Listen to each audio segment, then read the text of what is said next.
Chapter 1. The Rage of a Common Man. In a parallel world, on the planet Earth, in the city of Longchuan. Under the scorching summer sun, even at night, the oppressive heat makes one yearn to shed another layer of skin. In the corridor of Kwahuan community, Chinjio entered with a security card, clad in a black tactical jacket, hastily making his way to his rented apartment. Chinjio's rented room is on the 23rd floor of Building 9 in the community. Fortunately, it is just past 2 in the morning, and there are hardly any people outside the community, making his journey quite smooth. He soon arrived at his rented room and entered. Chinjiu dashed into the bathroom, turned on the light, and opened the faucet in one fluid motion. The warm water splashed onto his face, and only at this moment did the tense nerves of Chinjiu begin to relax. With both hands resting on the edge of the sink, Chinjiu looked up at his reflection in the mirror. His complexion was pale, his eyes bloodshot, and his trembling arms suggested he had been through a fright, as if his soul had fled. After a long while, feeling somewhat better, Chinjiu took a deep breath and exhaled. He wiped his water-streaked yet handsome face with his hand, and then turned back into the living room. He casually discarded his tactical jacket onto the floor, and a strong, pungent scent of blood filled his nostrils.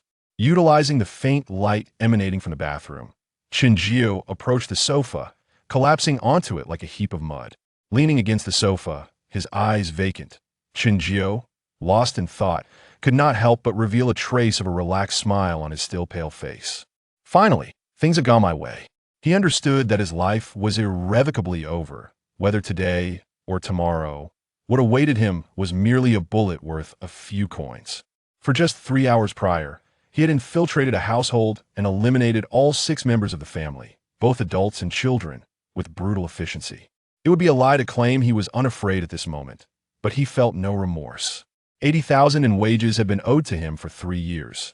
During this time, others purchased villas and luxury cars, yet he could not even collect his meager salary.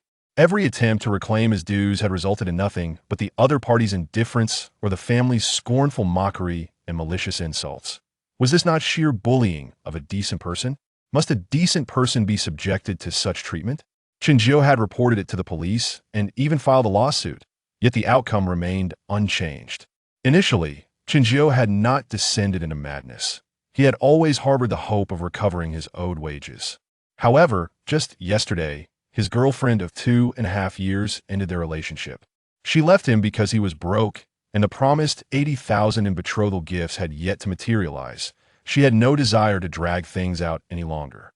As an orphan, one could say that his girlfriend was the sole pillar of support for Chinjiu over the past 3 years, but in that moment, it vanished.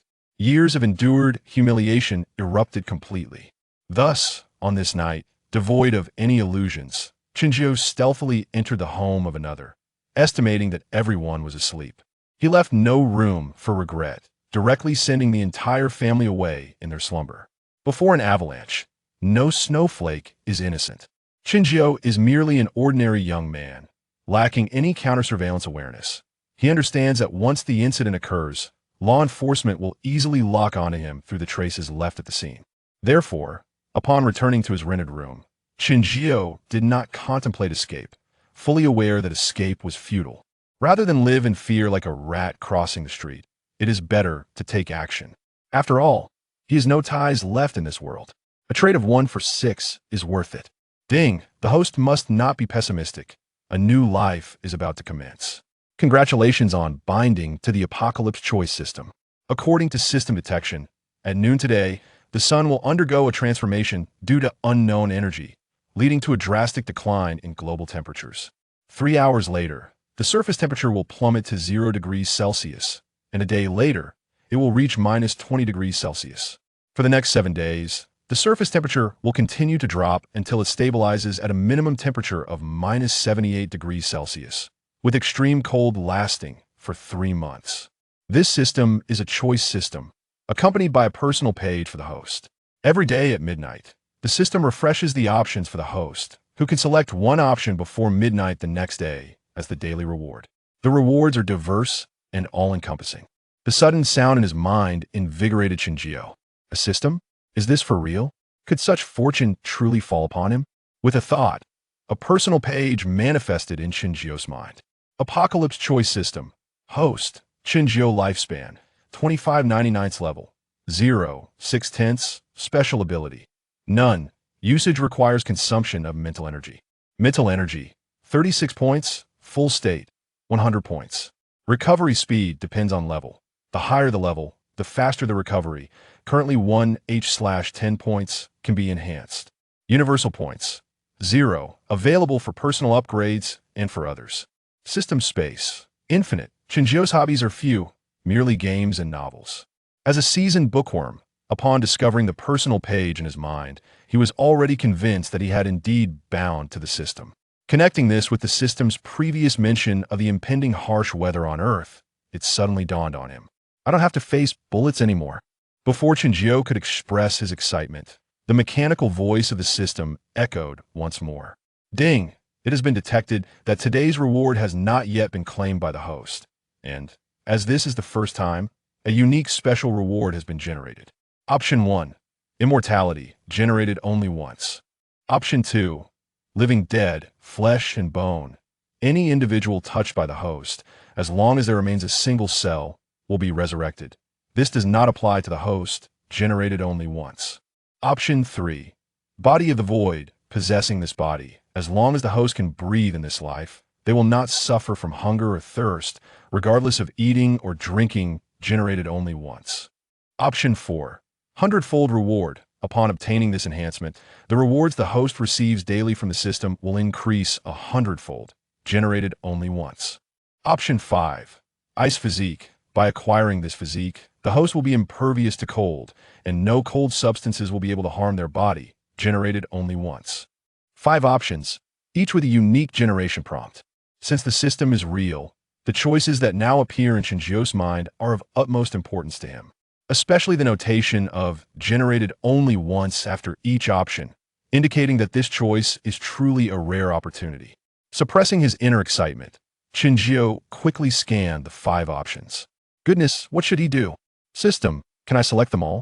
Shinjio did not want to give up any, primarily because each option was too enticing, particularly the 3rd and 5th options, which seemed tailor-made for the impending extreme cold weather.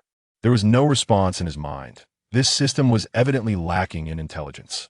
Without a reply from the system, Shinjio realized he would have to reluctantly part with some choices. But why were they all marked as generated only once? Huff. Taking a deep breath, Shinjio quickly calmed his inner turmoil and began to deliberate cautiously. After 2.5 minutes of contemplation, Shinjio chose the 4th option. While all the other options were excellent, given the current circumstances, he believed nothing was more suitable for him than the 100-fold reward. Although he also needed to ensure his basic needs, according to the system, it would take at least 3 or 4 days for the upcoming weather to reach a point where it was impossible for humans to survive outdoors. During this time, Shinjio was fully capable of addressing his short-term needs. This was not an urgent necessity, and during this period, how many good things could he obtain from the system? A 100-fold reward was simply beyond imagination. As for immortality and the living dead, both had a prerequisite to ensure one's own safety. If one could not guarantee their own survival, what difference was there between these options and seeking gold in a desert while disregarding water? There is money to be made, but no life to spend it. Having chosen his reward, Shinjio felt little apart from the addition of the 100-fold reward in his personal page's special ability section. He wanted to inquire if the system's reward was somewhat arbitrary. Unfortunately, apart from the binding and the sound during the option refresh, the system remained silent at all other times. Subsequently, Shinjio examined the system and his personal page once more. He found little of significance. His special abilities were temporarily inaccessible, and he was uncertain about the extent of their toll on his mental energy. The nature of the Wendigan remained a mystery, not to mention how one might acquire it. However, the lifespan section revealed a surprising detail, a remarkable longevity of 99 years. Shinjio never anticipated he could live so long. Had the system not emerged and the apocalypse not arrived, he would undoubtedly have met an untimely demise. Of course, even in the absence of the system, the end of the world would not have come. Yet, knowing he could endure for such a duration, Shinjio would still resolutely eliminate that family. They brought this upon themselves, quarreling over steamed buns. The current situation was undoubtedly more favorable. With the system in place and the apocalypse impending, His only concern was what environment he would find himself in before it arrived. Tonight, his actions went unnoticed. After resolving the matter, he closed the bedroom door behind him, ensuring his safety for the night. However, daylight brought uncertainty. After all, those who owed him wages were now bosses, engaged in daily social obligations, and it was uncertain whether someone would come looking for him if he failed to appear. Given the traces Chinju left at the scene, it wouldn't take long for law enforcement to identify him if a report were made. The later, the better, he thought, deciding not to linger on the couch any longer. Without the system, the upcoming period would inevitably be restless for him. Yet now, knowing that even if he were captured, the time from conviction to execution would suffice to endure until the onset of extreme cold, he no longer had to worry about his safety. Chinju rose, took a shower, and then lay down in his bedroom to sleep. Chapter 2. Snow falling on Earth. The arrival of the apocalypse the following morning. Chinju awoke past 9 o'clock, having slept soundly through the night. His first instinct was to check the system he had bound the previous evening. Thankfully, it was not a dream. The personal page in his mind was vividly clear, and the fear that everything that transpired last night was merely a figment of his imagination dissipated entirely. After exiting his room and completing a brief morning routine, Chinju settled onto the sofa in the living room, a bowl of instant noodles in hand. As he savored his meal with one hand, he used the other to browse internet videos on his phone. Contrary to his expectations, he found no footage of law enforcement cordoning off areas. Instead, all the videos were unrelated to any homicide cases. It appeared that no one had yet discovered what had occurred the night before. With no news of particular concern, Chinju set his phone aside, content to finish his meal. A few minutes later, he had polished off the entire bowl of noodles and glanced at the time. It was 9:40 a.m. The solar anomaly was scheduled for noon, leaving him ample time to prepare. He picked up his phone once more and began placing orders on a certain delivery app. With several thousand yuan still in his bank account and access to various instant withdrawal lending applications, he could easily secure 30 to 50,000 yuan for emergencies. Although the amount was modest, it would suffice for procuring essential supplies. Chinju used this money to order a considerable quantity of prepared foods, daily necessities, and wireless appliances for warmth and illumination. Uncertain whether these items would appear in the daily system or fresh options, he deemed it prudent to prepare just in case. Before long, he had placed an order exceeding 50,000 yuan. Now, all that remained was to await the delivery personnel. Half an hour later, numerous delivery workers began to arrive at the Tsuehu Bay community, each laden with parcels as they headed towards Building 9. This phenomenon naturally sparked discussions among the community's retirees and caretakers, who were home looking after their grandchildren. Some even stopped a few departing delivery workers to inquire about the situation. However, Chinju remained oblivious to all this. Once the supplies had arrived, Chinju promptly stored them in the system space. He was unconcerned about spoilage. Items that entered the system remained unchanged, regardless of the passage of time. After organizing these goods and tidying up his room, he lost track of time, and before he knew it, the moment of the solar anomaly had quietly arrived. Have you noticed? The sun seems different somehow. What is different? Do you wish to soar alongside it? Didn't you see the blue halo surrounding the sun? Are you joking? It truly is. What a celestial wonder. While blue moons are known, a blue sun is a first for many, and it unfolded right before their eyes. Quick, snap a photo and post it. It will surely garner attention. The sun's transformation came without warning. Many people noticed, but did not delve deeper, merely finding it peculiar. They either stopped to photograph the spectacle for social media or glanced briefly before returning to their activities. Meanwhile, astronomical observatories across the globe became alert to this phenomenon. Unlike the indifferent public, the abrupt and strange alteration of the sun immediately raised their concerns, prompting them to activate all observational instruments for a more precise examination of the sun's position. Within just a few minutes, as sunlight reached the planet, the process took approximately 8 to 9 minutes. When the new light shield enveloped the Earth's surface, a bizarre chill swept across the globe, acting like a massive heat sink, swiftly robbing the surface of its warmth. The outdoor temperature in Longchuan City plummeted from 35 or 36 degrees Celsius to 27 or 28. The throngs of people enduring the sweltering summer could not help but emit sounds of comfort at the sudden change. Standing before the floor-to-ceiling windows, with the air conditioning set to 20 degrees Celsius, Chinjiu gazed at the sun now shrouded in a faint blue glow. Had it begun? As time passed, the initially comfortable expressions of the crowd gradually morphed into shivers of discomfort. Some individuals, recognizing the abnormality, began to retreat indoors, grumbling as they did so. 3 hours elapsed, and those still bewildered by the sudden weather change were confronted by an even more shocking sight. White crystalline flakes began to drift from the sky. Some extended their hands outside to catch the falling objects. Snow. It was snowing? Initially, disbelief reigned until the snowfall intensified, obscuring visibility.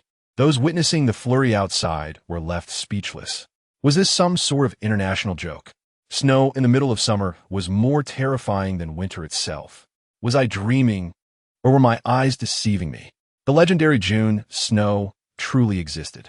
Was some grievance against the heavens responsible for this phenomenon? As the heavy snow descended, the nation of Longhua erupted in a frenzy.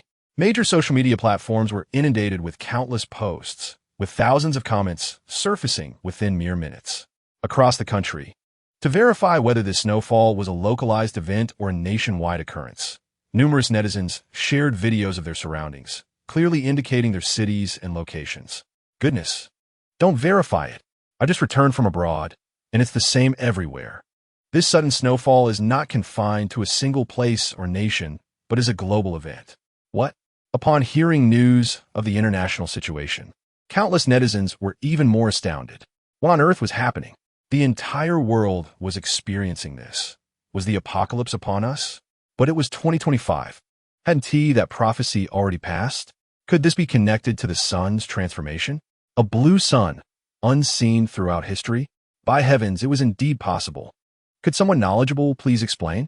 As the majority of citizens found themselves in disarray, a sense of panic lurking beneath the surface, the government urgently interrupted broadcasts with an announcement. According to the latest forecast from the National Meteorological Administration, due to the influence of a strong cold wave, all regions of our country are expected to experience an unprecedented and prolonged drop in temperature and snowfall over the coming months. To ensure the safety of the populace, the following advisories are issued, with the government issuing warnings and guidance on how citizens should prepare for the impending weather.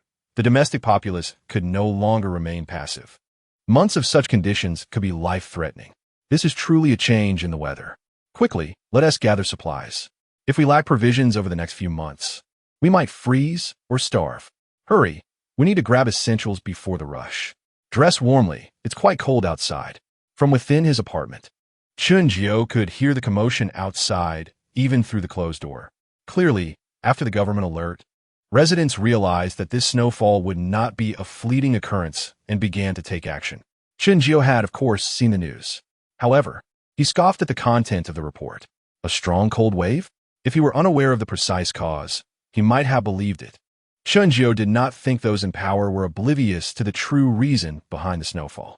Yet their silence suggested they wished to avoid causing complete despair among the populace.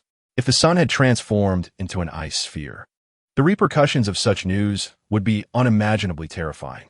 This was not a case of a wandering planet. The current global technology could not contend with such an event. The implications of a cooler sun on Earth were all too clear. System, there should be other natural disasters following this extreme cold. As he pondered this, Chun Jio attempted to contact the system. Yet, as always, there was no response. Through the window, Chun Jio beheld countless individuals braving the heavy snow, rushing outwards. He was acutely aware that the forthcoming living conditions would increasingly worsen. The apocalypse had indeed arrived. Chapter 3. The omnipotent point the snow continued to fall outside, while chaos erupted both inside and outside the city's numerous stores. Even though law enforcement arrived promptly to maintain order, local conflicts persisted. Fortunately, the overall order had not yet completely collapsed. Many individuals, though in desperate need of supplies to endure the impending snow disaster, remained somewhat restrained, either out of respect for the law enforcement present or due to their own moral standards. Aside from some verbal altercations and occasional physical scuffles, There had not yet been any fatalities. Indoors, Chunjiu chose not to focus on the commotion outside. Instead, he indulged in a delicious meal of Huang Min Ji rice and savored a bottle of cola, enjoying his time. He no longer had to worry about law enforcement knocking on his door due to events from the previous night, at least until the frenzied crowd outside settled down. The authorities would not have the bandwidth to attend to other matters. In a few days, that would be even less likely. Without anti-freezing measures, stepping outside would be akin to flirting with death. Who would be foolish enough to do that? The days swiftly passed. The snow continued to fall, but the once noisy city finally quieted. Chunjiu lay comfortably on his bed, browsing online while battling drowsiness as he awaited midnight. Ding! Today's rewards have refreshed. Please choose. Option 1. Super Combat Skill Infusion. Once used, the host will possess max-level combat skills. Option 2. Military Pistol 1. Bullets 12. Option 3. Omnipotent Point 10 can be used to enhance level and mental strength. It had arrived. Chunjiu steeled himself. Compared to the first time, this selection offered 2 fewer options, yet the rewards remained irresistibly alluring. After a brief contemplation, he settled on his choice. I choose 3. Ding! It has been detected that the host possesses a 100-fold reward talent. Would you like to use it? Use. Talent has been activated. Relevant rewards have been distributed. Chunjiu immersed his consciousness in his personal page. Apocalypse Selection System. Host. Chunjiu Lifespan. 2599 level. 0. 610. Special ability. 100-fold reward. Usage requires consumption of mental strength. Mental strength. 53 points. 1 H10 points. Full state 100 omnipotent points. 1000. Can be used for personal upgrades and others. System space. Huang Min Ji rice 99. Spicy crawfish 5,000 pieces. The reason Chunjiu chose the omnipotent points was due to their correlation with his mental strength and level. Previously, he had been unaware of how to acquire omnipotent points, but now that the system had directly refreshed them, he didn't mind spending a day's reward just to observe their effects. Chunjiu promptly chose to use the omnipotent points to enhance his level. 4 points were deducted, and unsurprisingly, his level rose to 1. There were no significant changes to his body. If one were to describe a feeling, it might be that his muscles felt firmer and his bones a tad sturdier. He casually squeezed his fist. Yes, this is satisfactory. His strength had approximately doubled compared to before. While not extraordinary, if the previous Chunjiu was merely an ordinary person, reaching level 1 now endowed him with physical qualities rivaling those of elite athletes. He glanced at the required omnipotent points for leveling up from level 1, which was 20 points, not much. He continued to upgrade. The system deducted the corresponding points, and Chunjiu's level advanced from 1 to 2. With twice the physical qualities, he felt stronger. The next upgrade required 30 omnipotent points. Following this pattern, each level would increase by 10 points from the previous one. With ample omnipotent points, Chunjiu pressed on to enhance his level. Level 3, Level 4, Level 5, until he reached Level 10, where his path to advancement was abruptly halted. The reason, breaking through from Level 10 to Level 11 no longer followed the previous addition of 10, but instead multiplied by 10, requiring 1,000 points. The remaining 450 points were clearly insufficient. Had he encountered a bottleneck? The need for 10-fold points from the previous level to break through to the next became apparent to Chunjiu, an avid reader of various novels. He realized that the transition from level 10 to level 11 would serve as a watershed moment. If the preceding levels were merely modest advancements, surpassing level 11 would signify a substantial leap. Uncertain of the accuracy of his conjecture, Chunjiu felt the restless power surging within him now that he had reached level 10, igniting a fervor that left him feeling exhilarated. It was an uncomfortable sensation, akin to having consumed a stimulant, causing his body to feel overheated. Unable to endure, Chunjiu shed his pajamas and donned only his shorts, rushing to the bathroom.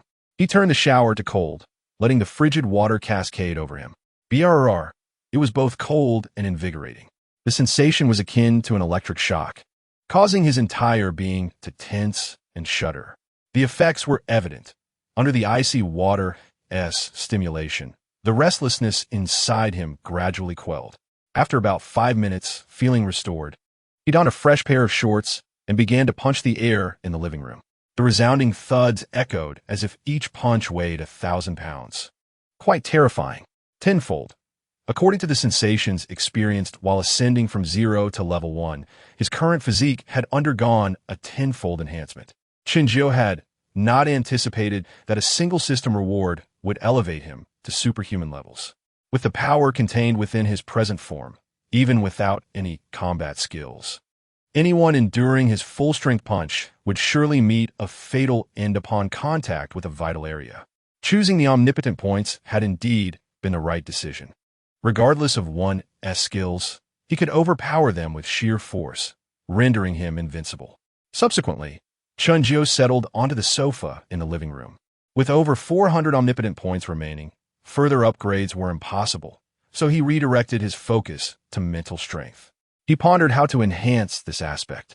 Unlike levels, the increase in mental strength was not as evident, and he found no clear path. Chunjio decided to allocate 100 omnipotent points to attempt an upgrade through the system.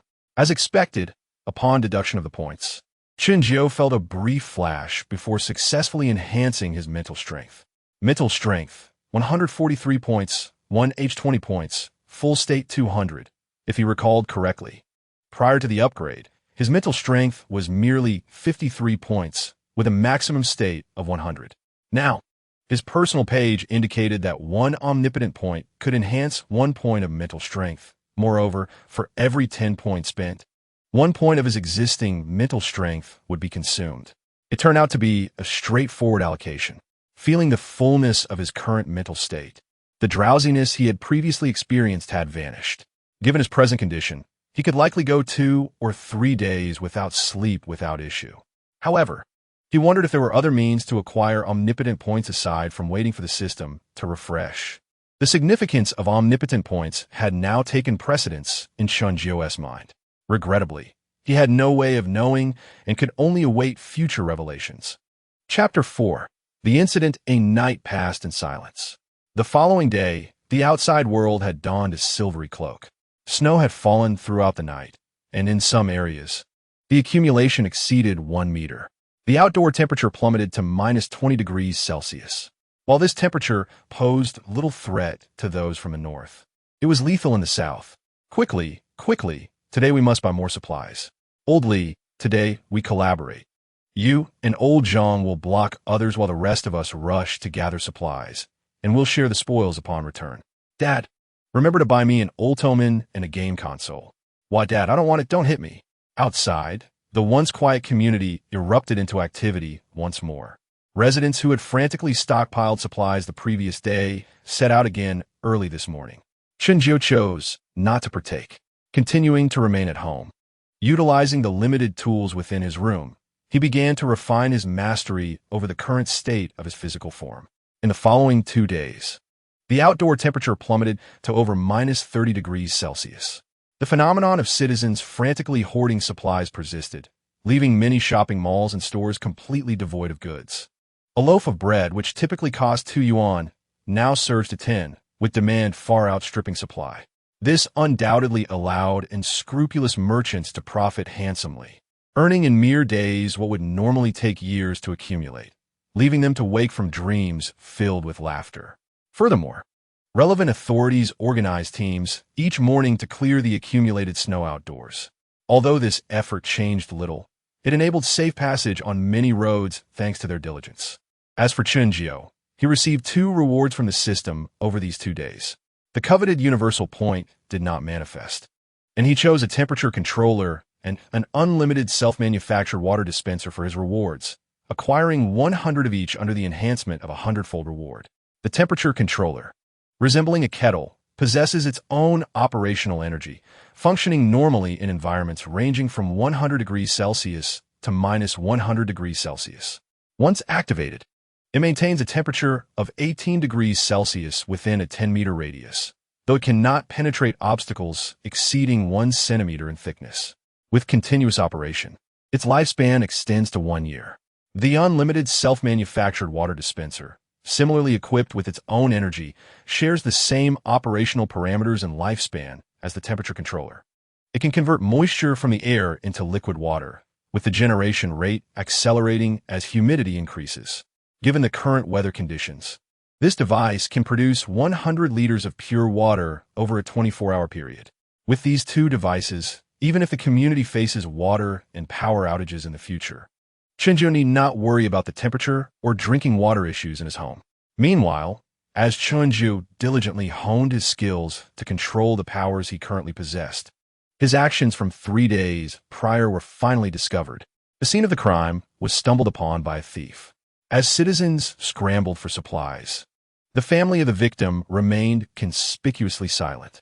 After observing the situation around the villa for 2 days and confirming the absence of any occupants, the thief decided to break in on the 4th day.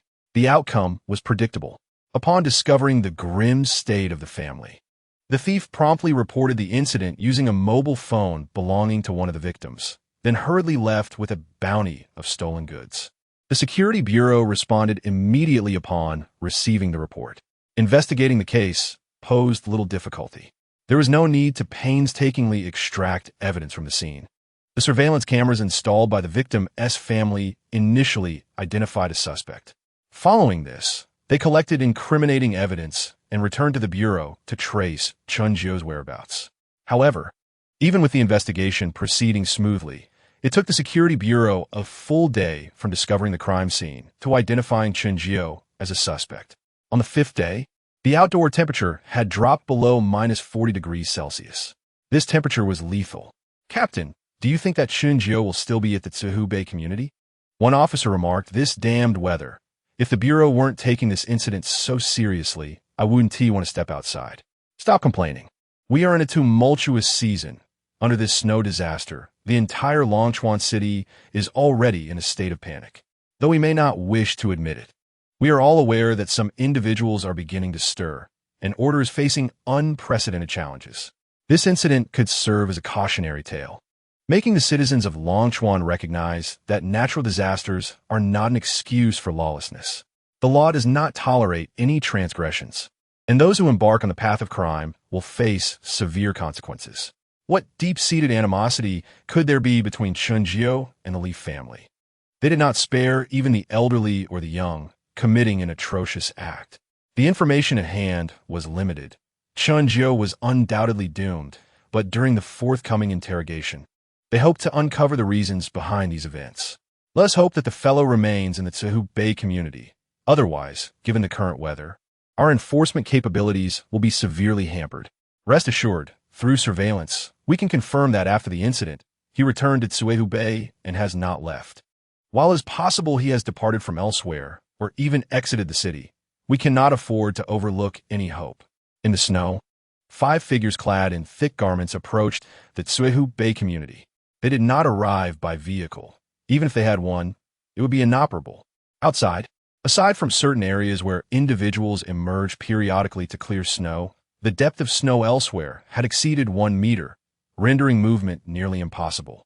The situation was no different at Tsuhu Bay. Only the narrow paths trampled by residents during their frantic supply runs were barely navigable in other areas. Stepping in would cause half a body to vanish beneath the snow. However, since yesterday, very few residents had ventured outside. The outdoor temperature was too low, and most people had stocked up sufficiently over the past 3 days to last 1 or 2 months without issue. What typically took only a couple of hours to traverse took these 5 half a day to reach the community entrance. Finally arriving, one female security officer exhaled in relief upon seeing the large letters spelling Tsuhu Bay at the community entrance, and the others felt a similar sense of relief. Do not let your guard down. The most dangerous moments are yet to come, Captain Su Zhaoyang cautioned his somewhat relaxed team. "Captain, you overestimate Chunjio. From what we understand, he is merely an ordinary individual, perhaps possessing a bit of strength, but facing our elite security bureau, he should be easy prey." A young officer scoffed. "It is precisely during such times that we must exercise caution." "All right, you are the captain. Your word is final," the officer shrugged, saying no more. However, his gaze inadvertently lingered on the only female officer among them, revealing a glimmer of greed in his eyes. The group soon entered the community, proceeding directly towards building number 9. At that moment, Chun-jio was toying with a handgun in his hand.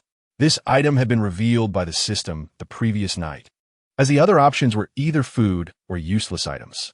In his spatial realm, 99 such handguns rested, accompanied by an impressive total of 1,200 rounds of ammunition.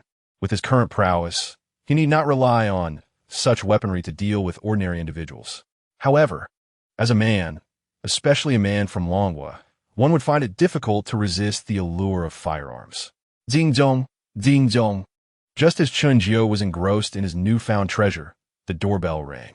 His movements faltered, and his brow furrowed in concern. Who could possibly be visiting at this hour? Chapter 5, Annihilation.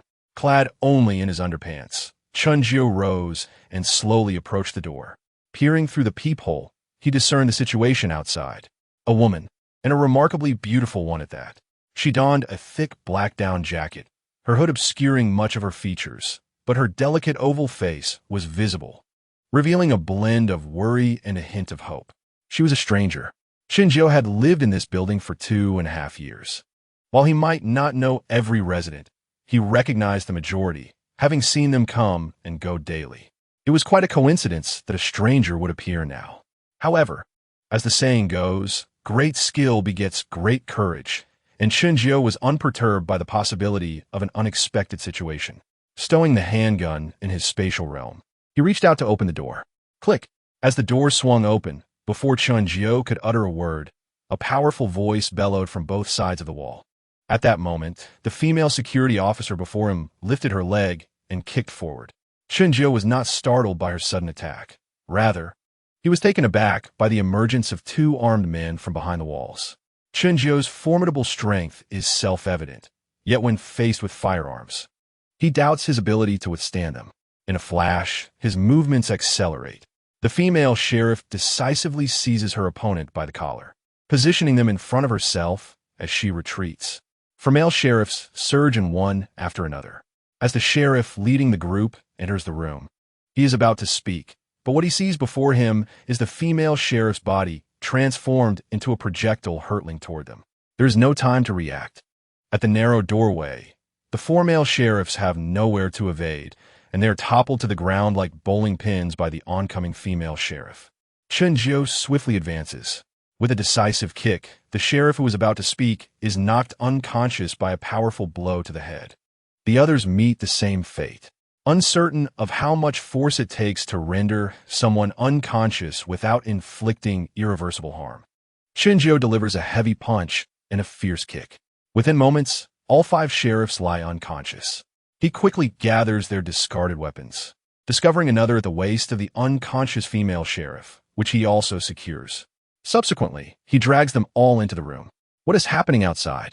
A male homeowner, having heard the commotion, opens the door slightly to peer through the crack, only to catch sight of Chun-jio hauling away the last body.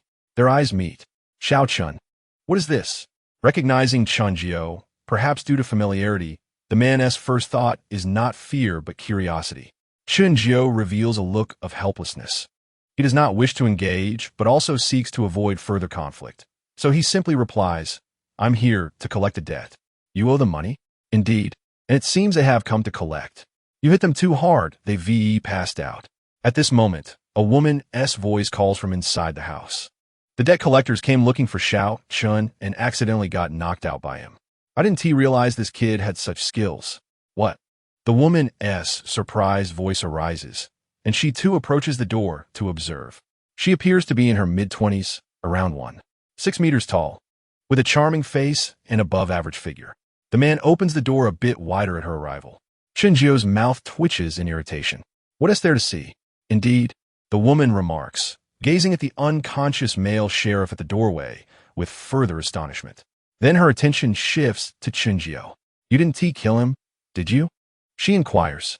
The man, too, looks at Chun-jio with suspicion. "Would you like to verify?" The woman immediately displays a look of disdain and coldly responds, "Whether he is dead or alive is of no concern to us. However, Chun-jio, we cannot interfere with your actions outside, but please do not disrupt our lives. Today it's debt collectors. Who knows what tomorrow will bring? If someone truly dies, do you understand the impact it would have on us? What do you want to say? Leave this place." I tolerated you before because I thought you were honest, but now debt collectors are at our door. I must consider the safety of my family. You are merely renting this place. For someone like you, changing locations makes no difference. Are you out of your mind? How dare you speak to your sister-in-law like that? The man's expression darkens as he glares at Chunjio. Sister-in-law? Chunjio nearly laughs. Setting aside their lack of familial ties, does this woman even deserve to be called his sister-in-law? Since moving to this community, she has never treated him with respect. He has not provoked her, yet every encounter has been met with disdain and various taunts. Previously, for the sake of survival, Chunjio endured it, but now, free from burdens and amidst a world in chaos, he no longer feels compelled to tolerate her arrogance. Does she truly believe he is easy to bully? I've said what I needed to. What will you do about it? You're crossing the line. Believe me, with a single phone call, I can make it impossible for you to stay here. The woman erupts in anger, her gaze filled with venom directed at Chunjio. He scoffs dismissively. Whatever. Losing interest in the conversation, Chunjio bends down again to pull the sheriff's body back inside. You infuriate me. The man's face darkens further. He steps out of the house, followed closely by the woman. Xiao Chun, don't say I didn't warn you. Apologize to your sister-in-law. Considering your youth, I'll overlook your disrespect this time, but don't say I didn't give you a chance. As he speaks, the man clenches his massive fist before Chunjio. The man, Hong Mang, is a fitness trainer standing at 1.9 meters with a muscular build. Even in a thick coat, his imposing figure exudes a significant sense of pressure.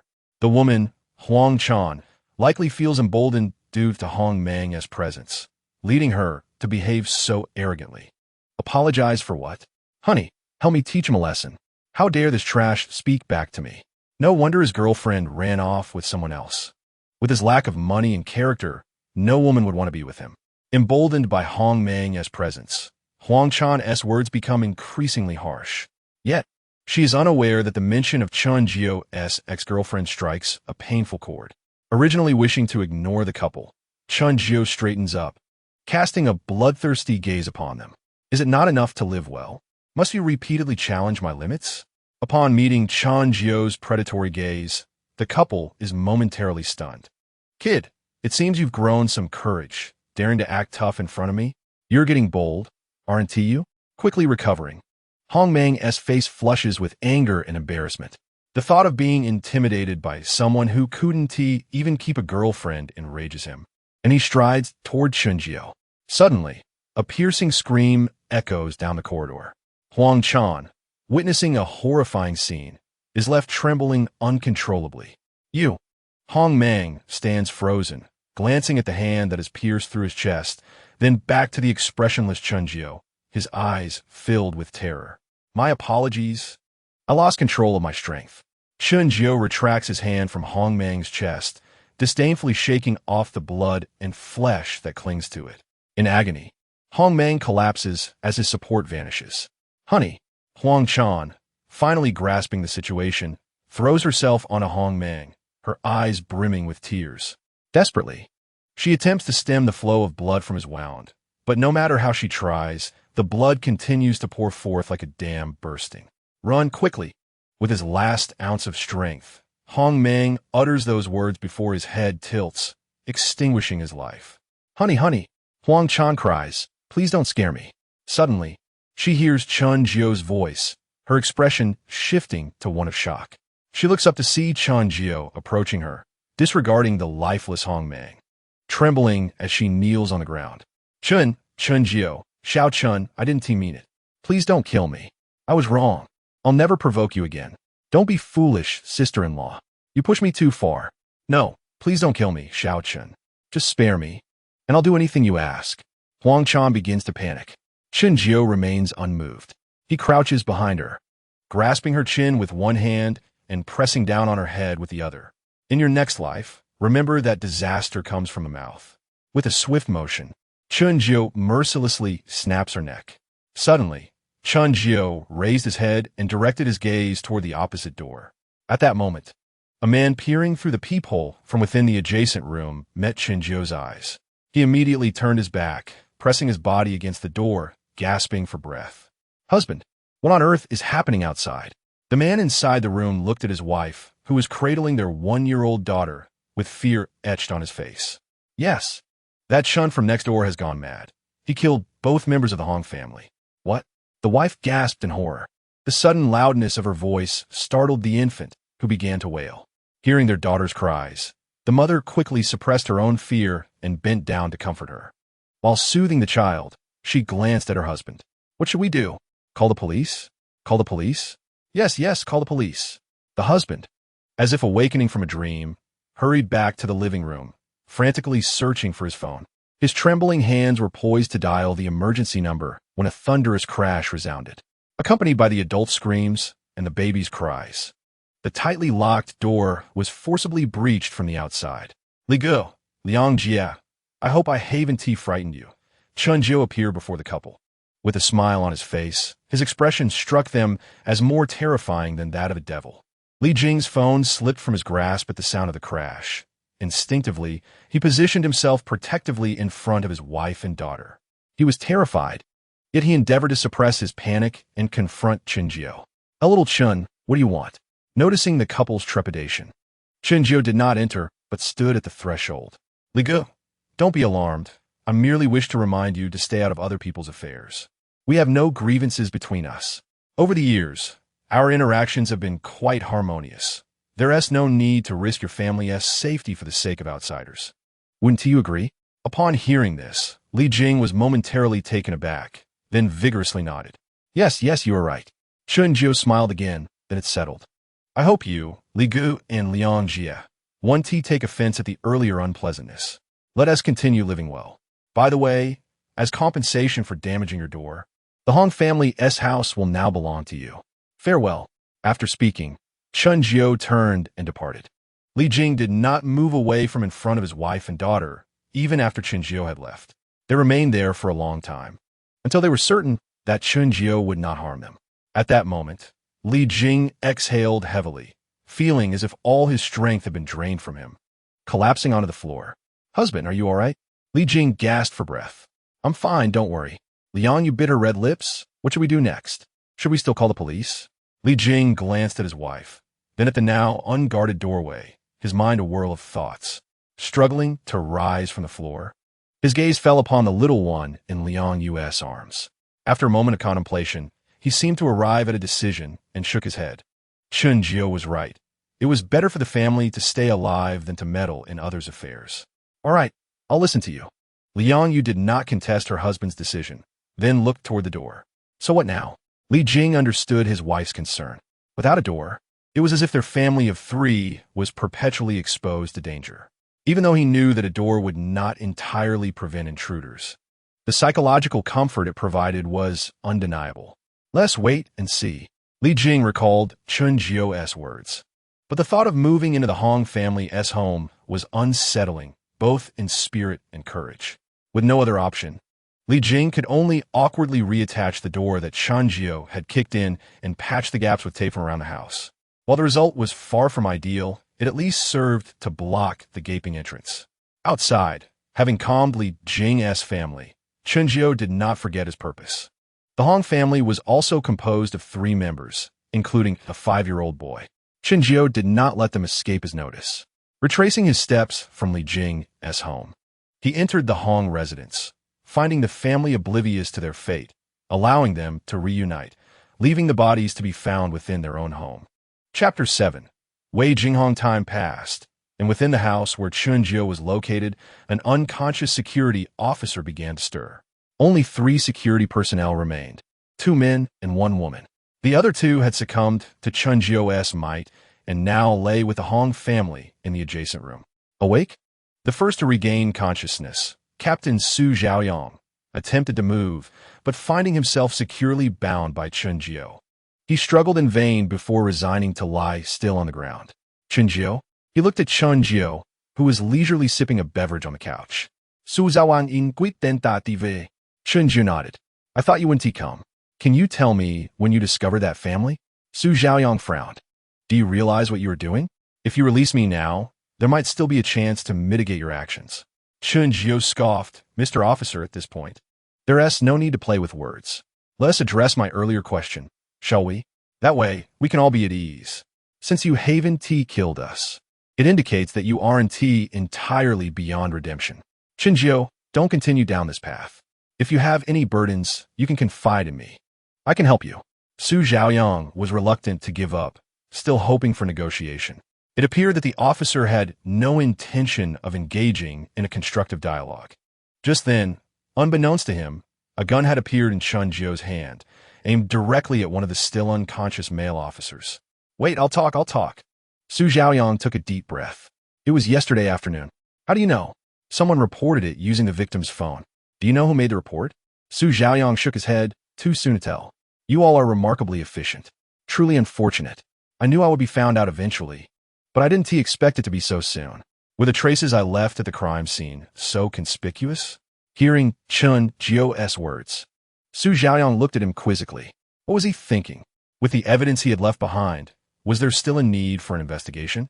Had it not been for clarifying his last whereabouts, the Security Bureau could have arrested him on the spot without wasting an entire night. Surveillance. Su Zhaoyang merely uttered those two words, leaving Chun Jiu momentarily stunned. Chun Jiu fell silent. He truly had not anticipated it to be that simple. In his understanding, it would require a series of fingerprint collections, DNA comparisons, and then reviewing the surveillance to locate him. After all, that was how it was portrayed on television. But who could have guessed that one camera would unravel everything? I despise surveillance. Ouch, my body hurts. Just then, the female officer regained consciousness. Before she could assess her situation, the other officer also woke up. It seemed their idle chatter had come to an end. Su Zhaoyang became anxious. Chun Jiu, I've told you everything you wanted to know. Don't do anything rash. Chun Jiu glanced at him before shifting his gaze to the other two. Chun Jiu? They exhibited the same reaction, the same question. The two who had awakened, realizing they were bound and unable to struggle, directed the same inquiry at Chun Jiu. Since you're all awake, let us keep quiet until I decide how to deal with you. Don't create unnecessary trouble. Kid, I advise you to release us immediately. Do you know who we are? How dare you kidnap security officers? You're in for a long sentence. Lu Chong, the other male officer, threatened Chun Jiu at that moment. He struggled to free himself from his restraints, but to no avail. His limited abilities rendered his efforts futile, leaving him to squirm on the ground like a caterpillar. In contrast, the female officer remained remarkably quiet upon regaining consciousness, seemingly resigned to her fate. Did I not advise you against seeking trouble? Lu Chang's belligerent demeanor was met with a cautionary reminder from Su Zhaoyang. Lu Chang, do not provoke him. Lu Chang, however, dismissed this warning, locking his gaze onto Chun Jiu with a challenging stare. What? Are you afraid? If you're scared, let us go. Do not think that subduing us through a sneak attack makes you formidable. Had we not been careless, I could easily best you in a fair fight. If you don't believe me, release me and let us duel. Chun Jiu chuckled at this. A sneak attack? Who was the one ambushed? So, you believe yourself to be quite the fighter? I'm exceedingly skilled, he replied. Is that so? Chun Jiu took a few steps closer to Lu Chang. Under his eager gaze, Chun Jiu delivered a swift kick to his abdomen. The force was overwhelming, propelling Lu Chang across the room until he crashed violently against a wall. Damn, was the last sound Lu Chang made before falling silent. A few thousand yuan a month? What are you playing at? Both Su Zhaoyang and the female officer were in utter shock. Su Zhaoyang called out Lu Chang's name, but received no response. As he turned over, his gaze fell upon Lu Chang, who lay motionless on the floor, blood pooling beneath him, and his eyes widened in horror. What have you done to Lu Chang? Chun Jiu replied nonchalantly. He is most likely dead. Do you wish to avenge him? How dare you? Su Zhaoyang Sitam. Given my current state, what do you think I would hesitate to do? Have you considered what fate awaits you once this snowstorm subsides? The female officer, who had remained silent until now, spoke up. Her voice was melodious yet icy.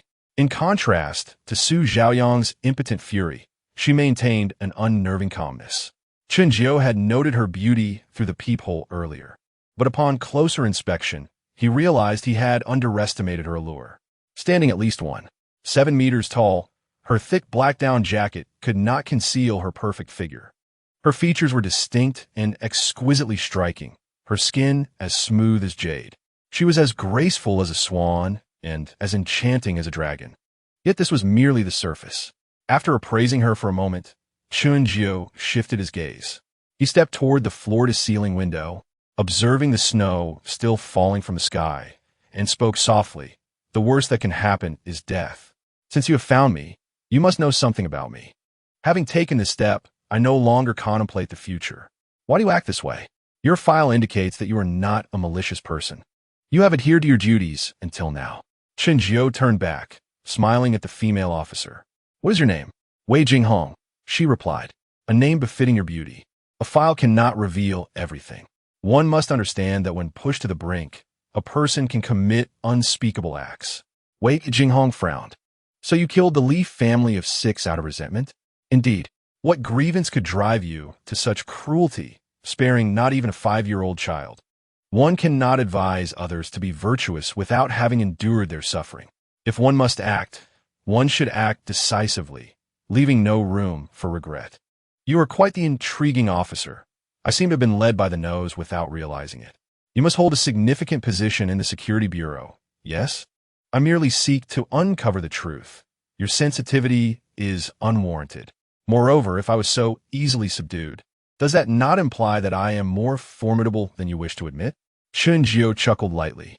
Conversing with you is far more engaging than with this fellow.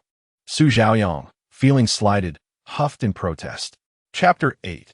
The Phoenix in the Henhouse. What do you intend to do with us next? Will you kill us, or keep us bound like this? Wei Jinghong inquired once more. Chun-Jio's smile faded as he glanced outside, and then at the two of them.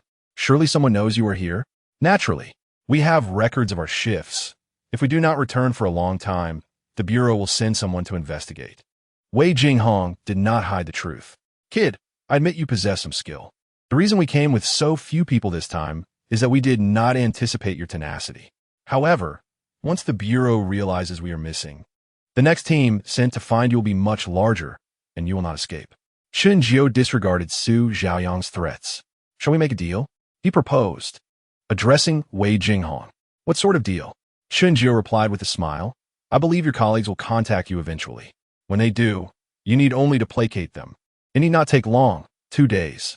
If you can delay them for that long, I will release one of you. What do you think? Why 2 days? That is not your concern. Just answer me. Can you do it? Wei Jinghong lowered her gaze in thought. After surveying Su Zhaoyang and Chun-Jio, her beautiful eyes locked onto Chun-Jio's. And what if I refuse? If the male is killed, what about the female? Chun-Jio's gaze lingered on Wei Jinghong, his tone devious. A hostage and a warm bed companion. What do you think of that proposal? Shameless. Now tell me your answer. Wei Jinghong inhaled deeply, gritting her teeth. Fine. I hope you keep your word. Then it is settled. With the small talk concluded, Chun-Jio paid no further attention to the two on the floor. He walked over to Lu Chang's lifeless body, seized his collar, and opened the door, leading to the adjacent room to add another corpse to the scene. It was fortunate for them that the weather was freezing. Had it been scorching hot, the bodies piled together would have rendered the entire floor uninhabitable. Evening soon descended. As expected, Su Zhaoyang's phone rang. A glance at the caller ID revealed it was a colleague from the Bureau. The name Wei was too conspicuous. Do you know what to say? Although Chun-Jio had proposed a deal to Wei Jinghong, he believed Su Zhaoyang was clever enough. He activated the speakerphone and brought the phone to Su Zhaoyang's ear.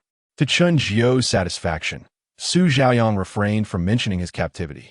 Instead, he claimed they were working a case and had found temporary shelter due to the cold weather, promising to return to the Bureau at dawn. The caller then requested to speak with Wei Jinghong. Chun-Jio played the role of intermediary.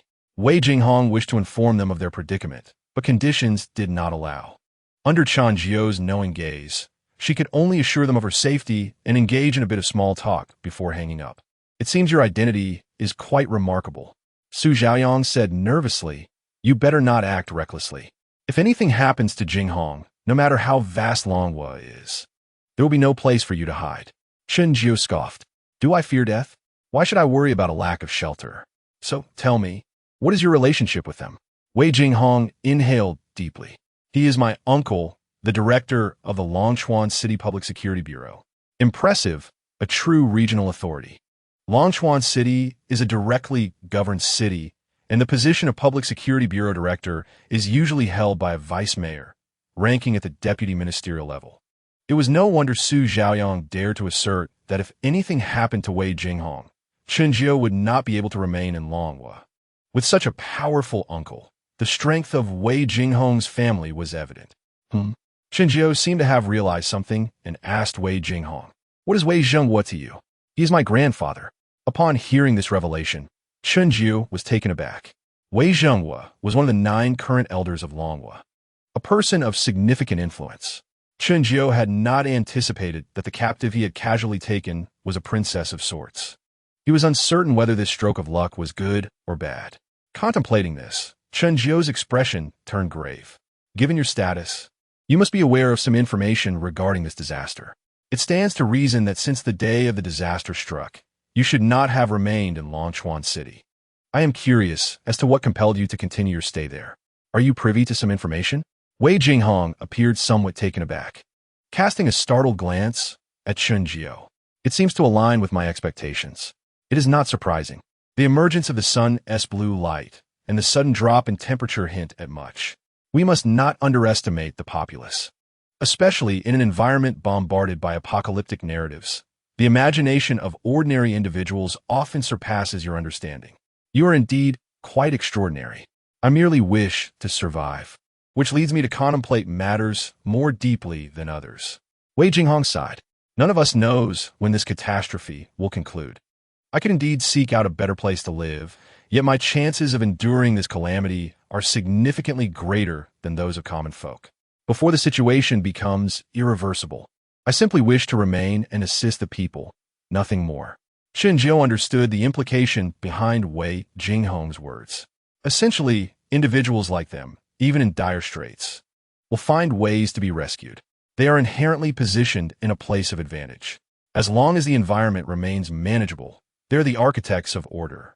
Once chaos reigns, there are ample opportunities to relocate to safer havens and continue their privileged lives. It sounds harsh, yet reality is often so. The opportunities that elude ordinary individuals are effortlessly grasped by others. Frankly, Chen felt quite uncomfortable. But what could discomfort achieve? If one had a grandfather among the esteemed elders, there would be no need to worry about recklessness severing one's escape routes.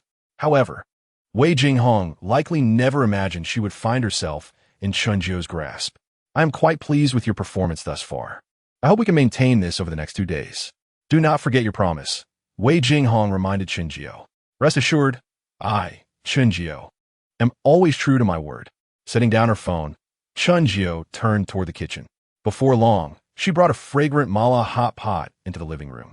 Serving herself a bowl of rice, Chen began to eat as if oblivious to her surroundings. The alluring aroma filled the room. An out-of-place sound echoed within the living room. Chen glanced at the 2 individuals. Su Zhaoyang, with his thick skin, appeared indifferent, while Wei Jinghong's face resembled a blushing apple, quite charming indeed. Speaking of which, they had not eaten all day. After their morning meal, they sought out Chen. Initially, they felt little hunger, but now, with the enticing scent wafting through the air, their stomachs could no longer endure the rebellion. "Want to eat?" Su Zhaoyang remained obstinate, turning his head away from Chen. He would rather die of thirst or starvation or leap from the 23rd floor than share a meal with a criminal. Wei Jinghong said nothing, yet the desire in her eyes was unmistakable. Chapter 9. Gene Antibody Serum. Chen smiled softly. Approaching Wei Jinghong, she untied her bindings. "Are you not afraid I might seize this opportunity to attack? If you possess such capability, I would welcome it at any moment. Just ensure you can bear the consequences." As she spoke, Chen moved toward the kitchen, seemingly to serve Wei Jinghong, but in reality, she discreetly retrieved a pre-prepared portion of rice from her space. While she did not mind her secret being discovered, some matters were best avoided to lessen her troubles. "If you do not mind, let us dine together." Returning to the living room, Wei Jinghong remained honest, not using the opportunity to secretly untie Su Zhaoyang. Accepting the porcelain bowl filled with rice from Chen, Wei Jinghong inquired, "Could you prepare some for old Su as well? He is unwilling to eat." Wei Jinghong's expression shifted slightly, but she no longer insisted. In this frigid weather, having a warm meal is more comforting than anything else. Although Su Zhaoyang did not glance at them, He could hear their chewing, and while swallowing his own saliva, he repeatedly reassured himself. As a law enforcement officer, how could he eat the food of a criminal? Absolutely not. Little Wei is a girl. It is normal for her to act out. As a dignified man, he could not afford to lose this bit of integrity. Yes, that is correct. The meal concluded swiftly. Will you buy me again? This female officer possesses a certain wit. No need, Chun Jio replied succinctly, picking up the dishes and returning to the kitchen with the remnants of meal. Before long, Chun Jio emerged from the kitchen. Kid, you are exceedingly arrogant. Just as Chun Jio stepped out of the kitchen, a metal rod swung toward her head from the side. Thud! The rod struck Chun Jio's head without hesitation. A dull thud echoed, and the anticipated injury did not occur. Rather, the rod had deformed upon impact with her head. How is this possible? Su Xiaoyang was left dumbfounded. Meanwhile, Wei Jinghong, who had presumably aimed to divert Chun Jio's attention, stood frozen in shock, her small hand covering her red lips, her eyes wide with disbelief. Chun Jio, her expression impassive, raised a hand to push the rod aside. Miss Wei, I initially believed you to be an astute individual, yet it appears you lack the rationality I had imagined. Su Xiaoyang, regaining his composure from shock, attempted to swing the rod again at Chun Jio. However, this time, Chun Jio did not afford him another chance. With a swift motion, she seized his neck and lifted him off the ground. Release me. Su Xiaoyang gasped and struggled violently. Chun Jio, release old Su. We will concede this time.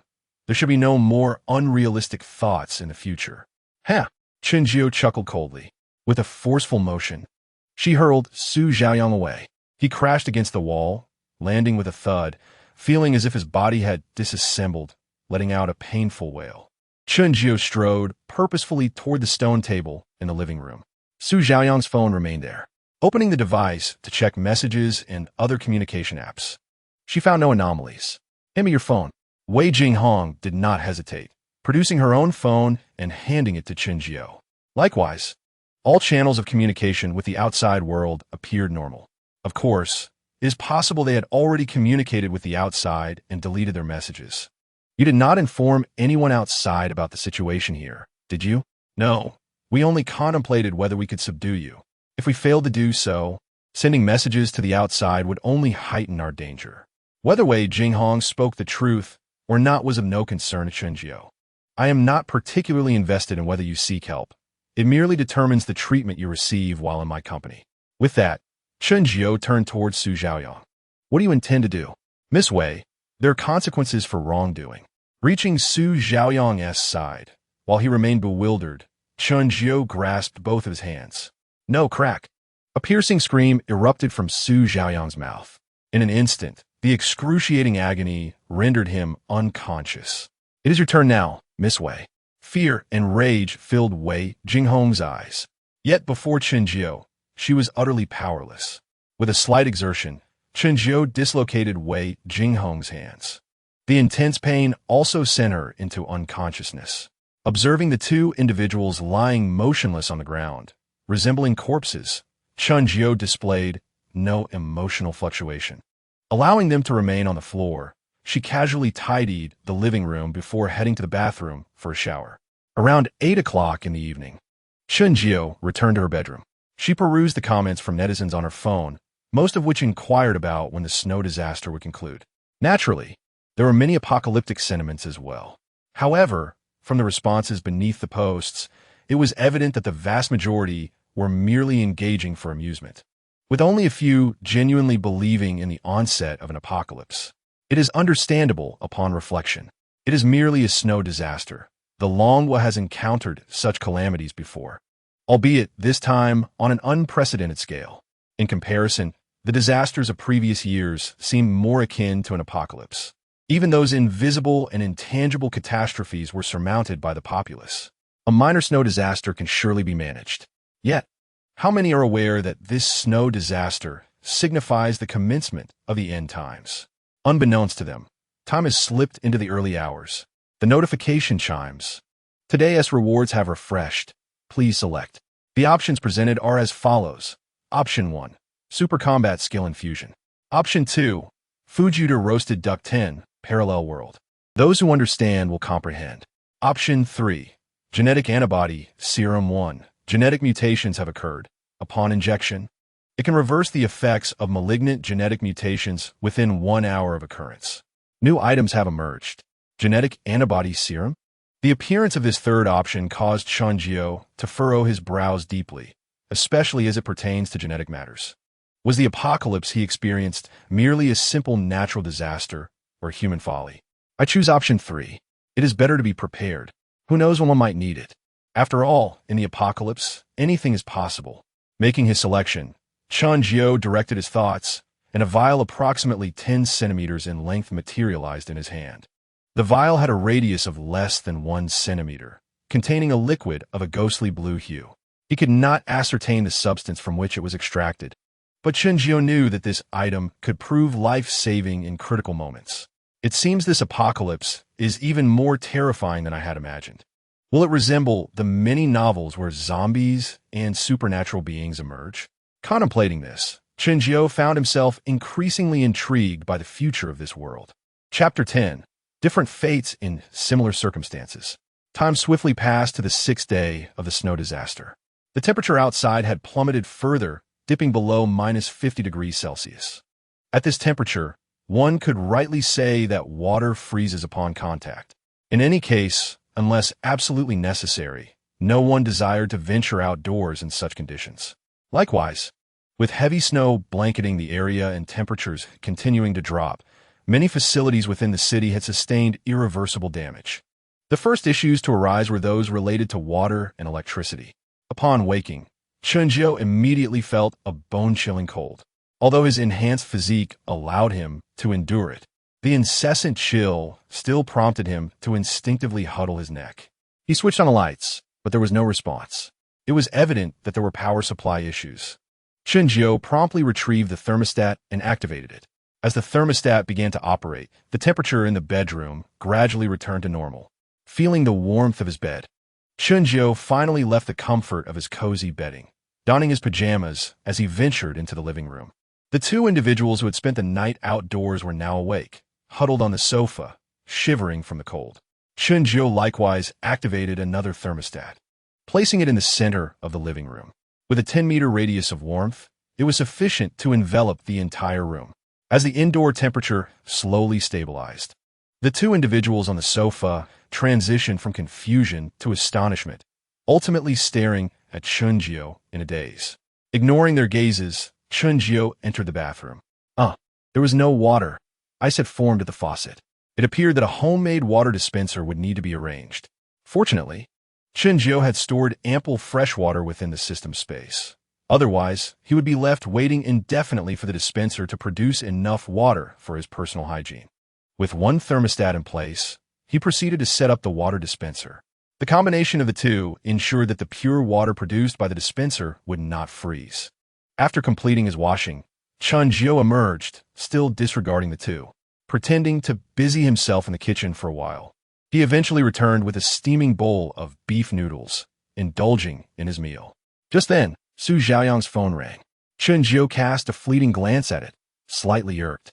Nevertheless, he set down his chopsticks and picked up the phone, moving beside Su Xiaoyang. Did he know what to say? Chunjio offered him little in terms of a pleasant demeanor. Su Xiaoyang gritted his teeth and nodded. Chunjio answered the call and activated the speakerphone. Xiao Su, when will you return? The temperature outside is dropping rapidly. While work is important, your safety cannot be overlooked. It was the same director Wei from yesterday. Rest assured, Director. We are on our way back, but the roads are treacherous, heavily covered in snow. It will likely be very late by the time we reach the bureau. That is good. Do not rush. Prioritize your safety. Thank you for your concern, Director. By the way, is Xiao Wei with you? Su Xiaoyang did not respond immediately, but instead glanced at Chunjio. Chunjio nodded. He is here. I will pass the phone to Xiao Wei. Thank you. Chunjio approached Wei Jinghong. Second Uncle Jinghong. Find a place where others cannot overhear our conversation. Wei Jinghong was momentarily taken aback, but replied with a simple okay. After a few moments of silence, at Chunjio's signal, Wei Jinghong spoke again. Second uncle is all right now. Indeed. Jinghong, listen to your second uncle. 3 days from now, a team will depart from the emperor's capital to retrieve us for evacuation. If we miss this opportunity, it is uncertain when we will have another chance to leave. Therefore, you must come with us this time. Do not be willful. So soon? There is no time to waste. According to observations from the Emperor's capital, the sun has completely transformed into an ice sphere, and the temperature reaching the surface of the Earth is less than 1% of what it used to be. The current temperature outside is not even the lowest. Once it reaches that point, many transportation tools will be rendered useless. It can be said that the evacuation in 3 days is our only opportunity. If missed, we may never return. Wei Jinghong's expression was one of shock. Su Xiaoyang beside him was equally taken aback. What about the citizens of Longchuan City? There was a long silence on the other end. Within the various air raid shelters in Longchuan City, survival bases had already been established, stocked with ample supplies. Those places will serve as their refuge in the future. There is no need for concern. We are merely leaving temporarily, and once everything returns to normal, we will come back. Wei Jinghong was at a loss for words. Had the situation escalated to such severity? Are you listening, girl? I am listening. Yes. Return as quickly as possible, and remember to keep it confidential. The number of people who can evacuate this time is limited, and I do not wish for any complications to arise. After ending the call, Chen Jiu glanced at the two with a half-smile. You need not look at me that way. Reality is as such, is it not? Wei Jinghong responded. Chen Jiu nodded in agreement. There is only 1 day left. After that, I will not go back on my word. Setting down the phone, Chen Jiu returned to his previous position. He quickly finished the remaining beef noodles before commencing a day of training. Outside, the sudden loss of water and electricity instilled great panic among the populace. Without heating facilities, as time passed, remaining indoors felt akin to living in an ice cavern. Fortunately, the internet had not yet been severed, allowing many to vent their frustrations online. The collective grievances, if materialized, could likely envelop the entire Earth in an impenetrable shroud of despair. Evening arrived swiftly. As expected, Director Wei's call came through once more. Although Su Xiaoyang and his companions attempted to fabricate excuses, as a superior, one cannot be easily deceived, especially with their repeated delays. Director Wei quickly surmised that they might be encountering some difficulties. Have you run into trouble? It seemed the other party had already guessed. Su Xiaoyang and the others dare not answer. However, after Chen Jiu forcefully ended their call, it appeared as though frustrated curses could be heard from the other end. Now, leaving would make me appear inhumane. You can return by dawn tomorrow. You want me to leave? Su Xiaoyang seemed a bit taken aback. What? Do you not wish to go? Not that, but why me? What do you think? Chen Jiu regarded him with a subtle smile, not quite a smile. It was not that Su Xiaoyang was somewhat anxious. I will stay. You should let Xiao Wei leave. Since you're already aware of Xiao Wei's identity, you should understand that keeping her will only bring you endless trouble. I admit your abilities are impressive, but in the presence of the Wei family, your strength is utterly insignificant. How could one know without trying? Then I shall not leave. That is not up to you. She is of use here. As for you, a person of no value, I would not mind sending you next door to keep company with your companions. You cannot do this. Lao Su, you should go. Xiao Wei. Wei Jinghong shook her head. There is no need to say anything. You heard what I said to my uncle. After you leave, do not return to the bureau. Go directly to find your family and take them to the survival base. If fate allows, I hope we can meet again in the future. You two continue your conversation. I shall not interfere. Having no interest in their farewell, Chen Jiu remarked and returned directly to his bedroom. Chapter 11. Breaking through level 11 outside Suhubei, where Wei Jinghong's uncle was located. Upon suspecting that Wei Jinghong and the others had encountered trouble, Wei Jingmin immediately instructed his subordinates to retrieve their activity records from the past few days. The execution capabilities of his subordinates were strong, and they quickly pinpointed the last area where Su Xiaoyang and the others were seen, which was Unit 9 of Suhubei Community. Although their whereabouts had been located, the rescue became a significant challenge. The snow outside was too heavy. Over the course of 6 days, in some areas, the snow had accumulated to more than 7 or 8 meters. In the initial days, some people ventured outside to clear the snow from the main roads. But as the snowfall intensified, the pace of clearing could not keep up with the accumulation of snowflakes, leading people to abandon their efforts. In just 2 short days, There was no place left to stand outside. All that could be seen was a scene blanketed in white snow. People could not walk, vehicles could not drive, and venturing out required braving temperatures plummeting to -50 or 60 degrees. Under such circumstances, who would be willing to risk their life to rescue someone of no importance? Wei Jingmin was utterly at his wit's end. Damn it, I should not have let that girl leave my sight. Leaning back in his chair, a sense of regret washed over Wei Jingmin's face. All right, the rescue team arriving 3 days later. But soon, hope rekindled within him. The team departing from the imperial capital 3 days later represented his final hope. Those individuals were equipped with protective measures suitable for the current harsh weather and even had military helicopters. Although he did not know Wei Jinghong's exact location now, given her identity and the power of the Wei family, it would not be an issue for them to make a trip to Cuihu Bay to confirm whether she was there. With this thought, Wei Jingmin's brow relaxed. I hope this is not man-made. Otherwise, Wei Jingmin, will ensure you understand the meaning of regret. A new day soon arrived. On this day, Qinzhou once again acquired the coveted Waneng Daern from the system. Still 10 points, under the enhancement of the 100-fold reward talent, he accumulated the points necessary for his upgrade. System upgrade. As he transitioned from one major realm to another, he eagerly anticipated the changes his body would undergo after breaking through level 11. With the system deducting the corresponding Waneng Daern, Qinzhou's physique experienced a tremendous transformation. The most direct sensation was pain. Excruciating, bone-deep pain. It felt as if his entire being was being dismantled and reformed. The pain profound and nearly unbearable. Unsurprisingly, during this upgrade, Qinzhou lost consciousness. The following day, when Qinzhou gradually regained his awareness, the first sensation he felt was no longer the extreme pain of last night, but rather an indescribable sense of clarity and fullness. His vision, hearing, and perception were all greatly enhanced. Even through the closed door, he could distinctly capture the sounds created by Su Zhaoyang and the others in the living room. It was a marvel, but it also stirred excitement within him. With this newfound perception, Qinzhou unabashedly proclaimed that from now on, regardless of the time or place, even in total darkness, as long as he wished, no movement within a 10-meter radius could escape his notice. Then, Qinzhou tested his strength. Just as he was about to take action, having merely extended his arm from beneath the covers, the tightly wrapped blanket burst open like Pandora's box, unleashing a terrifying odor that engulfed his entire being. Almost overwhelmed by the scent, Qinzhou hastily threw off the blanket and focused his gaze on his arms. The truth was revealed. His arms appeared to be encased in a layer of syrup, thick and pungent. The smell was akin to the essence of his own cycle applied to his skin, cleansing the marrow and returning to simplicity. This was the first phrase that came to Qinzhou's mind. He hadn't anticipated that the reaction to breaking through level 11 would be so intense. Without caring for anything else, he flung open the door and dashed toward the bathroom. What had just passed?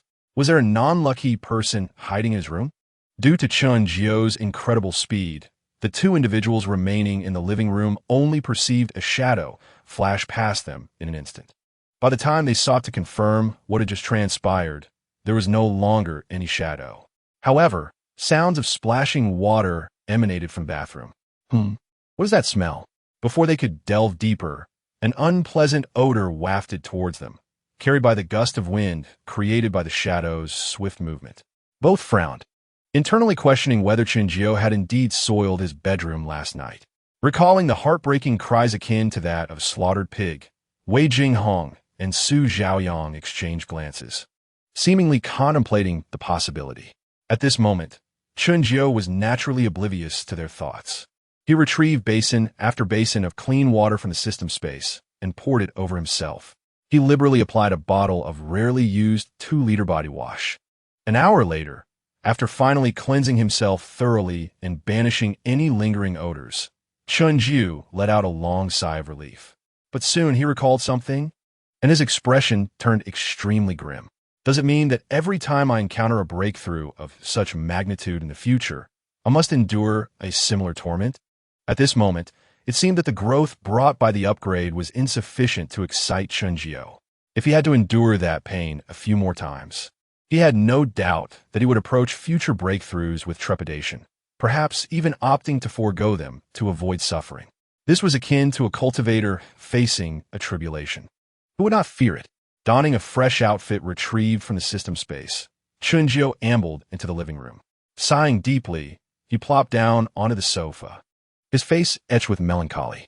Wei Jinghong and Su Zhaoyang, who were nearby, wished to say something, but upon considering Chunjiu's recent experiences, they likely believed that even if they asked, he would evade the topic due to its sensitivity. No, if they knew about such an embarrassing incident, would Chunjiu resort to silencing them? As the two pondered, their gazes towards Chunjiu grew increasingly apprehensive. Sighing once more, Chunjiu resolved to pull himself together. It was merely a tribulation, after all. For the sake of immense power, as long as it didn't kill me, let the pain come. What are you looking at? Do I seem terrifying? As Chunjiu became aware of the apprehensive looks from Wei Jinghong and Su Zhaoyang, he, still unaware of their thoughts, inexplicably asked. Both shook their heads, then nodded. How perplexing. Speaking of which, Chunjiu returned to the kitchen.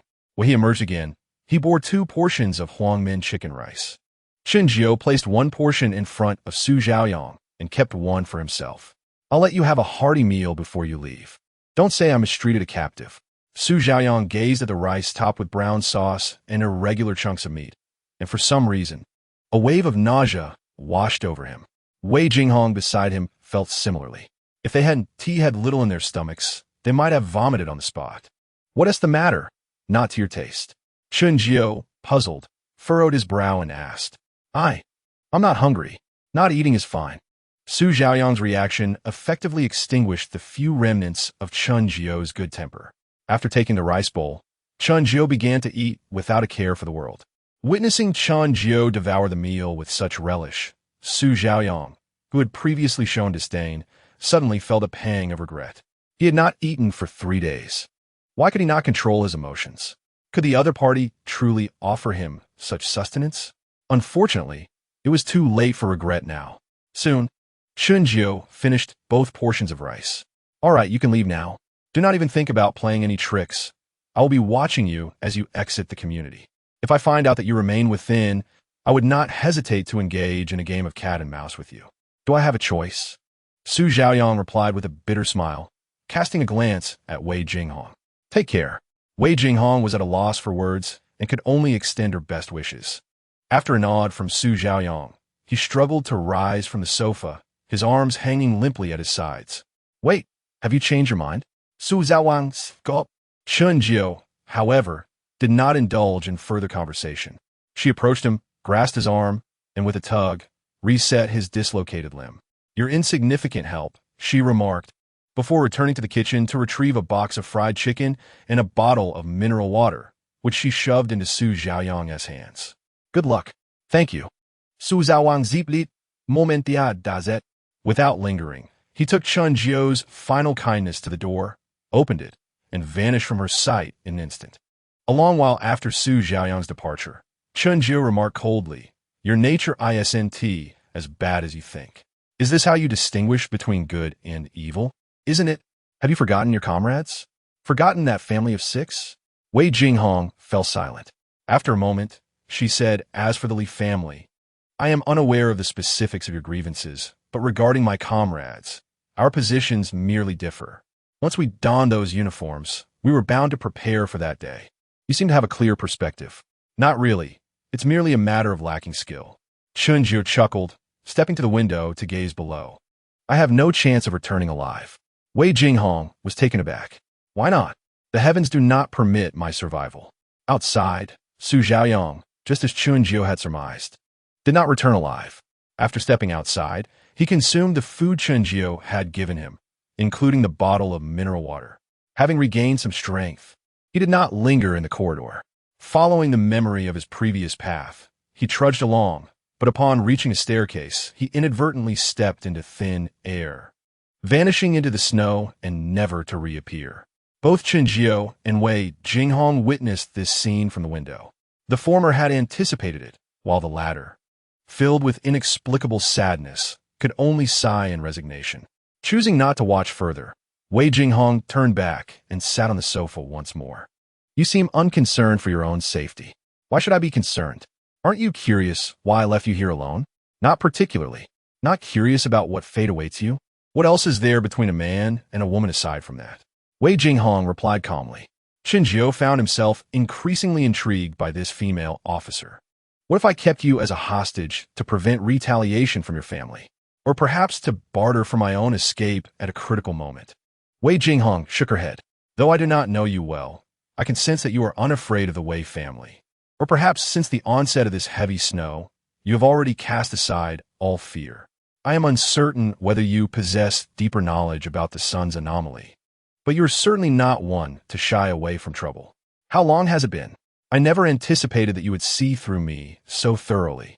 This realization led Qinjiu to believe that the woman before him had not ascended to her position in the city's Public Security Bureau solely due to her connections. Those connections merely provided her with a platform superior to others.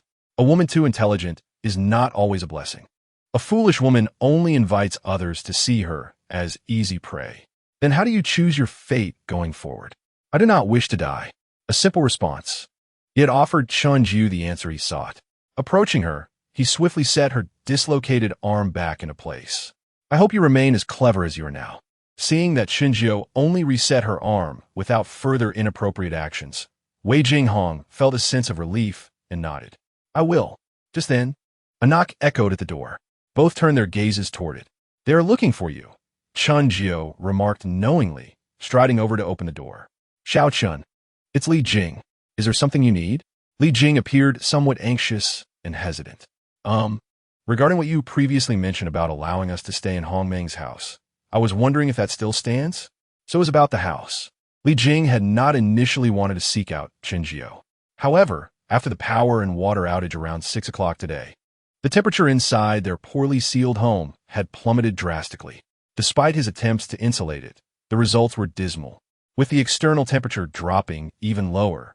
If they did not secure a new residence soon, while he and Liang Yu might endure, their children would likely not withstand it. Of course, that still stands.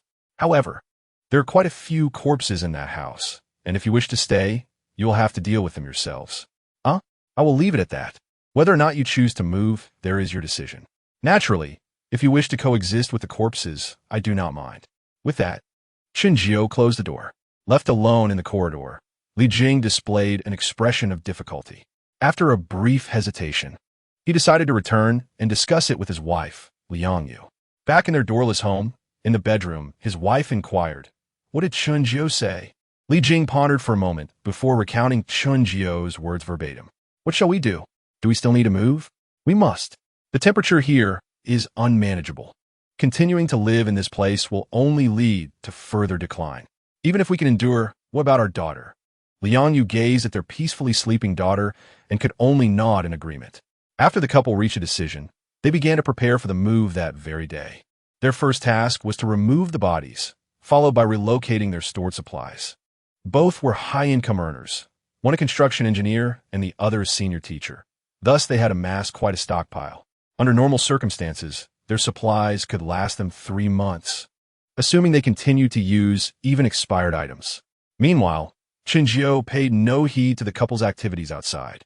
Back inside, he prepared breakfast for Wei Jinghong while taking time to familiarize himself with the changes in his current body.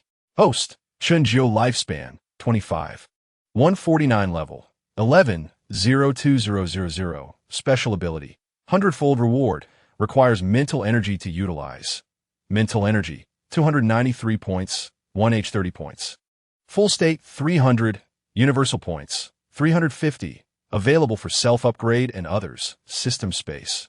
Thermostat 93, unlimited drinking water machine 97, gene antibody serum 100. Quite impressive. Having broken through to level 11, not only had his mental energy increased by 100, but his lifespan had also been extended. The key was the body itself. Every cell was infused with vitality. Many chronic ailments that had plagued him due to relentless work had vanished, rejuvenating him entirely. Is this not a metamorphosis of life's tier? Qinjiu pondered without a hint of doubt. He then assessed his newfound strength. The enhancement was significant. Although he lacked data to directly observe the extent of his power increase, he could sense that compared to his previous level 10 self, his physique had at least doubled.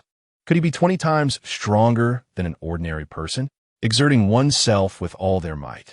Could one not achieve a force equivalent to tens of thousands of pounds solely through the strength of the flesh? It is indeed terrifying. If such power were to strike an ordinary person, one must ponder who in the world could withstand it. I am uncertain whether my current constitution can disregard the threat posed by conventional firearms. As this thought crossed my mind, Chenjiu promptly retrieved a handgun from his spatial storage. Gritting his teeth, without a moment's hesitation, he held the gun in his right hand and tensed the muscles of his left arm. The shot rang out, striking the muscle of his left arm without hesitation. The bullet merely embedded itself in the muscle, not even breaking the skin, and was deflected by the firm tissue. Nevertheless, while the bullet's impact was mitigated, the pain was undeniably real. In mere moments, a bruise began to form at the site of the impact. Witnessing this, Chenjiu felt a surge of excitement. Although this shot was fired with preparation, it revealed much. As long as he was not struck in a vulnerable area, firearms posed little threat to him. Even more powerful weapons might penetrate his defenses, but delivering a fatal blow would not be so easily achieved. He was now astonishingly powerful. Chenjiu was quite pleased with the transformations in his physique. After practicing various punches and kicks in his room, he discovered that many previously unattainable complex maneuvers now flowed effortlessly for him. With this realization, he exited the room. Outside, Wei Jinghong regarded him with a peculiar expression as he emerged. "Did I just hear a gunshot? You do realize I am merely an ordinary person. Isn't it quite normal for guns to misfire?" His reasoning left Wei Jinghong momentarily speechless. A day passed. With the dawn of a new day, the rewards were refreshed. Chenjiu selected a seafood gift pack weighing 20 pounds. The other two rewards were commendable as well, a snowmobile and thermal clothing. However, Chenjiu felt no need for them. Not only had he surpassed level 11, but even in the absence of attire, his body possessed formidable resistance to the cold. Even without that, he had no reason to venture outdoors, as the thermostat rendered thermal clothing unnecessary. The snowmobile was similarly irrelevant. In comparison, the seafood gift pack was undoubtedly more practical. While Chenjiu reveled in his good fortune, others were not faring as well.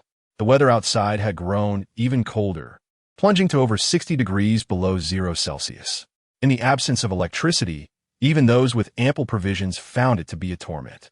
Discontent began to brew among the populace. "We cannot continue like this. Otherwise, we will surely freeze to death. Yingu, you're the most capable here. What do you suggest we do?" Within a room, 8 or 9 men clad in thick coats gathered. They were all young individuals trying to make a living in Longchuan City. Residing in the same apartment building and of similar age, they had become acquainted over time. With the arrival of the extreme cold, they were unable to venture outside and found themselves frequently moving about. Before the water and electricity were cut off, they congregated to chat or indulge in revelry. However, since the utilities were severed the previous day, their already limited supplies were dwindling, and their inner turmoil was palpable. During this gathering, an older man in the group, Feng Yun, began to voice different thoughts. Unlike the other relatively honest young men, Feng Yun was no saint in Longchuan City. He had no fixed job and mingled with a variety of individuals. The only notable profession he had was as a bouncer, accompanied by 2 relatively loyal subordinates. Now, being regarded as the group's backbone, he felt a swell of pride.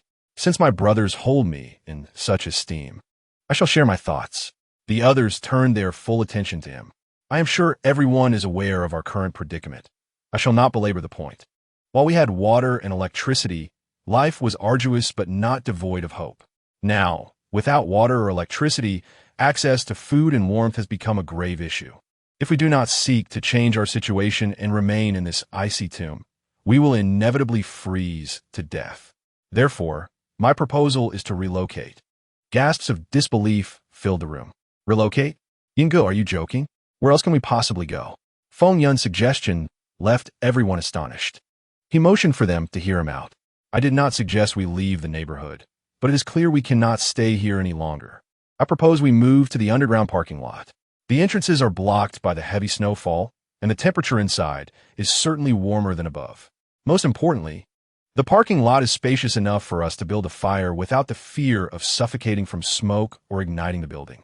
Thus, our issues of food and warmth would be resolved. From every perspective, it is our best option. A brilliant idea. Indeed, staying in this frigid room is hardly better. If we could start a fire, it would be an improvement over our current situation. The group praised Feng Yun's notion. Then it is settled. Everyone, prepare to gather what you can carry, especially supplies, and we shall meet at the parking lot. Feng Yun's declaration prompted the group to disperse. Once the outsiders had departed, one of Feng Yun's subordinates spoke up. Yingu, even if we temporarily resolve our hunger and warmth issues, it cannot last long. Those individuals are unaware, but we know there are few supplies. In a maximum of 10 to 15 days, we will be left with nothing but the bitter wind. What will we do then? Feng Yun smiled. Do not fret, all things take time. In times of prosperity, money can solve 99% of problems, but in chaotic times, manpower is key. What do you mean by that? We simply need to live our lives as best we can for now, while also gathering a group around us and letting the bullets fly for a while. Rest assured, when you follow me, you shall not suffer. Better days are yet to come. Thank you, Yingu. We are brothers. Feng Yun and his group acted swiftly. Within 2 hours, the first batch of supplies had been transported to the underground parking lot, and the number of individuals accompanying Feng Yun had increased from 9 to several more, including 5 girlfriends of the others. Aside from 2 who were somewhat attractive, the rest were merely passable. Yingu, Feng Yun remarked, surveying the supplies brought by his companions, his brow furrowing slightly. Is this all the supplies you have? Yingu, do not be so harsh. We cannot carry everything in one trip and must make several journeys. They replied in unison. Feng Yun's expression softened, and he chuckled. Then let us continue. By the way, do not overlook anything in your rooms that could be used for firewood. The more, the better. Is that wise, Yingu? Those pieces of furniture belong to the landlord. If we damage them, won't he come after us once the snowstorm subsides? That's right. My landlord is no good person. If I dismantle his furniture, he will surely demand exorbitant compensation. Others expressed their concerns. Feng Yun retorted irritably, You fools. This is called emergency evasion. Have you not heard Zhang-san say that when one's life is at stake, one will eat anything? Even a giant panda can become a meal. What is a bit of furniture in comparison? I tell you, if you burn the landlord's furniture, not only will he not come after you, but he will commend you for your resourcefulness. Is that true? So tell me, do you wish to live or die? To live. Then that settles it. Feng Yun appeared exasperated. Get to it. Yingu is right. In comparison to life, what do other concerns matter? I shall dismantle the bed immediately. Do not forget the doors and the sofa too. Encouraged by Feng Yun, the others were filled with determination. Chapter 14. The turmoil caused by the parking lot. Several hours later, all available supplies were transferred to the underground parking lot by a group of individuals. After a rough inventory, Feng Yun estimated that, disregarding other circumstances, the combined resources of their families could sustain 14 people for at least a week, even with hearty consumption. If they were to ration their food, they could last for half a month. However, Feng Yun was a person accustomed to extravagance, and with his own plans in mind, he would never skimp on others' provisions. As for what would happen once their supplies were exhausted, anyone with a modicum of sense would realize that if no rescue arrived in another week, there would be little left to consider. By that time, while they might still be deliberating, others would have already begun to stir unrest. Everyone had worked hard today. There is no need for further words. Let us now ignite the fire and prepare a meal. Long live Yingu. The crowd was filled with enthusiasm, eagerly participating in their first gathering in this new environment. Soon, a fire was kindled, and the aroma of food wafted through the air. They feasted on instant meals and ready-to-eat dishes. A dozen individuals gathered, raising their cups in camaraderie, hardly resembling those struggling for survival in harsh conditions. They felt comfortable at that moment, unaware that their actions had instilled a sense of dread in many on the lower floors above them. Where did the smoke come from? Could it be that a fire had broken out? Quickly, let us go check. If the entire building catches fire, we may all perish alongside it. Fire! Fire! Hurry to extinguish it. as the smoke from the parking lot drifted up through the safety passages. Many unaware individuals mistakenly believed a fire had ignited and rushed out of their homes to alert their neighbors. Word spread rapidly, and countless residents were roused from their slumber. Everyone began to scurry between the floors in search of the source of the smoke. On the top floor, where Chun-Jio resided, they were not affected. However, the commotion outside was audible to the two within. "Did you hear someone shouting that there's a fire?" Wei Jinghong pointed out. Upon hearing this, Chun-Jio approached the floor-to-ceiling window, extending his senses. In just a moment, he furrowed his brow. A fire that could alarm half the community must surely be significant. Yet, in his perception, there was no sign of thick smoke rising outside the building. One could argue that his position on the top floor might hinder his awareness of a fire on a lower level. But surely some hint of smoke would still be detectable. Aside from the shouts of the residents, it seemed remarkably quiet outside. Suddenly, there was a knock at the door. Chun-Jio turned and walked over. Outside, as he opened the door, a wave of warmth rushed out, influenced by the thermostat, enveloping Li Jing. Clad in thick clothing, Li Jing felt the warmth, his eyes widening in surprise. Why is it so warm in Chun-Jio's home? Can they still use electricity? What is the matter? Hearing Chun-Jio's voice, Li Jing snapped back to reality. He glanced into Chun-Jio's home, but noticed nothing amiss. Suppressing his astonishment, Li Jing stammered. "Did you hear the shouts from below? It seems there is a fire somewhere." Chun-Jio nodded. "And then? Well, if there is nothing to worry about, you should just head back. It shouldn't be from our building." "Oh, all right." Faced with Chun-Jio, Li Jing dared not say much. Mustering the courage to visit Chun-Jio had taken effort, but now, confronted with him, that courage dissipated entirely. Seeing Chun-Jio's disinterest, he felt even more apprehensive, fearing that any misstep could provoke this formidable figure, endangering his family. Returning home, Li Jing was met with his wife's anxious inquiry. "What did Chun-Jio say?" Li Jing shook his head and quickly sat beside her. "Darling, I have something to tell you." Chun-Jio's house was incredibly warm. When he opened the door, a wave of warmth hit my face.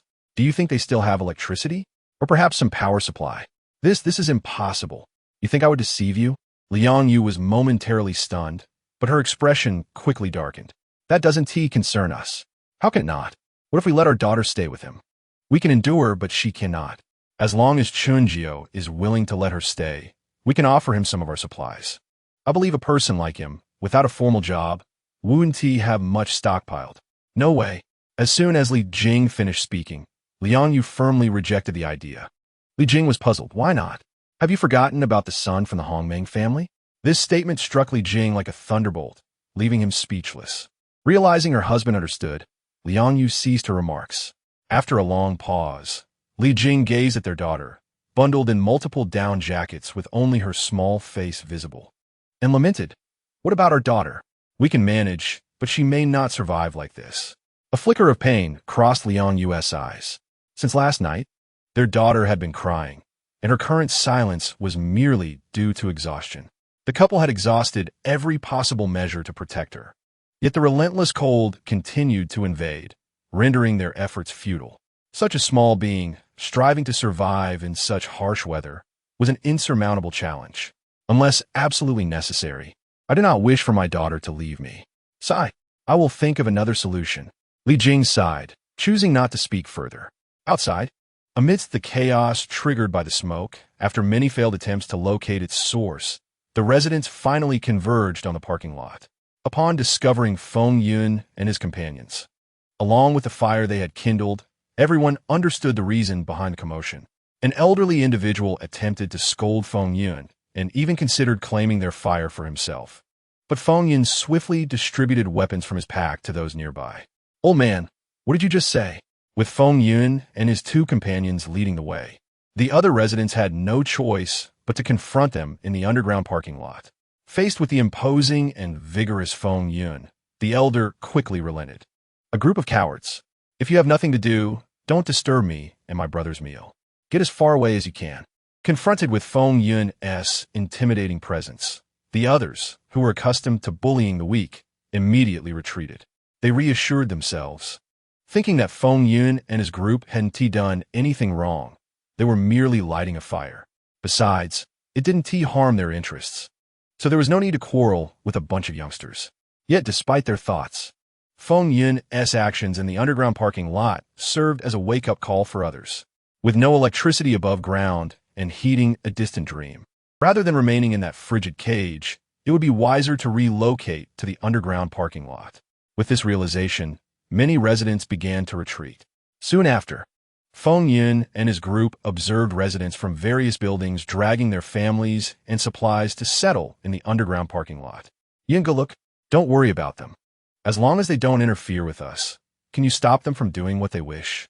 Come, let's continue to eat and drink. Our lives will only improve from here. Following Yungu's lead, they toasted. The residents' migration to the underground parking lot did not spark much commotion. Chapter 15, The Rescue Team. In the blink of an eye, another day had passed. On this new day, Chunjiu received a new special ability, the Eye of Insight, from the system. With the Eye of Insight, he could perceive an individual's basic information and special abilities. Human, Wei Jinghong gender, female age, 24 level, 1 special ability, none. With merely a slight expenditure of mental energy, Wei Jinghong's basic information materialized in Chunjiu's mind. To Chunjiu's astonishment, Wei Jinghong's rank turned out to be level 1. He had not anticipated that the other party was a formidable expert. After all, reaching level 1 meant that one's physical attributes were equivalent to double that of an average person, considering the profession to which the other belonged. Chunjiu believed that without the benefits of universal points for enhancement, his former strength would have rendered him insufficient to confront Wei Jinghong. He would have been no match for him, even unarmed. It was indeed impressive. Why do you keep staring at me? Wei Jinghong, feeling uncomfortable under Chunjiu's gaze, inquired with curiosity. You are quite good-looking, Chunjiu replied dismissively, then averted his eyes. Wei Jinghong pursed his lips, feeling vexed but refraining from expressing it. Under the eaves of another, one could neither fight nor vent his frustrations. He could only endure in silence. Meanwhile, within the family quarters where Wei Jingmin's family resided, a commando squad arrived unexpectedly. Captain Long, why are you here so soon? Wasn't it agreed upon for tomorrow? Wei Jingmin exclaimed, filled with surprise upon seeing the armed team at his doorstep. The leader, a fully armed man, saluted and stated solemnly, the situation has changed. To ensure that all esteemed leaders can safely reach the capital, we have advanced our timeline by 1 day. If there is nothing to prepare, we shall depart immediately. Wei Jingmin nodded without further inquiry. There's nothing to prepare. By the way, Captain Long, I would like to request your assistance with a matter. Please go ahead. Esteemed leader.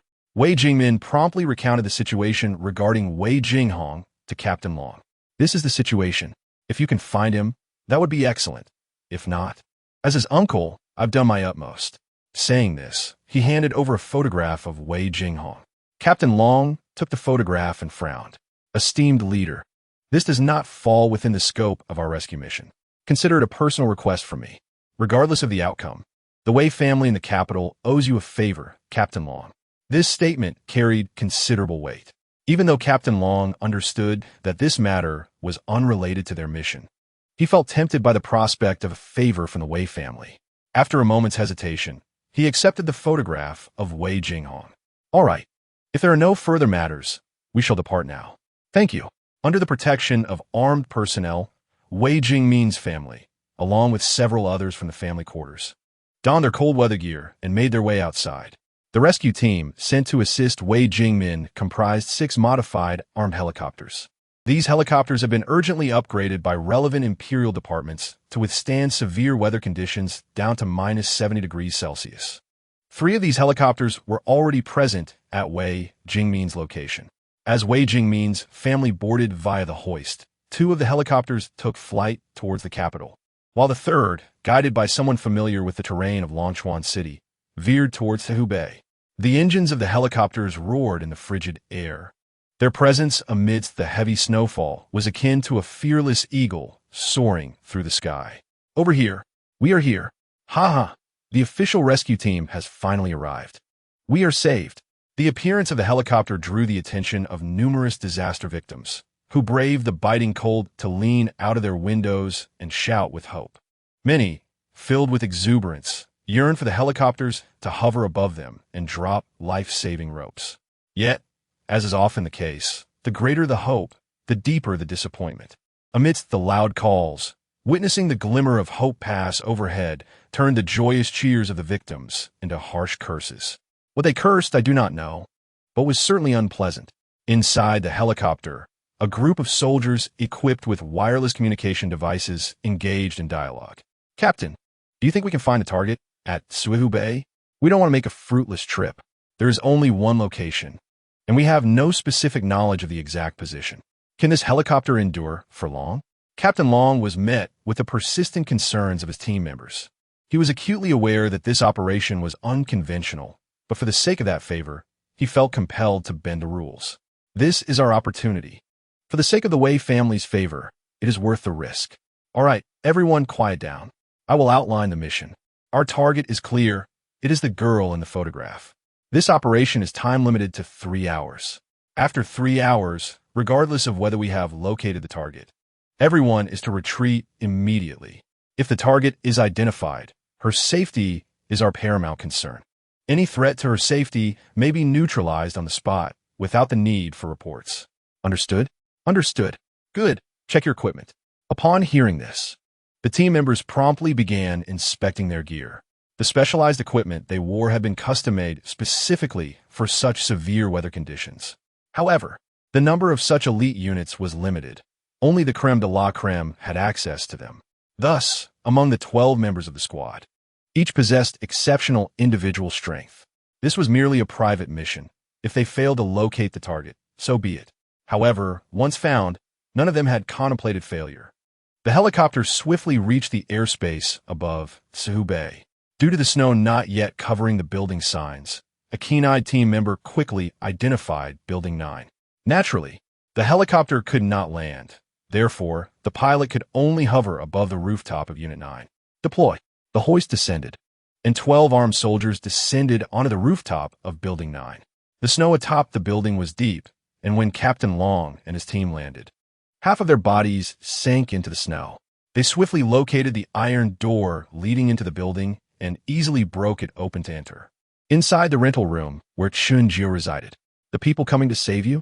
Didn't you already know?" The appearance of the helicopter had caught Chun-Jio's attention. Through his perception, he realized that the armed helicopter had directly hovered above the rooftop. He knew it was there to rescue Wei Jinghong. Wei Jinghong was equally aware. "What do you plan to do?" Chun-Jio asked, unfazed, gazing at Wei Jinghong with interest. Wei Jinghong replied with a faint smile, "What else can I do? If you perish, I shall leave with them. If their mission fails, I will continue to stay by your side as a talisman. Are you not afraid I will take out my anger on you?" "Yes, but what can I change?" Chun-Jio chuckled, rising from the sofa. "You won't escape today. A group of people intent on killing me. I will not show mercy to the instigator."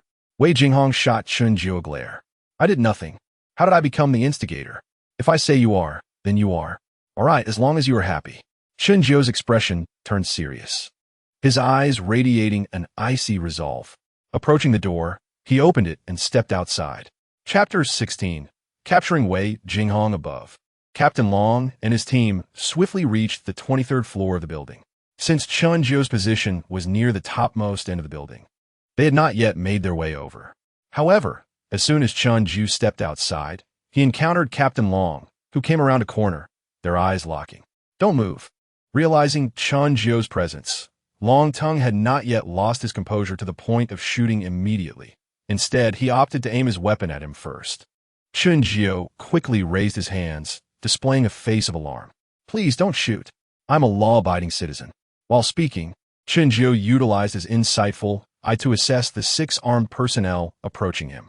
Human, Long Tongue, gender, male, age, 30, level 1, special ability, none, human, Zhao Huanshu, gender, female, age, 27, level 1, special ability, none.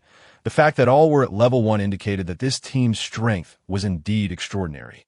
Observing their heavily armed gear, it was evident that if they faced ordinary individuals, this small squad could easily annihilate a group of several hundred. "What is your name? How did you end up here?" As the group approached Chun-Jio, members took up perimeter security while Long Tongue and the female team member, Zhao Huanxue, began to interrogate him directly. Chunju endeavored to present himself as exceedingly anxious. I am Chinjiu, a resident here. I stepped out because my home is devoid of food, and I intended to borrow some provisions from my neighbor. This statement posed no issues, and coupled with Chunjiu's almost tearful expression, Long Tongue and his companions failed to perceive any anomalies. Long Tongue softened his tone, simultaneously diverting the muzzle of his weapon away from Chunjiu's face. Do not be afraid. We are warriors on a mission and mean you no harm. I am not afraid, Chunjiu stammered. Nevertheless, his trembling form elicited a chuckle from Zhao Hanxue, with others unable to suppress their laughter. Long Tongue, feeling somewhat exasperated, retrieved a photograph of Wei Jinghong from his belongings. Allow me to inquire, have you encountered the individual in this photograph? Speak truthfully. Chunjiu cast a fleeting glance at the image, feigning contemplation. I have seen her. Really? Long Tongue and his companions erupted with joy. They had not anticipated that a chance encounter would yield information about their target, securing a favorable connection to the Wei family. Chunjiu nodded affirmatively. Where did you see her? Where is she now? She is currently within my residence. Your residence? What? With that exclamation, Chunjiu swiftly kicked Long Tongue, sending him flying. The sheer force of the blow caused a dent to form in his torso, and he collided violently with the wall at the corridor's corner, rendering him unconscious. Subsequently, Chunjiu seized Zhao Hanxue, treating her as if she were a mere chick, and hurled her towards the other two. As they instinctively raised their weapons, Chunjiu was already upon them, delivering blows without restraint, with predictable outcomes for his adversaries. This is bad. The captain is in trouble. The commotion immediately attracted the attention of another 6-member squad, who descended from the rooftop, splitting into 2 flanks. They could not fathom that they would encounter an ambush so soon after entering the building, observing their captain lying motionless at the corner. The opposing squad swiftly formed a combat formation and charged towards Chunjiu. However, Chunjiu possessed an extraordinarily keen awareness. Detecting the movement around the corner and confirming the presence of 6 individuals, he briskly approached Zhao Hanxue and her companions, alleviating their suffering before accelerating towards the corner. The other squad, unaware of the situation, hesitated to engage recklessly. As they neared the corner, Chunjiu sprang forth. What? With a mere exchange, 2 of them fell to Chunjiu's prowess. The remaining 4 found it impossible to aim their weapons at the rapidly advancing Chunjiu. By the time they recognized their peril, they were already sprawled on the ground. There was no need for ostentatious techniques. Chunjiu concluded the skirmish solely through his physical prowess, feeling a surge of vitality coursing through him. Swiftly collecting the equipment from the 12 fallen individuals, Chunjiu made his way towards the rooftop. Outside, a helicopter hovered in midair. Suddenly, a figure leaped from the snow below, directly entering the cabin. A ghost. The guide inside was utterly terrified. Before he could react, Chunjiu grasped his collar and flung him out of the aircraft. The pilot, sensing danger, immediately ascended the helicopter while the other one drew his weapon to retaliate. Chunjiu, however, would not afford them any opportunity. With a single punch, he resolved the matter. As the helicopter began to plummet to the ground without a pilot, Chunjiu leaped from the helicopter and returned to the rooftop without a backward glance. Inside the residence where Wei Jinghong was located, a serendipitous moment occurred as she stood before the floor-to-ceiling window, witnessing the helicopter descend. Upon witnessing this spectacle, a flicker of emotion crossed Wei Jinghong's typically stoic visage. Sighing, she reflected that one could not claim she felt no disappointment.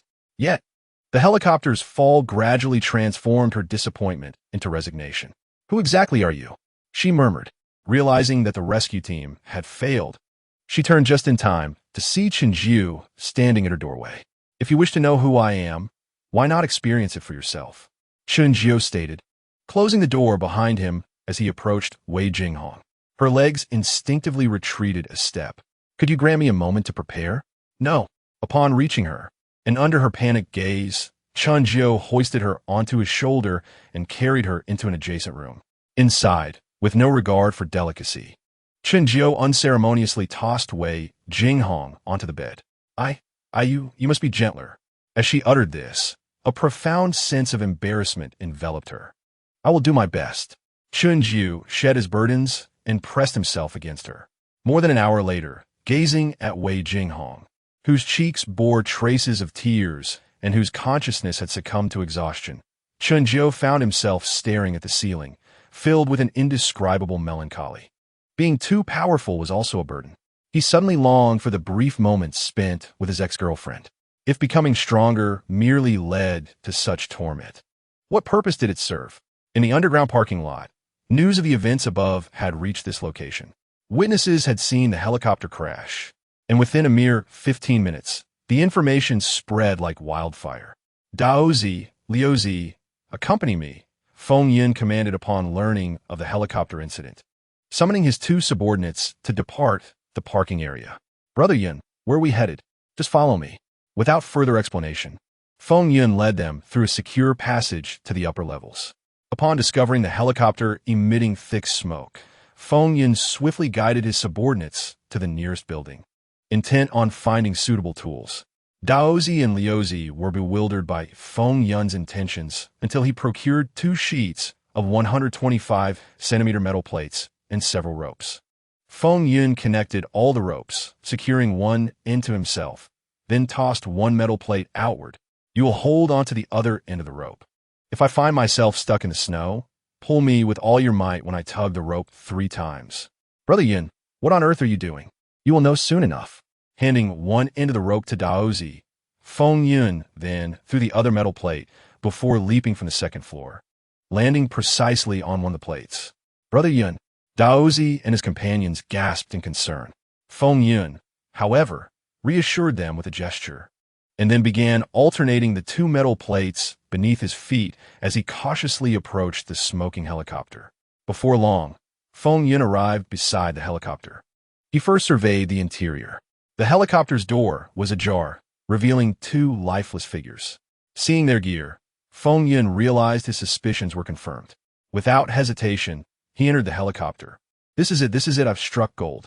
On the bodies of the 2 pilots, Feng Yin discovered the coveted items, 2 handguns. He could not discern the materials from which they were made, but upon inspection, he found they were still functional, filling him with overwhelming joy. Firearms capable of operating in temperatures below -60 degrees Celsius were undoubtedly high-end goods. Subsequently, Feng Yin left nothing behind, stripping the pilots of their gear and searching for any useful items within the helicopter until there was nothing left of value before retracing his steps. Inside the building, Brother Yin, what do you want with the clothes of these deceased individuals? Uninformed, these are all valuable items. Feng Yin retorted with a laugh, then drew a handgun from his waist in front of his 2 subordinates. A gun. Feng Yin grinned triumphantly. What do you think? This trip was certainly worthwhile. The astonished expression on Lu Zi's face was unmistakable as he exclaimed, Wow, Brother Yin, how did you know there were guns on that helicopter? Feng Yin holstered his pistol. Initially, I had my doubts, but upon examining the helicopter's damage, I was almost certain. Now you have witnessed it for yourselves. Both young men gazed at Feng Yin with admiration. Brother Yin is amazing. It's all thanks to Brother Yin. Feng Yin relished their praises. By the way, Brother Yin, is this pistol still functional? It's not just for show, is it? Daozi inquired curiously. You really don't know your goods, Feng Yin replied, eager to satisfy their curiosity. He promptly produced the pistol again, disengaged the safety, and fired a shot outside. The resounding bang sent adrenaline coursing through the trio in an exhilarating rush. It works. Feng Yin chuckled triumphantly. What do you think? Still skeptical? The 2 young men shook their heads vigorously. And there's more. Feng Yin continued, lifting the gear he had stripped from the 2 pilots. These items are also of high quality. The fact that the enemy dared to expose themselves while wearing such minimal clothing indicates its excellent insulation properties. Let me try it on. If my assumptions prove correct, whoever fits the other set can wear it. The eyes of the 2 young men brightened at his words. Brother Yin, hurry and try it on, Lu Zi exclaimed. Hey, Lu Zi protested as he received a light smack on the head. Brother Yin, why did you hit me? Feng Yin shot him a glare. Do you want to freeze me to death so you can inherit my fortune? We'll wait until we get back to the parking lot to try it on. Right. I almost forgot about the temperature outside in my excitement. Let us go back and try on the clothes. The two answered in unison, eagerly following Feng Yun toward the underground parking lot. Upon reaching the parking area, Feng Yun found a sedan and slipped inside. After donning one of the outfits that fit him closely, everything unfolded as he had anticipated. The clothing indeed provided remarkable cold resistance and warmth. Daozi and Lu Zi, having learned of the situation from Feng Yun, were eager to try on the remaining set. True to his word, Feng Yun allowed them to take turns, ultimately granting Lu Zi the right to wear the other outfit, much to Daozi's chagrin. Brother Yun, now that we have guns, can't we just walk around here without fear? Liu Zi exclaimed excitedly. Feng Yun smirked. From today onward, I shall refrain from eating beef. As night fell, Wei Jinghong awoke to find herself unclothed and embraced by someone. Her first instinct was to resist. Yet, as she began to move, her limbs were restrained by a presence. Do not provoke me. I have no mercy for the delicate. Hearing that familiar voice, Wei Jinghong realized she had completely fallen into someone else's grasp. Embarrassment and anger flushed her face, yet she fell silent. Beast, I shall take that as your compliment. Wei Jinghong took a deep breath. What have you done to them? Chun Jiao, understanding her implication, replied calmly. I held nothing back. They should still be lying outside, barring any unforeseen circumstances. What, do you wish to collect their bodies? Although she had suspected as much. Hearing it from Chun Jiao brought a twinge of sorrow to Wei Jinghong's heart. Those individuals had perished while attempting to save her, and she felt unable to distance herself from the situation. Is that acceptable? Certainly. Chun Jiao's tone remained unfaltering, as if nothing warranted his concern. Wei Jinghong turned to face him directly, her beautiful eyes unwaveringly locked onto his. How can you remain so nonchalant?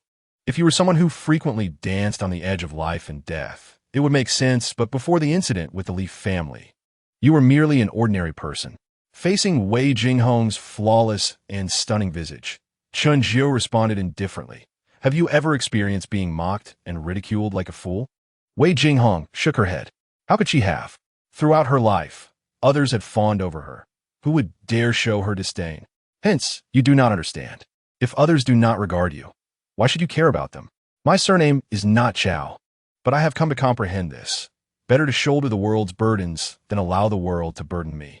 Wei Jinghong was momentarily taken aback. Unexpectedly, she blurted out, So, do you intend to inherit someone else's will?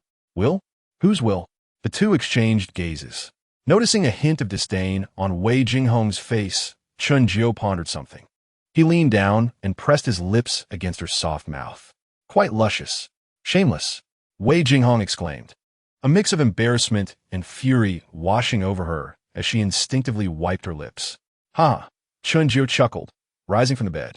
Wei Jinghong had wanted to retaliate, but as a newcomer to such experiences, and having endured over an hour of Chun Jiao's advances, even after a brief slumber, she was left feeling drained.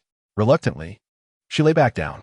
The bodies of Long Tongue and the others would have to wait until she had regained her strength for proper handling. Chapter 18. Liang Yu's plea for help. A new day dawned. For the system's reward refresh, Chun Jiao selected a set of attire known as the Dark Knight Ensemble. The complete outfit consisted of a combat suit, an officer's cap, leather military boots, leather gloves, a half-face mask, and a Tang Hung sword. The primary function of this attire, when worn entirely, was to conceal the wearer's aura and block all external inquiries into the wearer's information.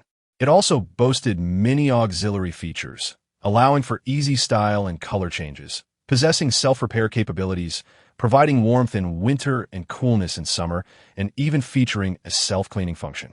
The Tang Hung sword was an indestructible weapon with no special powers. Its only effect was that all damage inflicted upon any entity was genuine and effective. And it was exceptionally sharp. Chun Jiao chose it mainly for its auxiliary capabilities. Just imagine, a suit that would never wear out, did not require washing, and could be altered in style and color at will. It would be an irresistible temptation for most men. Truly, the Dark Knight would endure a legacy everlasting. As soon as the ensemble was in his possession, Chun Jiao changed into the combat suit and tailored it to his preferred style. Regrettably, There were no inner layers. Otherwise, it would have been even more convenient. At dawn, Wei Jinghong, still recovering from her injuries, did not want to trouble her, so Chenjiu allowed her to rest. The two of them, having risen early, were in the living room enjoying a seafood feast as a reward from the system after Wei Jinghong had dealt with the bodies in the hallway. Knock, knock, knock. Around 8 o'clock, a series of sounds outside captured Chenjiu's attention. Out of curiosity, he stepped outside to investigate. Wife, if you can't carry everything at once, just take multiple trips. I've already picked a spot. You and the girl can wait there while I return for the rest. It's fine. Bring a bit more now. And you want to have to make an extra trip later. All right. There is no need to bring everything down. If we really need it, we can always come back. It was the Leaf family. They seemed to be preparing to move. Are you all relocating? Chenjiu suddenly spoke up. The couple, who had not noticed Chenjiu's presence, froze in place upon hearing his voice. After a moment, they turned to face him. Xiao Chun, they both stammered, their expressions uneasy, eyes filled with fear and trepidation. It was no surprise they felt this way. Not long ago, the 23rd floor had seen a surge of corpses, although they had mysteriously vanished by morning. The couple, aware of the prevailing thoughts, knew exactly who the perpetrator was. Their fear of Chenjiu only deepened. Have you found a new place? Li Jing hesitated momentarily, but ultimately spoke honestly. Yes, someone in the group informed us. Everyone from the community has gone to the underground parking lot where they can light fires, cook, and stay warm. I plan to take you, Sister Liang, and the girl there for a while. Li Jing, feeling uncertain about his words, added, the weather's getting colder. We adults can barely endure it, let alone the children. Without electricity or heating, I truly had no choice but to make this decision. Upon concluding her words, Li Jing and her husband exchanged anxious glances at Chenjiu, fearing he might harbor some misunderstanding and unleash his wrath upon their family. Fortunately, their apprehensions proved unfounded. After listening to Li Jing, Chenjiu merely nodded. Do you require assistance? This was clearly a polite inquiry. No, we can manage on our own. They replied in unison. Indeed, we wouldn't want to trouble you, they affirmed. Very well, then, I shall let you be, Chenjiu responded before turning back towards the house. Once Chenjiu's figure vanished from sight, the couple simultaneously exhaled a sigh of relief. A shared glance revealed mutual feelings of helplessness and lingering dread. We must leave. This place is no longer safe. This time, Liang Yu did not object. The couple, accompanied by their daughter, descended the stairs with their belongings in tow. Inside Chenjiu's residence, Wei Jinghong inquired curiously, what has transpired outside? Nothing much. A neighbor is heading to the underground parking lot. As it seems everyone in the community is gathered there, Chenjiu explained. Is it due to the power outage? Wei Jinghong speculated. You are quite astute, Chenjiu replied, settling back onto the sofa. With the electricity gone, heating has become an issue. Starting a fire at home is not only cumbersome, but also fraught with risk. The underground parking lot provides a viable alternative.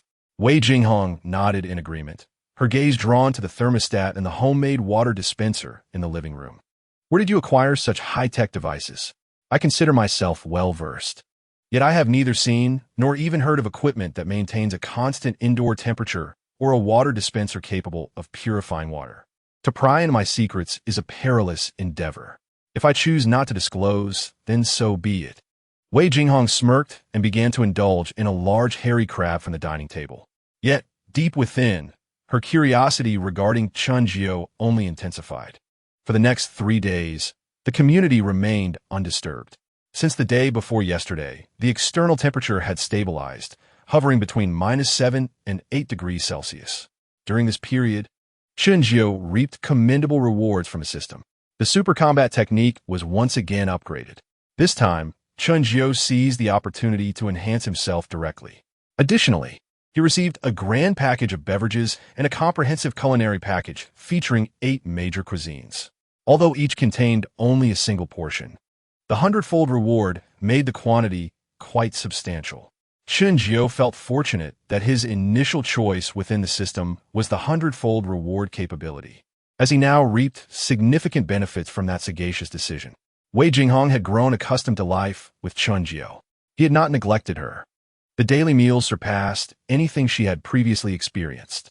Each meal, was a feast of fish and meat, and they were never lacking in fruits and vegetables. In this comfortable environment, surrounded by delectable food, Wei Jinghong felt she had gained a few extra pounds. The only aspect that instilled fear in her was Chen Jiu's formidable combat prowess, which left her utterly exhausted each time, and yet he could not fully indulge himself. Wei Jinghong understood that if she did not devise some contingency plans, she might become the first victim of this impending chaos. One morning, while Chen Jiu and Wei Jinghong were enjoying breakfast, a loud knock resonated from the front door. "I'll go check." Chen Jiu signaled for Wei Jinghong to continue eating before rising to answer the door. The door swung open swiftly. "Help, help!" A figure stumbled in, crying out for assistance. Liang Ye. Upon recognizing the newcomer as Liang Yu, Chen Jiu noted her pale complexion and frantic eyes. She cradled her daughter, Li Jingwei, in her arms, her disheveled appearance suggesting she had endured a harrowing ordeal, with multiple signs of being torn or pulled. Upon seeing Chen Jiu, Liang Yu's panicked expression transformed into one of hope. "Xiao Chun, please help me protect this child. As long as you are willing, the supplies left by my brother and me in the adjacent room are yours. I beg you, save my child. She is still so young." Liang Yu did not rise, but knelt before Chen Jiu, clutching his pant leg in desperation. Chen Jiu furrowed his brow. "What has happened?" "Xiao Chun, I know you are capable. You can protect this child. I do not ask for her to lead a lavish life, just to survive. I beseech you," Liang Yu pleaded, bowing her head in reverence. "If you prefer not to share, then so be it. Now, please leave. I still wish to eat." Chen Jiu's tone remained cold and unyielding. Liang Yu paused, her head bowed, her tear-streaked face displaying a beauty tinged with anguish. "Do you require me to escort you away personally?" Liang Yu bit her lip and quickly replied, "I will speak. I will speak." In Chapter 19, without any provocation, the guns were drawn as Liang Yu tearfully recounted the events that had transpired around her. The matter was quite simple. The underground parking lot had lost its previous harmony. A man named Feng Yun had ignited the chaos, wielding a gun that instilled fear in everyone. Initially, they merely sought combustible materials, but this endeavor turned fatal, and everything spiraled out of control.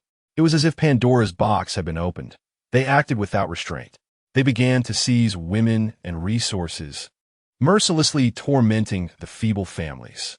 Under their reckless influence, more unscrupulous individuals began to rally those around them, forming their own factions. In a twisted sense of unity, they even pushed women forward to share among their groups. Li Jing and Liang Yu, unwilling to compromise their morals, faced the inevitable consequences. Today, someone approached the couple with sinister intentions towards Liang Yu. Li Jing, determined to protect his family, fiercely resisted, risking everything to buy time for his wife and daughter to escape. In her flight, Liang Yu instinctively thought of Chen Jiu, the formidable figure they regarded as a ruthless protector. The 23rd floor, reached solely by foot, illustrated the immense challenge she faced while carrying her daughter to seek refuge with Chen Jiu. After listening to Liang Yu's account, Chen Jiu anticipated such events. Since the emergence of the system, he understood that occurrences like this would only become more frequent. Those still alive ought to be grateful for the official warnings.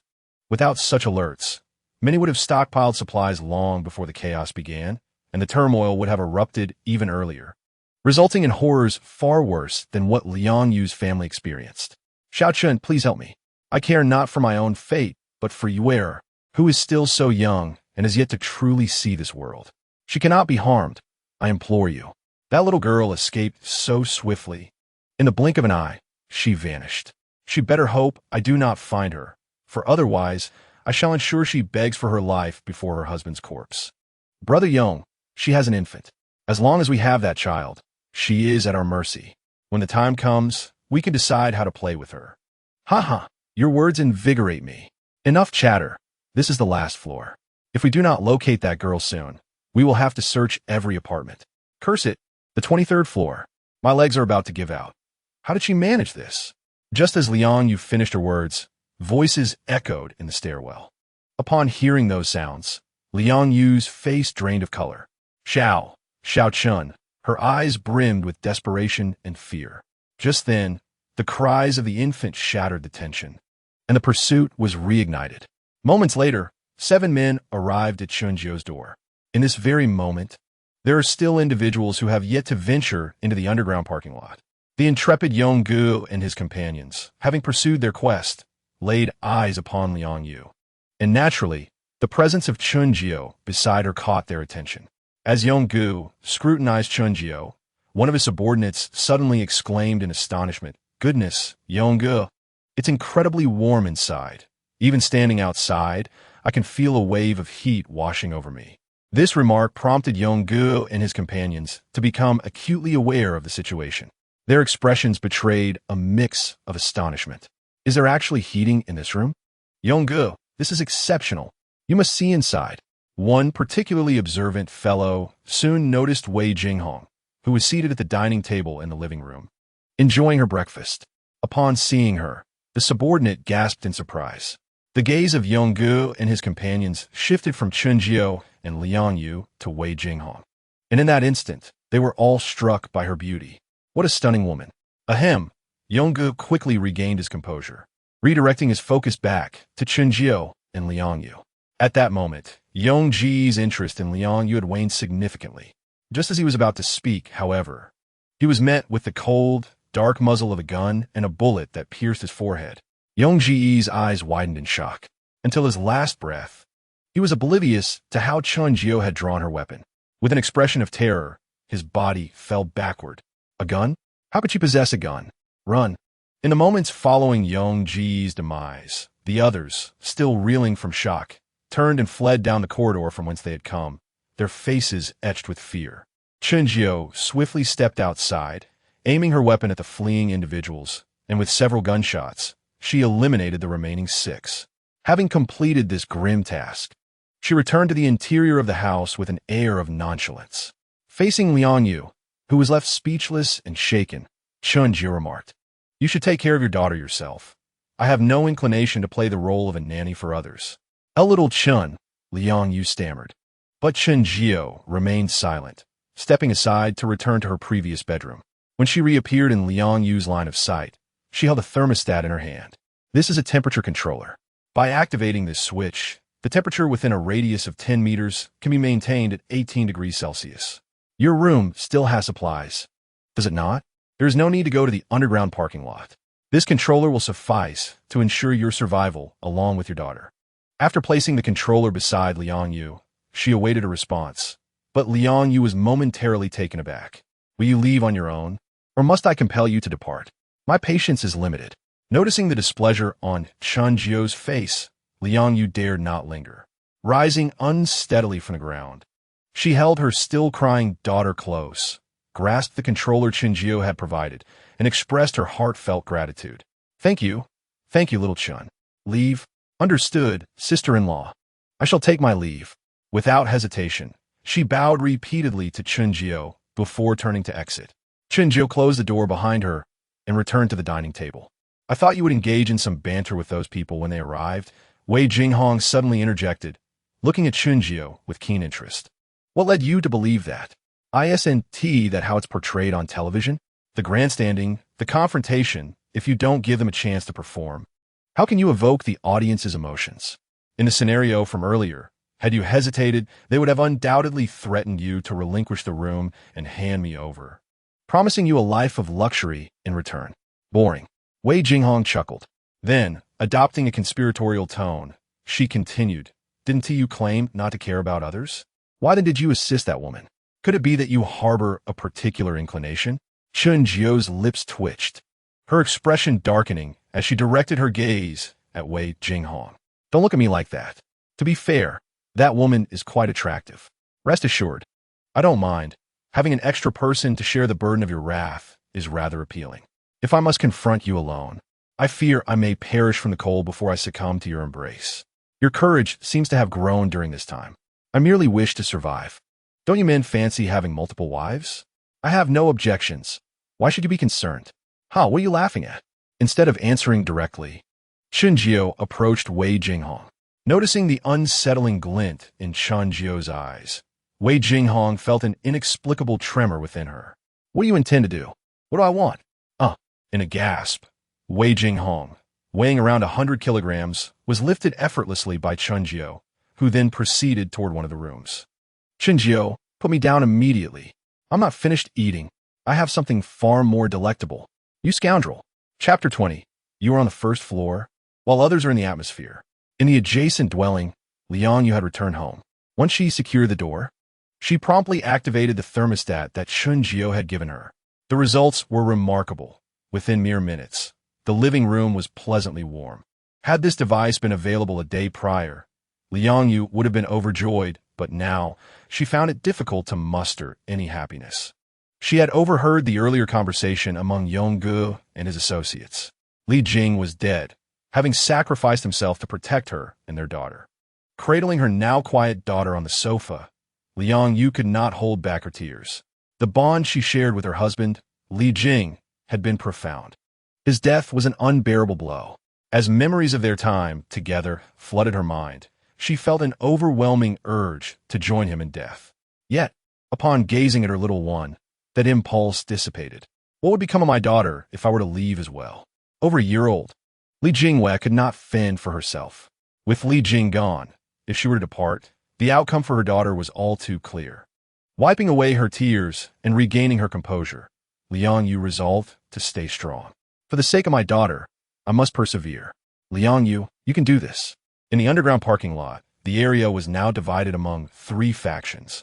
Teams were aligned with one of the 3 major powers, while those without a team, or unwilling to consort with these factions, either languished in abandoned apartments or had become mere playthings for others, treated like pets. The team led by Feng Yun was undoubtedly the strongest, comprising over 400 young men and women. They did not accept families with elderly or children. The other 2 factions were also formidable. One was led by a middle-aged man named Qin Hao, who had a background in auto repair before the apocalypse and possessed considerable strength. His group boasted nearly 800 members, with around 300 capable of combat. Their collective ties made them exceptionally fierce when threatened. The final faction consisted of the community's property management and security personnel, intermingled with some homeowners, led by the property manager, Wu Biao, who commanded over 500 individuals. Yonggu hailed from this group. At this juncture, it had been over an hour since Yonggu and his companions had left to capture Liang Yu. As the leader, Wu Biao began to grow concerned at their prolonged absence. Why haven't Yonggu and the others returned? Does it truly take this long to apprehend someone? A nearby subordinate chimed in. Manager, it's obvious. Facing such a beauty, if they succeeded, wouldn't they want to savor the moment? With 7 of them, even 10 minutes each would take over an hour. Youthful folly. Who said they had to take turns? Damn it, you're clever. Wu Biao couldn't help but laugh and curse.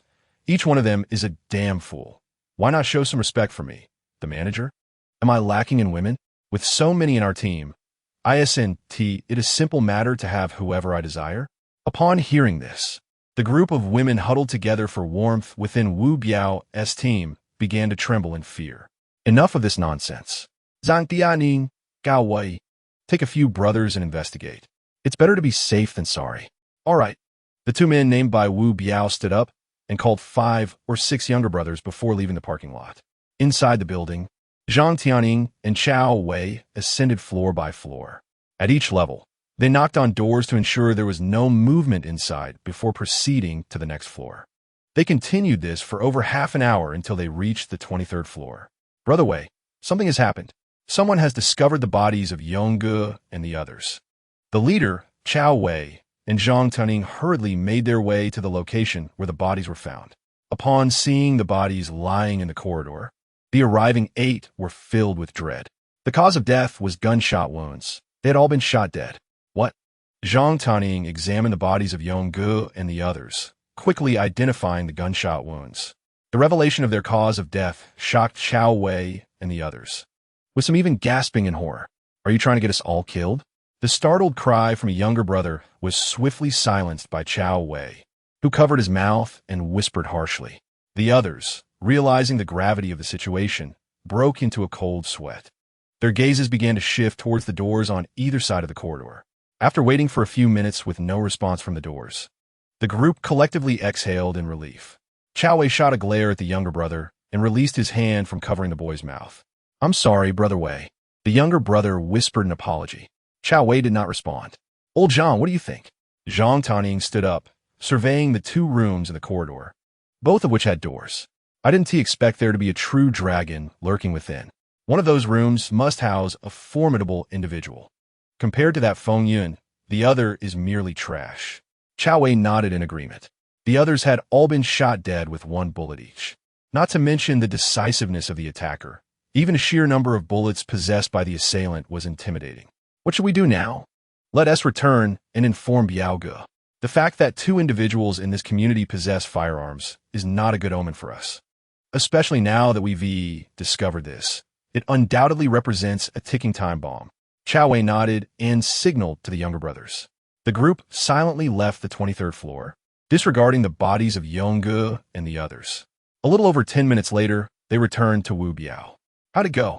Did you find Yongge and the others?" Chao Wei approached Wu Biao and quietly whispered something in his ear.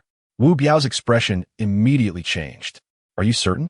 We all saw it with our own eyes. There is no mistake." Wu Biao furrowed his brows. Then, he pondered for a moment and asked, "You weren't discovered by the other party, were you?" "Shooting TB. That's good." Wu Biao let out a sigh of relief. "Brother Biao, having just one Feng Yin in the parking lot is troublesome enough. And now, there's an even bigger problem above. This is not a good sign for us." Wu Biao understood what was implied.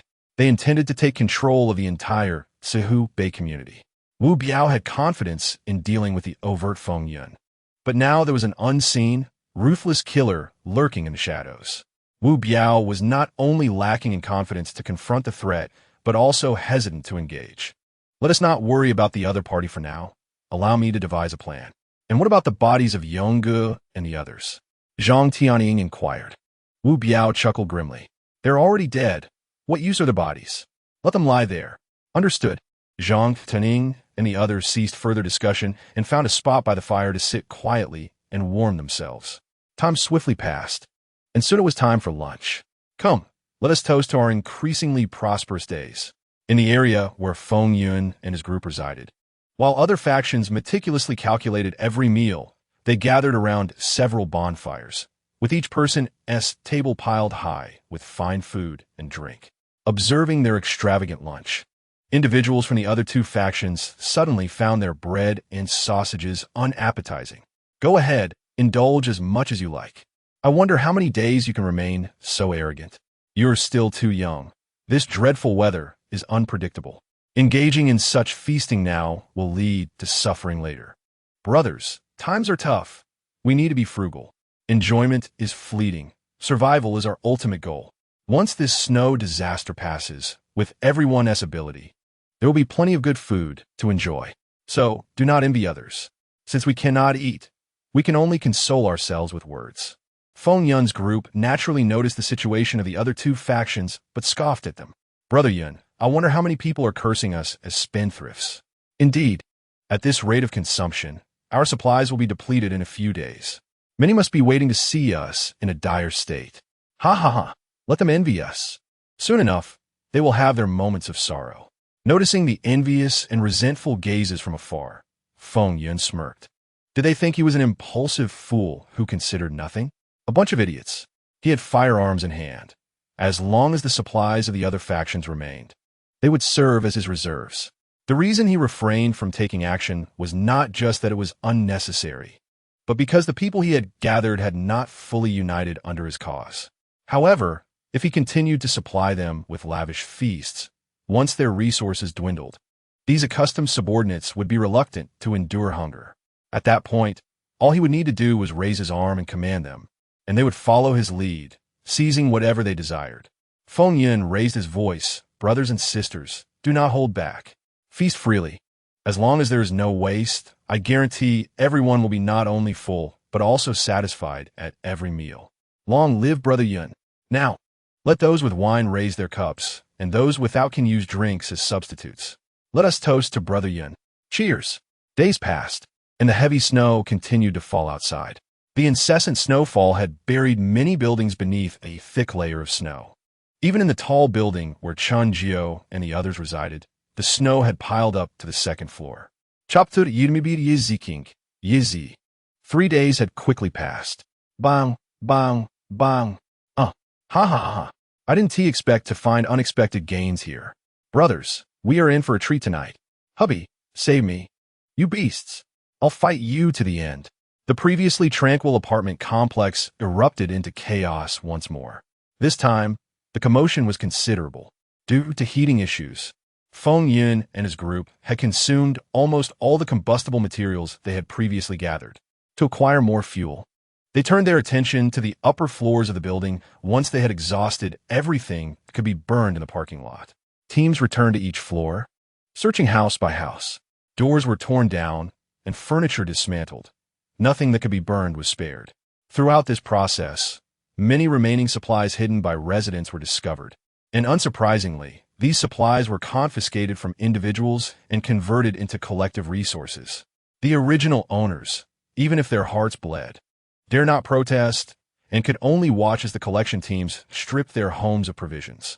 In addition, those who were unwilling to collude with the three major factions had retreated back to their homes, hiding from the growing threats in the parking lot, and were naturally discovered by these collection teams.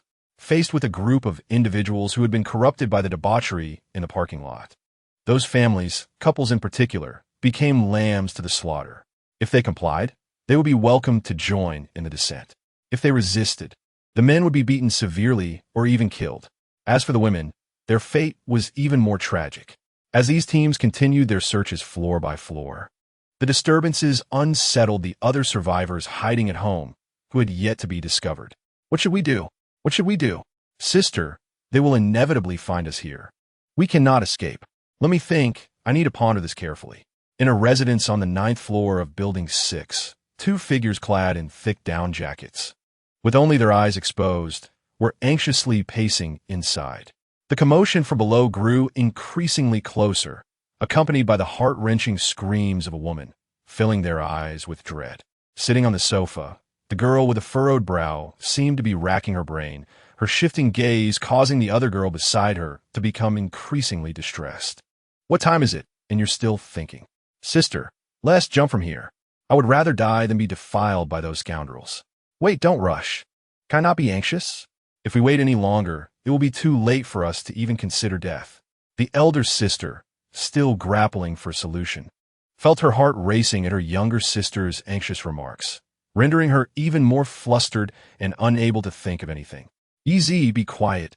The elder sister's sharp reprimand left the frantic Easy momentarily stunned. Yiziching, are you scolding me? Yiziking pidisit hadforat.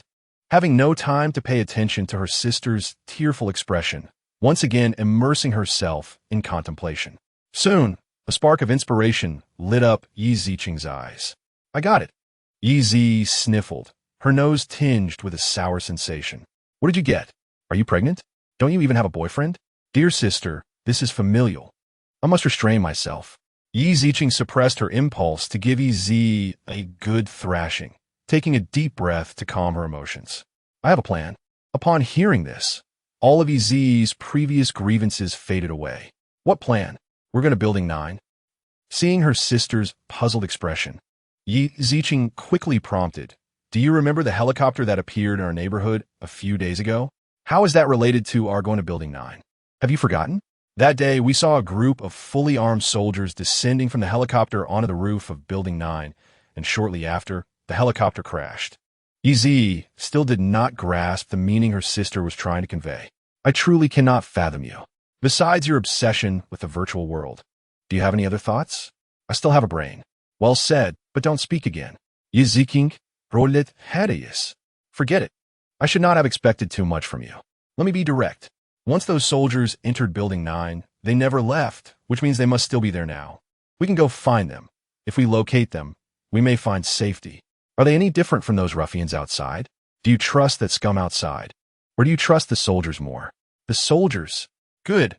At least there is still hope for my sister's limited intellect. Gather your things. Pack as much as you can into the backpack. Yiziching stopped wasting time and began to act. Seeing her sister's movements, Yizi was utterly bewildered. Sister, if we go out now, isn't they like lambs to the slaughter? Fool, they will soon find this place. We need to move to a higher floor to evade them. Given their speed, it's impossible for them to search all the floors today. Once they leave, we can head to Building 9 from the underground parking lot tonight. EZ was suddenly enlightened. Sister, you're so clever. How did I not think of that? By the time you think of it, the opportunity will be lost. Hurry up and pack. Oh. The sisters moved swiftly. In just a few minutes, they filled a large backpack with supplies. With 2 hefty bags of provisions and a kitchen knife each, they left their home. The noise outside grew louder. Assuming the search team was still 2 floors below, Yi Ziqing led Yi Zi quickly towards the upper levels. The remaining time was destined to be long. Especially with no refuge. Exposed in the open air, the sisters felt a frost settle between their brows after several hours. Fortunately, the endurance proved worthwhile. By nightfall, no one had come to their hiding place. As night fell, the temperature in the stairwell dropped further. Shivering, the sisters began to move towards the underground parking lot. Sister, do you think we will be discovered? Be quiet. If we are found, you will be the first sacrifice. Whispering softly, the sisters used their energy-saving lights to slowly descend. After a long while, nearing the exit of the underground parking lot, they both took a deep breath. Hearing the noisy sounds outside, they gritted their teeth, turned off their lights, and emerged from the safety passage. Don't let me get caught. Come, let us drink. Today's harvest is quite good. Everyone eat and drink freely. If every day were this comfortable, I would gladly stay here forever. Today I brought back a few lovely girls, each one stunning. I must enjoy myself later. Minimizing their presence, the sisters stealthily moved along the wall, using the flickering light of the parking lot to evade a rival faction's territory. As they drew ever closer to their target's safety passage, their hearts raced with anxiety. What are you two sneaking around here for? Despite their caution, choosing paths that were nearly devoid of people, fate was unkind. A fellow from Feng Yun's side, just finishing his business, happened upon the sisters and could not help but ask, run. That shout startled the sisters greatly. Yi Zi cried out in shock, while Yi Ziqing, remaining calm, immediately thought of leading her sister towards the safety passage 100 meters away. Women? And 2 of them? Chapter 22. A tense moment initially somewhat inebriated the small-time thug, who had failed to recognize the sisters as women, suddenly became fully alert. Watching them dash into the safety passage, he cursed, "Women." It took him a moment to react. Glancing between the passage they entered and the nearby Feng Yun and his gang. After a moment of indecision, he ultimately chose not to chase them alone, rushing over to Feng Yun instead. "Brother Yun, while I was relieving myself, I spotted 2 women. They ran towards Building 9. Feng Yun, who was enjoying his drinks, thought it was no big deal and waved it off, saying, "It's just 2 women. If they run away, so be it. Can't the women in our territory satisfy you? Come, let us keep drinking." As he spoke, Feng Yun pulled a beautiful woman, whom his subordinates had brought back from the upper floors, close to him, urging the others to continue drinking. The others were equally unconcerned. However, the small-time thug who had spotted Yi Ziqing and her sister was anxious. "Brother Yun, I suspect those 2 women belong to no faction. They're like those we discovered today, hiding away, and they sound quite young." The thug's words finally piqued Feng Yun's interest. Not just his, but the other thugs nearby were also intrigued. The reason was simple. The women they had brought back today were exceptionally beautiful, coupled with the knowledge that the other 2 factions had also returned stunning women. It became hard to dismiss the notion that those still hiding in the building were rare beauties. The key was the thug's mention of youth. "Are you sure?" "Absolutely certain," the thug affirmed. "Then what are we waiting for? Let us capture them," someone exclaimed excitedly. The thug glanced at Feng Yun. Feng Yun, feeling tempted, turned his gaze to a knife nearby and then tilted his head slightly. The knife understood. "Brothers, follow me to bring Brother Yun's prey back." Oh. Instantly, over a dozen men stood up and, under the knife's lead, followed the thug who had discovered the sisters, leaving with torches in hand. "Come, let us continue drinking." Feng Yun urged the others. He did not believe the knife would disappoint him. All he needed to do now was wait patiently. Having already entered the building, the 2 sisters realized their whereabouts had been exposed, and they dared not delay. They rushed up to the 8th floor in one breath, then, with utmost urgency, knocked on each door on the upper floors. "Is anyone there? Please help us." Is anyone home? There are bad people chasing us. Can you let us in? They lingered at each door for no more than a minute. If there was no response from within, they immediately proceeded to the next residence. Unbeknownst to them, they had arrived at the 17th floor. Hurry, hurry. They are up there. Do not let them escape. The assailants had already brought reinforcements. After knocking on over 10 floors without receiving a single reply, the sisters were in a state of frantic desperation. Yi Ziqing, too, felt a rare twinge of fear. If her conjecture was incorrect, or if others simply did not wish to assist them, her decision made during the day would undoubtedly lead them into the abyss. In such a case, it would have been wiser to find an abandoned room after the search parties had left during the day. Though they could not have remained there for long, at least they would not be caught in such a dilemma as they were now. Sister, there is no one. No one is responding from any of the rooms. Let us go. Let us run upwards. Waiting idly was not in Yi Ziqing's nature. Unless absolutely necessary, she would never relinquish any hope of survival. The two sisters continued their ascent. Aware that pursuers were behind them, they did not pause on the subsequent floors. Soon, they reached the final floor, the 23rd. Oh, what is wrong, Z? Hearing her sister scream, Yi Ziqing, who was following closely behind, quickly inquired. Yi Zi halted to them, and pointed with a shaking arm toward the corridor, stammering, there are dead bodies. So many dead bodies. Yi Ziqing hurried over, and with the aid of her flashlight, she too beheld the corpses that Yi Zi had mentioned. Initially startled by the sight of the lifeless forms strewn about the corridor, Yi Ziqing soon adapted to the horror, and a glimmer of excitement flickered in her eyes. Wonderful, we have found them. Sister, what are you saying at a time like this? There is no time to explain. Come with me. Without further ado, Yi Ziqing grasped Yi Zi's small hand and swiftly maneuvered around the fallen bodies, dashing toward the few doors at the end of the corridor. Knock, knock, knock. They first rapped on the door where Liang Yu resided. Is anyone there? Please, we are begging you to help us. There are bad people behind us, and we have nowhere else to run. Inside, Liang Yu naturally heard Yi Ziqing's cries for help. Initially, she thought it was Chunjiu, but as she listened more closely, her expression turned hesitant. Should she open the door for them? As this thought emerged, Liang Yu's eyes filled with conflict. She recalled her own plea to Chunjiu just days prior, but the woman outside claimed that there were bad people pursuing them. Could a mere door truly protect them from such threats? It was one thing for her to risk her life, but what about her daughter? During her internal struggle, Yi Ziqing, seeing that the door remained still without a response, immediately moved to the adjacent door. She knocked again, repeating the words she had uttered countless times before. Found you. Those two little girls can really run. The voice Yi Ziqing and her sister least wanted to hear emerged. Almost instinctively, the sister stepped away from Chunjiu's door and retreated to a corner. Sister, what do you intend to do? Yi Ziqing sivifti she did Yi Zi behind her. Her slightly bulky form, due to excessive clothing, shielding her sister. The group, led by Daozi, who had initially intended to tease the sisters, was quickly halted in their tracks upon seeing the numerous corpses scattered across the corridor, their expressions frozen in shock. How could there be so many dead bodies? The scene before them sent chills down their spines. The urge to mock the sisters dissipated, and they found themselves swallowing hard in silence. What is there to fear from a bunch of dead bodies? First, let us take these two girls away. Daozi, being no fool, quickly regained his composure, reassured those behind him, and signaled for several men to apprehend Yi Ziqing and her sister. Just then, the door that had remained unresponsive for so long was finally opened from within. Yi Ziqing noticed this.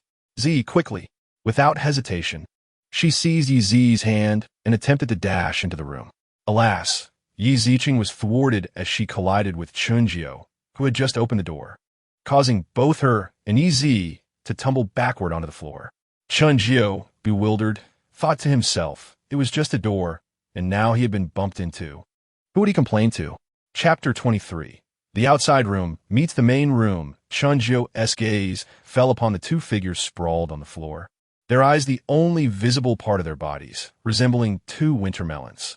Yi Ziqing, disregarding everything else, saw Chunjiu and, though a hint of disappointment flickered in her gaze, she pulled Yi Zi up from the ground, eager to grasp this single glimmer of hope. Young man, there are bad people trying to capture us. Can you help us? We will repay you. How will you repay me? We have food. Lots and lots of food, Yi piped up cheerfully. Brother, these two women were discovered by us first. Whatever happens, we should take precedence, don't you think? Before Chinjiu could respond, Daozi interjected from the end of the corridor. Daozi was not foolish enough to act recklessly due to their numerical superiority. The corpses in the corridor had clearly been dead for some time, and it was evident they were not the result of Yi Ziqing and her sister's recent arrival. Moreover, with Chinjiu emerging from one of the rooms, Daozi had reason to believe that these corpses might indeed be linked to him. Even if they weren't, a person who dared to associate with the dead was certainly no ordinary individual. Until he understood Chinjiu's situation, he preferred not to escalate matters unnecessarily. Chinjiu was somewhat taken aback by Daozi's unexpected politeness. Surprised, he assessed the two petite girls before him, weighing the pros and cons before ultimately acquiescing to Daozi's request. Very well, you may take the girls, but you must also remove the bodies from the corridor. That will be the condition for your taking them. Daozi had not anticipated Chinjiu to be so accommodating, granting him ample face. No problem. With that, Daozi signaled his subordinates to proceed with capturing the sisters while instructing others to begin moving the corpses. The sisters overheard their conversation, and Chinjiu's detachment felt like a bolt from the blue. They were truly being handed over just like that? No, young man. As long as you don't allow them to take us away, we can be your girlfriends. We are very beautiful. Yi Ziqing, not wanting to fall into Daozi's clutches, chose not to appeal to Chinjiu's sense of morality. Aware of her advantages, she directly presented her most compelling offer. After saying this, Yi Ziqing swiftly removed her scarf and mask, revealing her flawless, exquisite face illuminated by the light. I'm also very beautiful, usually carefree. Yi did not lag behind her sister when it mattered most. She too unveiled her stunning visage, closely resembling Yi Ziqing. The two innocent yet anxious oval faces were now laid bare before Chinjiu. Even having faced Wei Jinghong's angelic countenance daily, Chinjiu was momentarily captivated by the sisters' beauty. They were indeed stunning. Young man, Yi Ziqing's urgent voice echoed in Chinjiu's ears. Chinjiu snapped back to reality. Brother, you just promised us. Daozi and his companions clearly recognized the sisters' allure. They were equally astonished. Fearing that Chinjiu might go back on his word, Daozi hurriedly reminded him. They were left behind. The concern that Daozi dreaded the most had indeed come to pass. Casting a fierce glare at the overly excited sisters, Daozi's gaze became somewhat somber as it shifted toward Chinjiu. Brother, one must not be fickle. I am giving you face. And you cannot treat me like a fool, can you? Daozi initially intended to adopt a more conciliatory approach. It was not that he truly feared Chinjiu. After all, he had brought along 13 brothers, and he did not believe that Chinjiu could contend with such a formidable number. However, had the appearances of Yi Ziqing and her sister been mediocre, he would have thought twice about provoking Chinjiu, whose capabilities remained uncertain. He did not mind extending a small favor, but the sisters' beauty exceeded his wildest imagination. Their exquisite features were unparalleled in his lifetime, and the fact that they were twins presented a tantalizing opportunity. If he captured them for Fengyun, he could envision his elevated status under her command. To be one person below 10,000, with the likes of Liu Zi trailing behind him, immense fortune lay within reach. For the sake of his future standing beside Fengyun, he was willing to take a risk. Chinjiu, however, did not engage in further banter. With a flourish akin to magic, a handgun appeared in his hand, aimed squarely at Daozi and his entourage. The sight of the weapon sent a chill down their spines. I have spared your lives as a consequence of my prior promise. You may leave unharmed. But what say you? Daozi found himself at a loss for words. With the gun trained upon him, a single misstep could cost him his life. He had no doubt regarding the authenticity of the firearm in Chinjiu's possession, as the stakes were far too high. Considering the corpses in the corridor, he held a 99% certainty that Chinjiu's weapon was genuine. Reluctantly, and filled with indignation, Daozi ultimately chose to concede. Very well. I shall grant you this favor, brother. We shall take our leave. Wait. Daozi, who had just turned, froze in place. Brother, are you planning to go back on your word again? You have yet to remove the bodies. Dao Zi's heart seethed with anger at these words. Yet the circumstances forced him to swallow his rage. Take the bodies away.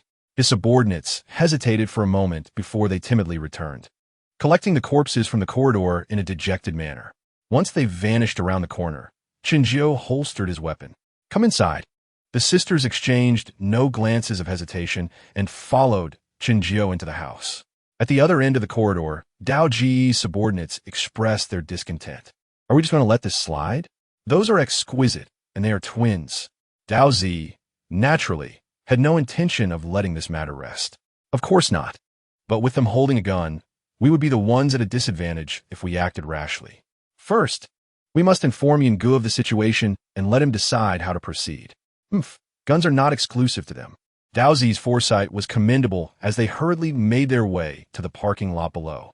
Inside the room where Qinjiu was, the bright lights illuminated the space.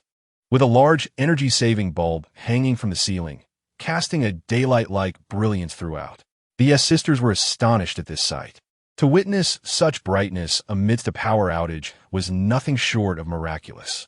However, they soon found themselves stunned, for there was another presence in the room, a stunningly beautiful woman, dressed in luxurious attire, exuding elegance. Her mature allure mirrored that of the domineering female executives they had seen on television. Each smile and frown she wore carried an intangible weight, cold yet commanding respect. Sister, hello. The sisters appeared somewhat hesitant. Upon entering, they had only taken a few steps before halting in the foyer, paralyzed by uncertainty. Their wide, darting eyes resembled those of a concubine caught in the act by the legitimate wife, utterly at a loss. Chapter 24. Lean Mimi's spirit seated on the sofa.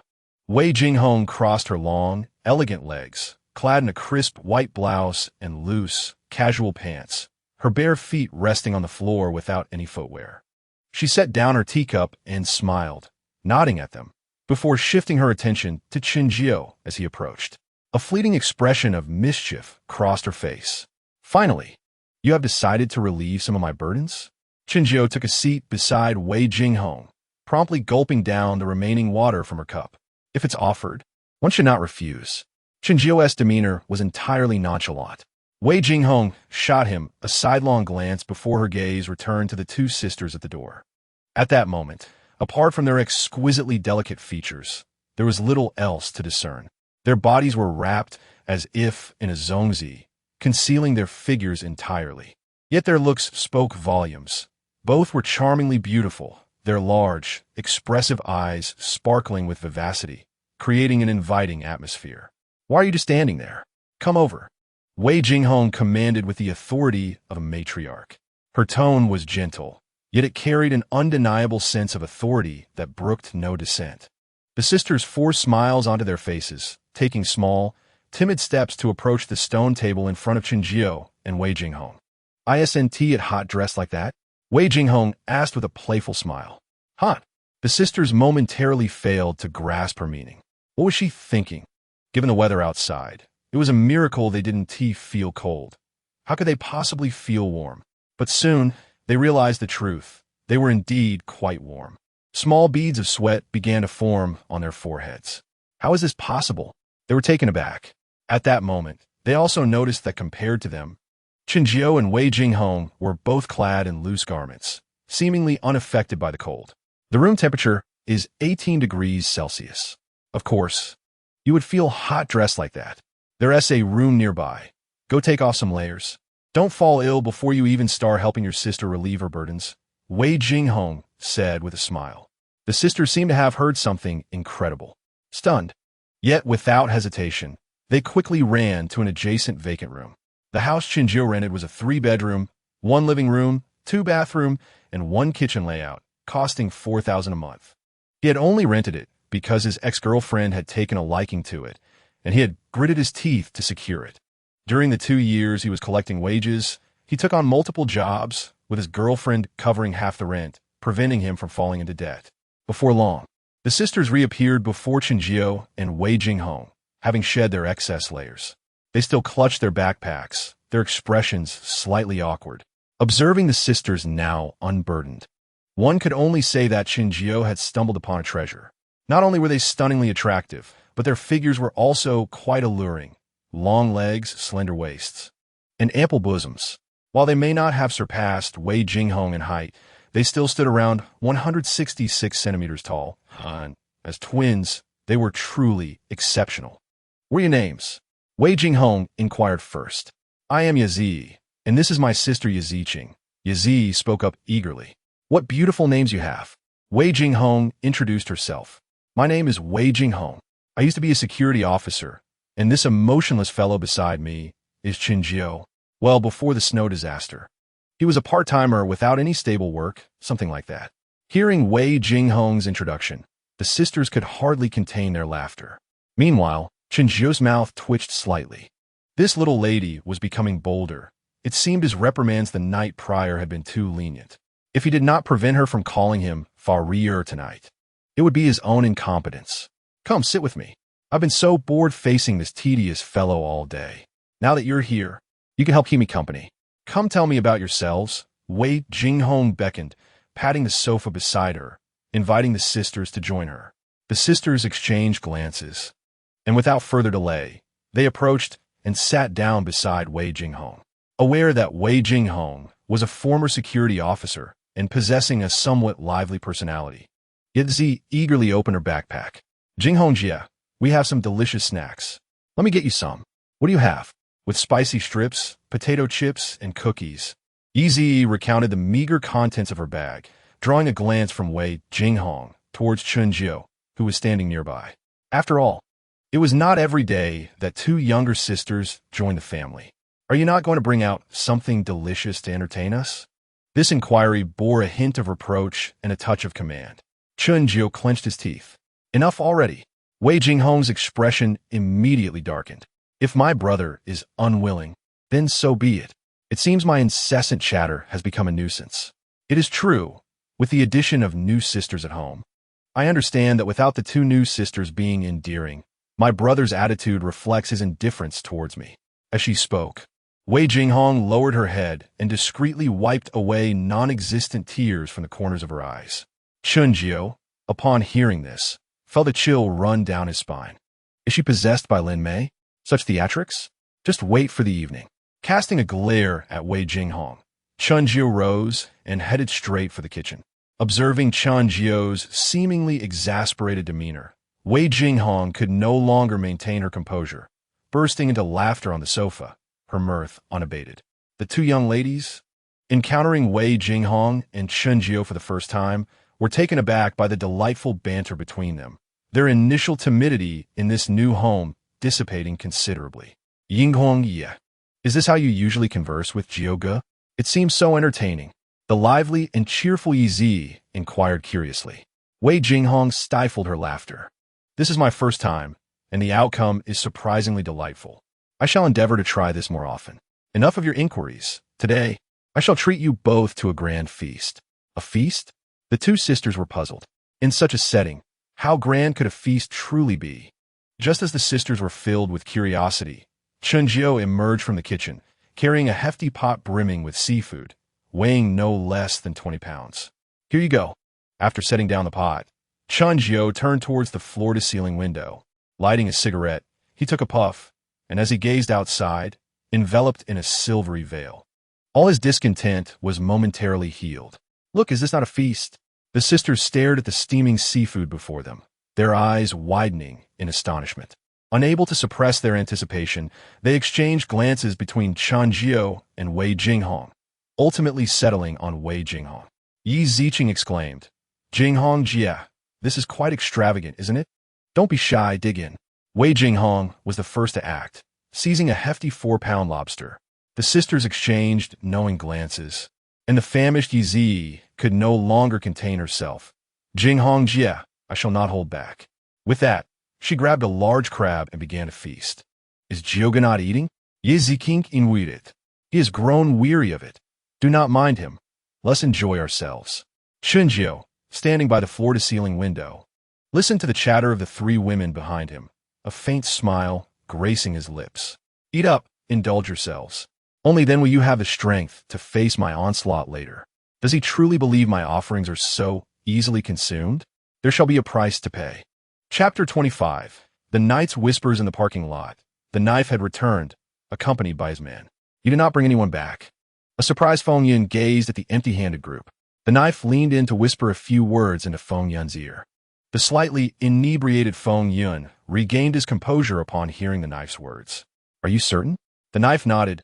"My brothers witnessed it firsthand. Moreover, when we arrived, there were 7 or 8 corpses in the corridor. I am 90% certain that what they held was authentic weaponry." Feng Yin turned to the others who had returned with the knife. They all nodded in agreement, knowing that the knife would not jest about such matters. Feng Yin furrowed his brow slightly. "If that is the case, we should avoid provoking them. If they do not bother us, we have no need to create enemies for ourselves. Brother Yin, this is terrifying." "Why?" The knife wasted no time, recounting the situation of the Yi Ziqing sisters to Feng Yin. "Brother Yin, you have no idea. Upon seeing those sisters, I felt as if I were gazing upon celestial beings. They are twins, the epitome of beauty. I would willingly sacrifice 20 years of my life for just one of them, let alone both." Other underlings chimed in, extolling the sisters' beauty. "Did you only notice that one person?" Unsurprisingly, as the others recounted their experiences, Feng Yun's perspective shifted. The sisters were being praised to the heavens by the knife and his crew. How could Feng Yun remain unmoved? Regardless of the time, exquisite resources are as rare as they are precious. In his past, Feng Yun had never encountered such individuals.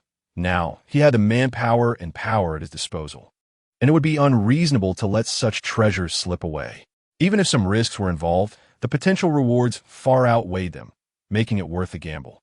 "I do not know if there are others in the house, but we only face that one person. Brother Yin, shall we take action against him?" Feng Yin pondered for a moment before nodding firmly. "For tonight, let us proceed like this. Tomorrow at dawn, I will accompany you to find him." At that moment, Feng Yin did not articulate his plans explicitly, but whispered a couple of sentences into the knife's ear, a wicked grin upon his face. Upon hearing Feng Yun's intentions, the knife's eyes lit up. "Brother Yun, you truly are remarkable. Let us proceed as planned." "Brother Yin, what did you tell the knife? Share it with us." Yes. "Brother Yin, do you really need to keep a secret from your brothers?" The onlookers were filled with curiosity as Feng Yun remained tight-lipped about his ultimate plan. Feng Yun laughed and scolded. "Surely, you are not spies planted by the enemy? Such matters are best kept from prying eyes. If word gets out and the enemy becomes aware, it will be far more challenging to deal with them in the future." Liuzi quickly interjected. "Brother Yun is correct. Let's not pry further. Come, let us drink and toast to Brother Yun's success in winning the heart of a beautiful woman tomorrow." As the night deepened, the sisters Yi Ziqing and Yi Zi, now familiar with Chun Jiao and Wei Jinghong, experienced a night of enlightenment. In Chun Jiao's company, they no longer had to endure the darkness, nor worry about warmth, and they enjoyed the luxury of steaming seafood. Most importantly, they even had the opportunity to take hot showers, a luxury that seemed incredible to the sisters who had only recently endured cold water. Feeling relaxed, the sisters found themselves unable to sleep, reluctant to leave this newfound comfort. "Sister, do you think we should really become Jiao Ji's girlfriends?" Embracing her fragrant, freshly bathed sister, Yi recalled their earlier conversation about seeking refuge with Chun Jiao. The tension that once lingered had dissipated, and now, well-fed and warmly dressed, she pondered Yi Ziqing's earlier words. Yi Ziqing's heart was calm at this moment. "What else could we do?" "Ah, really? Will Jinghong Jie agree?" Yi Ziqing gave a wry smile. "Whether Jinghong Jie agrees or not is unimportant. What matters is how Jiao feels. If he desires us, do you really think Jinghong Jie could stop him?" This. Z, times have changed. Do not assume that we women can truly overpower men. We only have a voice in peaceful times due to the protection of our circumstances. In chaotic times, we women are not much different from lambs awaiting slaughter. In turmoil, very few women can rise by their own merit. The rest, if they wish to survive, must either cling to a man or be toyed with by a group of men. It is harsh, but it is the reality. What do you think of Jiao? Yi tilted her head, contemplating. "We have not known each other long, so I cannot say for certain. I just feel that Jiao is quite mysterious. Of course, he is also handsome, which is not unappealing. That is sufficient." Being with him is certainly better than being bullied by a crowd. Is that how you have resigned yourself? Do you have the ability to struggle? No, Ez candidly admitted. Yezikings motaichet. You are quite straightforward. Since struggle is futile, I shall embrace the flow of fate. Ez pursed her lips, finding wisdom in her sister's words, burying her head between the towering peaks of Yiziching. Sister, do you think Jiogu will come to find us tonight? The sudden inquiry from Yi tightened Yiziching's body. I suppose he will arrive in about half an hour. A knock echoed at the door, and a figure stepped inside. It's me. Yi. Chunjiu responded, striding directly toward their bed. Are you ready? I and your sister. Let's go. Yiziking replied digisividi. Chunjiu wasted no time, pressing himself down upon them as a new day began. Chunjiu rose early, having consumed a hearty meal of rice topped with meat, then settled on the sofa to examine his system interface. Apocalyptic choice system. Host, Chunjiu. Lifespan, 25, 149. Level, 12, 03000. Special abilities, 100-fold reward. Eye of Insight, requires mental energy to utilize. Mental energy, 296 points, 1 H40 points, full capacity 300. Universal points, 1, 350, usable for personal upgrades and for others. System space, night set 99, thermostat 92, unlimited water dispenser 97. Indeed, Chunjiu's level had increased. Perhaps sensing his low power, the system had provided him with rewards thrice over the past 4 days, each time yielding only 10 points. With the 100-fold reward, not only had his level risen, but he also retained a considerable surplus. Contemplating the potential application of his remaining universal points to assist others, Chunjiu pondered the specifics of such an operation. Unsure of the exact mechanics, he realized that if he could utilize this ability effectively, he would never lack for allies. However, he wondered if the cost of leveling others would be equivalent to his own. Chapter 26. Community spreads warmth. Currently, Wei Jinghong and her 2 companions were the most suitable candidates for experimentation, with Wei Jinghong being the most fitting among them. She possessed skills, combat experience, and expertise. Enhancing her strength would yield the greatest assistance to Chunjiu. He harbored no fear of rebellion should her power grow, as long as he did not elevate her strength to match his own. Despite his reservations about Wei Jinghong, who seemed to have resigned herself to her current circumstances, he recalled the adage that the more beautiful a woman, the more deceptive she could be. Thus, while he could aid in her empowerment, it must not be excessive, nor should it appear too easily attained. He contemplated how to facilitate her enhancement. Suddenly, an idea sparked in his mind. The optimal moments to elevate Wei Jinghong's capabilities would undoubtedly be when she was utterly exhausted. Such an approach would not seem abrupt, and any subsequent awareness would come only after she had awakened. This way, as long as she was not naive, she would understand the hard-earned nature of her strength and could link her growth to her own efforts. Though somewhat contemptible, it was indeed a viable strategy. With the decision made, Chunjiu's previously tense demeanor relaxed. Were you so absorbed in? Came Wei Jinghong's voice, breaking his reverie. Chunjiu looked up to find her radiantly flushed, her spirit vibrant. Even without makeup, she rivaled a star, utterly captivating. Nothing. Why are you up so early? Wei Jinghong shot him a look, exasperated. She knew he was feigning ignorance, fully aware of her reasons for rising so early. Glancing at the still sleeping sisters, she mused about how long she might have endured the previous night without them. Ignoring Chunjiu, she headed straight to the bathroom. Chunjiu shook his head and stood, making his way to the kitchen. By the time Wei Jinghong finished her morning routine, he had prepared a simple breakfast of beef noodles. She had long since grown accustomed to his culinary prowess, having seen him whip up various dishes with ease. Though she had once been curious enough to inquire about his methods, his silence on the matter had quelled her inquiries over time. Regardless of his secrets, as long as she was not starving, she saw no need to overthink it. Compared to those who could only nibble on dry bread, her fortune was immeasurable. Finishing her bowl of noodles, she declared, "I'll go check on Ziqing and the others. I wonder how they fared last night. You seem to have little regard for their well-being." "Practice makes perfect," Chunjiu retorted playfully as Wei Jinghong strode toward the sisters' room. In the underground parking lot, Feng Yun and his companions, having gathered ample resources from combustible materials yesterday, enjoyed a hearty breakfast. Soon, a group of men huddled together. Brother Yun, everyone has arrived. We have 30 men in total. No matter how formidable the opposition, they cannot match us. Daozi confidently stated beside Feng Yun. Satisfied, Feng Yun nodded. Then let us proceed. Brothers, let us help Brother Yun retrieve his wife. A chorus of cheers erupted as they followed Daozi toward the secure passageway of Building 9. Manager, has Feng Yun taken his men to Building 9? In the distance, Wu Biao's men observed Feng Yun's movements and promptly reported back. Wu Biao had seen them as well. What do they intend to do at Building 9? I heard someone from Building 9 has taken Brother Yun's woman. They're going to settle the score? One of the subordinates explained. Wu Biao furrowed his brow. Someone from Building 9 has taken Brother Yun's woman? Brother Biao, could it be the ones who killed Yonge? Zhang Tianing approached Wu Biao, speaking softly. Wu Biao's spirit lifted. Are you certain? Zhang Tianing shook his head. Not certain, but aside from those who killed Yonge, I cannot think of anyone else who would dare provoke Feng Yun. Wu Biao nodded, acknowledging the reasoning.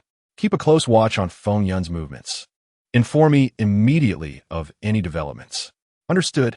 Inside Building 9, Feng Yun and his crew encountered no obstacles as they swiftly arrived outside the apartment where Chun Jiu resided on the 23rd floor.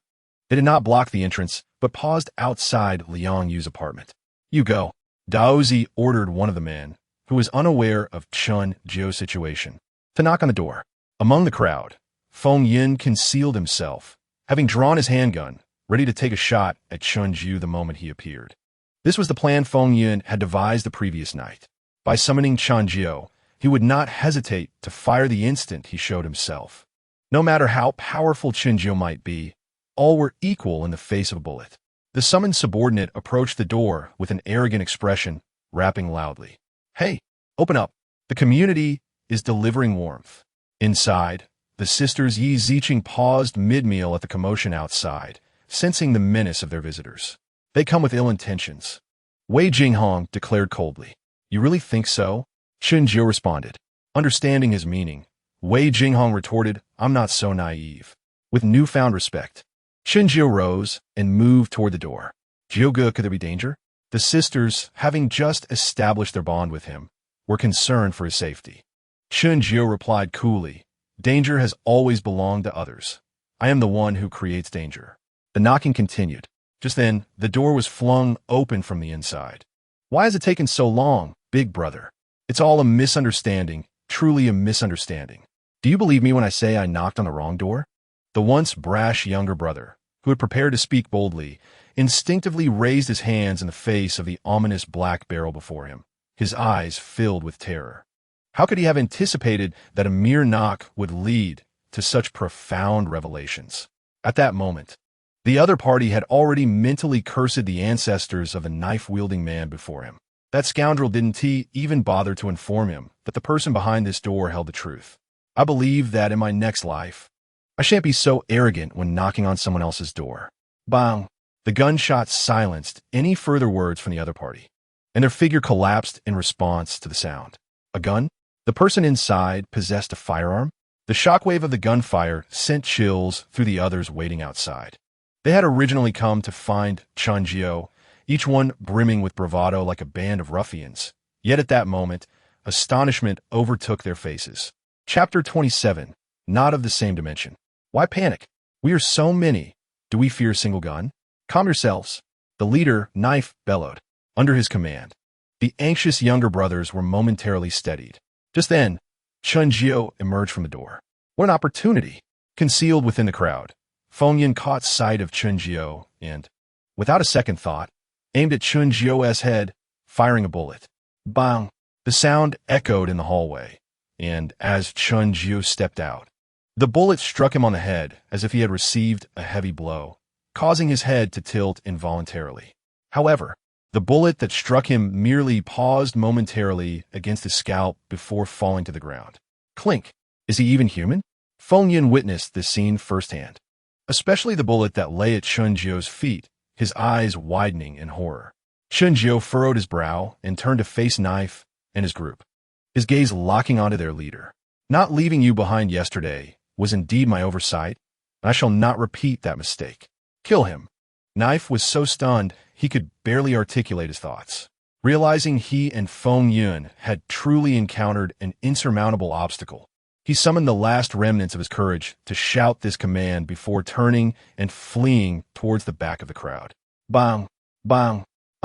Chunjio, however, refused to grant him the luxury of escape.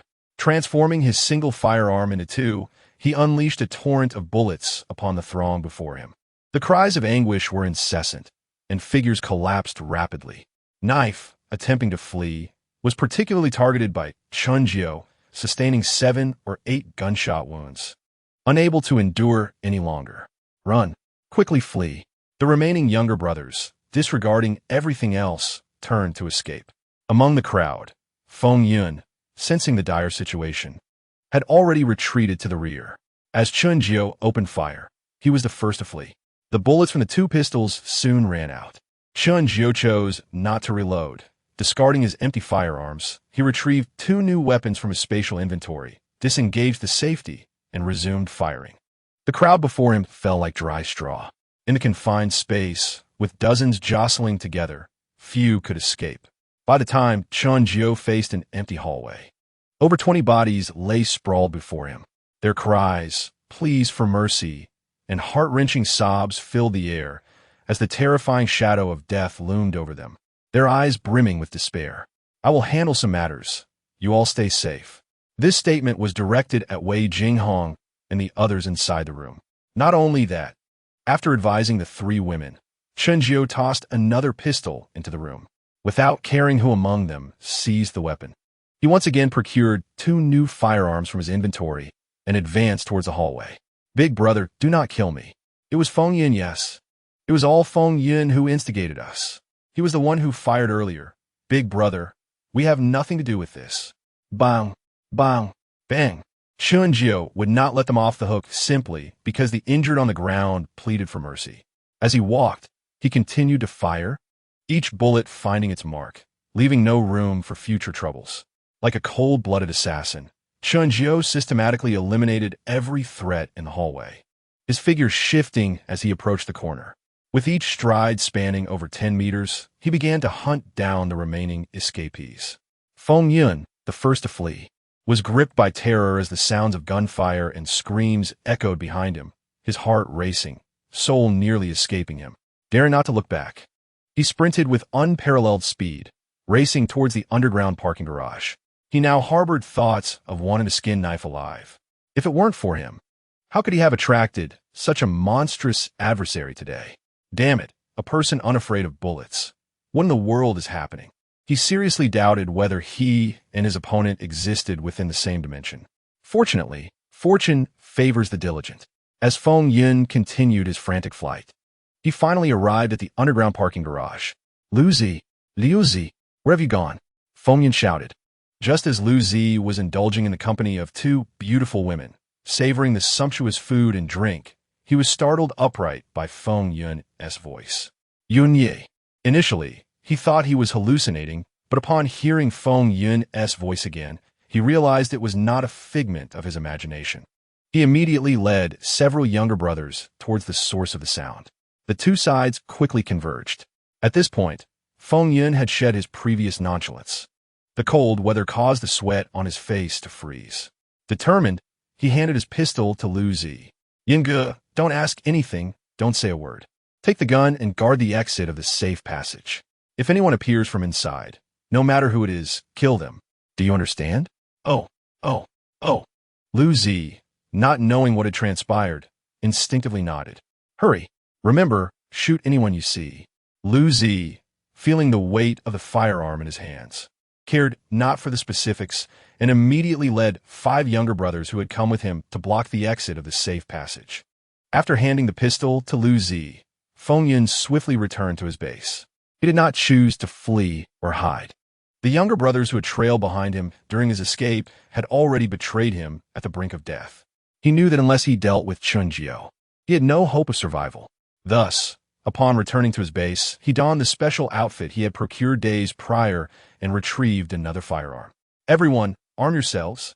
Yingo, what has happened? What about Knife and the others? Bang. Those who sought to inquire about Feng Yun's situation were met with a bullet from Feng Yun's weapon. Shut up. Arm yourselves. If I don't survive today, none of you shall fare any better. Faced with the frenzied Feng Yun and the bodies that lay on the ground, the others dared not hesitate, quickly gathering their weapons and assembling before Feng Yun. What madness has overtaken Feng Yun? What is he planning? Could he be attempting to disrupt the current balance? The actions of Feng Yun and his crew naturally drew the attention of the other two major factions, both Qin Hao and Wu Biao.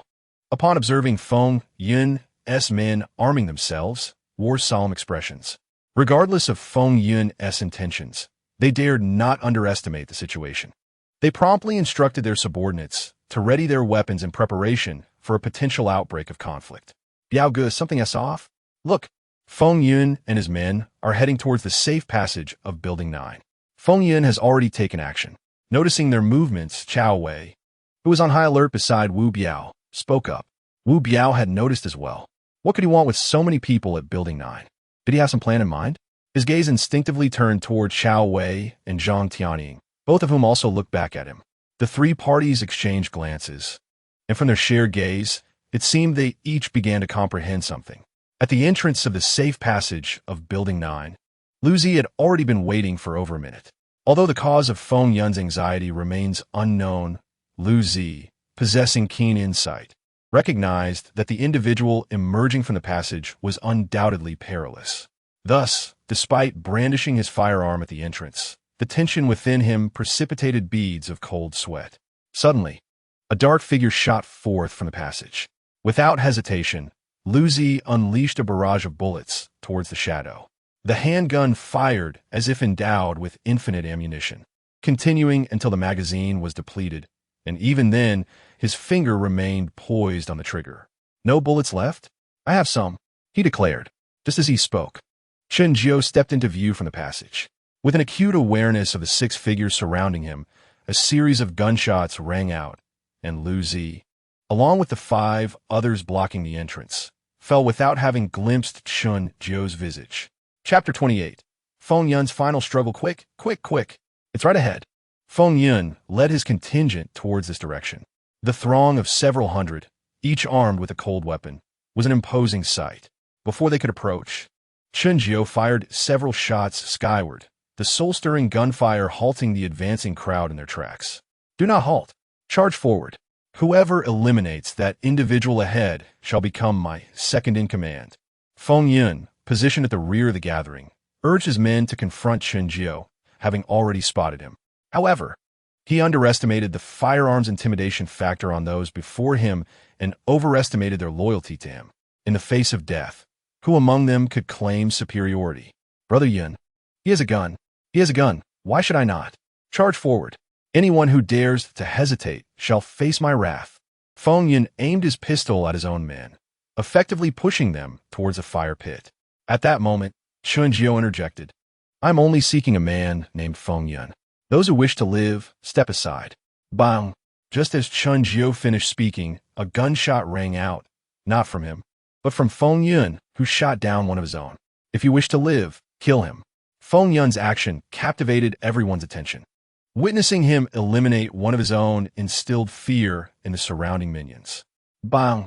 Bang! Seeing his subordinates frozen in place, a frenzied Feng Yun lost all restraint, firing at 2 more of his own. The threat of death quelled any lingering hesitation among the others. Compared to Chen Jiao, who merely issued verbal warnings, Feng Yun's willingness to kill instilled far greater fear. Amidst the crowd, someone shouted, and spurred by the frenzy of the chant, hundreds mindlessly surged towards Chen Jiao, oblivious to their fate. Bang! Bang! Bang! Chen Jiao, unyielding, showed no mercy. Unlike someone who meticulously counted bullets, he had no such concerns. Armed with 2 handguns, he indiscriminately fired at the advancing horde. Run! Those who dared to strike with lethal intent fled in terror down either side of the path. Come back. Return to me. Bang! Bang! Feng Yun, caught off guard by this outcome, was beside himself with rage, frantically shouting while also shooting at the fleeing figures in a desperate attempt to retain some subordinates. Yet alas, those who only sought to escape cared little for who lived or died.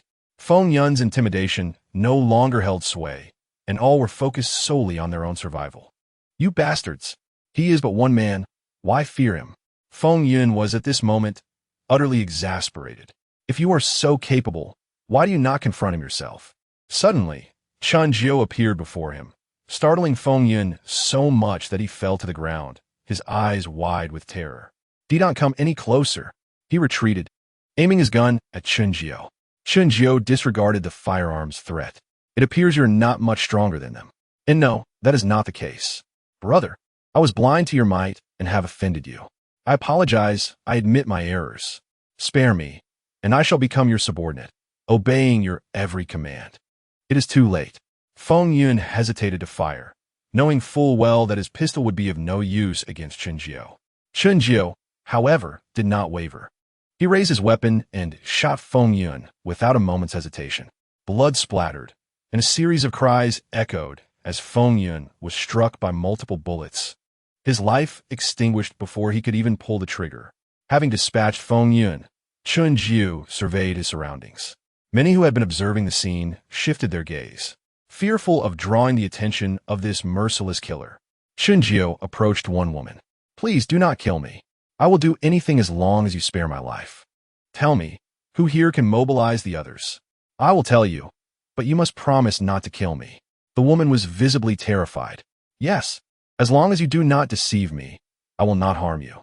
There are others. Qin Hao and Wu Biao can mobilize their men. They are leaders of two other factions.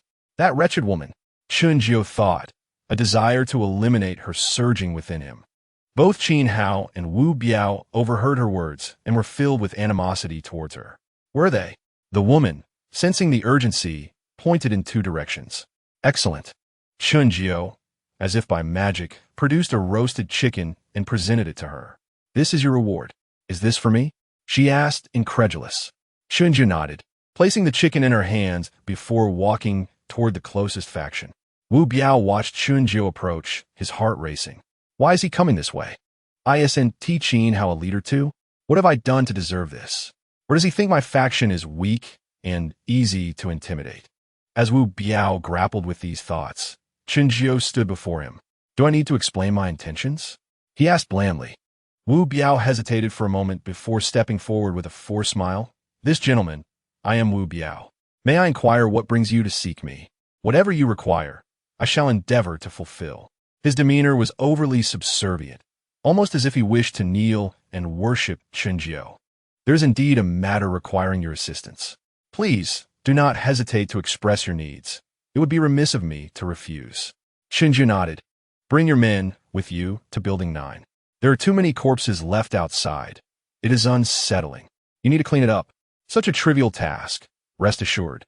I will ensure my men leave Building 9 spotless, guaranteeing you will see no more bodies there. You will not be working for free. Feng Yun was also a faction leader. With him gone, gather as many of his men as you can. As for his resources, I do not require them. They are all yours. Such a generous offer. Wu Biao felt as though he were dreaming. Were it not for the overwhelming reality of the situation, he would not believe his ears. Thank you. Thank you. Rest assured, I shall dispatch my men immediately. Be swift. Wu Biao turned serious. Old Chow, old Zhang. Brother Biao, did you hear the gentleman's orders? Both men nodded. What are you waiting for? Gather our men and ensure everything is done to perfection. Should there be any mistakes, I will break your legs. Understood. The two responded affirmatively and began calling their men. Chun Jiu cast a meaningful glance at Wu Biao, the middle-aged man. You're quite impressive. Mister, should you have any requests in the future, please feel free to command me. It would be my utmost honor to serve you. Wu Biao wore a fawning expression. Should the need arise, I shall summon you. With that, Chun Jiu turned and proceeded towards the safety passage of Building 9. Behind him, Chao Wei and a group of individuals closely followed. Chapter 29, the second person who does not eat beef after Chun Jiu departed. Wu Biao hurried to the side of Feng Yun's lifeless body. He picked up a firearm from the ground, ejected the magazine, and examined the ammunition. Excellent. There are still 4 bullets remaining. He then searched Feng Yun's body thoroughly. To his surprise, he discovered two fully loaded magazines concealed within Feng Yun's specialized uniform. With these bullets and the gun in hand, who would dare to disrespect Wu Biao in this parking lot? From this day forth, I shall also refrain from eating beef. With a heart full of joy, he tucked the handgun and magazines away. Just as Wu Biao turned to return to his territory, his gaze met that of Qin Hao from a distance. Old Qin, were you afraid that the sir would seek you out? Ha ha ha, unfortunately, you missed a grand opportunity for wealth. The sir approached me first, and I shall reluctantly revel in this fortune alone. Ha ha. Chuckling heartily, Wu Biao returned to his territory, delighting in his success, while Qin Hao wore an expression akin to one who had just swallowed a dead fly. Disgusting, taking pride in being someone else's dog. What a farce. Qin Hao scoffed. But who knows, had Chen Jiu approached him first, he would not have fared better than Wu Biao. Within Building 9, Chao Wei and his companions, who had followed Chen Jiu, began clearing the bodies from the corridor. Initially, they encountered only a few corpses, 1 or 2 on each floor. But upon reaching the 23rd floor, they found a heap of bodies nearly blocking the passage. Their perception of Chunjiu reached unprecedented heights. There are still some bodies in this room. Please handle them as well. After you finish, there is no need to report back to me. Simply return. Understood, sir. Chunjiu mentioned the bodies piled up in Li Jing's home before knocking on his own door. The door was opened by Yi. Although she merely appeared briefly at the doorway, some of Chao Wei's group noticed her appearance, astonished by her ethereal beauty, akin to that of a celestial maiden. Yet, they only stole a fleeting glance and dared not look further. Chunjiu stepped inside and closed the door behind him. With Chunjiu's figure disappearing from view, a collective sigh of relief escaped Chao Wei and his companions. They had scarcely dared to breathe while following Chunjiu. Perhaps the overwhelming pressure exerted by Chunjiu's display of strength in the underground parking lot left them feeling he possessed an unparalleled aura, causing them to tread carefully throughout their journey. Who exactly is this individual? Zhang Taning could not contain his curiosity and inquired of Chao Wei. Chao Wei shook his head, stating, "It's unclear, but he is undoubtedly beyond our imagination." He cast a glance at the dozens of corpses piled in the corridor, his eyes filled with trepidation. Zhang Taning noted Chao Wei's gaze and nodded in agreement. We should report this situation to Biao Gu upon our return. I genuinely worry that Biao Gu may offend this harbinger of death one day. That is indeed necessary. Inside the residence of Chunjiu, Wei Jinghong asked upon his return, "Have matters been resolved?" Chunjiu nodded. "If others wish to avoid death, they will not disturb us in the near term." Though Wei Jinghong had never witnessed Chunjiu in a state of slaughter, she could deduce from certain details observed while he collected the bodies of Long Tongue and others that Chunjiu's strength was formidable, reaching an almost superhuman level. Even the elite equipped with full gear like Long Tongue were no match for Chunjiu. The fate of ordinary individuals was all too predictable. I wonder just how significant of psychological impact this outing has had on others. Jiugo, are you uninjured? Yizi King and Yizi, lacking the understanding of Chunjiu's prowess that Wei Jinghong possessed, were primarily concerned for Chunjiu's well-being. Having finally found a refuge with such a favorable living environment, they were unwilling to lose it.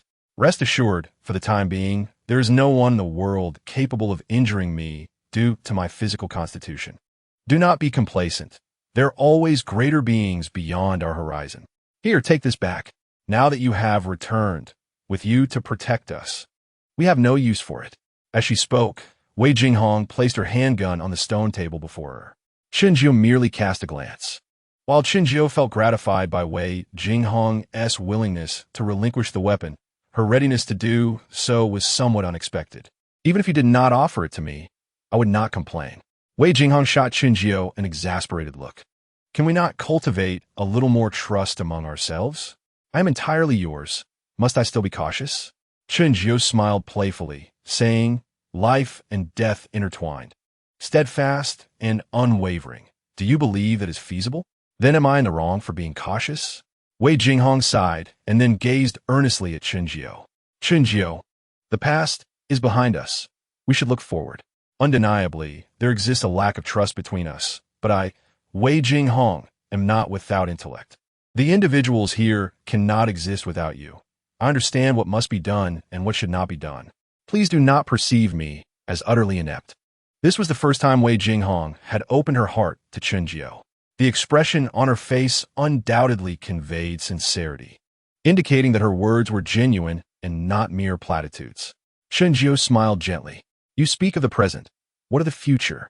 Wei Jinghong's serious demeanor softened as she crossed her arms, her long, graceful legs crossed, a playful smirk gracing her lips. Then it shall depend on your future conduct. Ha! Chunjiu chuckled softly, choosing not to respond to her remark. Put the gun away. I cannot remain here at all times, and you will require means of self-defense. Although our relationship can be described as mutually beneficial, I would not wish to return one day, only to discover that the women by my side perished, not due to their inability to protect themselves, but because of my negligence. If such a thing were to occur, would you be saddened? I would simply find new companions. Go to hell. In an instant, Wei Jinghong's composure shattered as she seized a cushion from the sofa and hurled it at Chunjiu. The Yi sisters, caught in a cloud of confusion, exchanged glances. Sister, were Jiu and Sister Jinghong discussing? I recognize every word, yet I cannot comprehend a single sentence when they are strung together. Yi Ziqing calmly shook her head. If you do not understand, then do not listen.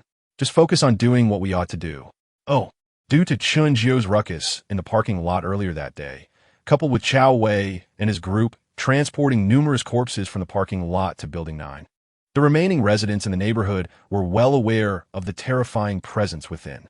To prevent any reckless individuals from provoking Chunjiu further, Wu Biao had designated Building 9 as a forbidden zone within the community.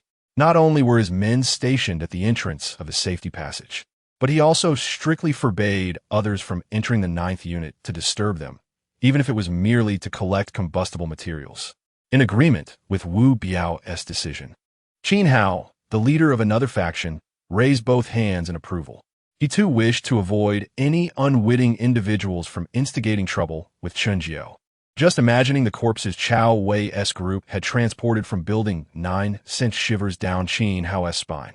As tales of Chunjiu spread throughout the underground parking lot, a myriad of legends emerged. Chapter 30 Wei Jinghong's ambitions, a day swiftly passed, heralding the arrival of a new dawn. Has my strength increased? Within the confines of Chunjiu's residence, Wei Jinghong awakened from slumber, feeling an overwhelming surge of power and vitality coursing through her, leaving her utterly astonished. As she casually clenched her fist, feeling the power in her hands had at least doubled, her beautiful eyes shimmered with varying hues. Due to the recent innovations by the Yi family sisters, their vitality has been significantly diminished. Last night, Wei Jinghong inevitably bore the brunt of it all, as she slipped into a slumber caught between agony and ecstasy. Chunjiu utilized the universal points on her. Human, Wei Jinghong gender, female age, 24 level, 3 special ability, none. The application of universal points on outsiders is not cumbersome. Chunjiu merely needs to communicate with the system to designate the individual for enhancement. The deduction of universal points required for leveling up aligns with the enhancement of the individual's strength seamlessly. The points consumed for leveling up are equivalent to those consumed by Chunjiu, with no distinction made. Advancing from level 1 to level 2 requires 20 points, and this continues similarly thereafter. Chunjiu possesses the capability to further elevate Wei Jinghong by several levels, even if it means flipping the situation, which would pose no threat to him. Yet, it remains true that one must not allow the other party to acquire benefits too easily, while also guiding their thoughts in certain directions. Elevating one's physical prowess by a factor of 2 at once is a perfectly appropriate progression, moving forward in a gradual manner. Whenever Chunjiu believes the timing is right for another enhancement, without needing to voice it, certain individuals will naturally concoct reasonable explanations. Indeed, Yi Zi and her sister must also be included, thus rendering the rationale even more impeccable. Why the excitement? Is it because you weren't satiated last night? Sensing the person in his arms writhing, Chunjiu spoke. Wei Jinghong, who was still in a state of exhilaration, felt her excitement diminish by half upon hearing his words. Rolling over to face Chunjiu's chiseled visage, she hesitated, her expression betraying her indecision. What is it that you wish to say? After much contemplation, Wei Jinghong shook her head. It's nothing. Why didn't you go find Ziqing and the others last night? You only know how to bully me. The young lady still bears injuries. You don't feel sorry for her, but I do. Am I not a young lady anymore? Wei Jinghong's eyes brimmed with lament. It seems her grievances run deep. Chunjiu planted a gentle kiss on her lips and embraced her tighter. How could I possibly resist such an enchanting presence? Among the myriad beauties in the harem, you alone hold my affection. What more could you desire? Very well. You may continue to indulge your 3,000 beauties. I fear I may not be able to bear it. With that, Wei Jinghong turned away, simultaneously exhaling a sigh of relief. She still harbored no intentions of disclosing the changes in her body to Chunjiu. Firstly, she was at a loss for words to explain, and secondly, Wei Jinghong had her own selfish motives. Being by Chunjiu's side felt more like a forced choice. If she were to express any feelings towards him, it would simply be a jest. Had she not been unable to overpower Chunjiu and needing to rely on him, she would have had no qualms about shooting him without a moment's hesitation.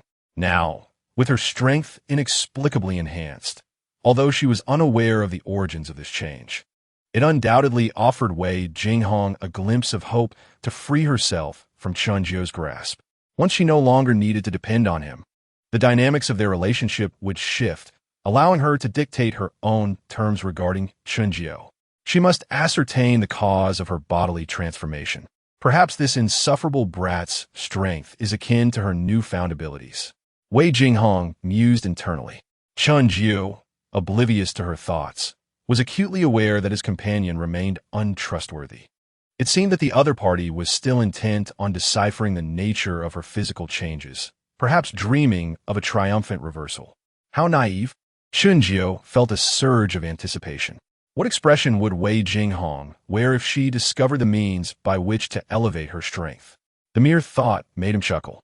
What is so amusing? I was merely pondering some delightful thoughts. How dull! Soon enough, the two rose from their beds. In the living room, Yi Ziqing and Yi Zi were already awake. Observing the two who had emerged from their room close to 10 o'clock, the sisters' gazes flitted between Chunjiu and Wei Jinghong.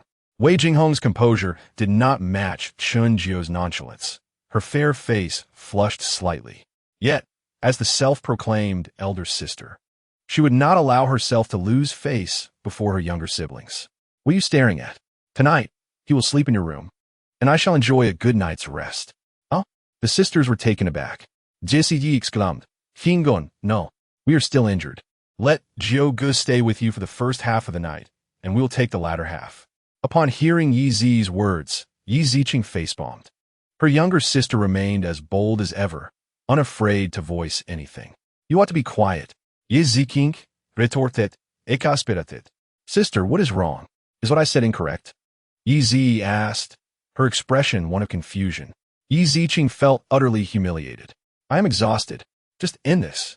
Wei Jinghong replied with a charming smile, diffusing the initial awkwardness. You all continue your conversation. I shall go freshen up. With that, she gracefully made her way to the bathroom. Chunjiu glanced at the adorably naive Yi Zi. He couldn't deny that he found her quite appealing. Have you had breakfast? Chunjiu inquired. Yi Ziqing nodded, while Yi Zi waved some snacks in front of Chunjiu. Eat this. All right, I will prepare something delicious for you shortly. With a smile, Chunjiu proceeded to the restroom. Before long, they emerged from the bathroom. We need to gather some feminine items. It is inconvenient without them. While washing up, Wei Jinghong asked Chunjiu if he had any feminine products. Initially, Chunjiu was taken aback, but upon seeing Wei Jinghong's annoyed glare, he, having had past relationships, quickly comprehended her meaning. Unfortunately, he had none. Despite the system rewards refreshing for several days, he had yet to encounter anything related to that aspect. Thus, as they exited the bathroom, Wei Jinghong reminded him once more. Where'd a single man like me procure such items for you? Chunjiu replied helplessly. You figured out. After all, it is you who will benefit from it. While I am indifferent. Wei Jinghong maintained a nonchalant demeanor. Jinghong Jia, we brought some. Do you want it? Yi Zi quickly grasped the implication of Wei Jinghong's words and inquired. It's fine. Someone will find a way for us. Chunjiu sighed. All right then. I will ask someone shortly. With that, he headed toward the kitchen. Jinghong Jia, do you think Zhuge will be upset? Yi Ziqing quietly asked Wei Jinghong, who had sat down beside her. Wei Jinghong smiled confidently. Don't think too highly of him. As long as the demands aren't excessive, he is quite accommodating. However, one must be cautious with the balance. Men often behave like children. Occasionally, you need to let him know that you need him, giving him something to do. Yi Ziqing nodded, appearing to grasp the concept.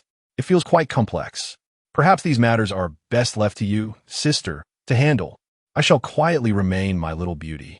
When Zhuge needs me, I will be ready and clean for his beck and call. What kind of cunning words are these? Before long, Chenjiu emerged from the kitchen. This time, they feasted on steamed dumplings, all handmade and quite delectable. Dumplings. Long live Zhuge. Upon seeing the food, Yi instantly perked up. Chenjiu placed a large bowl of dumplings on the dining table, then returned to the kitchen for bowls, chopsticks, and dipping sauce. Come and eat. All right. The three women sat at the table, with Yi serving each of them a bowl before they all began to eat. Chenjiu swiftly devoured over 20 dumplings. After satisfying his hunger, he bid farewell to the three women and exited the room. Chapter 31. Choices are crucial in the underground parking lot. Chenjiu's figure appeared. Sir, may I inquire what instructions you have for us this time? Emerging from a security passage, a subordinate recognized his identity and promptly left to report to Wu Biao. Upon learning of Chenjiu's arrival in the underground parking lot, Wu Biao dared not show any signs of negligence, bringing a few trusted aides to meet Chenjiu. Chenjiu wasted no time. You have those items for women among your supplies, correct? Huh? Items for women? Upon hearing Chenjiu's words, Wu Biao and his men were utterly perplexed. Just as Wu Biao was at a loss, one of his subordinates whispered something in his ear. Wu Biao's eyes brightened. Yes, we do. How many would you like, sir? I will have someone bring them immediately. Just enough for 3 people. You handle the rest. I assure you, there will be no issues. Are you planning to take them back yourself? Or would you prefer a subordinate to assist? Chenjiu pondered for a moment and said, You may send it over. Room 2309 on the 23rd floor. All right, I'll have someone deliver it right away. By the way, do you have any further instructions? Arrange for a few people to be at my service on the 22nd floor daily. I find it bothersome to have to go down every time there is something I need. As he spoke, Chenjiu took out 12 sets of thermal suits from the system space and tossed them onto the ground. These garments were designed to prevent freezing, so find suitable ones to wear. The thermal suits were taken from Long Tongue and his companions. Initially, they were a precaution, but now that he possessed the Dark Knight outfit, Chenjiu no longer regarded these inferior items. It was a perfect opportunity for repurposing. Wu Biao and his companions were astonished by Chenjiu's display. My goodness, where did the sir acquire so many outfits? It feels like magic, one exclaimed. What? Is there a problem? Wu Biao snapped back to reality and quickly waved his hand. No, sir, rest assured, we will follow your instructions diligently. Very well. I shall await your return at home. Chenjiu nodded and turned to leave. Not long after he departed, one of Wu Biao's subordinates excitedly remarked, Brother Biao, these clothes are just like the ones worn by Feng Yan. I've tried his. They're indeed warm, though sadly, many areas let the cold in, limiting their effectiveness. These appear to be intact, so we need not worry about staying warm anymore. Contrasting the enthusiasm of the young subordinate, Zhang Taning said seriously, Brother Biao, that gentleman is no ordinary person. Wu Biao responded, does it need saying?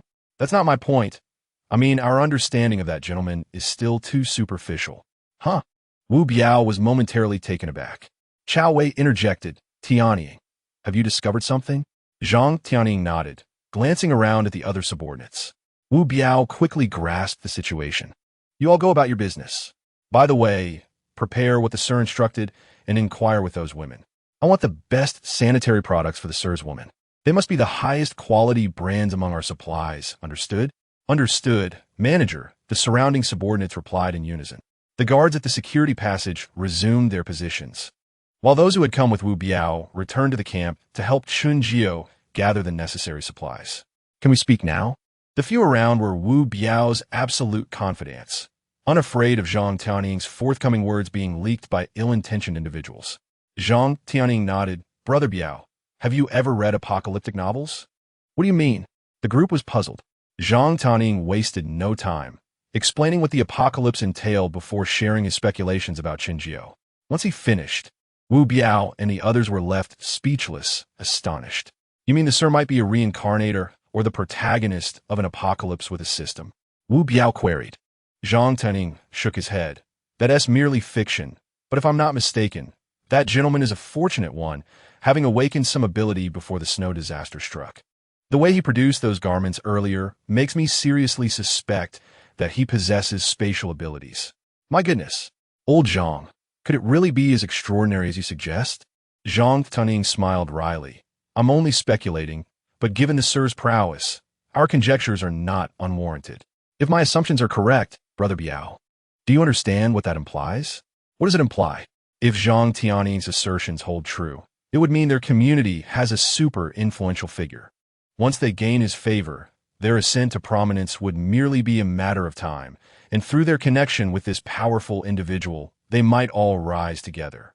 Wu Biao felt a surge of excitement and motivation. Suppressing his inner fervor, he spoke with utmost seriousness. You all heard what old Zhang said, right? His loyal subordinates nodded in unison. I want to waste words. The Sir is someone we must revere. If old Zhang's guesses are accurate, it becomes even more unattainable for us. But as you can see, the Sir evidently favors us, and this is our opportunity. Therefore, from now on, I declare that the Sir is the supreme figure of our faction. Even I must stand beneath him. Henceforth, whatever the Sir commands, we shall execute flawlessly. If one day he demands my life, do not hesitate. Act directly. Ah, Brother Biao, is that necessary? One subordinate questioned, feeling Wu Biao's attitude was a bit excessive. Wu Biao, however, remained undeterred. Thus, you will forever be mere cattle and horses. While I may not be among the elite, I am still a shepherd of the estate. Do you know how I became this property manager? The group shook their heads. Wu Biao proudly proclaimed, it was through running errands for the higher-ups, taking the blame time and again, and accumulating favors that I secured this position. Never take your own face too seriously. When an opportunity arises, seize it without hesitation.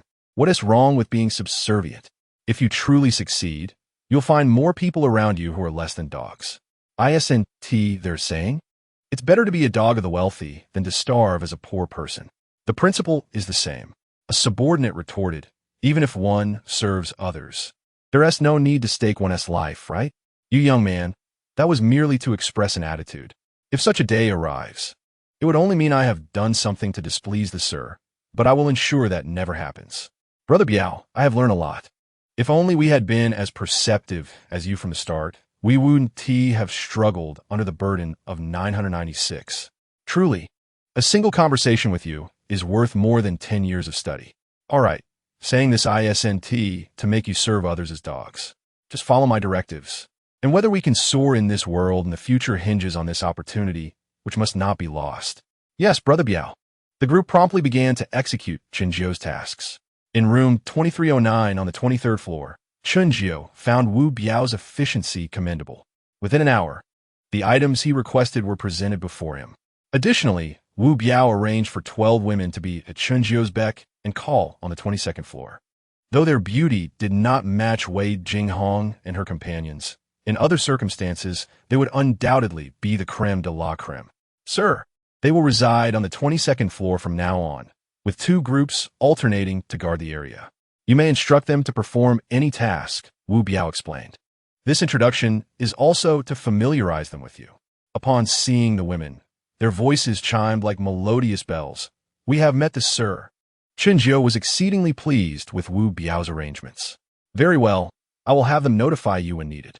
All right, then I want to disturb the Sir further. Sir, please take your leave. There's no need to see us off, Wu Biao said, leading everyone out of the 23rd floor.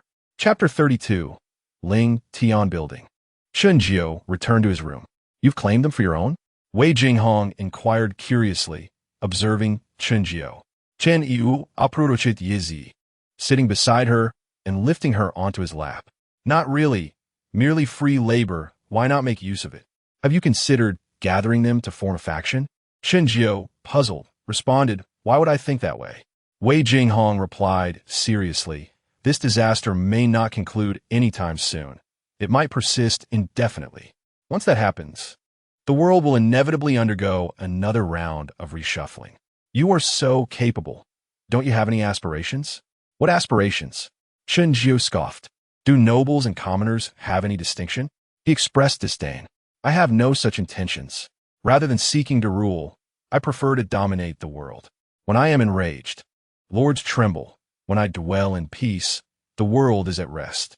Don't you think that reveals one's stature more? Wei Jinghong had not anticipated Chen Jiu's lofty ambitions. To suppress the world single-handedly.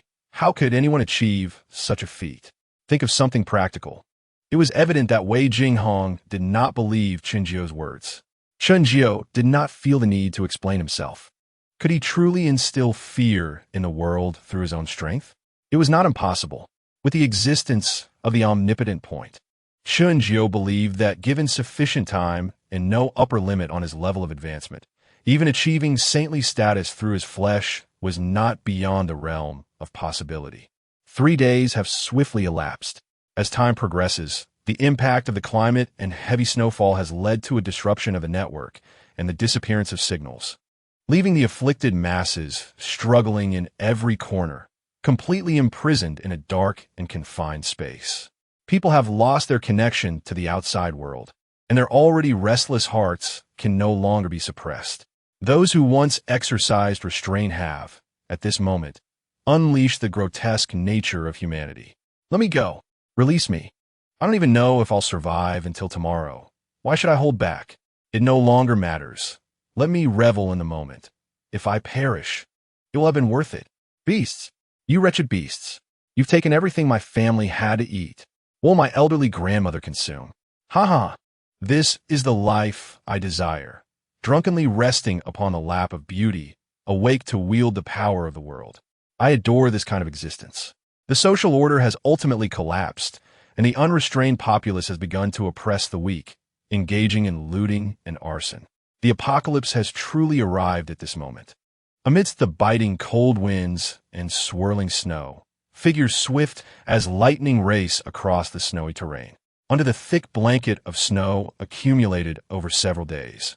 Individuals can now traverse the icy landscape, where the previously piled snowflakes have solidified into ice, as resilient as granite. Adorned in winter gear, they glide effortlessly across the snow, covering vast distances in a day. This group is precisely such individuals. Dressed in white, fully encased in protective gear, they maneuver around obstacles with the aid of skis or snowmobiles, hastening towards the nearest residential area. Upon reaching the nearest community, they shatter windows to gain entry into the buildings. Hundreds of figures surge inside, moving without pause, directly heading towards the underground parking lot. Soon, the sounds of agonized screams echo from below. The commotion continues for over half an hour, after which groups of disaster victims emerge from the parking lot, some carrying, some dragging, a substantial amount of supplies under the watchful eye of armed individuals clad in white. The frigid winds howl, and the snow falls thickly. Those disaster victims, previously sheltered in the underground parking lot where they could seek warmth, are now exposed to the harsh elements. Despite their layers of clothing, they tremble from the cold. The white-clad enforcers display no sympathy, urging them onward. Some attempt to resist, only to be met with the brutal force of the enforcers' clubs, leaving them battered and discarded like refuse.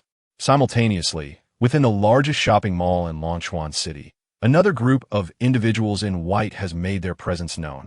They storm into the mall, scavenging for any supplies, taking everything consumable or wearable without exception. Longchuan City's Ling Tian building stands in stark contrast. While others endure dire straits, this place not only retains power, but is also overflowing with food and clothing. In a spacious room on the top floor, an assembly of well-dressed elite individuals occupies the space. They bask in the comforts of air conditioning, savoring fine wine, each radiating a rosy glow. Though the environment is harsh, the allure it brings is irresistible, allowing them to indulge in the power of life and death, observing the myriad facets of humanity, a privilege previously beyond their reach. It is no wonder that many aspire to ascend. Such a sensation is exquisite. Who could argue otherwise? Previously, They could only dream of such power, fearful of retribution should they reach for it. Now, they finally relished the taste of authority, all thanks to nature's bounty. Their refusal to seek refuge in the capital was precisely for this current existence. A new era is on the cusp of dawn, and they shall inevitably rise. Let us express our gratitude to General Lin for our current fortune. Without his foresight, although we need not struggle in this harsh environment like those less fortunate, we would not enjoy this life of unrestrained freedom. Therefore, we must raise a toast to General Lin. Indeed, General Lin is our benefactor, and this toast is a necessity. The man seated at the head of the table, exuding an aura of grace and quiet authority, listens to the praises surrounding him and smiles lightly. You flatter me. I merely possess a bit more insider knowledge than you all. To claim I have greatly benefited you is an overstatement. Your faith in my desire to continue developing in Longchuan City is the greatest thanks I require. Let's wish for a better tomorrow. General Lin's words are eloquent, and the assembly echoes his sentiment, raising their glasses in unison before downing their drinks. As their glasses empty, elegantly dressed attendants promptly refill them. Although some older men take liberties, the attendants can only blush, suppressing any hint of anger. If any other citizens of Longchuan City were present, they would recognize that the individuals in this room are the very successful figures often seen on television. The one referred to as General Lin is none other than Lin Tianxiao, the wealthiest man in Longchuan City. Their gathering is a result of Lin Tianxiao's timely awareness of the sun's transformation into an icy orb. As a successful businessman, his ability to seize opportunities is unquestionable. Upon learning of the solar anomaly, he quickly anticipated potential future scenarios, leading him to stockpile vast resources while persuading capable allies to join him. He painted an irresistible vision for them, consolidating all available resources within a limited time frame to create the idyllic sanctuary that is now Ling Tian Building. Undoubtedly, the promises Lin Tianxiao made have materialized. Just look at their present lives, free and carefree, each akin to a local emperor.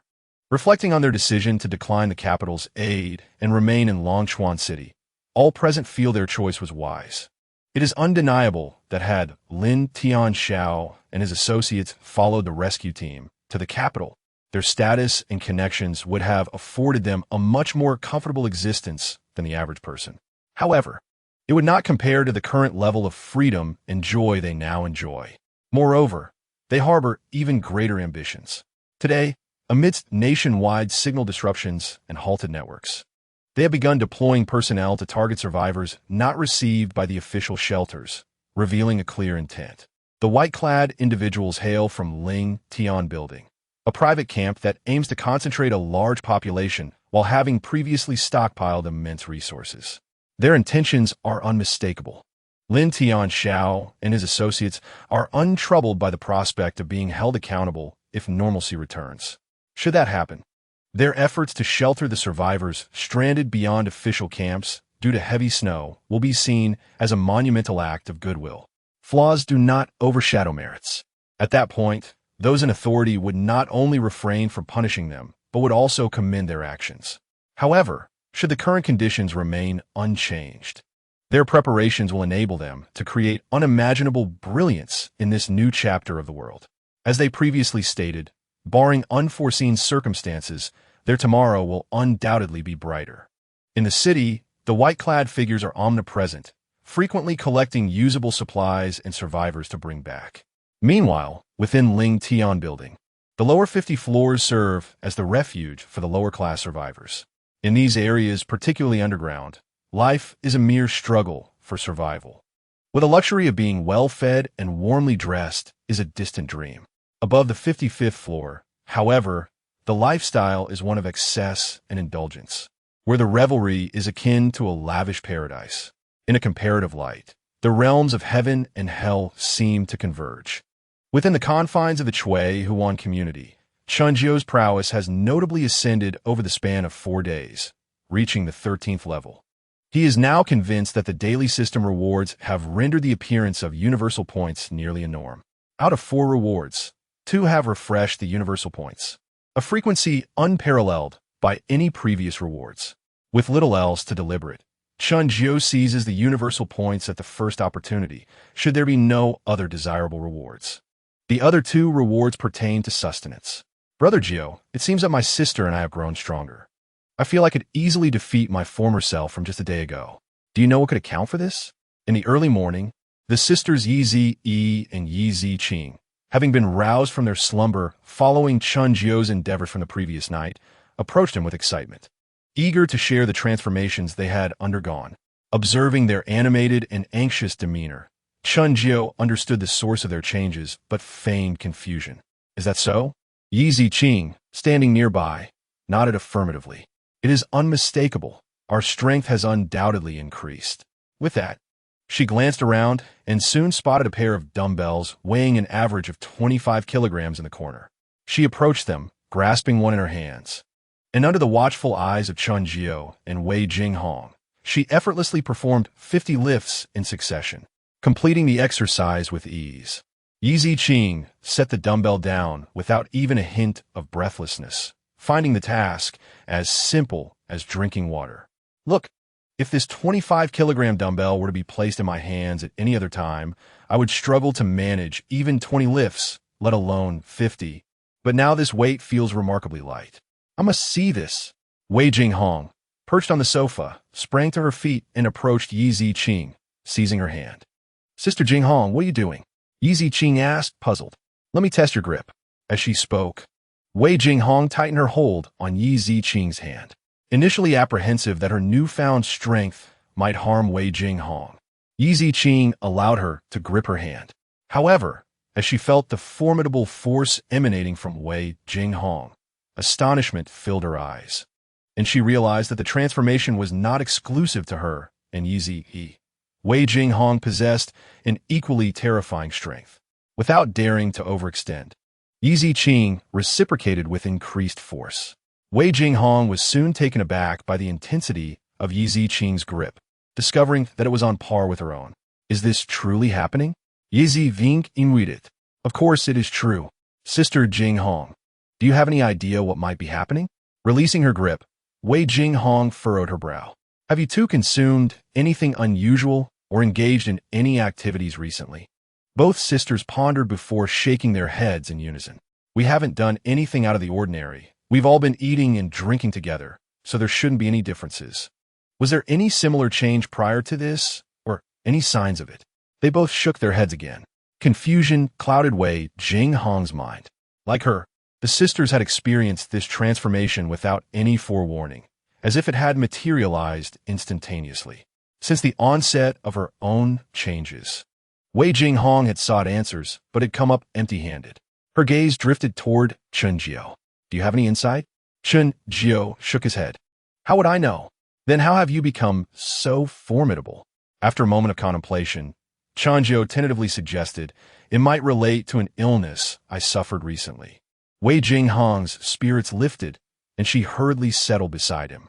Due elaboraci. It was during the time when the sun experienced anomalies.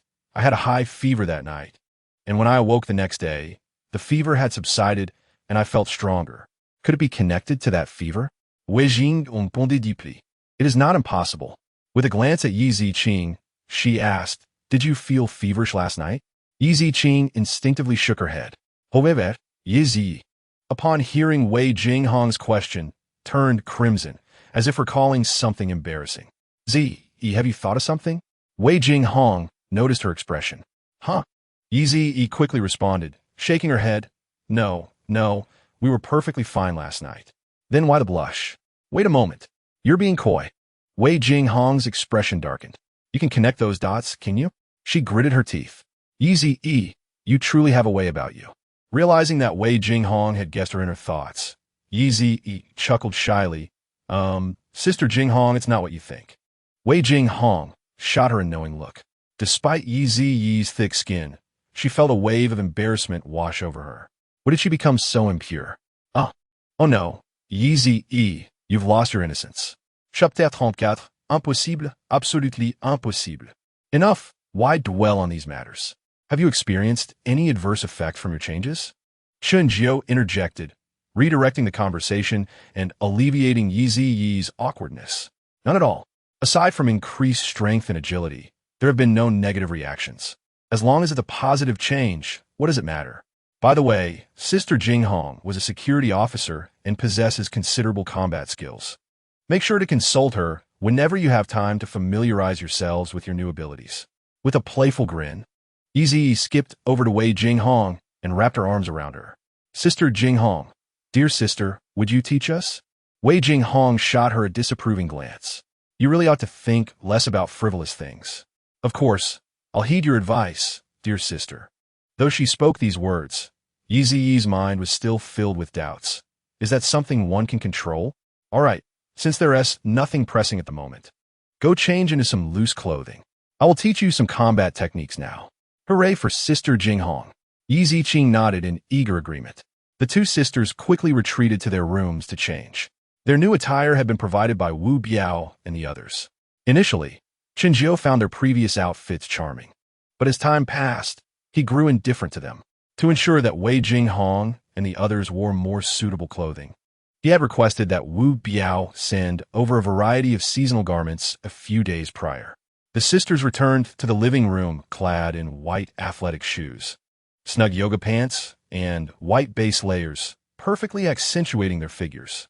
Wei Jinghong rose from her seat, guiding the sisters to a nearby area where she began explaining combat techniques while actively demonstrating.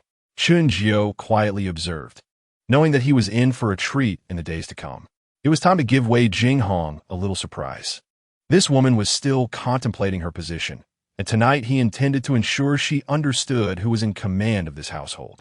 Before long, the time for leisure arrived. Chen Jiao first visited the Yi sisters' room before heading to Wei Jinghong's. I knew you would come. Isn't that only natural? With a disdainful glance from Wei Jinghong, Chen Jiao settled beside her. Half an hour later, he began to enhance Wei Jinghong's abilities. Under the system's guidance, she was acutely aware of her growing strength. Wei Jinghong's eyes widened in disbelief as she processed the magnitude of her transformation. Having previously experienced an inexplicable surge of power, she now felt the profoundness of this change firsthand, leaving her heart in turmoil. Yet, why did it manifest at this particular moment? At that instant, Wei Jinghong pondered many things. Some matters are not easily scrutinized. Before encountering Chen Jiao, her strength was merely average. Although she surpassed the vast majority, any significant transformation seemed impossible, even with relentless training. However, since aligning with Chen Jiao, the changes in her physique have been remarkably pronounced, occurring at a pace that feels almost unnatural. Reflecting on the transformation of the Yi sisters during the day, Wei Jinghong could not help but ponder whether her newfound strength could be attributed to that reason. This thought caused her to involuntarily shudder. Impossible, absolutely impossible. How could such bizarre occurrences exist in this world? Dual cultivation? One absurd jest.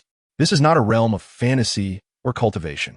Yet, if that were not the case, how could she explain the enhancement of her own abilities? Wei Jinghong felt as though she might be losing her sanity. In the early hours of the morning, the rewards of a new day arrived. Chen Jiao chose a 100-kilogram fruit gift pack and fell asleep, cradling the beauty who had been suffering from insomnia. At dawn, outside the Tsuhu Bay community, 180 figures clad in white appeared at the entrance. Lin Xiao, so many days have passed. The person you seek may no longer be here. A man, obscured by sunglasses and harboring a pair of ominous eyes, surveyed the community before him, a faint smile curling at the corners of his mouth. It matters not. I am merely taking a chance.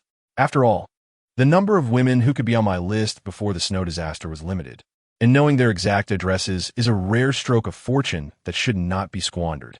Feng Ge, although I hesitate to say it, you must prepare yourself. Even if the twins are still alive, we do not know how many hands they have passed through. Do not harbor overly high expectations. I truly am at a loss for you all. How many trustworthy streamers can you find? They might appear somewhat attractive in videos, but I fear that upon seeing them in person, you would lack the courage to even speak. Indeed, are there not beautiful women within the base? Why venture so far for a pair of twins? You seem to have too much time on your hands. Yunjia, you do not grasp this.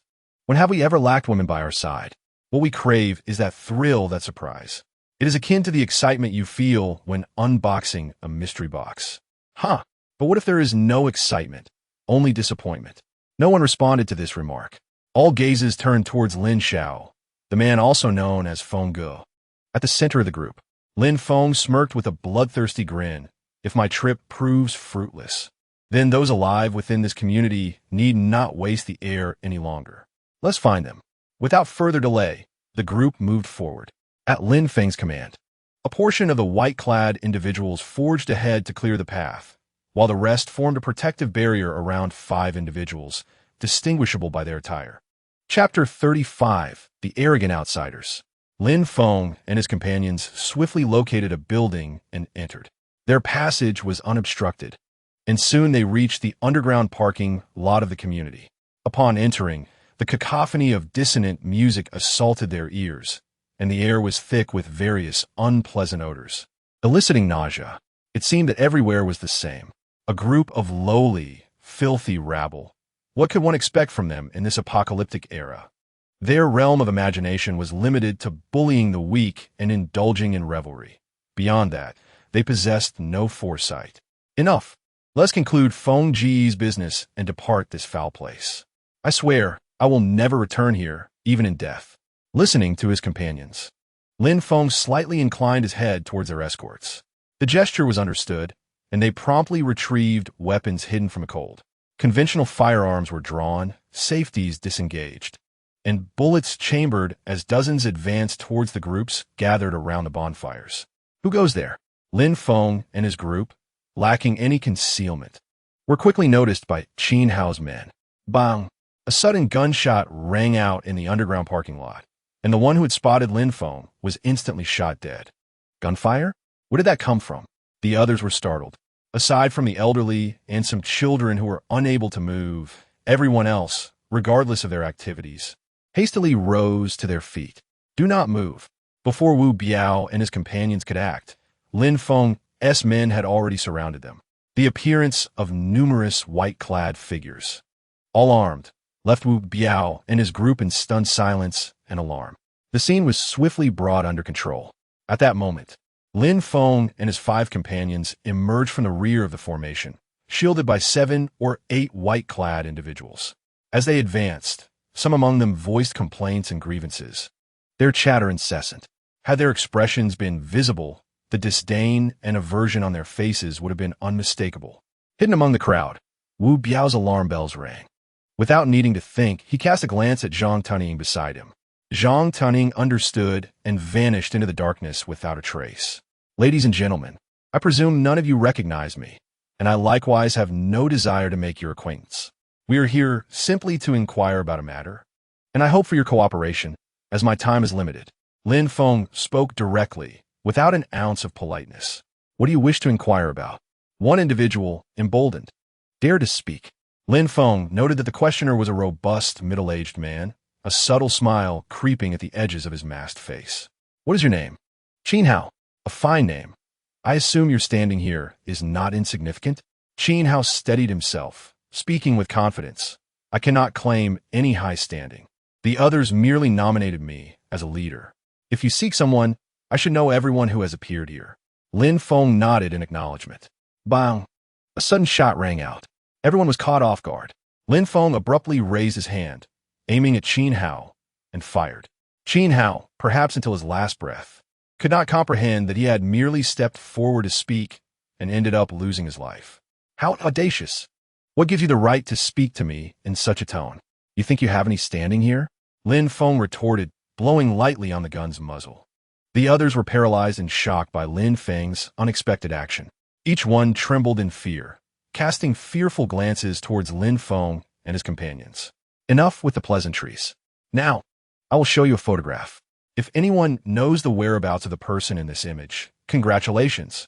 If you can provide me with her location, you will receive unexpected rewards. As he spoke, Lin Feng gestured. Several white-clad individuals behind him swiftly approached the front line of survivors, distributing a stack of prepared photographs. Once the first recipient glanced at the photo, the dim light from the surrounding bonfires allowed them to discern the figures within. The image depicted 2 girls, adorned in anime-inspired attire. One exuded youthful vibrancy and charm, while the other radiated elegance and an ethereal coolness. They bore striking resemblance, yet their personalities could easily be inferred from their distinct appearances. Stunning. This was the singular thought that flashed through every survivor's mind upon seeing the two girls in the photographs, overshadowed only by fear. Yet, regrettably, the first individual to receive the photograph had no recognition of them. After confirming their ignorance, they promptly passed the photo to others. As the photographs circulated, they soon reached Wu Biao and his group. Upon seeing the two girls, Wu Biao immediately recalled the enchanting figures he had encountered before Qinzhou's door. Could it be them? It was evident that Wu Biao had recognized the two girls in the photograph as the Yi sisters from Qinzhou's household, and his companions, including Chao Wei and other trusted associates, took note as well. Many among them had seen the sisters Yi Zi and Yi Ziqing and naturally recognized them at once. However, in alignment with Wu Biao's choice, they discreetly passed the photograph to others. Chao Wei quietly inquired, "Biao Ge, is this directed at the sir? What should we do?" Wu Biao glanced at Lin Feng ahead in the crowd, then at the white-clad individuals, who were on high alert with their weapons drawn, his expression darkening. "Go find Lao Zhang and inform him about the situation here." "Biao Ge, why don't you go? I'll keep watch here." Chao Wei hesitated. "I have a weapon that may prove crucial in a critical moment. What can you do remaining here? Just be an eyesore?" After being gently reprimanded by Wu Biao, Chao Wei bore no ill will. "Just be careful then, Biao Ge." Without further insistence, Chao Wei nodded and quietly departed.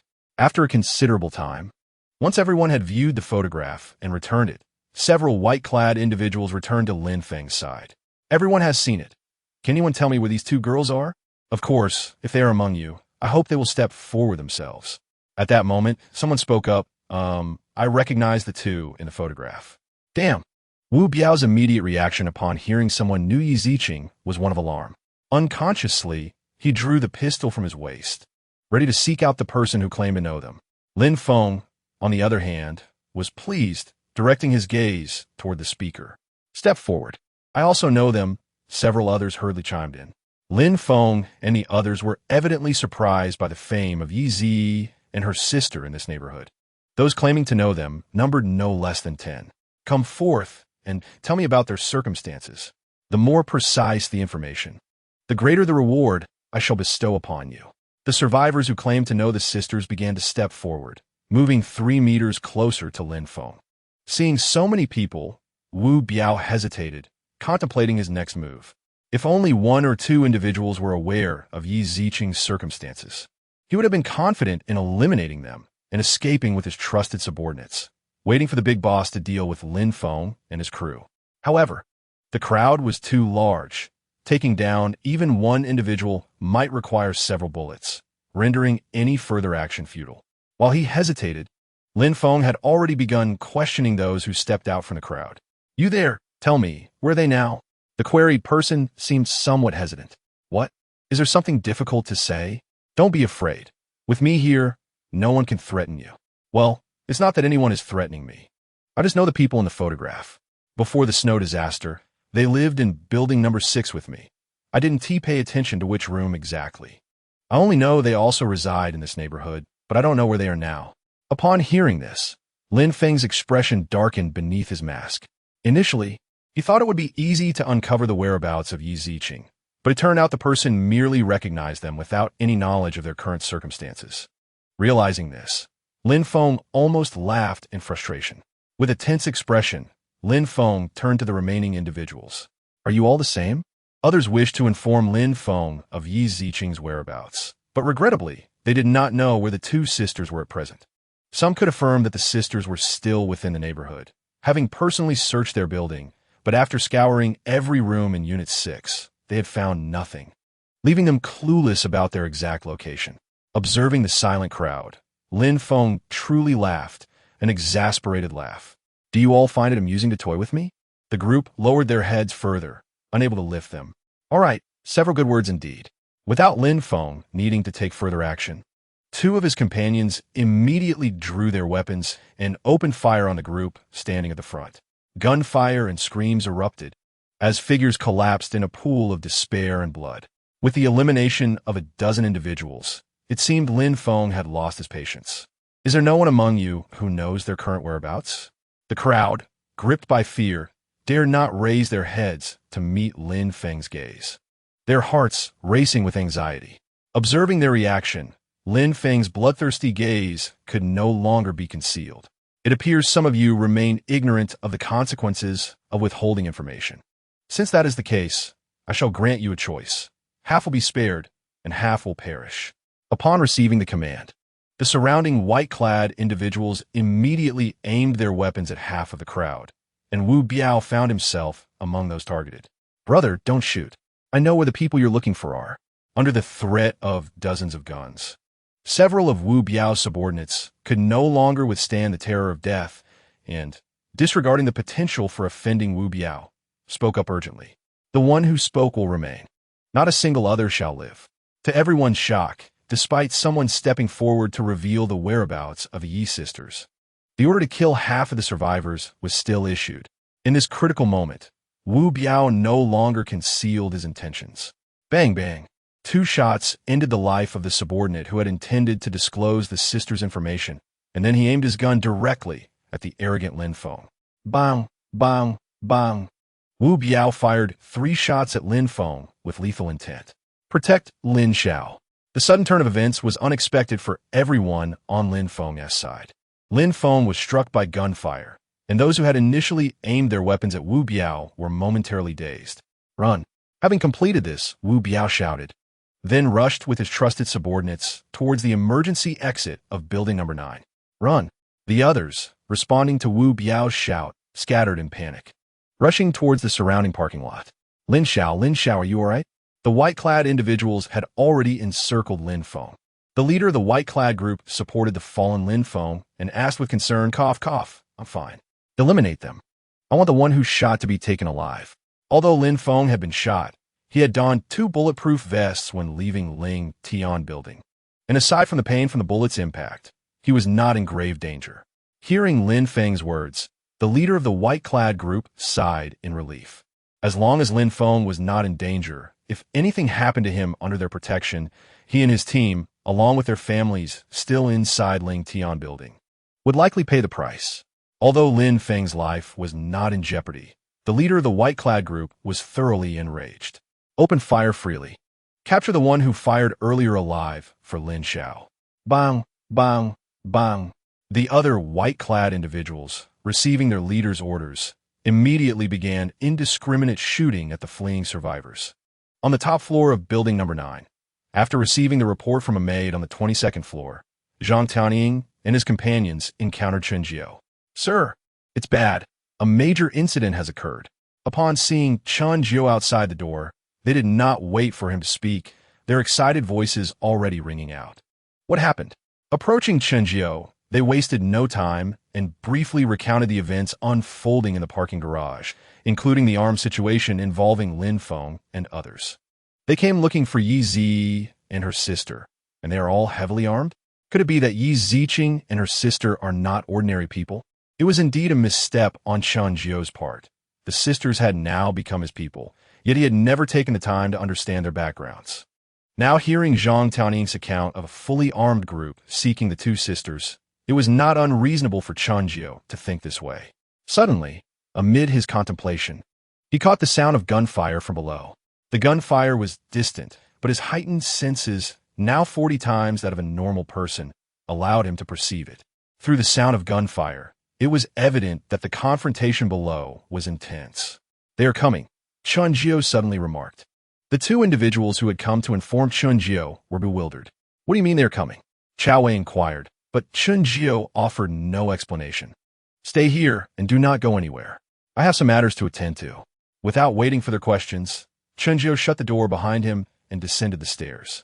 Meanwhile, on the 3rd and 4th floors of the building, Wu Biao was valiantly engaged in a firefight with the pursuing figures clad in white, armed with the pistol and 2 magazines he had acquired from Feng Yan. He was not only preventing the assailants from advancing, but also leading a dozen loyal subordinates upwards to the higher floors. Quickly, run faster. The firepower from below was overwhelming, forcing Wu Biao to take considerable risks with every blind retaliation.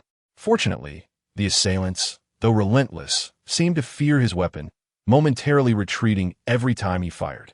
At the very bottom of the building, Lin Feng and his companions were rushing upstairs, flanked by a dozen white-clad guards. Having narrowly escaped disaster, Lin Feng was both furious and shaken. The great upheaval had just begun, and his father's ambitions were only in their infancy. As one of Lin Tianxiao's 3 sons, his future was destined to be extraordinary. Had it not been for the additional bulletproof vest he wore before leaving, he might have met his end there. The thought of such an outcome sent chills down Lin Feng's spine, yet his murderous intent towards Wu Biao was unmatched. If I catch him, I will make him wish for death.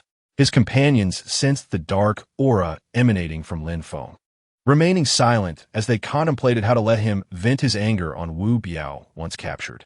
As the chase continued to the top floor of Building 9, Chen Jiao soon encountered Wu Biao and his group. Sir? Upon seeing Chen Jiao, Wu Biao and the others were filled with an overwhelming sense of relief. Chen Jiao casually surveyed them. What is the situation? Wu Biao replied bitterly, it's grim. The parking lot has been completely slaughtered, and we still have numerous armed assailants in pursuit. If things continue like this, there won't be many survivors in this area. No, sir, we must leave. They are right below us. Once they catch up, we will be trapped. It is too late to escape. What? Chen Jiao detected the enemies lurking just below them in the stairwell. Ignoring the anxious expressions of Wu Biao and the others, Chen Jiao instructed, go to the 22nd floor and wait. Without a glance at their reactions, he vanished. As they regained their senses, the haunting screams echoed from below. Brother Biao, does the sir intend to deal with those white-clad figures alone? Rin Feng, one of Wu Biao's confidants, trembled as he spoke. I don't know. Wu Biao truly had no idea. The thought was simply too insane. Everyone present knew Chen Jiao was formidable, but the idea of him single-handedly taking on dozens of armed assailants was utterly preposterous. Despite the continuous screams from the stairwell, Wu Biao still found it hard to believe. Regardless of their doubts, Chen Jiao had already engaged the white-clad adversaries below. His swift movements allowed him to navigate effortlessly among them.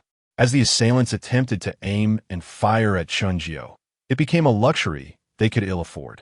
Within 5 minutes, all 20 armed figures pursuing Wu Biao lay lifeless on the stairs, each dispatched with a single strike. Some did not even have the chance to see Chen Jiao before their necks were snapped. Having effortlessly dispatched these foes, Chen Jiao's ears perked up at the sound of more footsteps below. More? With a slight frown, he moved swiftly downwards in pursuit of the sound. Meanwhile, Lin Feng and his companions were rapidly approaching the descending Chen Jiao. The moment they met, the armed figures ahead realized Chen Jiao was not one of their own and instinctively raised their weapons to shoot. Yet before they could act, Chen Jiao had already vanished from sight, leaving them bewildered. What the hell? The armed figures were horrified. In that brief moment of distraction, Chen Jiao reappeared before them. With terrifying force, he struck out, ending the lives of 2 white-clad assailants in an instant, sending their bodies crashing into the crowd behind them. Be careful, young Master Lin. In the narrow staircase, there was little room to evade. However, the bodyguard assigned to protect Lin Feng was an experienced warrior. Upon witnessing his subordinate being flung back, he instinctively pulled Lin Feng close to the stairway railing, barely avoiding the ensuing chaos. They were fortunate, but others were not so lucky. Many were caught off guard by the 2 flying assailants, resulting in most being crushed into a narrow space. Cries of agony filling the air. The bodyguard, first to retaliate, fired blindly upwards without even glancing at Chen Jiao. Quite impressive, Chen Jiao remarked coolly, causing the bodyguard to be struck with fear as he turned to look at the source of the voice. There stood Chen Jiao, a hand suddenly grasping his neck. Don't kill young Master Lin. This was the bodyguard's final plea. Easily disposing of the man, Chen Jiao glanced down at Lin Feng, who was still crouched on the stairs, and scoffed. With a swift kick, he sent the bodyguard tumbling into the crowd below.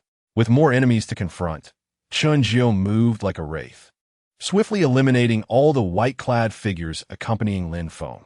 Lin Feng and his companions remain alive, not due to Chen Jiao's mercy, but because the 5 individuals were dressed differently from the others, suggesting they were of significant importance.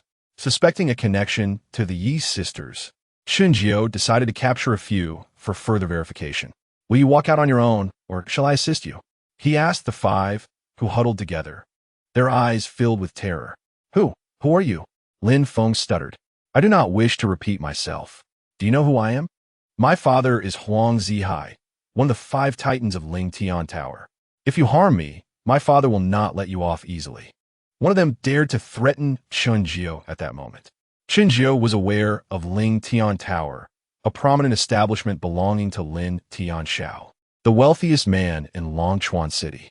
Standing over 600 meters tall, with 119 floors, it occupied nearly 600,000 square meters.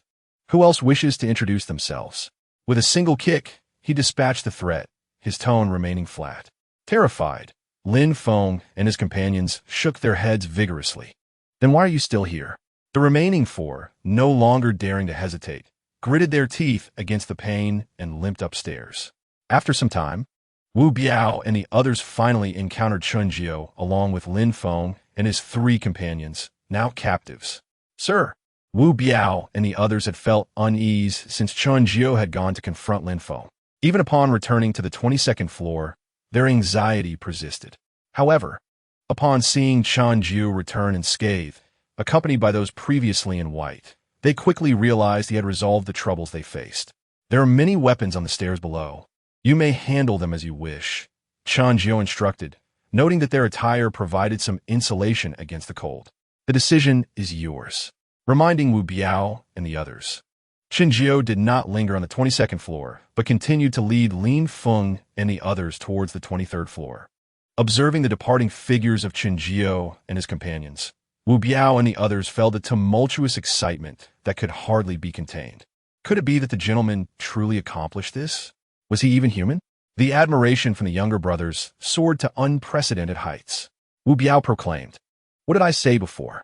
As long as we seize the opportunity to cling to this towering pillar of strength, achieving success is merely a matter of time. Do you still doubt my judgment? Biao, good manager, is indeed wise." The group of younger brothers cheered. "Let's go gather our equipment.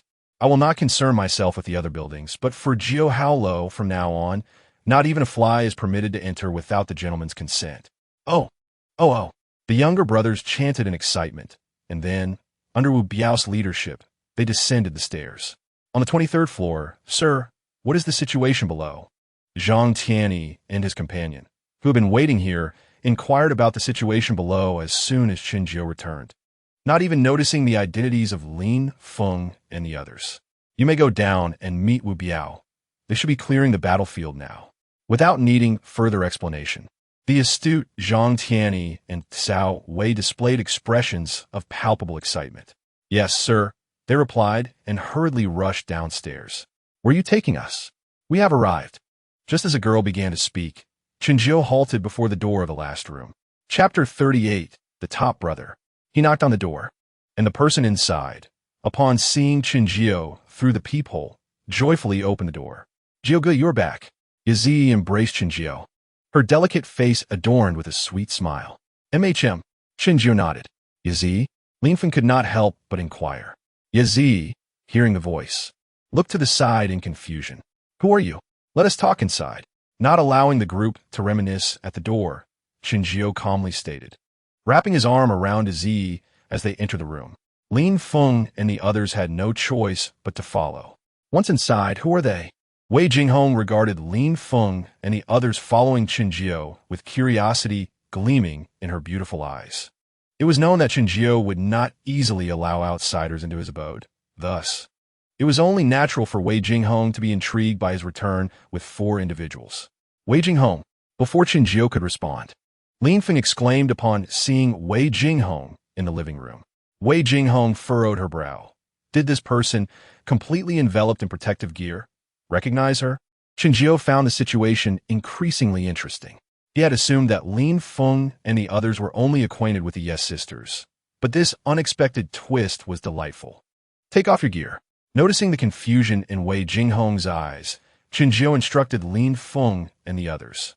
After a brief moment of hesitation, they removed their headgear, masks, goggles, and hoods in front of Wei Jinghong. The faces of the 4 were thus revealed. 2 men and 2 women, the men handsome and the women striking. all possessed remarkable features. Wei Jinghong's gaze fell on the person who had called her name, Lin Feng. After scrutinizing him, she realized she had no recollection of him. Do we know each other? Confirming that the stunning woman before him was indeed Wei Jinghong, Lin Feng opened his mouth. Not personally, but I had the fortune of seeing Miss Wei from a distance at Miss Chu Xiaojuan's birthday banquet in Daidu a few years ago. My father is Lin Tianxiao, and my sister is Lin Jingchu. You should know my sister. Upon hearing Lin Feng's words, Wei Jinghong seemed to recall something. What is your name? Lin Feng. Wei Jinghong pondered for a moment and nodded. I remember now. Jingchu mentioned she has a half-brother. That must be you. The mention of half-brother seemed to strike a sensitive chord within Lin Feng, contorting his previously calm expression. Wei Jinghong, however, paid no heed to Lin Feng's reaction and addressed Qinjiao. Do you know them? I do not. Then why bring them back?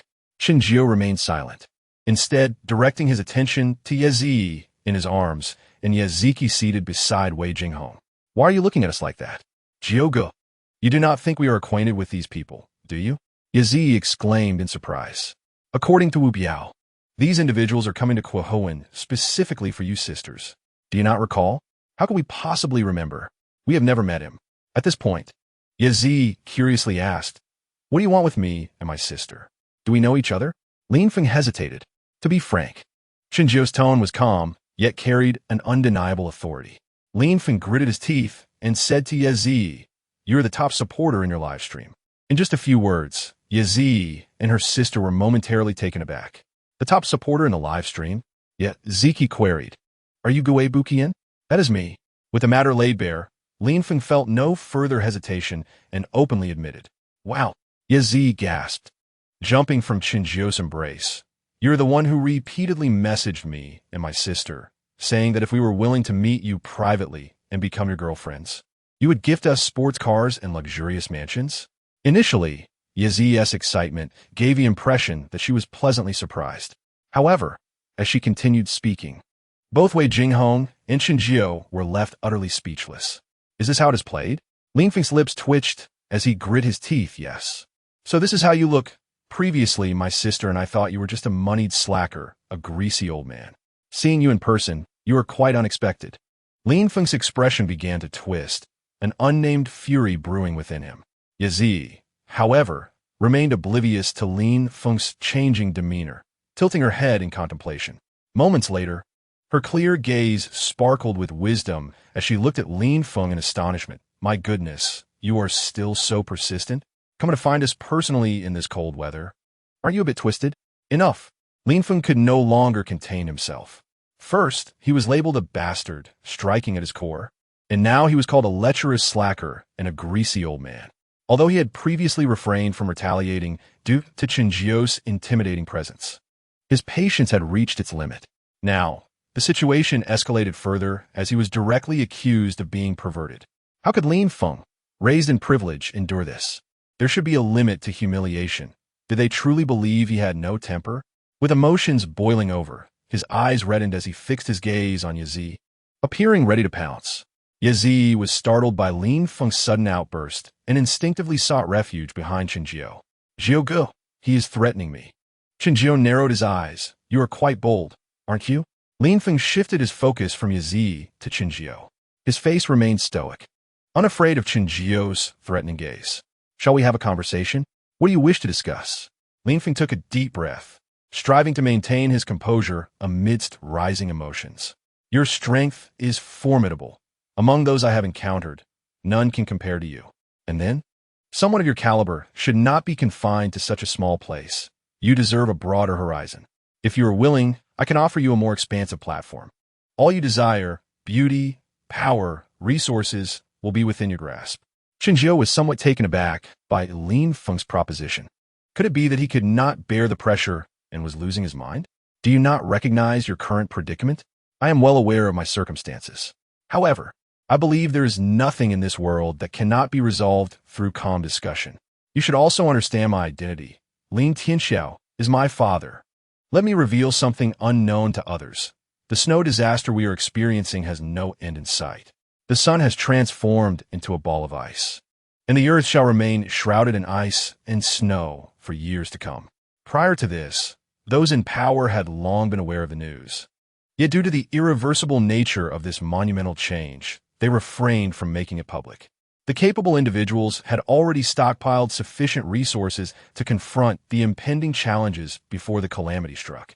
My father is undoubtedly one of these capable individuals. Within the towering Ling Tian de Sha, we possess an abundance of food. Even if we were to sustain 100,000 people, there would be no signs of resource scarcity for the next 50 years. I acknowledge your prowess. Yet even the most formidable individuals cannot escape the necessity of daily sustenance and a stable abode. I can fulfill these needs for you, provided that you choose to follow me henceforth. Do not feel as though you are compromising yourself. What use is individual strength when one is alone? In this world, it is always about resources and connections. Without the backing of a formidable force, personal might is destined to be fleeting. It is no surprise that the child of a wealthy family, even if merely a bastard, possesses exceptional eloquence. The key lies in this confidence. He does not perceive himself as a prisoner. Rather, he aspires not only to extricate himself from his current predicament, but also to recruit Chenjiu, the architect of his misfortune, under his banner. Regardless of the other's temperament, this attitude is something many fail to achieve. Chapter 39, Overconfident. Your absence in the realm of multi-level marketing is their loss, Chenjiu quipped.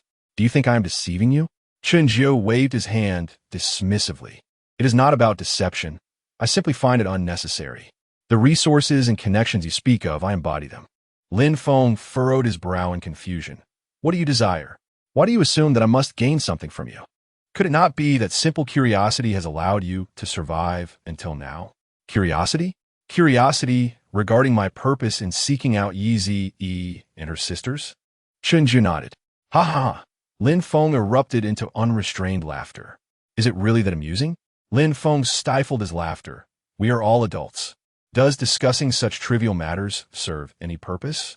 If you are not foolish, you would understand that our armed presence on your territory suggests our identities are anything but ordinary. Coupled with our distinct attire, it is hard to believe you would keep us here out of mere curiosity. Speak plainly, what do you want? With our identities, you could easily negotiate for something advantageous for my father, provided you ensure our safety. Chenjiu conceded that the confidence of the wealthy evoked envy. Yet he wondered if Lin Feng's confidence had perhaps exceeded reasonable limits. Bang, bang, bang. No, just as Lin Feng wore a facade of having seen through him.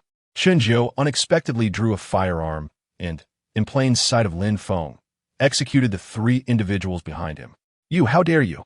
Lin Feng's expression shifted dramatically. Stripped of his earlier confidence, now gazing in horror at Chenjiu. You are confident, but perhaps a bit too much.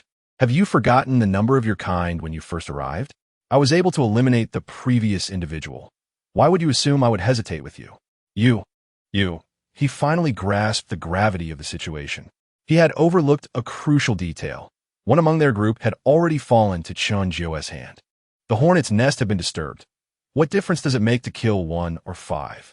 No, you cannot kill me. My father is Lin Tian Shao. He commands a legion of mercenaries and possesses weaponry. If you kill me, he will not spare you. Why are you still being foolish at this juncture? If I do not kill you, do you truly believe the forces behind you will let me be? Naive. Bang. Without further ado, Chenjiu ended their exchange, delivering a final blow. I will summon Wu Biao and his men to clean up. With the last of them fallen, Yi Ziqing, who had remained mostly silent, stood and simply stated this before heading towards the door. Chenjiu holstered his weapon, his expression calm. Were you truly driven by curiosity in bringing them back? Chenjiu nodded. They sought the sisters, and at first, I assumed they were relatives, so I brought them back to confirm. It now seems I was mistaken. We came to Longchuan City for school. Our relatives reside in other provinces, and my parents are ordinary people without such capabilities. Yi briefly explained her family situation. Wei Jinghong nodded in understanding. She did not inquire whether Chenjiu would eliminate them had they indeed been the sisters' relatives. Some matters are better left unspoken for the sake of unity. We may have stirred up trouble. Wei Jinghong pondered the implications. Are you concerned about potential reprisals from their background? Wei Jinghong nodded. her gaze fixed on the snowy landscape. You are aware of Lin Tianxiao, but what you do not know is that the Lin family is one of the foremost families in the capital. Given their standing, they could easily leave Longchuan City. Yet they chose to remain here, fully prepared after learning of the sun's anomaly. Do you comprehend what this signifies? Must I? Shenju est nonchalant demi-anor bewilder de Weijingong. This implies that the power they wield is unfathomable, and their ambitions are grand. By provoking them, you may find it difficult to maintain your peace.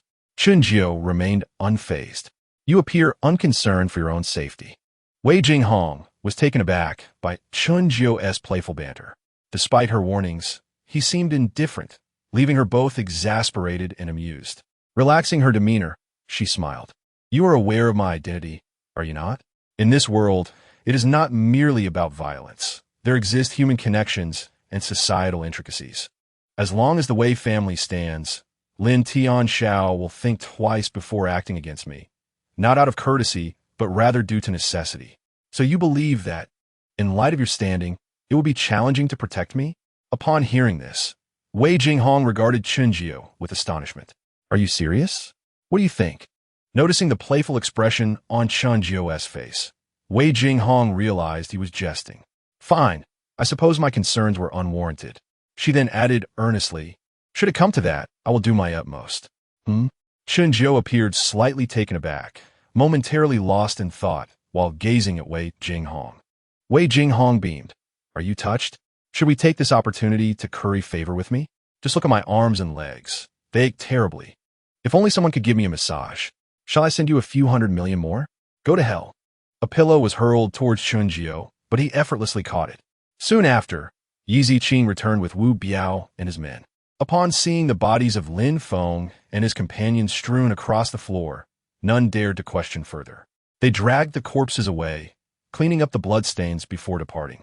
On the 22nd floor, Wu Biao and his men had donned the gear of the white-clad armed personnel. They were exhilarated by their newfound firepower. However, they did not dare return to the underground parking lot. The white-clad armed individuals who had pursued them were merely a fraction of the force. Many of Lin Feng's men remained scattered throughout the other buildings. During their cleanup in the corridors, they had engaged in skirmishes with other armed individuals, and though they had repelled them, the situation below remained perilously dangerous. Their men were on high alert, stationed between the 19th and 22nd floors. Sir, what brings you here? Just as Wu Biao and his men were cautiously guarding against the possibility of white-clad armed personnel charging up from below, Chunjiu's figure reappeared before them. How many men do you have left? Chunjiu inquired directly upon finding Wu Biao.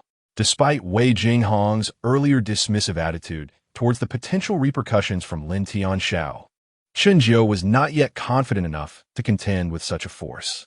Even if he could not defeat them, Chunjiu preferred not to leave his current residence to avoid unnecessary trouble.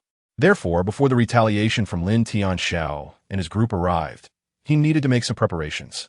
At the very least, he did not want to make their subsequent actions too effortless before he was forced to leave. Chapter 40. The cleanup. There were still 15 men left. Originally, there had been 17, but they had lost 2 brothers during the recent skirmish with the armed factions below. This did not include the 12 maids previously dispatched to assist the gentlemen. Were there still many of them within the community? Wu Biao understood who Chunjiu referred to and nodded. That group was quite mad. They had initiated a thorough cleansing of everyone in the area. Only a portion had pursued them to Building 9, and according to their previous numbers, there were at least 30 to 40 of their men still within the community. Chunjiu was aware that Lin Feng and his group were also present, but he had not anticipated there to be so many.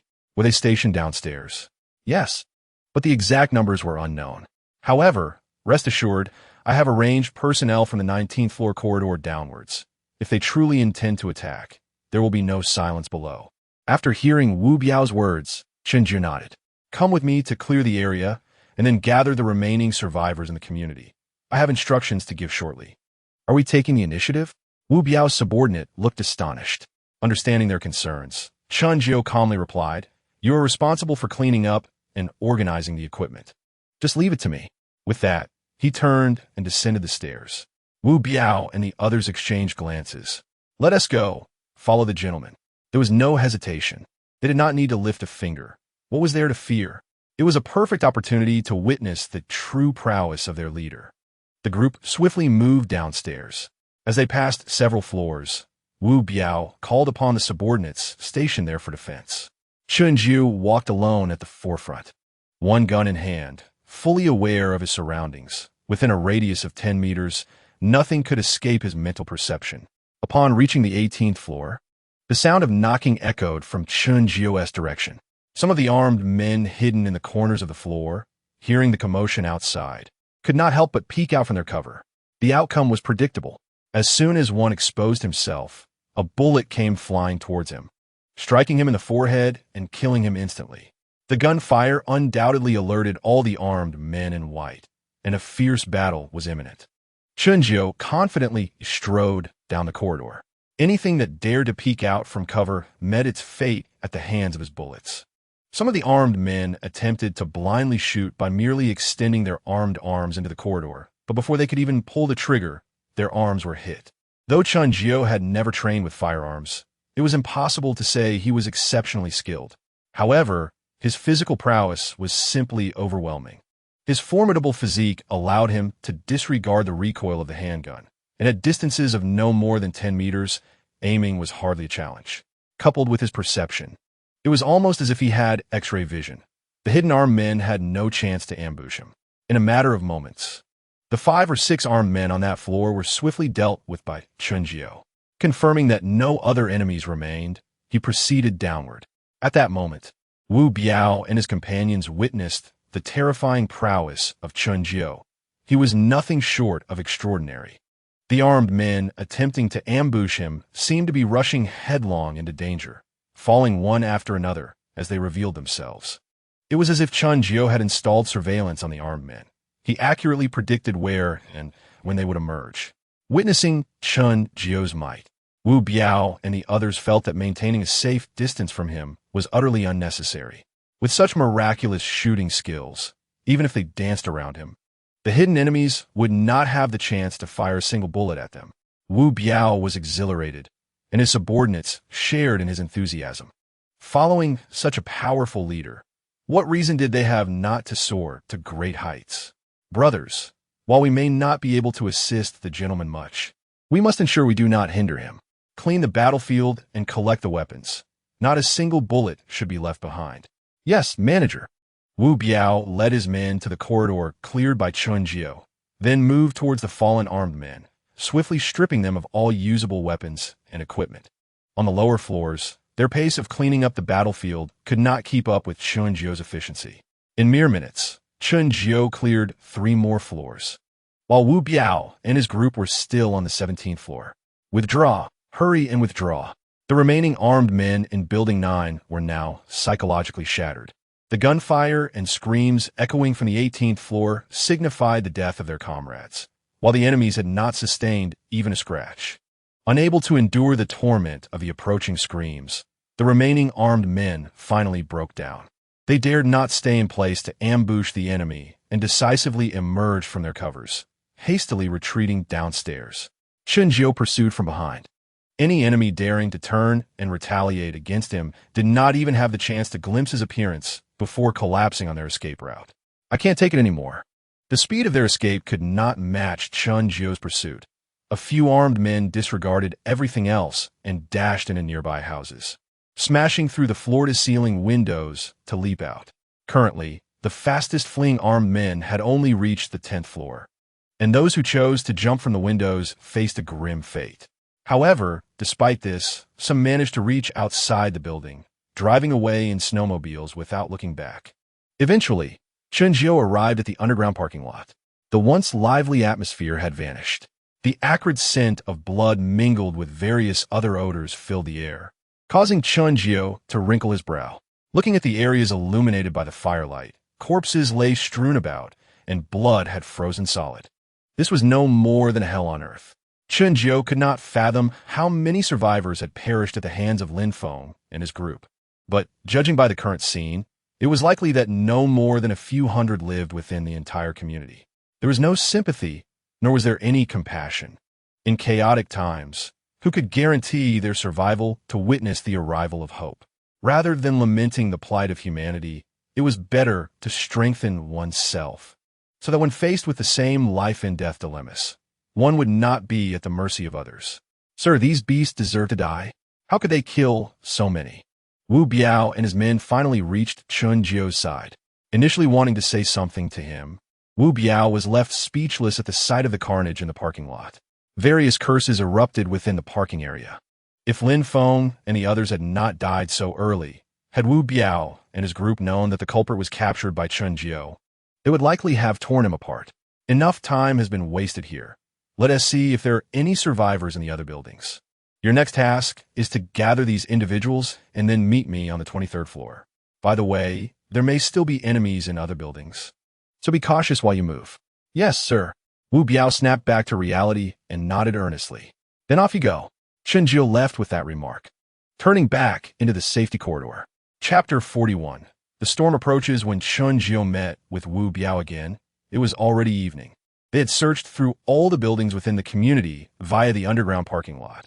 Survivors, as Chun Jio surmised, are exceedingly rare, aside from Wu Biao and his companions.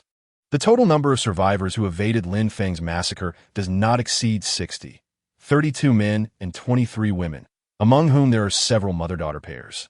According to Wu Biao and his group, these mother-daughter pairs were spared by the merciless white-clad armed assailants due to a moment of compassion. However, aside from these few fortunate souls, the majority met with a brutal end, with some women suffering indignities before their demise, a truly heartrending plight.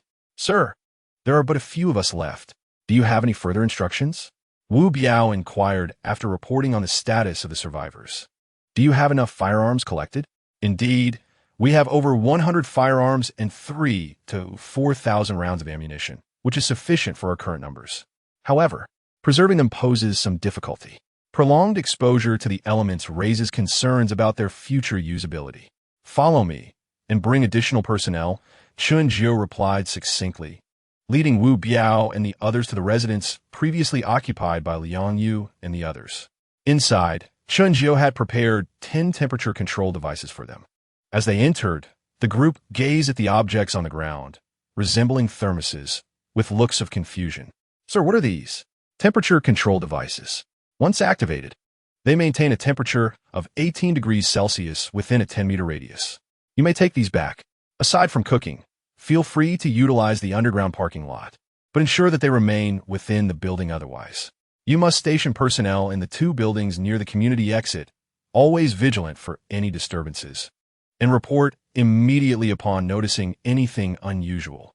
As Chun Jio spoke, he demonstrated the device in front of Wu Biao and his companions. It did not take long for a comfortable warmth to envelop them. Understanding the purpose of the temperature control devices, Wu Biao and the others felt a mix of astonishment and joy. These devices are truly miraculous. Had we possessed these sooner, we would have chosen to linger in the foul, unsanitary underground parking lot. Yet, it was not too late to obtain them now. With these temperature control devices, as long as the building stands and supplies continue, they could finally endure the wretched weather. Thank you, sir. I will arrange for personnel to monitor the community's periphery diligently. Without your permission, I assure you not even a fly will enter our community unnoticed. Take these temperature control devices and make the necessary arrangements. Yes, Wu Biao replied resolutely, gathering his companions to take the devices and departing from the 23rd floor. By the time Chun Jio returned home, night had fallen. After sharing dinner with Wei Jinghong and the others, he retired early for the night. Meanwhile, at the Ling Tian building base, news of Lin Feng's predicament had reached Lin Tianxiao and others. Upon realizing their children were in danger, many could not sit still. Lin Tianxiao remained composed, as he had 3 sons and 1 daughter. The situation with 1 illegitimate child did not unnerve him excessively. However, others were not so fortunate. Some had only 1 child. And if anything were to happen, even though there was time to train a trumpet, it would be too long before the trumpet could bear responsibility. Their gatherings were primarily driven by interests, and the existence of their children often served to further solidify their mutual benefit. Yet now, before this relationship could fully develop, troubles had arisen. If anything were to happen to their offspring, What reliance could they place on their superficial affections? They must dispatch individuals to rescue Xiao Ji and the others, regardless of the cost. Mr. Lin, this matter cannot be delayed. Every moment we tarry increases the children's peril. We must ensure nothing befalls my daughter. Otherwise, even the King of Heaven would be unable to safeguard them. Everyone, the situation has occurred. Speculating further is futile. I have prepared a rescue team for the children, and they will depart at dawn. Let's not be overly pessimistic. Xiao Feng and the others are clever children who know how to fend for themselves. Once our people arrive, as long as the adversary is not insane, Xiao Feng and the others will be in no danger. At this critical juncture, I urge everyone to remain calm. Rest assured, Mr. Lin, we will not allow this matter to throw us into disarray. Then it is settled. We shall proceed according to our plan and await news from our team tomorrow. Lin Tianxiao was not overly anxious about Lin Feng's safety because he possessed a certain confidence. In the domain of Longchuan City, no one dared to disregard Lin Tianxiao's authority. Even though the current circumstances might have affected his status as the wealthiest man, with the individuals Lin Feng brought along, any rational adversary would understand the consequences of crossing him. If Lin Feng and his companions were just a tad more astute, by subtly hinting at the current situation of Ling Tian building, they would ensure their safety, as no one would wish to antagonize him in Longchuan City. Ultimately, the adversaries would merely seek to gain some advantage. Meanwhile, as those in power at Ling Tian building deliberated, within a room on the second floor of the building's uppermost level, the matter of the illegitimate child had become common knowledge. Have you all heard about the illegitimate child? Who in the upper echelons of the building is unaware of it? A bastard is a bastard, behaving as if still in a primitive stage, utterly oblivious to the principle of a gentleman not standing beneath a dangerous wall. It is simply embarrassing. Second brother, do not speak so harshly. Regardless, he is our brother. If you show indifference now, do not call him a bastard, for how can father endure such treatment? There are no outsiders here. What is it, elder brother? Do you fear it will be leaked? I have no such leisure. Then that settles it. Enough of this. What are you two doing? Engaging in such petty rivalry at this time? A beautiful woman with exquisite temperament interjected sharply. At her words, the other two could not help but chuckle. Little sister, do not blame second brother for speaking harshly. I simply cannot abide that fellow's smug demeanor. Previously, father kept him hidden, and although we were aware, we turned a blind eye. Now, the heavy snowfall has allowed that bastard to openly live with us. I am truly incensed. What can you do about it? Should we ask father to expel them? Do not speak recklessly. I did not suggest that. Lin Yin recalled the time when their father had brought Lin Feng and his mother to Ling Tian building, and he felt a wave of dread. He had vehemently opposed it, but Lin Tianxiao had given him an ultimatum. Either accept Lin Feng and his mother or leave Ling Tian building to fend for himself. Lin Yin could discern that Lin Tianxiao had not been jesting. The crucial factor was that even his biological mother had agreed. In a desperate situation, a mother would capitulate first, leaving him with no choice. Chapter 42, The Substitute Doll. Enough. Look at your lack of ambition. Let's get to the point. What do you wish to say, little sister? Lin Xiaoxiao queried. Lin Jingchu replied earnestly. Do you not find the problems Lin Feng encountered somewhat peculiar? In what way? The brothers showed interest. Consider this. Those who accompanied Lin Feng are all fully armed bodyguards. With such a formidable entourage, how could Lin Feng still face adversity? The power of the force they encountered must be immense. Our Ling Tian building has reached its current scale because father promptly obtained inside information and collaborated with our uncles to prepare in advance. But what about other forces? I do not underestimate them, but apart from the primary forces, it is nearly impossible to find anyone in Longchuan City capable of matching the strength of Lin Feng's team. Lin Jingchu's analysis caused Lin Xiaoxiao and Lin Yun to recognize the gravity of the situation. Lin Xiaoxiao frowned. What are you implying? It is just as you suspect. Although the current environment is in complete chaos, the apparatus has not entirely lost control over this land. I suspect that our father's recent actions have stirred some dissatisfaction among certain individuals, and Lin Feng's predicament is merely a warning, a display of strength. What? Lin Yun exclaimed. Rising in shock, should we inform father of this news? Lin Jingchu cast a sidelong glance at her brother, saying, This is merely a conjecture of mine. Furthermore, do you really think our father and the others haven't considered this angle? Lin Xiao replied, indeed, this is just a theory proposed by my younger sister. While the likelihood is considerable, there remains a lack of substantial evidence. Moreover, we cannot dismiss the possibility that the individuals targeting our fourth brother are private forces. Surprised, Lin Jingqiu looked at her elder brother. His ability to factor in potential risks, despite her clear insinuation, demonstrated remarkable prudence. Brother, do you hold those individuals in such high regard? She retorted, although the possibility may be slim, it undeniably exists, does it not? Lin Jingqiu remained unconvinced. I still lean towards the former. It cannot harm us to consider more possibilities. This sentiment was wholeheartedly echoed by both Lin Jingqiu and Lin Yun. Lin Jingqiu inquired, if the individual targeting that illegitimate son is indeed a private force, does brother have any thoughts on the matter? Lin Xiao chuckled, his gaze unusually profound. It is still premature to discuss these matters. Whether or not it is a private force will become clearer once the individuals our father dispatches to rescue the fourth brother return with news. Such mystery, Lin Yun scoffed, expressing his disdain for his elder brother's penchant for cryptic communication. He found it exasperating how Lin Xiao often spoke in half-truths. And each time he observed his brother's air of strategic confidence, he felt an urge to confront him. In contrast to Lin Yun's straightforwardness, Lin Jingqiu evidently had her own contemplations. We shall await developments. In the Chui Huan community, just past midnight, the system's rewards appeared punctually. Ding! Today's rewards have refreshed. Please choose from the options provided. Option 1, 100 tons of premium rice. Option 2, 1 fully replicated doll. Option 3, 3-stage limiter activation mode. Special abilities cannot be enhanced. New items had emerged. During this time, the rewards from the system had either been universal points or various materials. It had been many days since anything remotely significant had refreshed. Chun Jiu was astonished that the 2 exhilarating battles of the previous day had yielded 2 rewards previously unseen, which piqued his interest considerably. The fully replicated doll was a multifunctional item. Once bound, it could perfectly replicate everything of the binder, fight on behalf of the binder, and absorb all negative damage directed at the binder, with the condition for its disappearance being irreversible destruction of the doll. This was impressive. If Chun Jiu chose the doll, he would not only gain an additional 100 lives, but also effectively possess 100 indistinguishable avatars. Was this not invincible? Next, he considered the 3-stage limiter activation mode.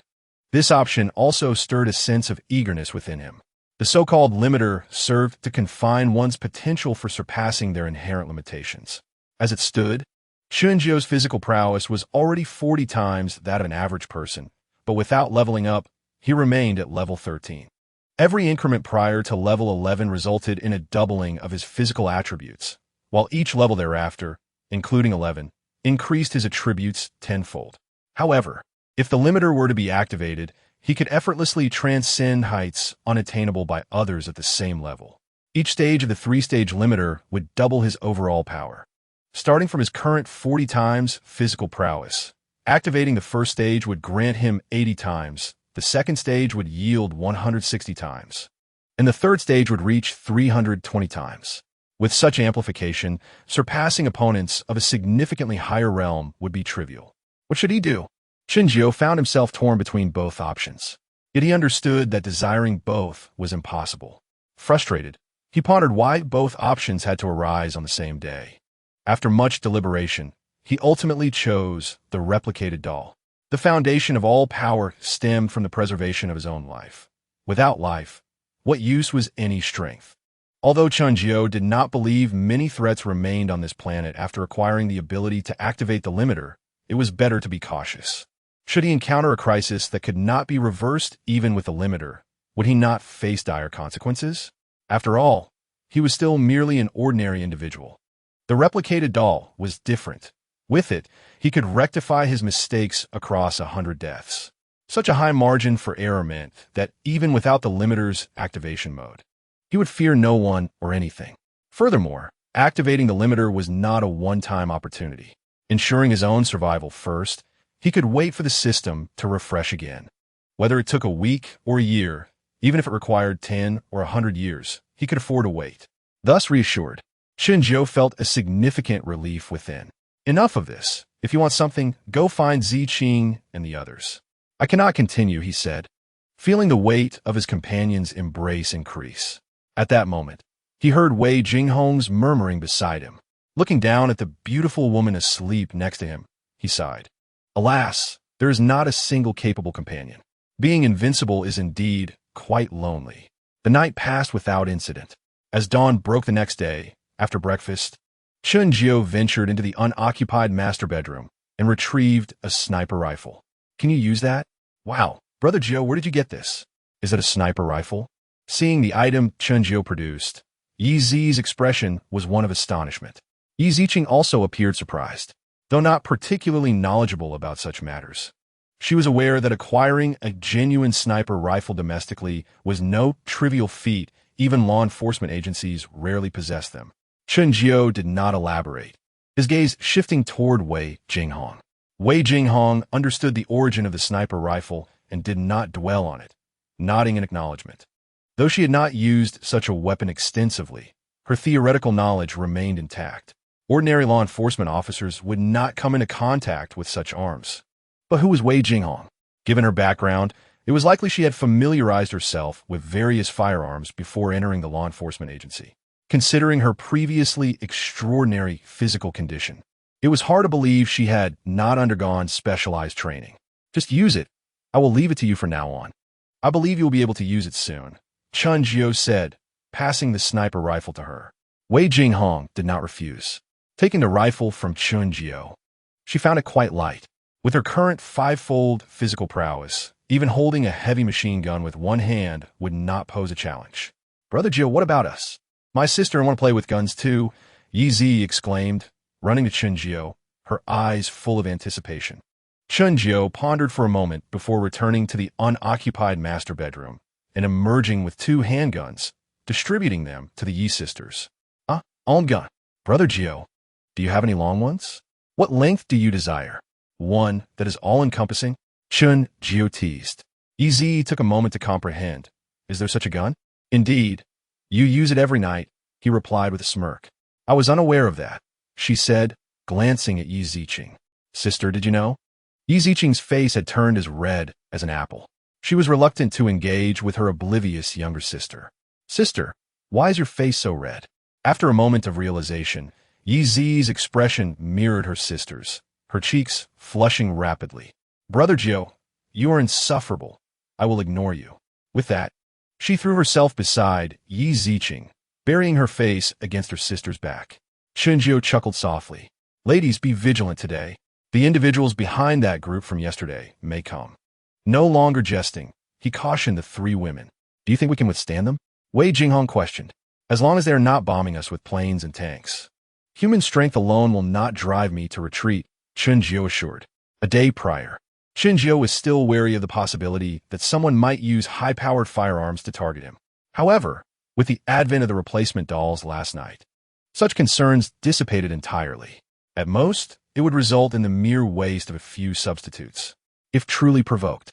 With his physique now surpassing that of ordinary individuals by 40 times, he could deploy all the replacement dolls at his disposal. In this world, there would likely be no one he could not eliminate, even if they were heavily protected. As soon as Chunjiu's words fell, a knock resonated at the door.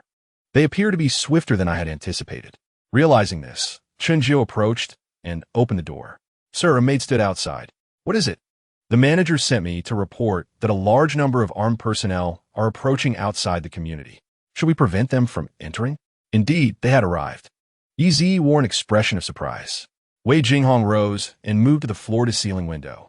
They were on the 23rd floor, the highest point in the Tsuhu Bay community, and the view was expansive.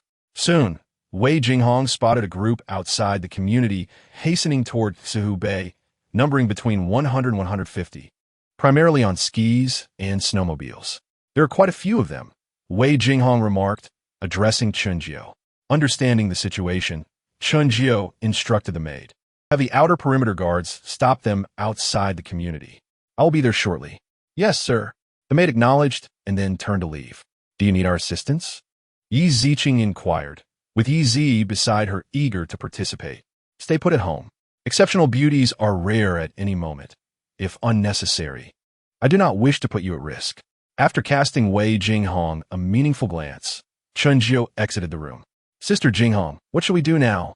Wei Jinghong smiled. She picked up the sniper rifle beside her and gestured to the two women. Everything was understood without words. On the 21st floor, this was now the primary living area for Wu Biao and his associates. Without Chunjiu's consent, they could only directly interact with the 12 maids residing on the 22nd floor. The maid had already delivered Chunjiu's message, and Wu Biao had arranged for someone to notify the outermost members. Sir, you have arrived? In a room's living area, Wu Biao and several others stood as Chunjiu made his entrance. Noticing the combat uniform Chunjiu wore, their eyes gleamed with admiration. At this moment, Chunjiu had transformed his shadow suit into a black combat ensemble, cradling an assault rifle in his arms, exuding an aura of formidable power that was truly enviable. Have you instructed the outer perimeter to prevent them from entering the community? Chunjiu inquired directly. We have already sent someone to notify them. As soon as you arrive, we will proceed to provide support, Wu Biao replied. Chunjiu nodded. Looking at Wu Biao and the others, they were all dressed appropriately. Their white uniforms appeared slightly bulging in the areas designated for weaponry. In fact, upon learning of the large number of armed personnel approaching the community, Wu Biao and his team had already been preparing. Had they not learned from the maid that Chunjiu was coming, they would have already followed the messenger to the outer perimeter. It seems you are all prepared. Let us move. Yes. Under Chunjiu's lead, the group departed the room. As they traversed the corridor, they knocked on each door, and several armed members joined their ranks from within. By the time they exited Building 9 and reached the underground parking lot, the number of armed members following Chunjiu had exceeded 30. At the community's outermost boundary, directly facing the main entrance, a building stood. Suddenly, gunfire erupted from a Ling Tian building. The team that had hurried to the community became alert as the air was pierced by bullets, with 2 clear bullet holes left in the snow beside the leading member. The unexpected gunfire instantly heightened the vigilance of the group. Everyone instinctively sought nearby cover to evade the danger. Private property, no trespassing. A voice rang from the upper levels of the building to the left of the armed personnel. Hearing this, the outsiders, although displeased by the earlier gunfire, felt a sense of relief at the words. Brother Leopard, what should we do? A voice emerged from behind a snowdrift, inquiring of the individual beside him. As we discussed upon arrival, we will first negotiate to ensure Lin Xiao and the other's safety, then discuss the ransom, avoiding any conflict, prioritizing the rescue, came the response. Understood. The subordinate nodded and produced a pre-prepared white flag to raise. Do not fire. We mean no harm. We are here to negotiate with your leader. The individual holding the flag cautiously stepped out from behind the snowdrift. Observing this, Wu Biao's subordinates atop the building refrained from continuing their warning shots. What do you wish to discuss? Upon hearing this, the outsiders felt relieved. Communication was indeed possible. The subordinate glanced back at Brother Leopard behind the snowdrift, signaling for guidance on the next steps. Brother Leopard merely nodded, suggesting prior arrangements had been made. However, his wariness was unexpected. In such a scenario, what level of fear must one possess to remain concealed? Chapter 44 can still be understood in this way. With Brother Leopard's approval, the subordinate took a deep breath and organized his thoughts. Yesterday, did you not capture a group of people? We have come for them. Is your leader present? I wish to speak with him. Wu Biao's subordinates furrowed their brows, just as they were about to send someone back to report the situation to Wu Biao. Chunjiu arrived with Wu Biao and his group at the room where the subordinates were stationed. Manager, sir, you have arrived? Chunjiu waved his hand and stepped to the window to observe the situation outside. What are they saying? Wu Biao asked. They want to see you, claiming they have come for those captured yesterday. Those captured yesterday? Did we not handle them? Wu Biao's brow furrowed tightly. Did you see how many of them there are? The snow is too heavy outside. I cannot see clearly, but I estimate at least 100. And they are all armed. Wu Biao contemplated this. Sir, what do you think? Chunjiu remained silent, his gaze fixed on the individual waving the white flag outside. I am their leader. Speak your mind. The subordinate outside felt a surge of relief upon receiving a response. What do you wish to discuss? Let us get straight to the point. You must already know their identities from those you captured yesterday. We have come for them. What conditions would you require to release them? We at the Ling Tian base can meet your demands. I have no interest. I do not have the individuals you seek. It would be wise for you to leave promptly to avoid unnecessary misunderstandings. Surprised by such a response, the subordinate's expression darkened beneath his mask. Brother, we are all reasonable individuals. Your response is rather meaningless. You must understand their identities. If you do not release them, it will not benefit you. Ultimately, we will all sit at the negotiation table. Why not secure some benefits now and release them? This way, we can all maintain our dignity. Do you not agree? I do not wish to repeat myself a third time. There are no individuals you seek here. Depart. The subordinate's expression grew grim. The response was clearly unyielding. Just as he was about to say something further, Brother Leopard behind the snowdrift signaled for him to return. Brother Leopard, the other party is entirely unyielding. What should we do next? Leaning against the snowdrift, Brother Leopard self-deprecatingly remarked, It is evident they look down upon us, deeming our identities unworthy. How did you deduce that? The subordinate was puzzled. Brother Leopard scoffed, Cannot you discern? They never intended to negotiate with us. It is not a matter of desire.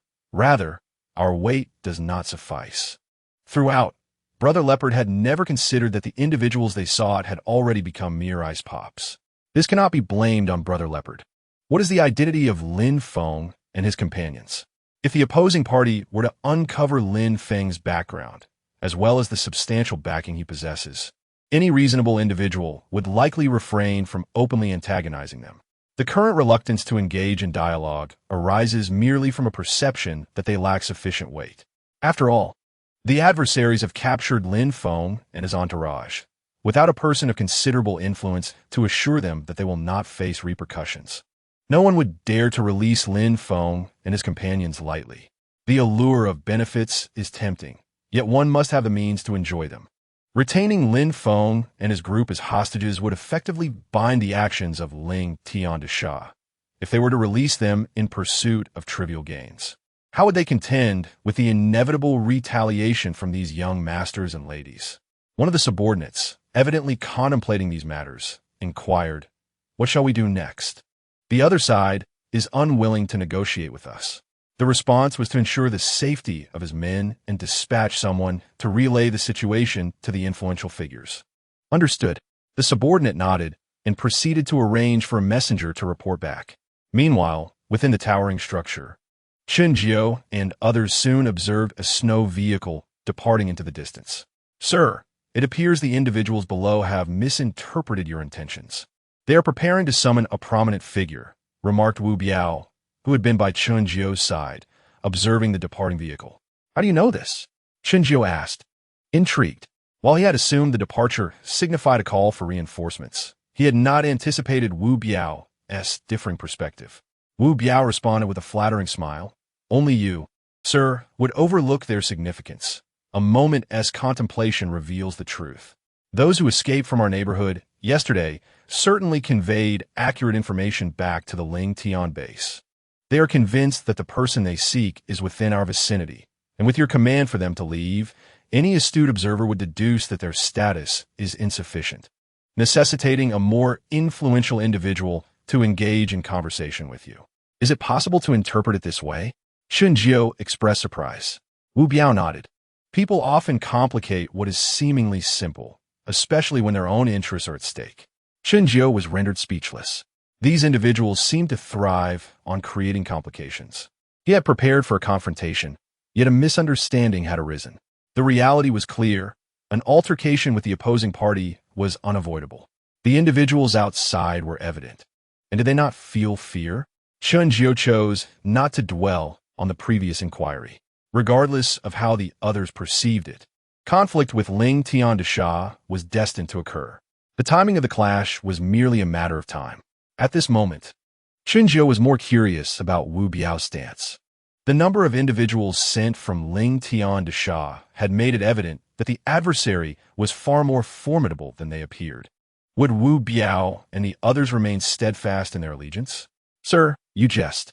Wu Biao, am not blind to the circumstances. Among those who visited us yesterday, there must have been individuals of significant status. Otherwise, they would not display such concern.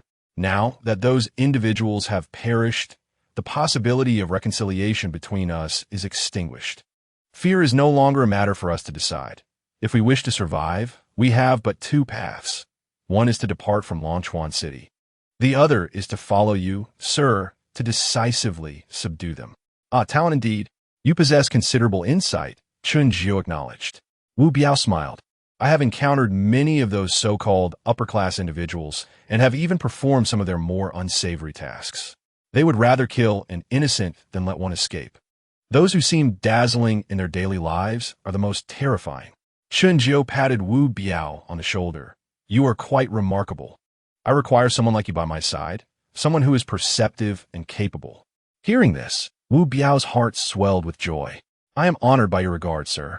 I am willing to follow you through fire and water, and should I betray you, may I face divine retribution. Wu Biao was undoubtedly astute. When opportunity arose, he seized it tightly. Survival was paramount. Yes, sir. Chapter 45, Night Raid at Ling Tian de Sha. More than an hour later, a subordinate returned with news regarding the situation at Suhubei. Lin Tianxiao and the other high-ranking individuals felt a degree of unease about the operation to rescue Lin Feng and the others, despite believing it would not encounter any significant issues. After all, potential dangers lurked everywhere. The report from those who had ventured to Suhubei confirmed this sentiment. How outrageous! Who do they think they are? They actually expect us to appear in person? They have overstepped their bounds. If necessary, let that leopard lead an assault. If we do not teach them a lesson, they will think they can manipulate us at will. This is unacceptable. Qianqian and the others remain in their hands. If they become desperate, it could endanger Qianqian and the others. My daughter's life is not something a bunch of lowly individuals can compensate for. Lin Zong, should we send one of us to negotiate? The suggestion arose, acknowledging that the other party's request for their appearance stemmed from fear of retaliation.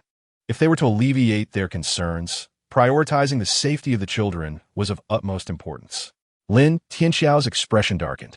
He had not chosen to remain in Longchuan City merely to be threatened. If someone disregarded him now, would not those with power in Longchuan City consider Lin Tianxiao an easy target? Such a scenario was utterly unacceptable to him. I object. Lin Tianxiao's countenance was grim as he outright rejected the proposal for one of the elders to approach the opposing party for negotiations. Lin Zong, please allow me to finish my words. Before anyone could interject, Lin Tianxiao coldly stated, we all understand why we remain in Longchuan City. If we allow ourselves to be led by the nose at the slightest provocation, then discussions of success and future prospects are futile. It is better to establish connections and return to the imperial capital than stay here and be toyed with by others. This is not negotiable. No one will compel me, Lin Tianxiao, to compromise. If the children have erred, I can offer compensation, but I will never accept threats. Lin Tianxiao declared resolutely. A frown appeared on someone's face. What about the children? Are we not going to rescue them? Of course not, Lin Tianxiao replied, his gaze fierce. I have given them an opportunity. Since they have shown disrespect, there is no need to squander more time. Tonight, I will have Lin Lei dispatch a mercenary team to Suhubei to rescue Lin Feng and the others. There is no need to withdraw Chao Bao's men. They shall remain on standby outside the neighborhood.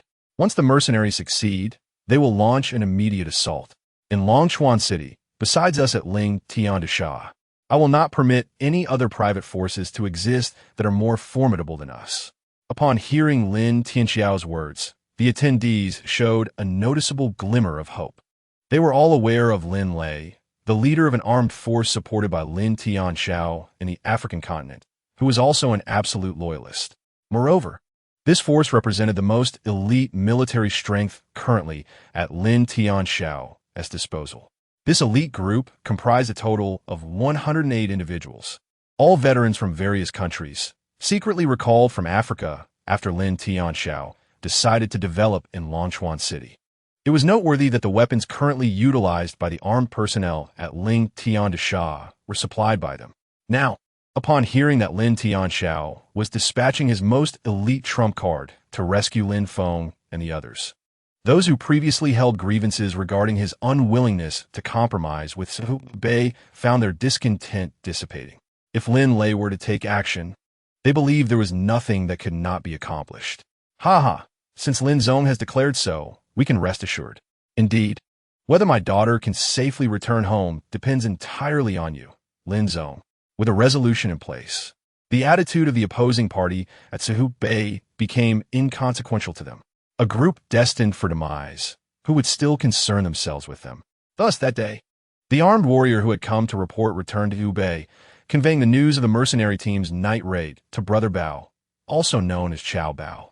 Upon learning of the impending assault on Su Bei, Chao Bao's eyes gleamed with anticipation. Within Sui Hubei, Chun Jiu waited in the first building for 2 to 3 hours. Yet there was no sign of activity outside. As lunchtime approached, he decided not to wait any longer.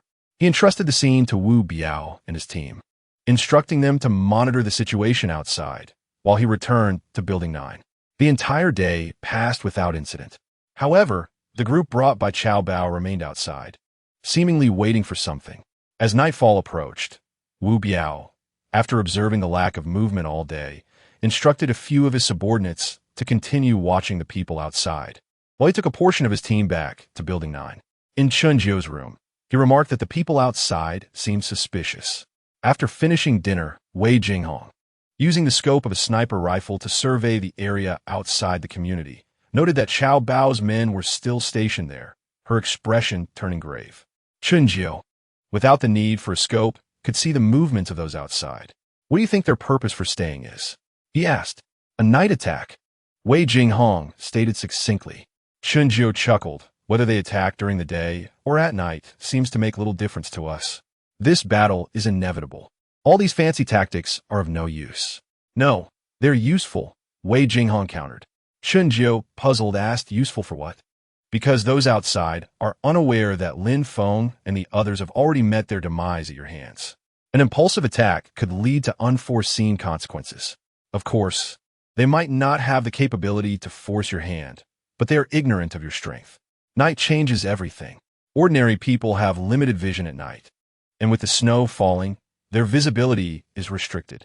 At this time, they could easily send an elite team to slip past our surveillance and enter the community to ascertain the fate of Lin Feng and the others. Once this elite team obtains accurate information about Lin Feng from Wu Biao's group, do you think those outside will remain as quiet as they are now?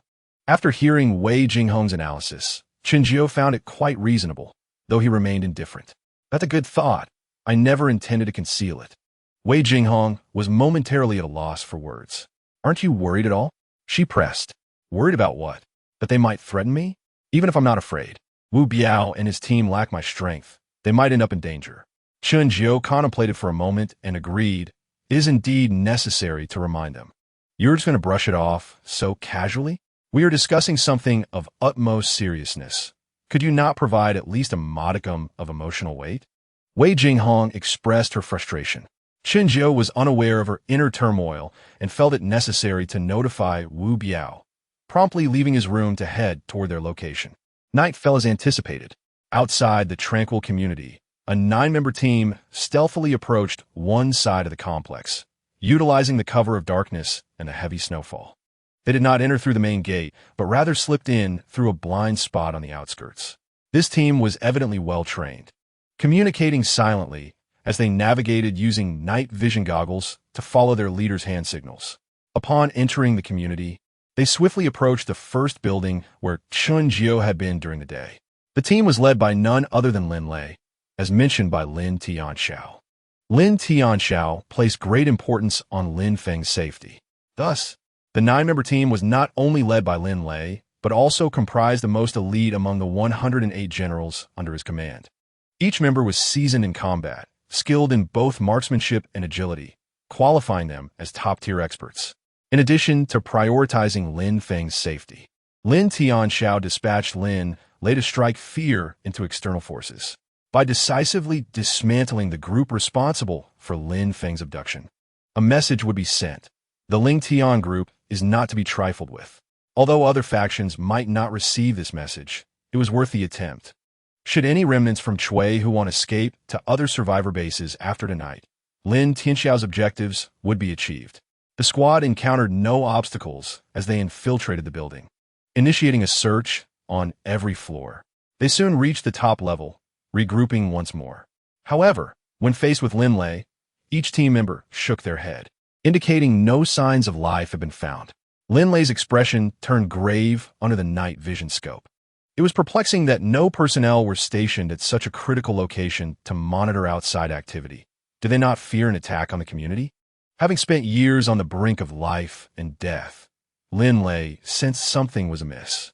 In Africa, encountering such strange signs would prompt him to withdraw regardless of the mission's significance.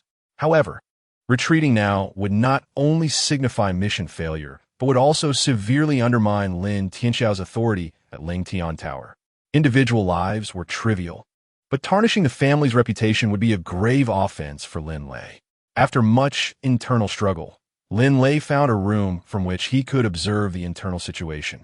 Through the window, he noticed a light emanating from the highest building in the community, leading him to quickly relay instructions to his team.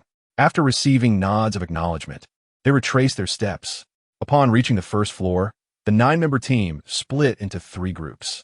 2 teams exited the building from different directions to approach Building 9, while the 3rd team proceeded through a secure passageway to the underground parking lot. Lin Lei was part of the team heading to the underground parking lot. Upon arrival, they similarly found no one present. This was a stark contrast to the information they had received at Lingtian Tower. Everything about Chui Huan felt eerily off.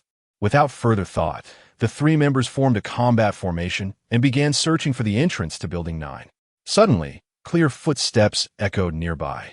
Almost instantaneously, Lin Lei decisively squeezed the trigger of his silenced rifle. A few bullets accurately struck the location of the footsteps, creating sparks as they met the ground. The other 2 team members quickly responded, aiming their weapons at the sides where Lin Lei had fired. Although there appeared to be only 3 of them, their defensive formation covered a 270-degree radius around them. Hidden behind a stone pillar 100 meters away, Chun Jiao remained concealed. The earlier sounds had originated from him, but he had not anticipated encountering such a perceptive adversary. The bullets had been aimed directly at him. Had he not reacted swiftly, he would have undoubtedly been hit. This indicated that the enemy he faced possessed frightening strength in the realm of ordinary humans. Human, Lin Lei, gender, male, age, 29 level, 2 special ability, none, human, Yafina, gender, female, age, 27 level, 1 special ability, none, human, Centelluo, gender, male, age, 31 level, 1 special ability, none to level humans. It was evident that those bullets had been fired by Lin Lei. Chun Jiao had initially believed that a first-level power was the pinnacle among humans. But today he encountered someone who shattered that limit, surprising him. Upon learning about the 3 individuals, Chun Jiao no longer hid, stepping out from behind the stone pillar. Lin Lei fired again, yet this time, Chun Jiao chose not to conceal himself. As soon as Lin Lei made a move, Chun Jiao's figure was already shifting from one spot to another, almost like a phantom. No matter how swiftly Lin Lei reacted, he could not lock onto Chun Jiao's form. Was this person human or ghost? Lin Lei was astounded by Chun Jiao's agile movements. Beside him, his 2 companions shared the same look of disbelief. Observing Chun Jiao's fleeting figure, the masks covering their faces barely concealed their gaping mouths, which would have remained agape if not for the masks. Your skills are commendable, coincidentally. I have 3 companions lacking in combat experience, and you can serve as their sparring partners. What? Chun Jiao's voice echoed in their ears. Lin Lei's pupils constricted sharply. Just as he attempted to resist, his 2 companions were swiftly knocked unconscious, and by the time it was Lin Lei's turn, the gun he had just aimed was already seized by Chun Jiao. With a slight exertion, the firearm crumbled like twisted dough under the terrifying force. Pulling Lin Lei's arm and lifting him off the ground, spinning him around several times before crashing him into the earth. "Who are you?" Lin Lei straightened his upper body, wanting to say something, but a large hand had already clutched his neck, the thumb pressing slightly against one side, causing Lin Lei to lose consciousness. There's still 6 left. After collecting all usable weapons from the 3, Chun Jiao directed her gaze towards the upper levels of the underground parking lot. Above the building, the other 2 teams, separated from Lin Lei's group, had gathered 6 companions on the 5th floor. They remained vigilant, guarding various blind spots against potential enemies while awaiting the arrival of Lin Lei's group. "Why hasn't the boss arrived yet?" someone whispered, unable to contain their impatience. "They probably haven't found the passageway up yet," another replied. "Do you wish to see your boss? I can take you to him." "What do you mean by that? Is Lin not someone important?" Eventually, someone noticed the peculiar undertone in their conversation, just as the person who recognized the anomaly was about to act. Chun Jiao had already appeared beside him. With ease, she subdued 1 individual, while the remaining 5 took the opportunity to fire a few shots, but the impact was negligible.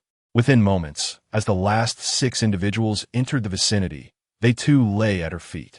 Chun Jiao subsequently summoned Wu Biao and his team, transporting the unconscious 6 to the underground parking lot and binding them to stone pillars with ropes. "Have your people return to the main building to monitor those outside. They likely won't make any moves tonight." "Yes, sir," Wu Biao acknowledged Chun Jiao's command before heading down to relay the orders. The reason those monitoring Chao Bao's group were not stationed in the outer building was due to Chun Jiao's prior orders to withdraw. Although Chun Jiao did not particularly care for Wu Biao and his companions' fates, she would not allow them to remain in place to await their demise, particularly considering Wu Biao's standing. With internal matters resolved, and without any signals from Lin Lei's group, she believed the outsiders would refrain from making reckless moves that night. Returning to her residence, amidst the revelry of the night where over 100 individuals outside endured hunger and complaints, Chun Jiao, having earned 1,000 versatile points as a reward for the day, was completely immersed in her own blissful sanctuary. Chapter 47, A Gift, the following morning. "Damn it, I waited all night for nothing. Where's the night raid? Where's the attack signal? Did a dog eat it? Brother Bao, we can't stay any longer. The brothers are cold and hungry. If we remain here, they will starve to death even if they don't freeze." A subordinate approached Chao Bao's side.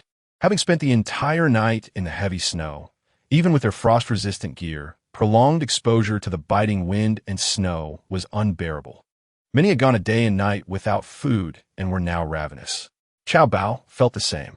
From beneath his mask, his fierce gaze pierced the direction of the Tsehu Bay community, and he gritted his teeth, informed the brothers to retreat. "It's not our fault for failing to follow orders. It's the incompetence of those inside. Even if Lin Zong were to blame us, it wouldn't fall on our heads. Brother Bao is right. We haven't seen any signals all night. I even doubt whether they came at all. Foreigners are unreliable. Just think about how they were treated at the Ling Tian base. How could they accept that with a clear conscience?" Many of the subordinates grumbled. "Enough. We've been hungry all night. Conserve your energy. Once we return, don't say anything, understood? We're not fools. Let's go back. I don't want to come to this cursed place again. Whoever wants to come can do so." Gao Bao Seko, stepping out from their cover and heading straight toward a nearby snow vehicle. Yet as the saying goes, when it rains, it pours. Their snow vehicle, though modified for traversing snowy terrain, had its limits. After being exposed to snow all day and enduring a night, even the best modified vehicle was rendered inoperable by the frost. Discovering the vehicle was unusable only fueled Chao Bao's anger further. "Damn it, if it weren't for the need to eat, I would seriously consider quitting." Reluctantly, Chao Bao had no choice but to strap on skis and slide back. Their retreat did not escape the watchful eyes of those monitoring them, observing their departing figures. The surveillance personnel in the building promptly reported the news to Wu Biao. As the sir suspected, we must inform him of this good news. Upon receiving word of Chao Bao's retreat, Wu Biao hurried to the 22nd floor to inform the maidservants there, who then relayed the message to Chun Jiao. The crisis was temporarily averted. "What do you plan to do today?" Wu Biao anticipated Chao Bao's departure, albeit with some surprise. After this incident, she was certain of one thing. With Chun Jiao present, the individuals from the Ling Tian building would struggle to stir significant trouble. "I prepared a gift for you last night. Today, I will take you to see it." "A gift? What kind of gift, Jiao Ge? This is so mysterious." "Yeezy," he exclaimed, her face filled with anticipation. You'll find out once you see it, Chun-Jio replied, rising to visit the master bedroom. When she emerged, she held 3 sets of black sportswear from head to toe. Put these on. It will keep you warm. The 3 women selected their outfits and were pleasantly surprised to find that the attire seemed tailored for them. Without overthinking it, they had grown accustomed to Chun-Jio's occasional surprises. In front of Chun-Jio, they removed their previous outerwear and donned the sportswear she provided. It fit perfectly and was incredibly comfortable, the warmth enveloping them in a delightful sensation. This outfit is so comfortable and warm. Jiogo, where did you buy it? Yi couldn't help but inquire. Don't ask, it just fell from the sky. Chun-Jio teased. Wow, Jiogo, you really are lucky. Yi chimed in, making a rare joke. Let us go. Time to head out. Yi cheerfully jumped next to Chun-Jio, wrapping her arms around his. This was their first outing since arriving at Chun-Jio's place. Observing the joy radiating from Yi, one couldn't help but feel sympathy for her confinement. Good day, sir. Good day, ladies. Upon reaching the 22nd floor, the maidservants in the corridor paused to bow and greet them. Oh, hello, everyone. Yi Qing and her companions had heard of the 12 maidservants, but had seldom seen them. Now, suddenly being greeted by several maidservants left Yi flustered and awkwardly smiling, an endearing yet pitiful sight. Wei Jinghong maintained her composure, perhaps accustomed to it, while Yi Qing, with her calm demeanor, rarely allowed external matters to disturb her tranquil heart. Inform everyone that there is not much happening today. Dress warmly, and I shall take you to witness some excitement. Chun-Jio addressed a maid. The maid seemed somewhat incredulous. Are you speaking to us, sir? Indeed. The maid's heart swelled with joy. Very well, sir. I shall notify the others right away. She quickly conveyed the message to the remaining maids on the 22nd floor. It appeared that the gifts prepared for them were extraordinary. Chun-Jio rarely showed concern for others, yet today, he was remarkably inclined to take 12 maids to enjoy the festivities. Wei Jinghong found himself inexplicably looking forward to the gifts Chun-Jio had prepared for them. The more people, the more interesting it is. Otherwise, the gifts I prepared would lose their significance. I'm quite eager. The 4 continued their descent, with Chun-Jio announcing their presence at each floor. This was the first time Chun-Jio had organized an event for everyone, and, as a result, Wu Biao and the others were exceptionally enthusiastic. Soon, all 88 individuals in the building, apart from the 8 guards stationed outside to monitor the surroundings and the Liang Yu mother-daughter duo, who rarely ventured out, made their way to the parking lot below. At this moment, Wu Biao and his companions took note that while everyone else donned their thermal suits to brave the outdoors, Chun-Jio and his 3 companions remained in ordinary clothing, seemingly unperturbed by the cold. This spectacle left Wu Biao and the others in awe. Before long, the group arrived at the underground parking lot. Devil, what do you intend to do with us? If you wish to kill us, do it swiftly. One of them, who had been knocked unconscious, remarked, it doesn't appear to be anything particularly special. Oh my God, you finally arrived. Please let me go. I am a foreigner, and you cannot treat me this way. Lin Lei and the others, who had spent a night there, became animated upon seeing Chun-Jio and his companions. Chun-Jio, being kind-hearted, merely confiscated their weapons and did not disturb their thermal suits. Otherwise, by morning, apart from Lin Lei, the rest would likely have turned into ice sculptures.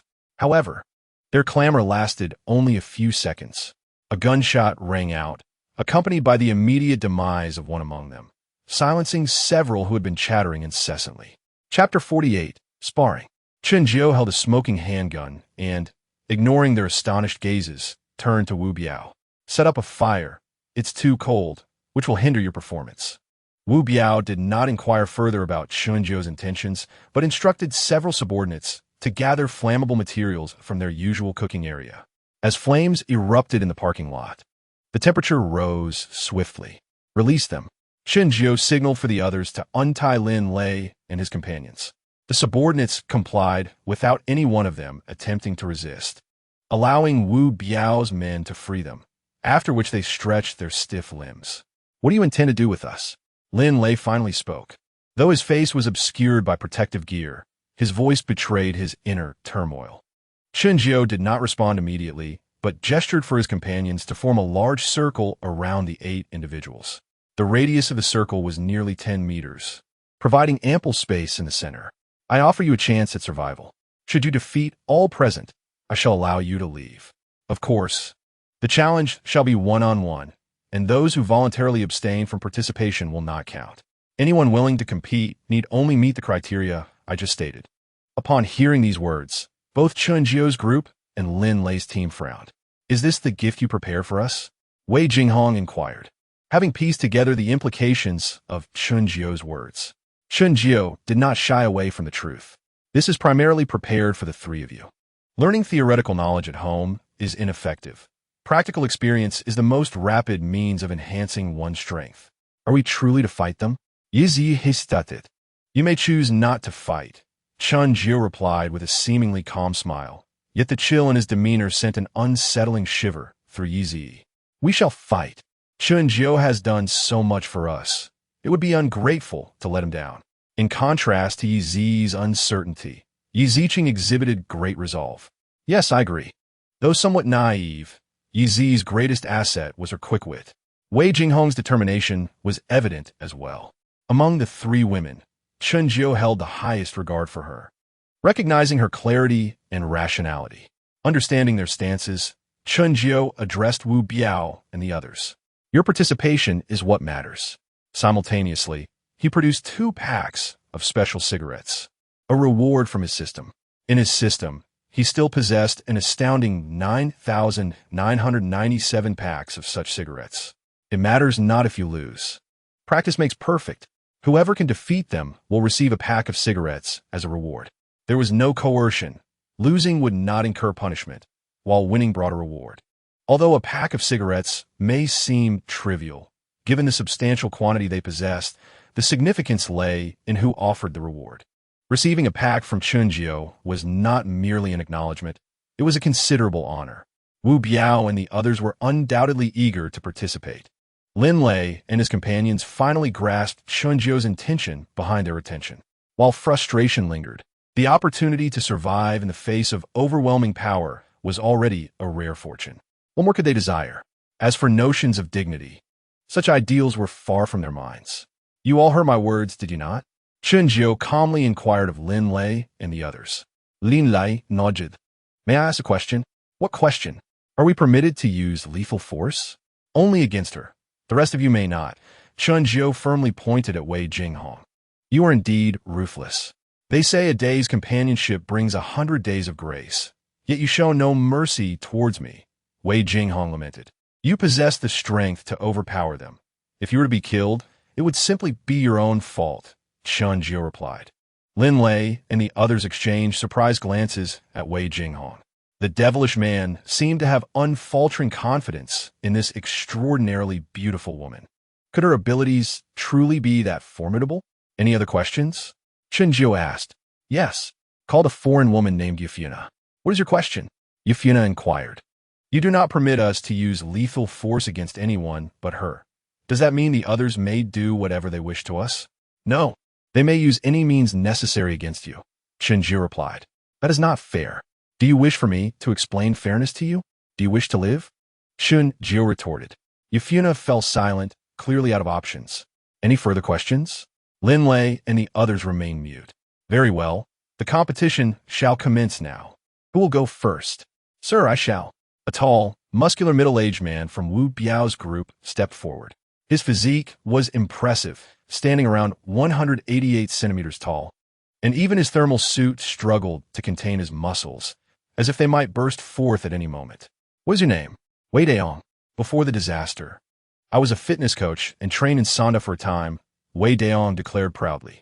Chun Jio examined the information about him. There was nothing particularly remarkable. His level had not even reached 1. However, it was precisely due to the audacity displayed by the opponent that Chun Jio committed his name to memory. Perform well. Yes, sir. Wei Daong was brimming with excitement. In front of everyone, he removed his outer frost-proof suit, revealing his robust physique clad only in a tank top. Who dares to challenge me? Wei Daong declared, his fists colliding before him with a resounding thud. His momentum was formidable. In this moment, Lin Lei seized the opportunity presented by Wei Daiyong's appearance and relayed the tasks assigned by Chun Jio to several of his subordinates who were unfamiliar with Long Yu. It was evident that some were outraged, yet they ultimately accepted the situation with reluctance. As they observed Wei Daiyong stepping into the arena, one foreigner of similar height emerged from their ranks. "I shall take on the challenge." The opponent similarly removed his frost-proof suit and protective gear, revealing a man with a distinctly Western visage. His physique was no less impressive than Wei Daiyong's, with a muscularity that appeared more solid in comparison to Wei Daiyong's slightly ostentatious build. "Come, everyone, place your bets. Who will emerge victorious? The odds are even." As the contest was about to commence, Wu Biao promptly established a betting pool. "I bet on Wei Daiyong, a chicken leg, a bottle of milk for the foreigner, a pack of facial cleanser on Wei Daiyong, a pair of plain underwear on Wei Daiyong." Chapter 49. I was careless and did not evade. Just as Wu Biao was fervently engaged in the betting, the duel between the two fighters commenced. Wei Daiyong initiated the attack. The distance between them was merely 5 meters, and Wei Daiyong charged forward with unrelenting vigor. The foreign opponent, not to be outdone, met him head-on.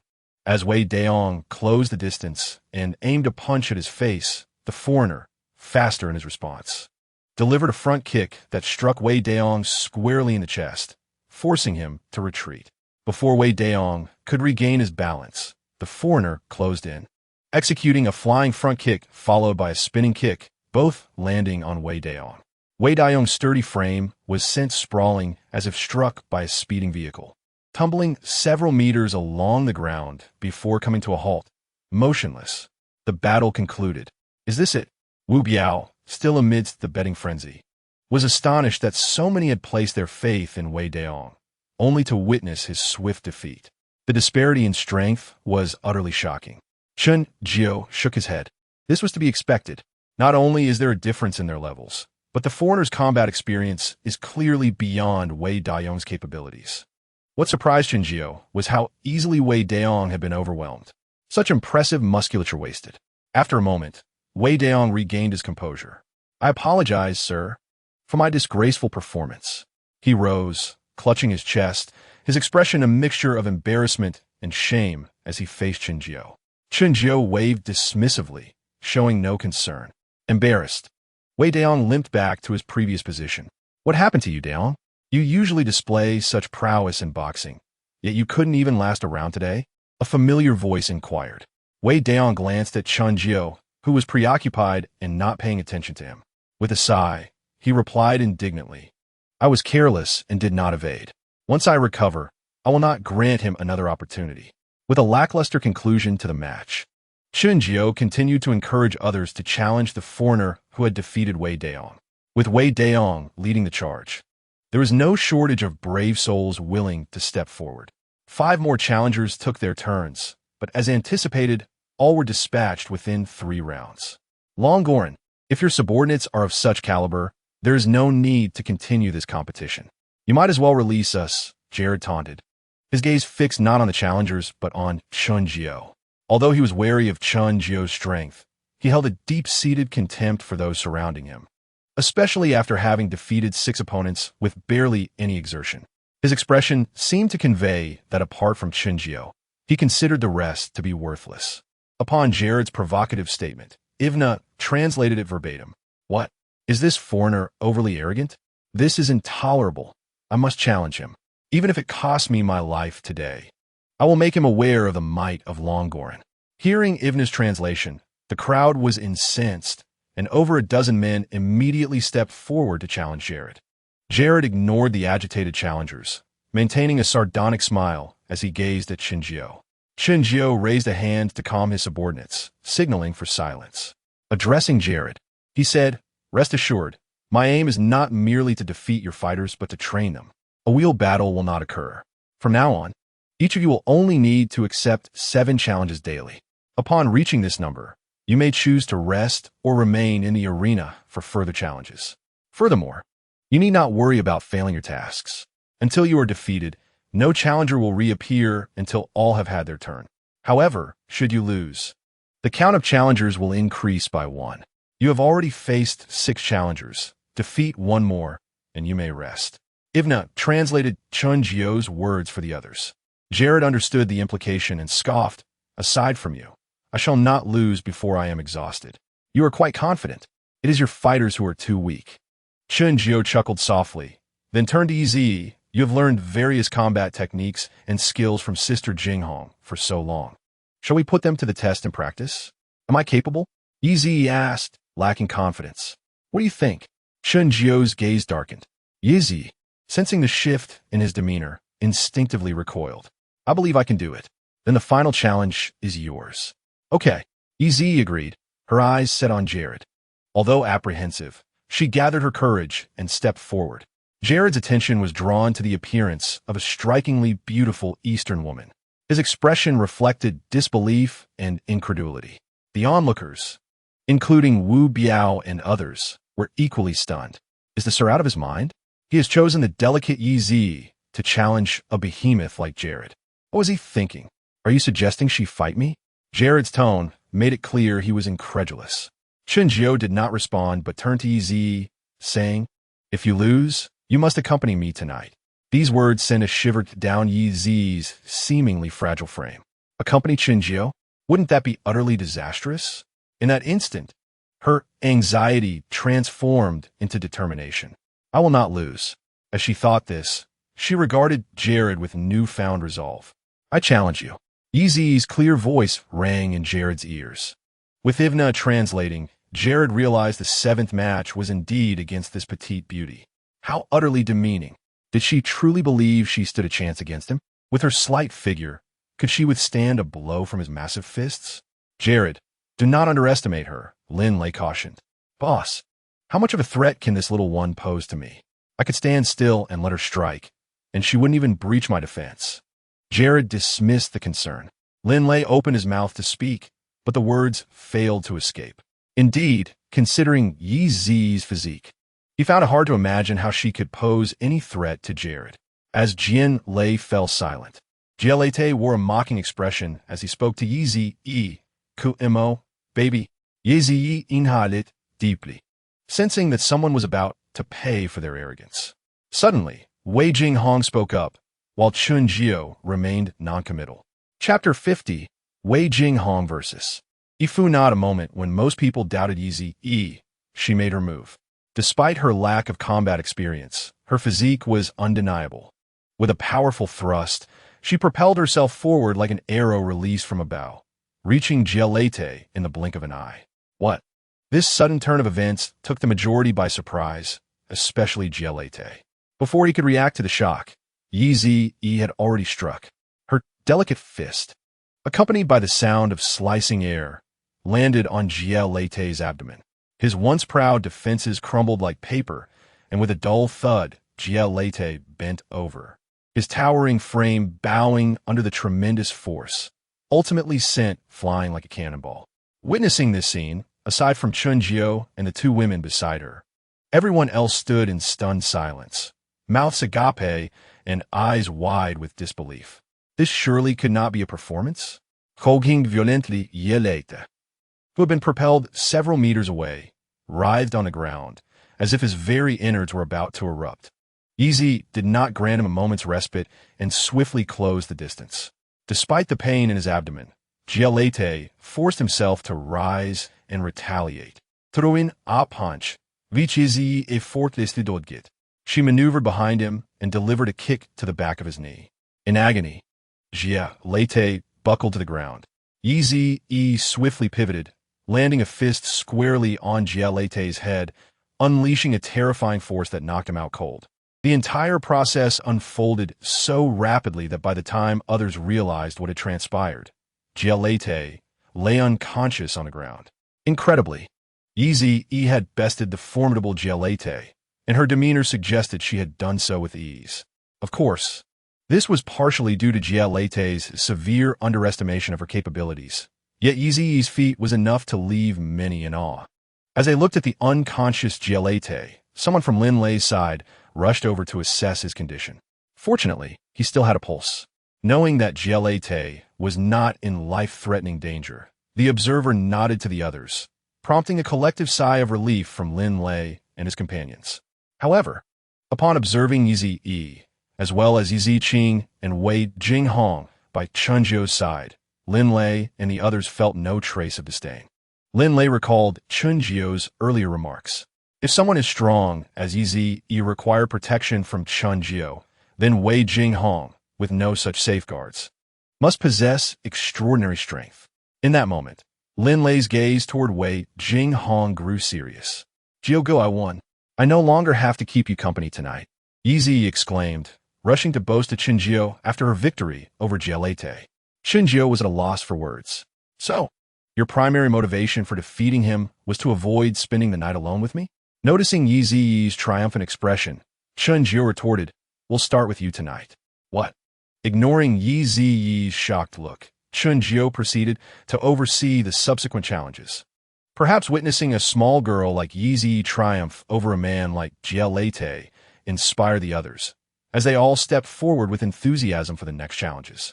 Although the outcomes remained unchanged, several individuals managed to last over 10 seconds against the second opponent beside Lin Lei, before ultimately being defeated by Yi Qing.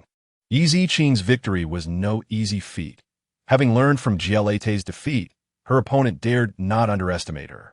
Lacking combat experience and technique, Yi Qing still exerted considerable effort to subdue her adversary, resulting in a battle that left both parties somewhat battered. I want to fight her. The third challenger was Fu Na. However, before anyone else could step forward, she pointed at Wei Jinghong and directly challenged her. Very well, Chen Jiu did not object. Given the previous performances of the two women, it was evident that Wei Jinghong had been underestimated. It was not that they believed she was weak, but rather that they thought she would not surpass Yi by much. As an unbound mercenary in a life-and-death scenario, Fu Na was confident she could defeat Wei Jinghong, perhaps even kill her. Chen Jiu remarked, let me see your true strength. This was directed at Wei Jinghong. Wei Jinghong clenched her fists. I will not disappoint you. Responding to Chen Jiu, she stepped forward. Your master has no restrictions on you. If you kill her, I assume he will not retaliate against me. In facing Wei Jinghong, Fu Na began with verbal provocations. Wei Jing merli smiled finally. Rules are reciprocal. Have you considered your own fate? Without constraints.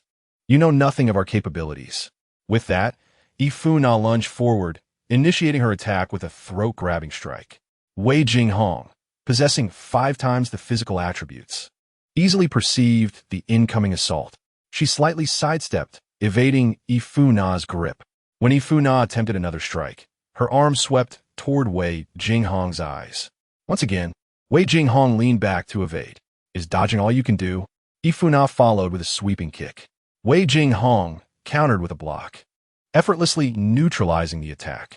As Fu Na's onslaught intensified, jabs, hooks, elbow strikes, and spinning kicks, each move seemed to be anticipated by Wei Jinghong, who adeptly avoided or effectively defended against every attack. Her defense resembled an impregnable fortress. No matter how fierce Fu Na's assault, she remained impenetrable. Jie Jinghong is amazing. Observing Wei Jinghong's effortless responses to Fu Na's attacks, Yi could not help but exclaim in admiration. Yi Qing looked on with unspoken envy.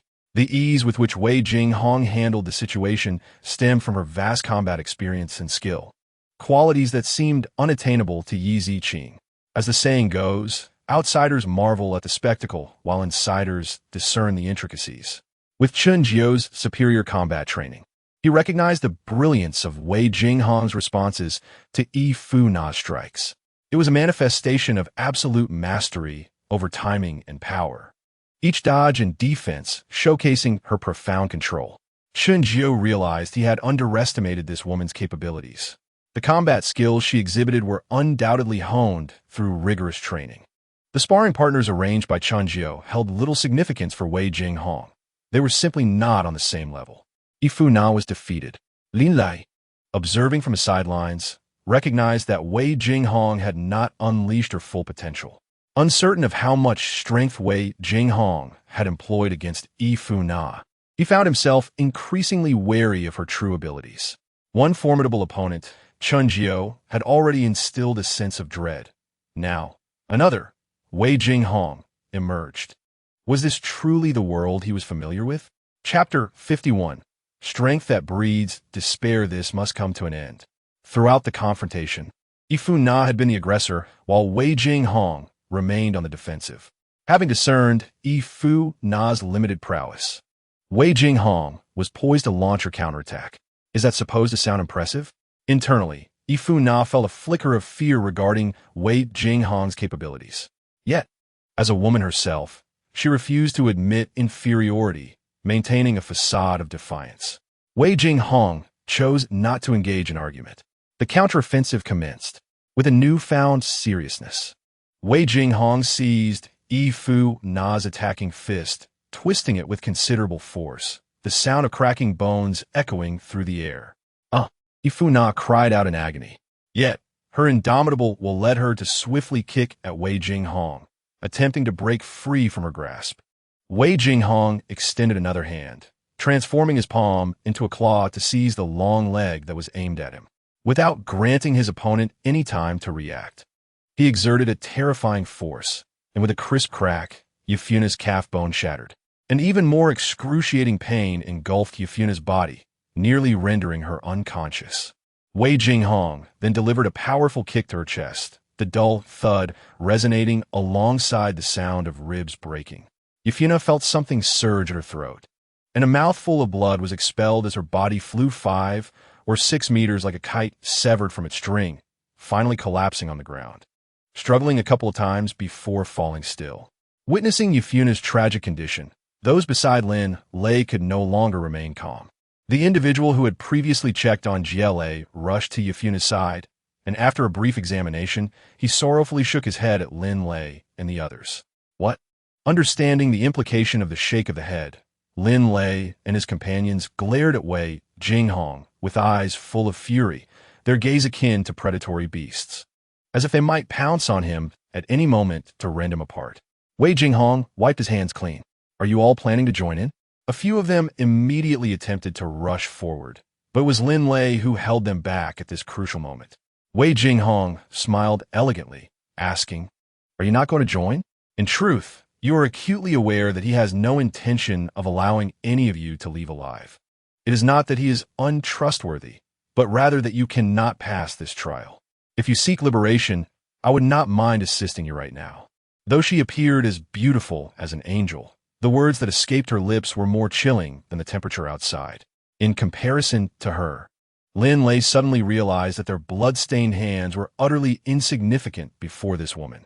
As long as they lived, there was hope. Lin Lei succinctly expressed his current stance.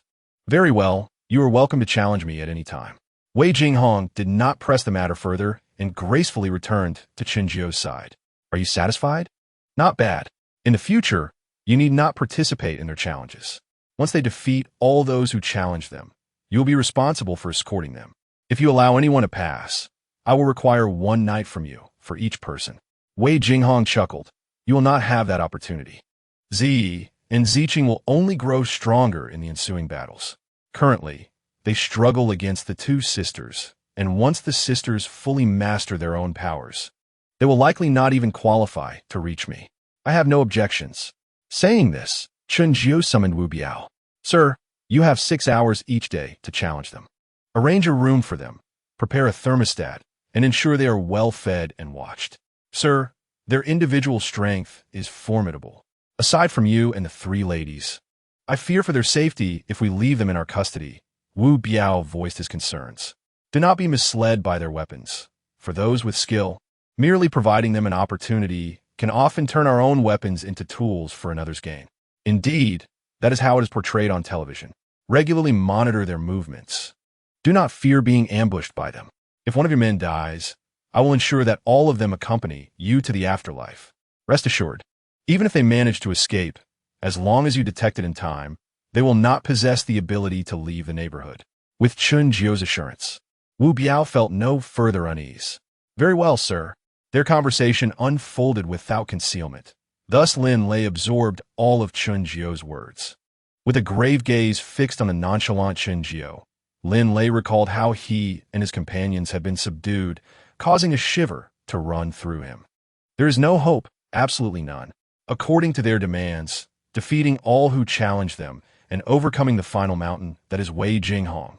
They might still have a chance to survive, but should they entertain thoughts that were better left untouched, they would not even know how they met their demise, unless timely rescue could be provided from the Ling Tian building.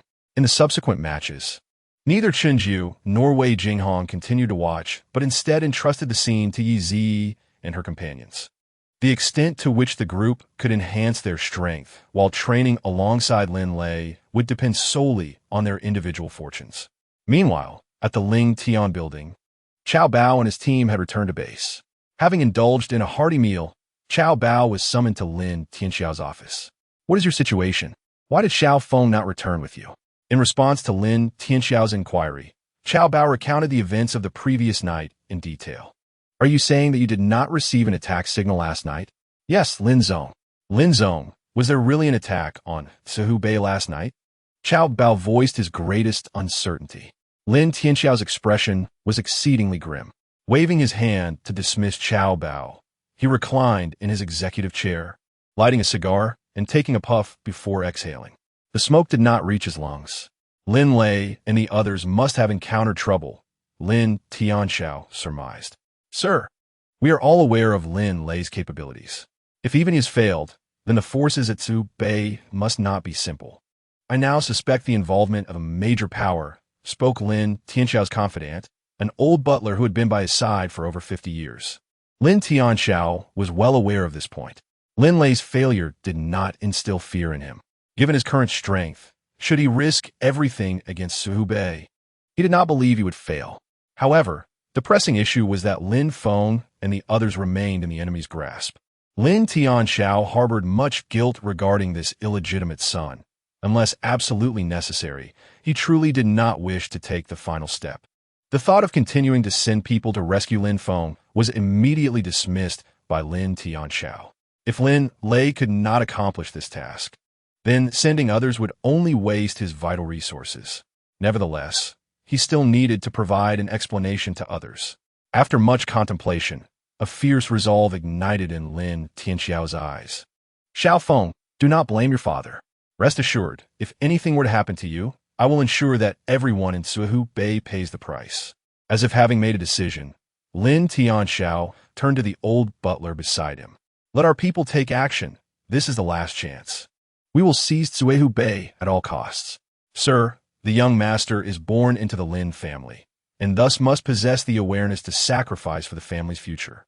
Whether he can survive depends on his own fortune." Understanding Lin Tianxiao's intentions, the old butler nodded and exited the office. Thus, on that very afternoon, a 100-man team quietly departed from the Ling Tian building. They did not belong to any visible faction within the base. Yet the equipment they carried was the finest in the entire base, even surpassing that of the mercenaries under Lin Lei.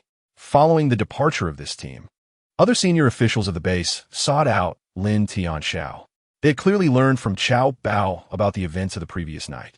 Concerned for their own children, they flocked to Lin Tianxiao, seeking answers. Lin Tianxiao met with them, saying nothing but offering them a single statement. Before midnight tonight, he would provide everyone with an explanation. Chapter 52, Mortar. At Suhu Bei, the day-S training had concluded. In their challenges against Lin Lei and the others, the Yi sisters lost only to Lin Lei, while the other 6 fell before them. Although the battles were not easy, and they even sustained injuries, the 2 sisters deeply recognized their shortcomings through the successive confrontations with Lin Lei and his team. Therefore, after finishing dinner, they eagerly pestered Wei Jinghong to learn combat techniques, while also reviewing the flaws and vulnerabilities they exhibited during the day-S battles. "Biaoge, a large number of people are approaching us," while the others were still dining in the underground parking lot. A younger member who had been monitoring the situation from a building at the front of the neighborhood rushed over to report to Wu Biao. Wu Biao's expression grew serious. "Do you know how many people?" "The snow is too heavy. I cannot ascertain the exact number, but it will not be fewer than those who arrived yesterday." "Very well. Continue to monitor. If they attempt to enter the neighborhood, open fire as a warning. I will notify the sir immediately," Wu Biao instructed before turning to head down the corridor of Building 9. On the 23rd floor, Chanjiu swiftly acquired information about the situation outside from the maid. Standing before the floor-to-ceiling window, Wei Jinghong had already discerned the large group of individuals rapidly approaching from several hundred meters away. Lin Tianxiao was a formidable character, and this time, it seemed his team was truly intent on action. Chen Jiu inquired, "Has he abandoned his son?" Wei Jinghong scoffed, in the eyes of a prominent family. While children are indeed significant, the future of the family holds even greater importance. When the two are in conflict, one must choose wisely. Moreover, Lin Tianxiao has more than just Lin Feng as a son. Do the others share this sentiment? Do they have a choice? Rather than being dragged along in a passive state, it is far better to take the initiative. A rational person, when faced with insurmountable odds, would desperately cling to any remaining hope. In such a scenario, the roles of offense and defense could easily shift, making you the one on the back foot. Of course, you are not human and thus do not fall into this category, but they remain oblivious to that fact. Why still hurl insults? Just wait for the conclusion. Wei Jinghong playfully winked, exuding an air of readiness. Chen Jiu exited, leaving behind an anxious He and others, who had overheard their conversation. "Sister Jinghong, will you be all right?" they asked, their faces etched with concern. Wei Jinghong waved her hand dismissively. "Can you not perceive the terror of that fellow? Without heavy weaponry, relying solely on manpower and conventional arms, no one on this earth can pose a threat to him. It is the ordinary individuals like Wu Biao who will suffer the consequences. When gods clash, mortals bear the brunt. This is the essence of the matter." Outside, Wu Biao and his team were already prepared for action. "Sir, let's advance to the outer perimeter." "Sir, what about Lin Lei and his group?" "No need to worry about them. Leave a portion behind to guard the upper levels of Building 9. They cannot stir up any significant trouble," Chen Jiu remarked, leading Wu Biao and the others directly towards the underground parking lot. Outside the community, the individuals from Ling Tian Building had closed in. They did not halt their advance, but opted to enter directly. The lookout station above, upon witnessing this scene, immediately opened fire as a warning. Bang! Bang! Bang! "Damn it! I've been hit. Help me, please." However, their warnings had no effect and instead revealed their positions.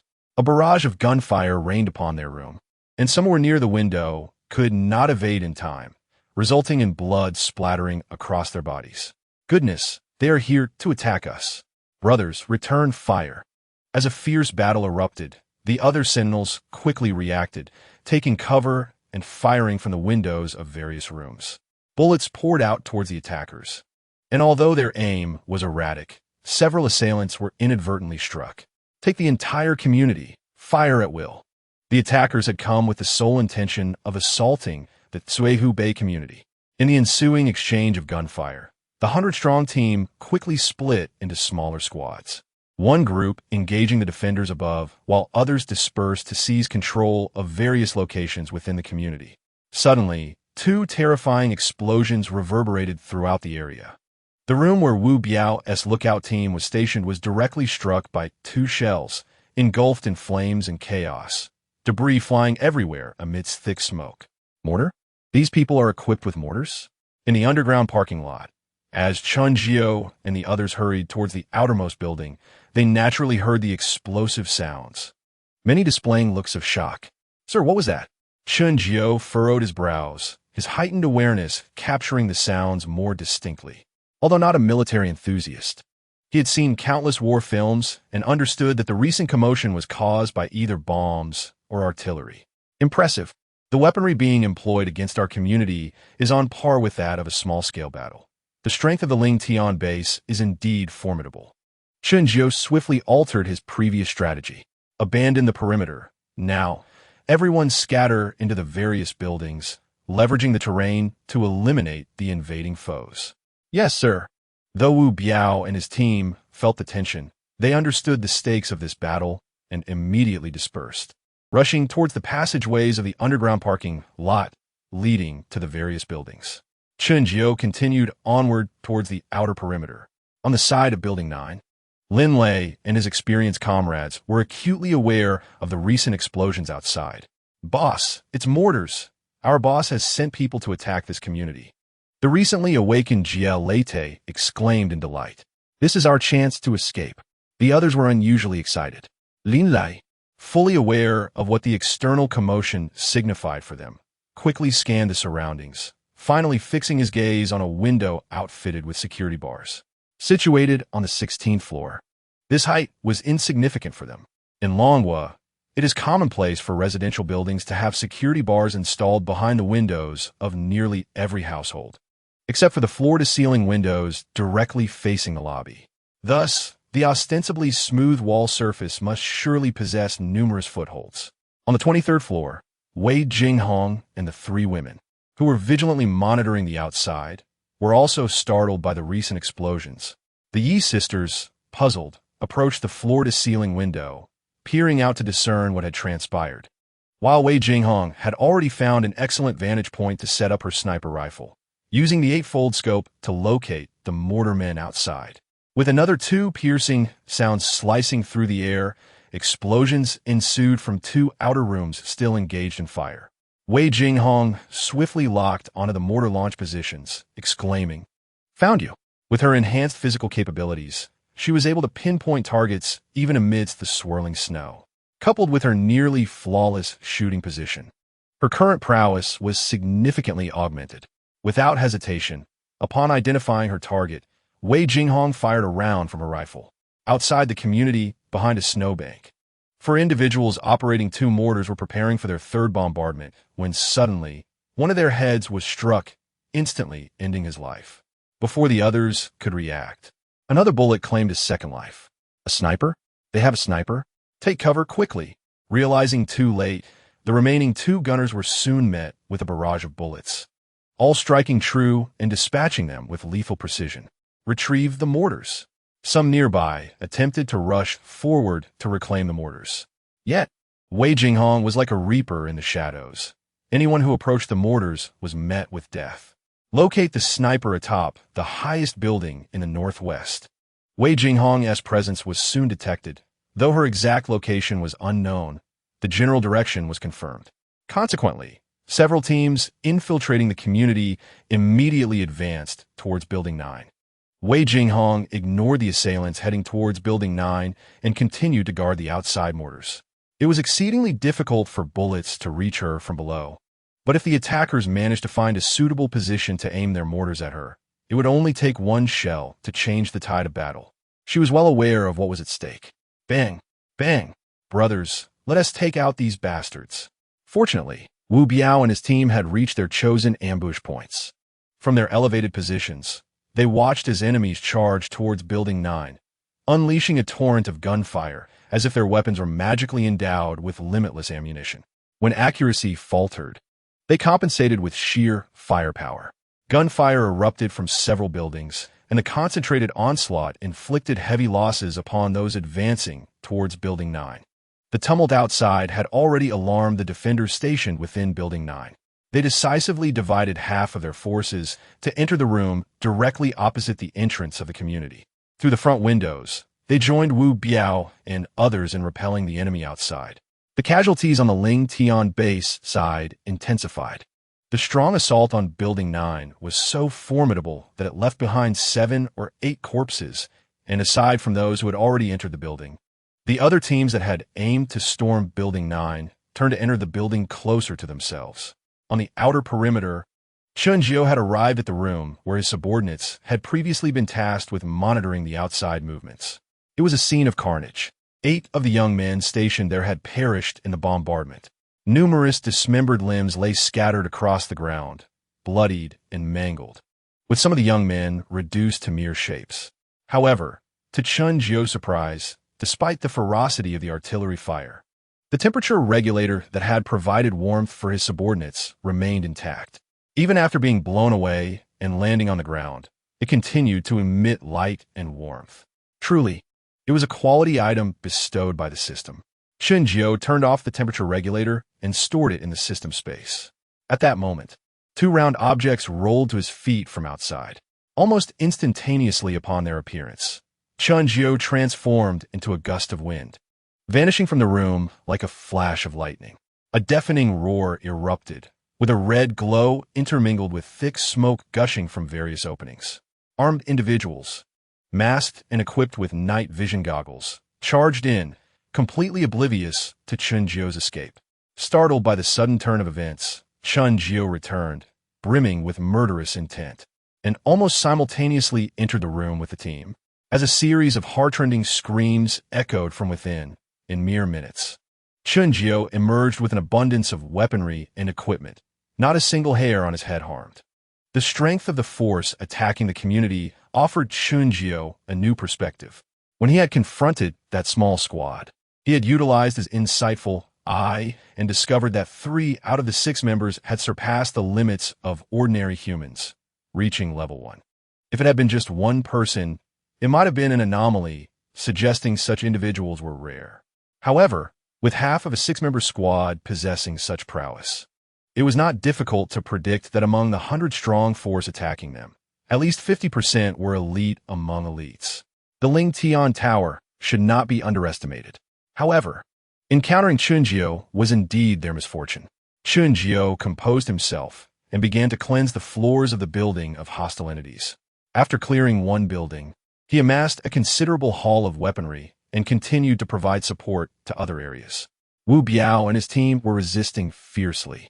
However, faced with a well-equipped, formidable enemy wielding grenades as lethal weapons, the moment they exchanged fire, the young men attempting to repel these foes were swiftly eliminated. Fortunately, Chunjio appeared just in time. In a chaotic slaughter, the enemy was left bewildered, each collapsing lifelessly to the cold ground. As he continued to provide support elsewhere, the gunfire within the community diminished at a terrifying pace. In Building 9, Lin Lei and his group had already made it outside. Utilizing the air conditioning units and security windows behind each floor, they landed safely. Something felt amiss. "Boss, what's wrong?" Lin Lei's face was grave. "The gunfire is decreasing." "What?" The others immediately perked up, straining to hear the surrounding gunfire. Just as Lin Lei had said, the previously dense gunfire had now become sporadic, with many areas devoid of any sound. "Is it that monster?"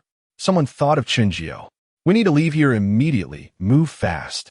Lin Lei, sensing the urgency of the situation, led his 6 companions to seek areas above the building that were not visible or had extremely low visibility as they moved away from the community. On Chunjio's end, he had already returned to Building 9. The hidden enemies within were soon eradicated by him. With no hostile entities detected, he first made his way to the 16th floor. He kicked the door open with a resounding thud.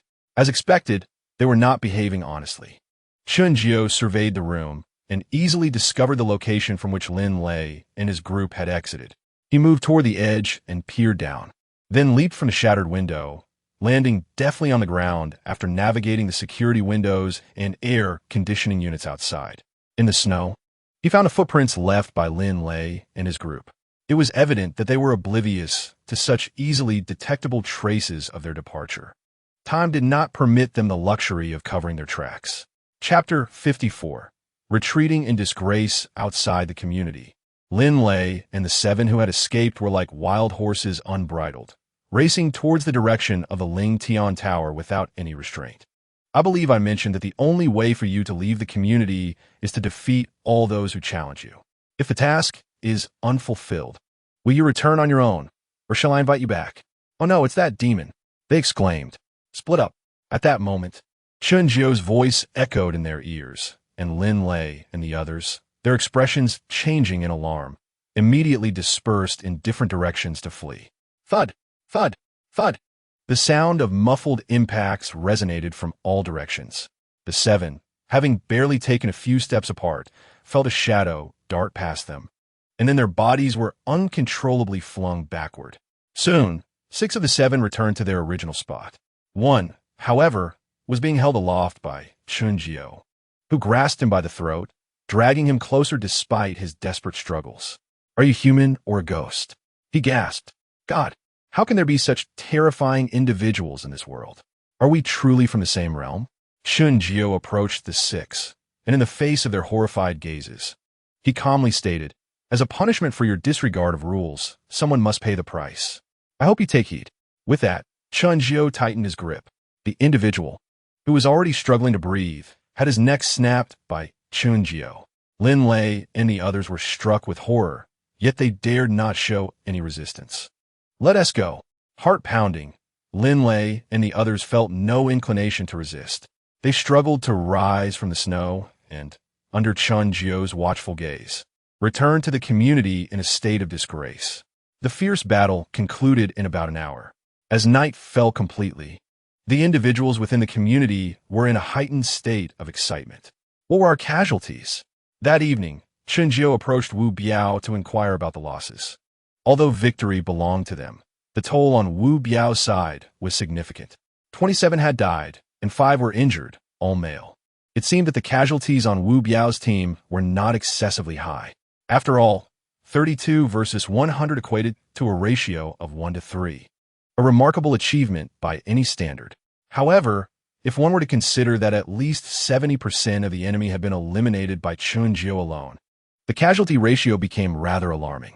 This was equivalent to more than 50 of them ambushing the enemy, yet their losses exceeded the number of enemies they had killed. Such a battle, already favored by circumstances, had devolved to this extent, reflecting poorly on their performance. Once the bodies are dealt with, those with families should take extra care of them. For those without, it matters not. I have left a stash of armed equipment in the room opposite the 23rd floor. You may retrieve it when time allows. Continue to monitor the periphery, but do not expose yourselves if problems arise. Simply report back. Understood? Yes, sir. Additionally, we have seized a considerable amount of ammunition this time. When you have time, practice with your team. After giving his instructions to Wu Biao, Chun Jio returned to his room. How were the casualties? Upon his return, Wei Jinghong and the others inquired about Wu Biao's situation. Chun Jio briefly recounted the events before his gaze fell upon Wei Jinghong. Why are you looking at me like that? You performed admirably just now. I didn't realize your marksmanship was so impressive. Wei Jinghong crossed her arms, smiling. Want to learn? Call me master, and I'll teach you. The daily skirmishes between Jiao Ge and Jinghong Jia have commenced once again. The Yi sisters, amused, settled onto the sofa with bags of chips and cookies, engrossed in their entertainment. Chun Jio, however, would not indulge this woman who was more about eating than fighting. Striding towards Wei Jinghong, a cryptic smile adorned his face. Upon sensing the masculine energy approaching her, a flicker of panic danced in Wei Jinghong's eyes. Yet, she feigned composure and inquired, "What do you intend to do?" "To practice my marksmanship, one must have a target. Allow me to assess the sturdiness of this target," he replied, lifting Wei Jinghong effortlessly into his arms. Chun Jio, pull me down." She protested. Unmoved, Chun Jio carried her toward the room. "I was wrong, Chun Jio. I admit my fault. Did you not say you would start with Zi tonight? Seek her first." The words reached Zi, who was on the sofa, and the chips she held lost their appeal. Why must her affairs intrude upon her enjoyment of the performance? Fortunately, Chun Jio paid her no heed, and soon the door closed behind them, the muffled sounds of Wei Jinghong's choked sobs and lamentations echoing through the walls. Yi let out a sigh of relief. At least someone was taking the brunt of it for her. Had she been the vanguard, she would have likely been unable to rise the next day. "Do not rejoice too soon. You are well aware of Jiao Ji's prowess," cautioned her sister. "Sister, you wouldn't abandon me, would you?" Yi adopted a pitiful expression as she gazed at Yi Ziqing. "I have no sister," replied Yi Ziqing curtly as she headed to the restroom. "Yi Ziqing, you have changed. I scarcely recognize you anymore." No response came. "Fine, just wait. When Jioga bullies me, I shall turn that against you. You shall not have a moment's peace." Clattering footsteps echoed as Yi rushed from the sofa into her room, slamming the door behind her. It was shortly past midnight. That night, in Yi Ziqing's room, Chun Jio fell into slumber after receiving 1,000 versatile points as a system reward. Meanwhile, Lin Tian Xiao waited until the early hours without news from the Lin family's private security team, and the time to provide an account to the other higher-ups was drawing near. "Ladies and gentlemen, I bear unfortunate news. Xiao Feng and his companions were killed 2 days ago. Their bodies were devoured by those beasts at Chui Huan, leaving no trace behind." This was the narrative Lin Tian Xiao had prepared. The team dispatched in the evening was his last act of defiance. However, after their departure, there was no further communication, and Lin Feng had already been mourned in his heart. What would he do upon learning of his son's demise? Unwilling to compromise, he would drag everyone down with him, allowing their grief over their children's deaths to fuel their wrath against Chui Huan. He had invested too much in the rescue of Lin Feng and the others. If he did not make other sacrifices well, how could he maintain the Lin family's absolute dominance in Ling Tian building? As he had anticipated, those higher-ups who had lost children nearly fainted upon hearing his words, while another's eyes turned red with rage. Those beasts will pay a heavy price for this. No one dared to question Lin Tianzhao's declaration, for there was no need to. If their children had truly perished, retribution against Chui Huan was imperative. Should Lin Tianzhao be deceiving them? The gravity of his words indicated he was resolutely set on employing force against Chui Huan. Although Ling Tian building was a joint establishment of various individuals, the ultimate authority remained firmly in Lin Tianzhao's grasp. If they offered him a step down, he would accept it, providing them a venue to vent their pent-up anger and dissatisfaction, an act that granted him the utmost dignity. Chapter 55. The first use of the substitute doll. Mr. Lin, what shall we do? One of the nearly fainting men managed to regain his composure, his voice calm, yet brimming with an unspoken fury that spoke louder than words. Each family will contribute forces to obliterate Chui Huan. We have but one chance. If we fail, we must wait until Ling Tian base firmly establishes itself in Longchuan City before seeking revenge. I understand the pain of losing a child. I too have lost a son. However, we cannot deviate from our purpose in Longchuan City. Therefore, I shall only strike once. I offer you this opportunity, and I hope you do not let hatred cloud your judgment. Once is sufficient. Indeed, I must ensure that everyone in Chui Huan meets a dreadful fate. Anger surged through them. What followed was the scene of each family preparing to take action in the impending retribution. Each household had private soldiers. Some could muster over 100, while others rallied 30 to 50. Even those with no grievances against Chui Huan, out of a sense of honor, dispatched a small contingent. After tallying the numbers, including those sent by Lin Tianzhao, the force preparing to assault Chui Huan exceeded 600. Such a force could contend not only with private factions, but also posed a formidable challenge to certain dominant powers in Longchuan City. With personnel selected, the group immediately set about their preparations. This night would see many lose sleep. However, for the architect of their predicament, Chen Jiao, no matter how many came from Ling Tian building, he would harbor no fear. He was more than capable of escorting Wei Jinghong and her companions away safely. As for Wu Biao and the others, if fate decreed this was their trial, Chen Jiao would simply acquiesce to destiny. After a night of rest, the following morning found all but 5 injured individuals rejuvenated. Having faced gunfire and witnessed bloodshed, Wu Biao and his comrades felt transformed. A newfound confidence glimmered in their eyes, and an air of lethal intent subtly emerged within their demeanor. Their essence had shifted. In the underground parking garage, the women busied themselves with cooking, while the men embarked on a new day of challenges. I heard you attempted to flee yesterday. How'd that go?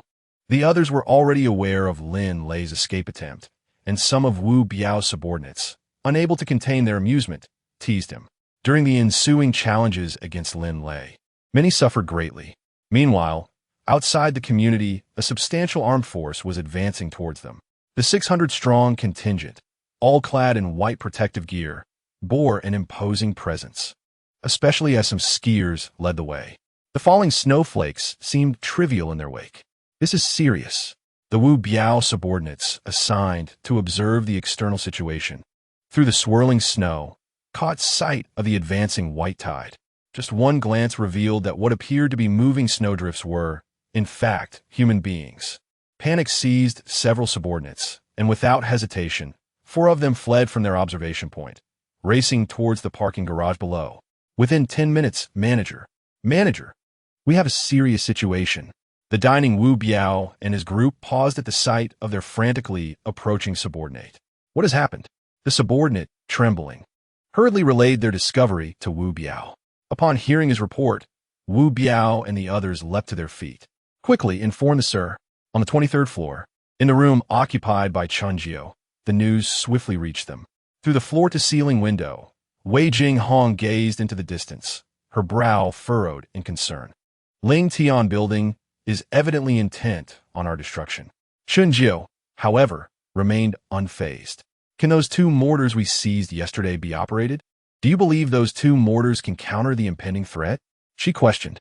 Just for show, he replied nonchalantly. Weijing on posed considering. Could they? Snapping back to reality. She nodded. It requires 2 people to operate. Very well, I shall summon 2 maids. You instruct them alongside Ziqing and Zi.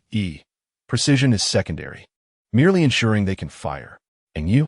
I shall handle the trouble. With that, Chunjiu exited the room. Downstairs, Wu Biao and his crew awaited. Sir, the opposing force has deployed no less than 500 personnel. Can we hold them off? Chunjiu patted Wu Biao's shoulder. Bring me all the weapons and ammunition we seized yesterday, especially those dozen grenades. What do you intend to do, sir? Just do as I say. Wu Biao dared not ask further and immediately sent people to retrieve the weapons. Before long, dozens of guns, over 1,000 rounds of ammunition, and 17 grenades were stacked before Chunjiu. Sir, aside from what we carry, all the weapons and ammunition are here. Chunjiu merely glanced at the pile on the ground. All right, you may leave. Ensure the defenses of Building 9 and the underground parking lot are secure. Do not concern yourselves with anything else. Hearing this, Wu Biao and the others were taken aback. Is the sir planning to confront the enemy alone? What? Chunjiu's expression darkened. Do as I instruct. Understood. Not daring to inquire further, Wu Biao promptly executed Chunjiu's orders. Once everyone had departed, Chunjiu stored the weapons and ammunition in the system space. Let's test the composition of the substitute doll. With that thought, Chunjiu pulled out a substitute doll, binding and activating it. The doll was thrown by Chunjiu and morphed into his likeness upon landing, albeit without clothing. Chunjiu retrieved a complete set of shadow gear from his space and tossed it to the doll. Thank you, my lord. The voice matched that of Chunjiu. From now on, this substitute doll shall be called Fenshin. Fenshin quickly donned the outfit and, under Chunjiu's directive, transformed into an entirely enveloping black combat suit.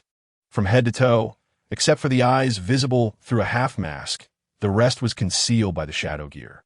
Fenshin gripped a sheathed Tang broadsword, standing still before Chunjiu like a sentinel.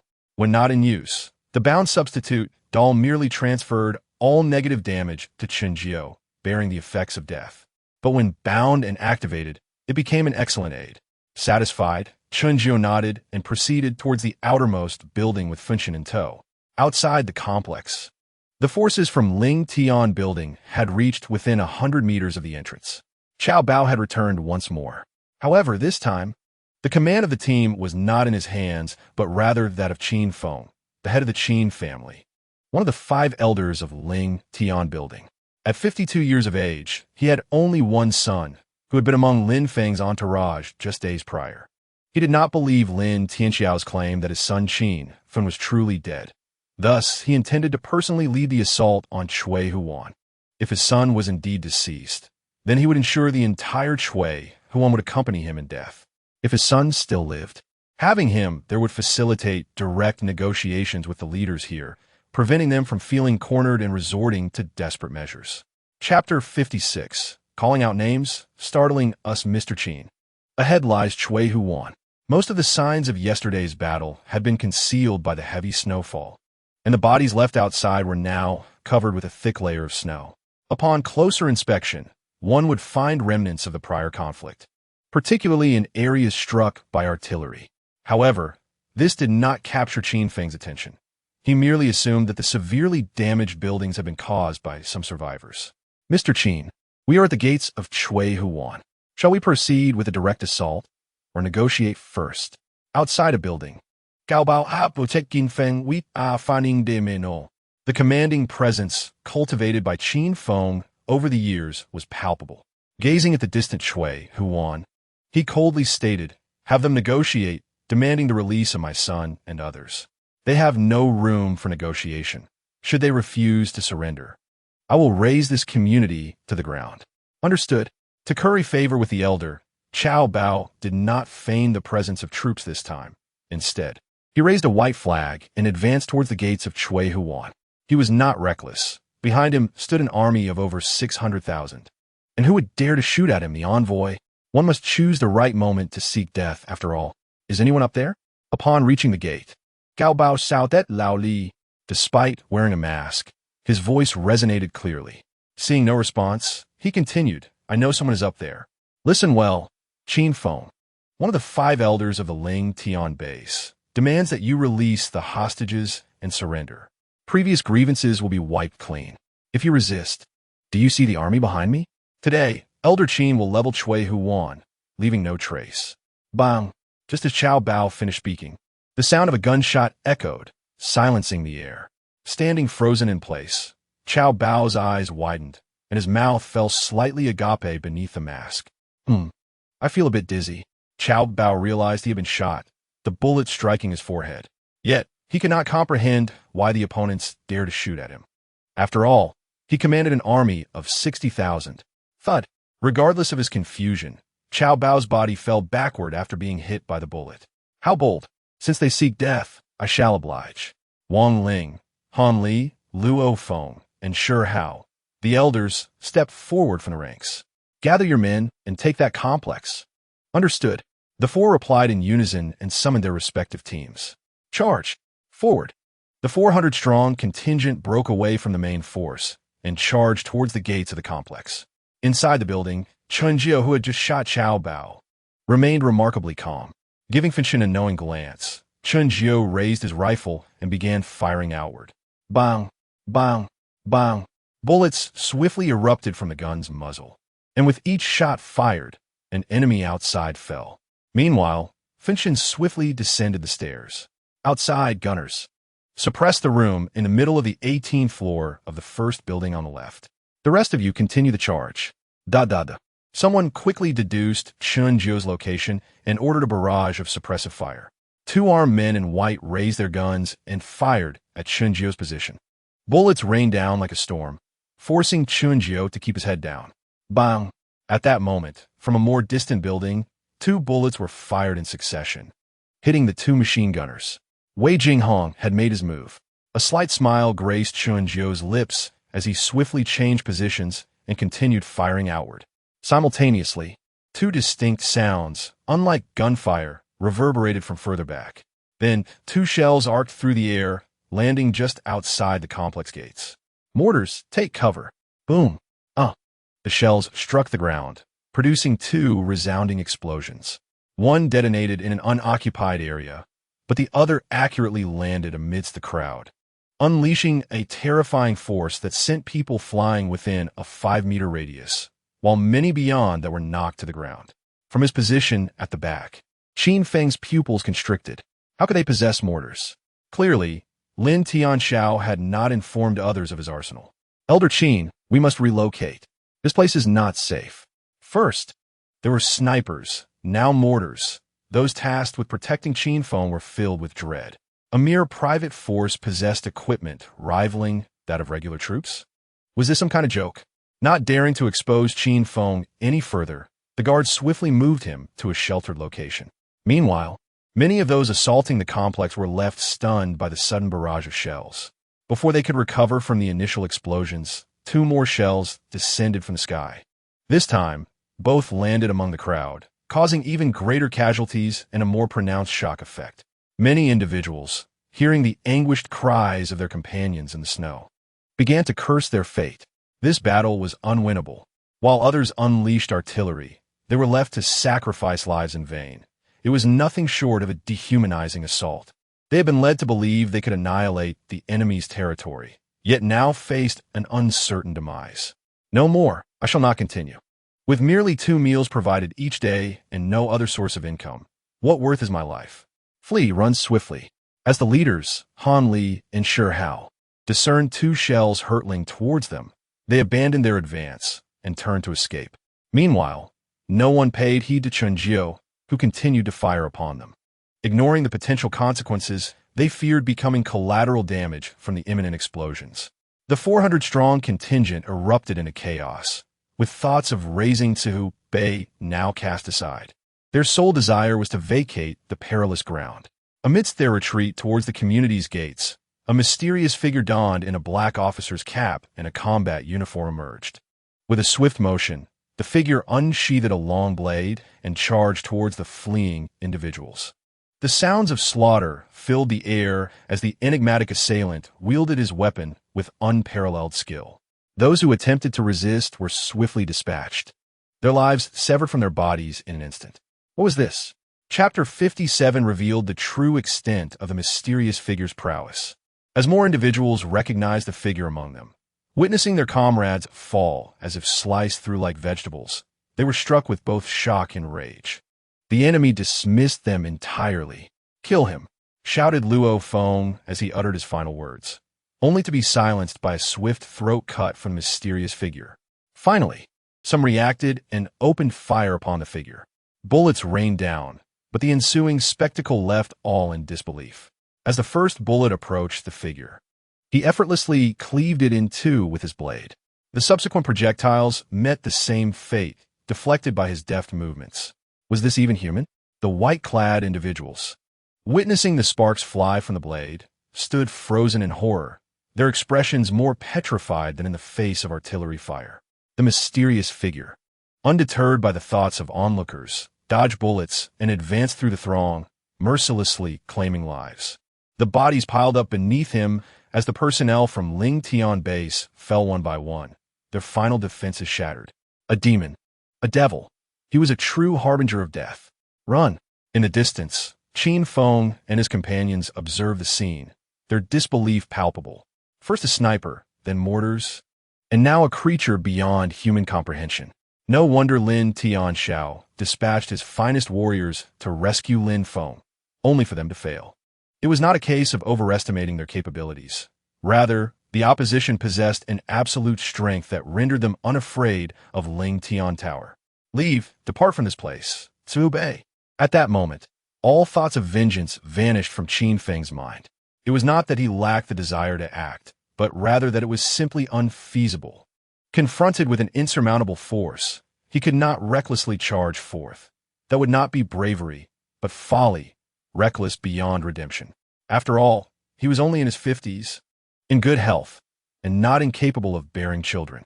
If a 70-year-old could father a child, then at 52, he was practically youthful in comparison. Practice the trumpet. At any cost, he commanded. As a result, over 200 individuals began to withdraw rapidly. Vehicles revved to life, speeding back from whence they came. The mysterious figure pursued the white-clad group for over 500 meters before ceasing his chase, having witnessed their complete loss of fighting spirit. The 200 individuals who had lingered at the community's edge were now long gone. In this battle, the figure had dispatched no fewer than 100 enemies, with countless bullets deflected without a single one grazing him. With an extraordinary physique and unparalleled reflexes, he could perceive the trajectory of bullets in midair. Reflecting on his abilities, he marveled at his own strength. Had he truly become this formidable? Chen Jiao had long been trapped in a misconception, believing that his indifference to gunfire stemmed from his ability to withstand bullets. Yet he overlooked the crucial truth. The threat of bullets was contingent upon their ability to hit their target. If he could evade them, no amount of firepower would pose a danger. Possessing the ability to dodge bullets, and with his 40-fold physical enhancement, he realized that few weapons on this planet could threaten him. Only those with immense power and a wide impact could do so. With a newfound understanding of his capabilities, the mysterious figure sheathed his blade and returned to the building. Upon reappearing, he transformed back into Chen Jiao. Having collected the memories from his previous self, he chuckled at his ignorance of his own strength. No longer troubled, he gathered the weapons and equipment from the fallen before making his way to Building 9. On the rooftop of Building 9, Wei Jinghong observed that the battle had concluded. He holstered his weapon and, accompanied by the exhilarated Yi sisters and 2 maids, returned indoors. Long live the master! How incredible he is! A single man repelling thousands. If this were ancient times, he would be a legendary general on the battlefield, unmatched by any. Today, I truly understand what it means to hold the line against countless foes. With our master present, what do we have to fear from the demons outside?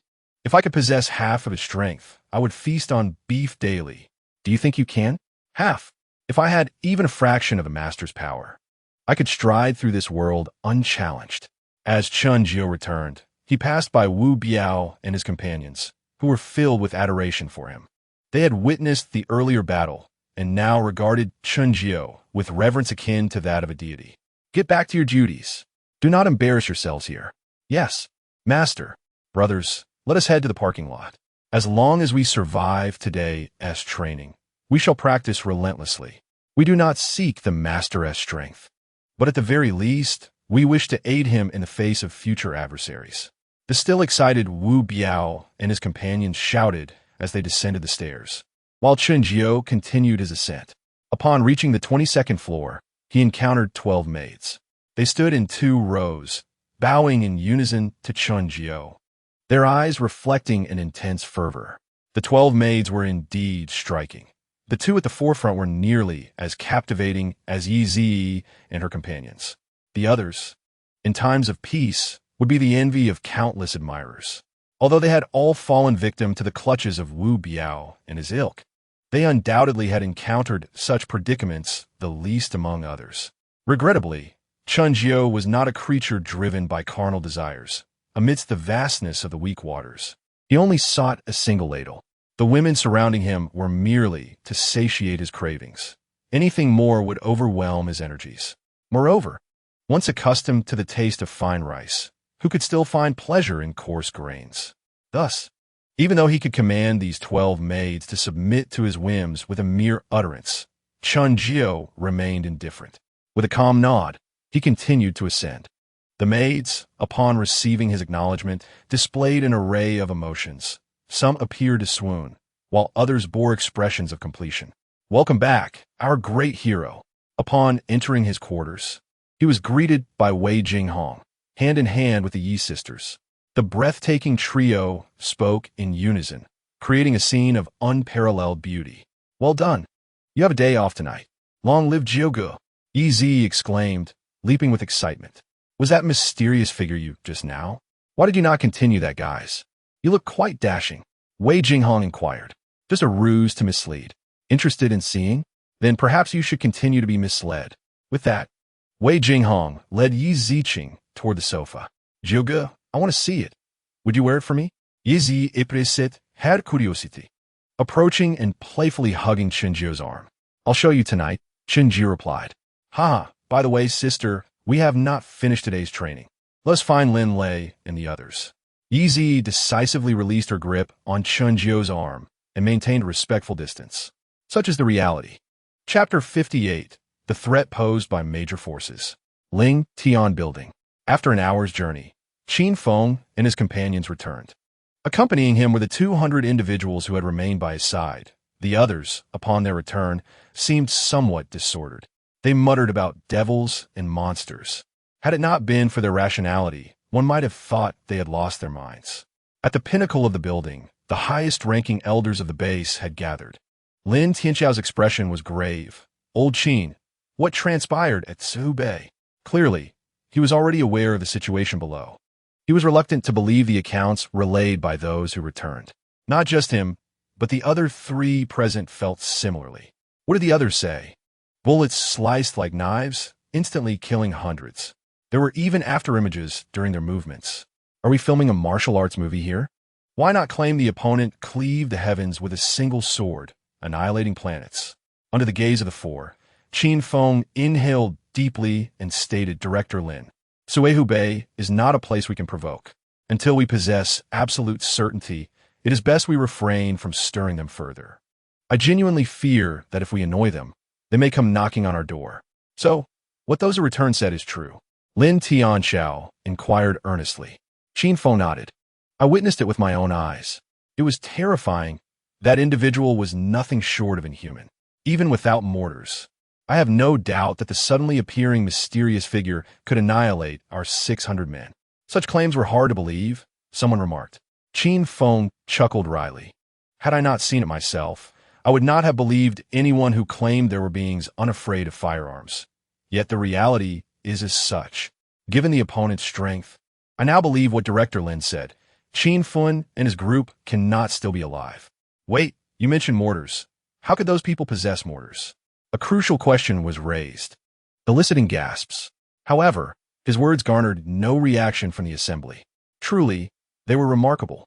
Was it the right time to concern themselves with mortars? Superhumans had emerged. What was curious about the existence of mortars? Why are you all silent?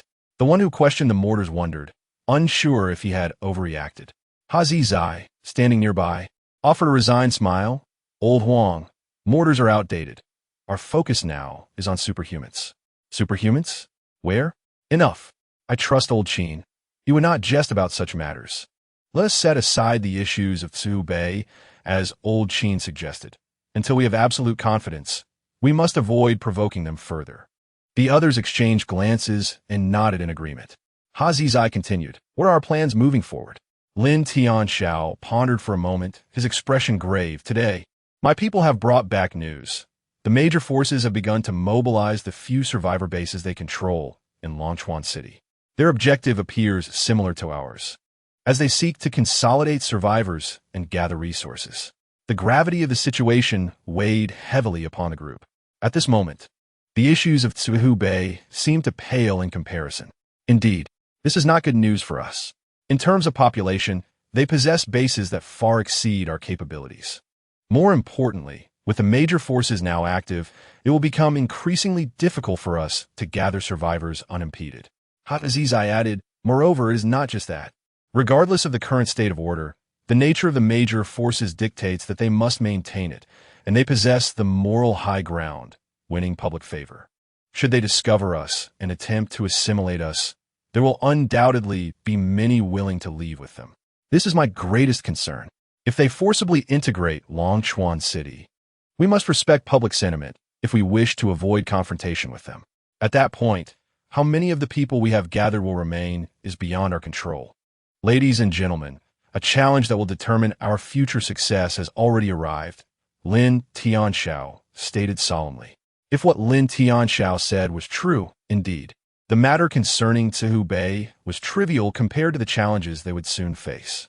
The former was merely a personal grudge, while the latter, if mishandled, could undermine their very foundation. The stakes were high, and they could not afford to be oblivious. Director Lin must have a plan, right? Old Huang, also known as Huang Zihao, inquired. The others turned their attention to Lin Tianxiao. Lin Tianxiao did not hesitate to share. I have a few preliminary ideas. Please elaborate. First, ally with other powerful private forces to slow or even hinder the major forces' reintegration of Longchuan City. With a population exceeding 20 million, I believe there are numerous private forces in this city besides us. Everyone harbors ambition. The wisdom of preferring to be a head of a chicken rather than a tail of a phoenix is universally understood. Others will not easily relinquish the authority they have painstakingly obtained. Secondly, we need to incite chaos in Longchuan City. Only amidst turmoil can we navigate the waters to gradually strengthen ourselves. To achieve this, we must provide some useful weaponry to smaller factions and ignite their ambitions to devour surrounding forces. Lastly, and most importantly, we must expedite the gathering of population and acquire more resources. In the coming period, the base will primarily focus on these two endeavors. Furthermore, we need to conceal information about the major forces to prevent any unrealistic notions from taking root. With each of Lin Tianxiao's proposals, the attendees nodded in agreement. Once he had articulated his thoughts, no one found fault with his ideas and all expressed their support. The strength of Zhu Bei is formidable. Perhaps we could divert misfortune eastward. Has Director Lin considered collaborating with them? Suddenly, Huang Zihao interjected. Upon his utterance, both Qin Feng and Zai's expressions shifted. Lin Tianxiao contemplated seriously. He had not considered Zhu Bei previously, but now that he recognized their strength, he could not overlook them. I hope you all understand that in this world, there are no eternal enemies, only eternal interests. To achieve great things, one cannot be swayed by emotions. Rest assured, Director Lin, I am fully aware, Qin Feng affirmed. Although reluctant to maintain any further association with them, Lin Zong, you are correct. A moment's tolerance can prevent a great upheaval. For the sake of our ideals, what harm is there in serving the tiger? Zai gritted his teeth and said, it is needless to mention that among the 5 great elders, aside from Lin Tianxiao and Qin Feng, One of those who perished at Chunjiu's hands was indeed a child of Hao Zizai. Lin Tianxiao nodded in appreciation. It is good that you can think this way. Well then, since we shall temporarily set aside the matter of Sihu Bei, our next focus will be on the development of the base. Lao Huang, you will be responsible for the support of other small and medium-sized factions. Do not offer it for free, for if given freely, others may not feel justified in accepting it. No problem.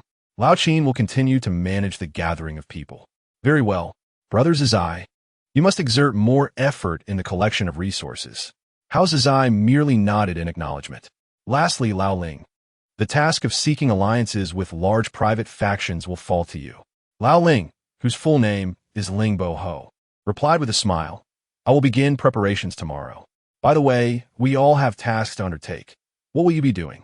Lin Tianxiao did not conceal his intentions. I will train soldiers and simultaneously draft a set of rules for others beneath our five to adhere to. The emergence of main factions has served as a wake-up call for us. If we wish to retain the populace, we must first establish regulations and provide avenues for advancement. The previous chaos must be tidied up.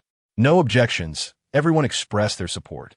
In the time that followed, the focus was entirely on development, while also preparing for potential threats at the Ling Tian base, which no longer disrupted Chunjiu's life.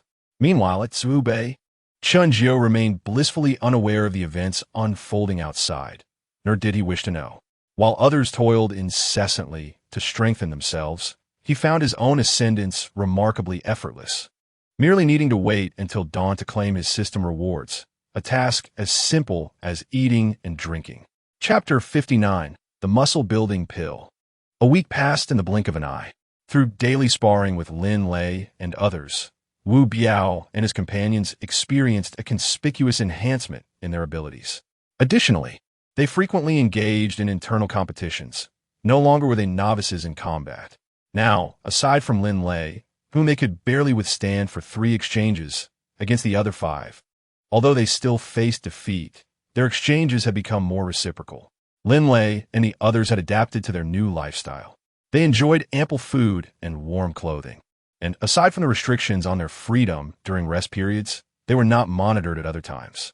It is unclear what Lin Lei thought, but the others had ceased their struggle. They now merely offered guidance to those who challenged them and occasionally dined with Wu Biao, leading to a rather fulfilling existence. The only regret was that at Zhubei, they no longer enjoyed the nightly revelries they had at Ling Tian base. However, in comparison to their lives, this was an acceptable sacrifice. As for Lin Lei, being Lin Tianxiao's most loyal follower, he currently appeared to be well-behaved, yet none could fathom his true thoughts. One must not underestimate the resolve of such individuals, even if they marry and bear children or linger by your side for years or decades. Their original intentions may remain unchanged. In contrast, the sisters Yi Zi and Yi Ziqing exhibited the most significant transformations. Through continuous sparring, their learning capabilities flourished, and combined with their exceptional physical attributes, the sisters had mastered their powers to an impressive degree. Since their combat skills had grown increasingly refined, when facing Lin Lei, he could at most defeat one of the sisters before exhausting himself. The possibility of overcoming both had vanished, unless weapons were involved. However, that was 3 days prior. Currently, even Lin Lei was no longer a match for the sisters. This was due to Chunjiu's clandestine interventions, which had elevated the sisters' levels from 3 to 4. This was a deliberate act by Chunjiu, had he not considered the potential drawbacks of accelerating their growth too much during training. He could have easily propelled them to the heights achieved by Wei Jinghong, level 5. Should he have done so, Lin Lei and his companions would stand no chance, as the sisters' physical prowess would utterly overpower them, rendering further conflict meaningless. Wei Jinghong, on the other hand, bore no such concerns. Having already mastered mature combat techniques and experiences, she no longer required training to acquire such skills. Chunjiu was generous, raising her level to 7 while uplifting Yi Ziqing and her sister. Naturally, Wei Jinghong's elevation was conducted in her conscious state, unlike the more natural progression afforded to the Yi sisters. This enhancement solidified Wei Jinghong's belief that her bodily transformation stemmed from Chunjiu. Though the method seemed somewhat absurd, She had corroborated her findings through various means, primarily consulting the Yi sisters, thereby reluctantly acknowledging this reality. Incredible. He likely remains unaware of his own capabilities in this regard. Truly, another reason to be tied to that fellow has emerged. Could this be what they call fate? With her suspicions confirmed, Wei Jinghong now felt a sense of melancholy. She held little affection for Chun Jiao. Her presence beside him was largely dictated by circumstance, yet there was an element of helplessness in this situation. However, during their time together, Wei Jinghong found herself growing accustomed to his presence. Handsome, mysterious, and immensely powerful, it was no wonder any woman would be drawn to him. Now, with yet another reason to both desire and reject him, Wei Jinghong felt herself gradually succumbing to her feelings. Fate. With a sigh, a hint of a smile graced Wei Jinghong's face. Following him may not be so bad after all, right? It seemed as though she had come to a realization. In that moment, a profound sense of ease enveloped her. Chun Jiao could not perceive the changes within Wei Jinghong immediately. During this period, everyone experienced significant gains, including himself. 7 days had passed, yielding 7 rewards. Among them, 5 were universal points, while the other 2 consisted of a 100-watt self-generating energy-saving lamp, a disposable item with a lifespan of up to 1 year under continuous illumination, operable in environments ranging from -100 degrees Celsius to +100 degrees Celsius. He received 7 of these, which, under the enhancement of his special ability, multiplied rewards, transformed into 700. This completely resolved Chun Jiao's lighting issues. The other reward was somewhat fantastical, a vial of muscle-building bone pills, containing 12 pieces. As long as one still drew breath, even if only a head remained. As long as consciousness persisted, placing one of these pills in the mouth could restore full vitality. Of course, if only a head remained, it would not endure long enough for the medicine to take effect. Yet this sufficiently illustrates the potency of the pill, akin to a condensed version of the extraordinary ability to resurrect the dead. Apocalyptic choice system. Host, Chun Jiao. Lifespan, 25149. Level, 14, 05000. Special ability, 100-fold reward. Insightful Eye requires mental energy to use. Mental energy, 293 points, 1 H60 points, full state 300. Universal points, 2870, available for personal upgrades and others. System space, muscle-building bone pills 100 vials, each vial containing 12. Self-generating energy-saving lamps 700, substitute dolls 100, Dark Knight set 96. With substitute dolls and muscle-building bone pills as my means of survival in the future, my enemies would find it more prudent to take their own lives rather than attempt to kill me. There is simply no solution to this, is there? You say to instantly end Chun Jiao's life. Even with substitute dolls to block the attack, it would require more than 100 attempts. If merely gravely wounded, they would be left to their own devices. With 1,200 chances, what could one wield against such an opponent? When faced with such enemies, rather than collapsing in despair at the end, it is far better to seek an early release. Avoiding the arduous task of killing Chun Jiao, only to be unable to withstand the subsequent shock. Knock, knock, knock. Just as Chun Jiao lamented the plight of his future adversaries, a knock resounded at the door. Could it be yet another incident? Each time someone knocked at his door, it signified that something was unfolding outside. I will go answer the door. Yizi bravely rose from the sofa, her long, graceful legs carrying her swiftly to the door. As she opened it, a haggard face came into view. The visitor appeared anxious, cradling a quiet yet unwell infant in her arms. Jia, is that you? Yizi recognized Herr Niebor, Liang Yu. Liang Yu seldom interacted with Chun Jiao and the others, only venturing outside to dispose of garbage or fetch ice, and typically remained indoors with her daughter, Li Jingwei. She had never shown interest in the outside world, nor participated in any communal matters. If it hadn't been for a chance encounter when Yizi and her friends spotted her outside, they would have remained unaware that a mother and daughter lived next door. Miss, is Xiaochen home? Liang Yu urgently inquired upon seeing that it was not Chun Jiao who answered the door. Yizi felt a bit bewildered. Why, yes, he is. Through Yizi's frame, Liang Yu indeed spotted Chun Jio sitting on the living room sofa, playing chess with Wei Jinghong. Xiao Chun, please help your sister. Save the child. Yi Zi, caught off guard, found her space invaded as Liang Yu rushed into the room. By the time she attempted to intervene, it was already too late. Liang Yu knelt before Chun Jio and the others upon entering. Chapter 60. A good deed lasts 100 days. But a grudge lasts a day. Chun Jio's chess movements momentarily paused. Wei Jinghong and Yi Ziqing also turned their attention to Liang Yu. After a fortnight, Liang Yu had lost the mature charm she once possessed before the snow disaster, her demeanor fraught with anxiety. Jiogu, she burst in unexpectedly. I feel like I've done something wrong, Yi Zi hurriedly explained. Chun Jio gestured for her to disregard it. What do you need me to do? The child has a high fever that won't subside. It began last night. I gave her some fever-reducing medication, but it was ineffective. Today it has worsened. Xiao Chun, I beg you to save her. I cannot bear to lose her, Liang Yu sobbed. Wei Jinghong stood and approached Liang Yu, bending down to place her palm on Xiao Jingyue's forehead. So hot. It must be around 40 degrees. Xiao Chun, we really have no other options. Please save the child. They turned their gaze to Chun Jio, their expressions revealing their compassion. If the patient were an adult, they might not have felt such empathy. But before them was merely a child, an adorable little girl, and even the hardest of hearts could not disregard her plight. Chun Jio looked calmly at the child in Liang Yu's arms. Why should I save her? The word stunned not only Liang Yu, but also Wei Jinghong and others, who found it hard to believe. Liang Yu, however, quickly responded, Mr. Xiao Chun, if you are willing to save her, I will do anything you ask. I only plead for your help. Including giving your life? Including giving my life, Liang Yu replied without hesitation. Chun Jio nodded. It may not be effective. You must be prepared for that. I have no other solutions. His words conveyed Liang Yu's helplessness. Chun Jio ceased further discussion and instructed Yi Ziqing to find Wu Biao. She should know what to do. This need not be so complicated. If Chun Jio were willing, a single medicinal pill could easily resolve the issue. But why should he? Liang Yu and her daughter had already received considerable care from Chun Jio, not to mention providing them a temperature stabilizer.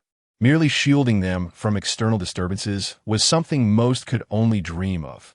If they were to complain after all this, it would be truly ungrateful. A single medicinal pill was equivalent to a life.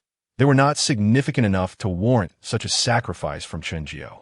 Before long, Yi Ziqing returned, accompanied by two women, one a maid, the other a nurse from Wu Biao's entourage.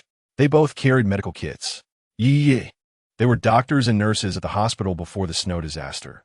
They should be able to help the little one, Yi Ziqing explained succinctly. No need for pleasantries. The patient is in her arms. Just do your best. Understood. Liang Yu, as if grasping at a lifeline, quickly stood up, placing the child on the sofa. Let's move to the bedroom. The innermost room is unoccupied, said the maid. Chun Jio offered a reminder. Without hesitation, Liang Yu followed the doctors into the room, cradling Xiao Jingyue. I hope this little one will be all right, Yi Zi prayed. Chun Jio replied, Fate is determined by effort. If it is meant to go, you cannot hold it back. You have a better way to help her, don't you? Wei Jinghong interjected unexpectedly. Did you guess that? Wei Jinghong smiled lightly. We have witnessed your extraordinary abilities before. Even if you resurrected the dead that day, I would not be astonished. So you mean for me to intervene? Wei Jinghong shook her head. You have already done remarkably well. A good deed lasts 100 days, but a grudge lasts a day. Bringing a doctor for the little one is already a great kindness. To demand more would be ungrateful. Such words were characteristic of Wei Jinghong. She had never disappointed Chun Jio. Just wait. Chun Jio said no more, signaling Wei Jinghong with a glance as they resumed their unfinished chess game. The current position on the board encapsulated the most desperate wars from the millennia of the Dragon Kingdom's history. The red side had exhausted its resources, all 5 generals eliminated, and the lone strategist was besieged by the black side's dual chariots, with a black knight advancing, heavy artillery blocking the path, and 2 pawns pressing forward. This situation was more tragic than Xiang Yu facing the Songs of Chu. Gazing upon this predicament, Chun Jio's mind sparked with strategies for a turnaround. Having been interrupted, he had forgotten his subsequent tactics for turning defeat into victory. He decided this match would be a draw. Good. Wei Jinghong smiled warmly, accepting Chun Jio's rationale. Yi Ziqing and her sister, however, were left in astonishment. Was there truly a strategy for turning defeat into victory under such circumstances? Even if they did not understand chess, they could discern who had more pieces. Let's start anew. This time I shall play black, Chun Jio declared. The game reset, and now taking the second move, he was determined to demonstrate his prowess as a chess master to Wei Jinghong. Observing the renewed clash, Yi Ziyi and her sister gradually found it hard to continue watching. The two were on entirely different levels. It seemed that even a slight effort from Wei Jinghong was already the limit for some. I'll check on the little one, Yi Ziyi said, heading toward the room where Liang Yu and the others were. I will go too, followed Yi Ziqing. Indeed, having women around only hinders my performance, Chun Jio remarked playfully. I'm a woman too. After some time, Yi Ziyi and her sister emerged from the room. The maid and the other woman briefly updated them on Xiao Jingyue's condition before departing from Chun Jio's residence. Liang Yu remained inside, watching over her daughter, who was receiving in 4 drip. By 2 in the afternoon, Wei Jinghong and the others made their way to the underground parking lot, leaving only Chun Jio and the Liang mother and daughter in the house. More than an hour later, Liang Yu emerged from the room, her face radiant with gratitude as she addressed Chun Jio. Thank you. Her smile revealed that Xiao Jingyue's fever had subsided. Is the child all right? The fever has broken. We will know if there are any after effects once she awakens, Liang Yu replied softly. Well, let the child stay here for now. You can take her home once the doctor confirms she is fine. Thank you.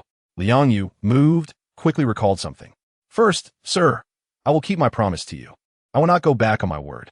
With some hesitation and nervousness, Liang Yu's previously joyful demeanor faded, her voice becoming softer and more intermittent. Chun Jio raised an eyebrow, his gaze fixed on Liang Yu. How long has it been since you last bathed? This question left the once proud woman feeling utterly embarrassed.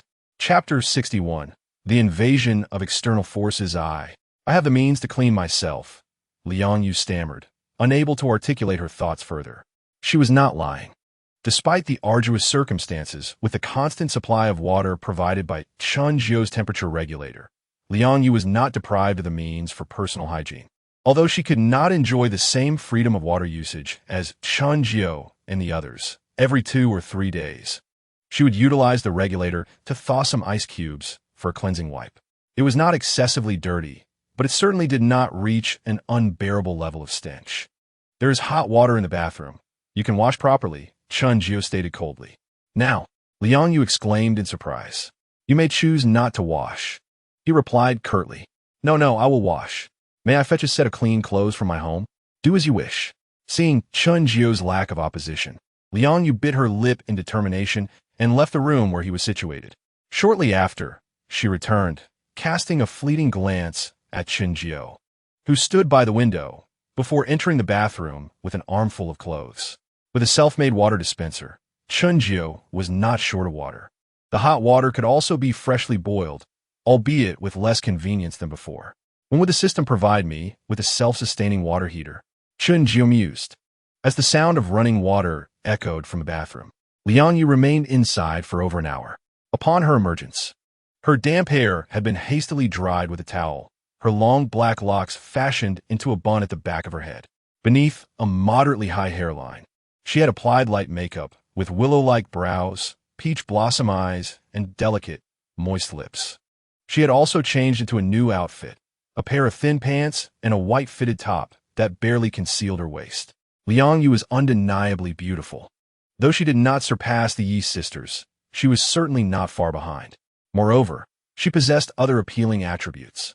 This attire bestowed upon her an ethereal charm, and were it not for her slightly haggard and gaunt appearance, she would rival Yi Ziyi and her companions in overall allure. Mr. Chun, she called out sweetly, standing still in place. Chun Jio merely glanced at her. You look much more comfortable now. Go see the child. With that simple statement, he offered no further elaboration. This left Liang Yu somewhat at a loss. Initially, when Chun Jio suggested she wash, she had thought he intended to verify her previous promise. However, upon noticing his demeanor, she suddenly realized that his suggestion to wash was purely that, without any ulterior motives. But what had she done? Not only had she meticulously cleaned herself, but she had also donned suggestive clothing and applied makeup. Unable to entertain those thoughts any longer, her face flushed with embarrassment. Liang Yu felt utterly humiliated and quickly darted into the room where Xiao Jingwei resided. Xun Jiao observed the entire scene with an unperturbed expression. Did he truly appear to be the naive young man who had once known little of the world? It was a foolish assumption. With 3 beauties at home, he was hardly so desperate as to be swayed by the sight of another attractive woman. Little Liang Yu could hardly shake his resolve. Run, quickly. If we can reach the nearby community, we can survive. Outside the community, a group of over 20 individuals rushed towards the entrance. Among them were both men and women, all appearing quite disheveled. Just a few hundred meters behind them, another group, nearly double their size, pursued them relentlessly, the sound of gunfire echoing amidst the falling snow as they closed in on the Tsehu Bay community. Stop! This is private property. We do not welcome outsiders. The fleeing group arrived at the gates of Tsehu Bay, intending to rush inside. However, just as one individual approached within 20 meters of the entrance, a bullet struck the snow 3 meters in front of him. They have guns? Panic surged through the fleeing crowd as they halted and instinctively turned towards the source of the sound. Big brother, what should we do? There are other survivors here, and they are armed. A young man at the front exclaimed urgently. A bald man, standing alongside a woman clad in a fur coat, stepped forward. Brothers, we mean no harm. We are being pursued and seek refuge. Once we survive this crisis, I, Yang Chaoqiang, will repay your kindness. Once more, this is private property. We do not welcome outsiders. What do we do now? Hearing the response from above, the bald man's companions displayed evident anxiety. The gunfire continued as their pursuers pressed on. Listening to the increasingly close gunshots, the bald man and his group felt an intense urgency. Yang Chaoqiang, you cannot escape. Surrender Hua Yueying and Su Dantong, and then lay down your arms. I can promise you a swift end, a rough voice shouted from behind. The situation was dire. Damn it, we have to charge in. Remaining outside means certain death. If we can enter the community, there are plenty of buildings to hide in. I refuse to believe that the local forces can drive us out again, the bald man resolved, undeterred by the warnings from above. With determination, he led his group of over 20 individuals into the community. The outer sentries, realizing their warnings had fallen on deaf ears, opened fire on the intruders. During this time, their accuracy had significantly improved. Though they could not claim to hit every shot, they had a fair chance of striking 1 or 2 with a full magazine. Ah, I've been hit. Big brother, help me, cried a hapless individual as he fell to the snow, writhing in agony. Yet the remaining members of the group had no time to spare for their fallen companion. They desperately charged towards the nearest building, seeking refuge. Before long, the pursuers reached the community, numbering over 50, with a dozen armed and the rest wielding melee weapons. They had heard the gunfire from within and were reluctant to approach the entrance recklessly. Brothers above, we, with the bald man's group as a cautionary tale. Wu Biao's men disregarded any attempts at communication and opened fire. Damn! The man who had been about to speak was startled and quickly sought cover. Boss, we have encountered another faction. Damn it! What do we do now? The burly man in a protective suit grumbled. Withdraw. We cannot ascertain this faction's strength. Charging in recklessly will only result in needless casualties. We must gather information before returning. Yang Chaoqiang's companions cannot escape. The burly man clearly was not one to act impulsively. Unlike the bald man's desperate situation, they had not been cornered. They had only recently absorbed the bald man's territory and had not yet enjoyed their spoils. To hastily sacrifice themselves over a few women would be unjust. Without hesitation, the burly man led the group pursuing the bald man away. Chapter 62. Who agrees? Who disagrees above? Wu Biao's men watched as the other group wisely retreated, then shifted their attention to the building where the bald man and his companions were hiding. We will remain here on watch. You go inform the manager.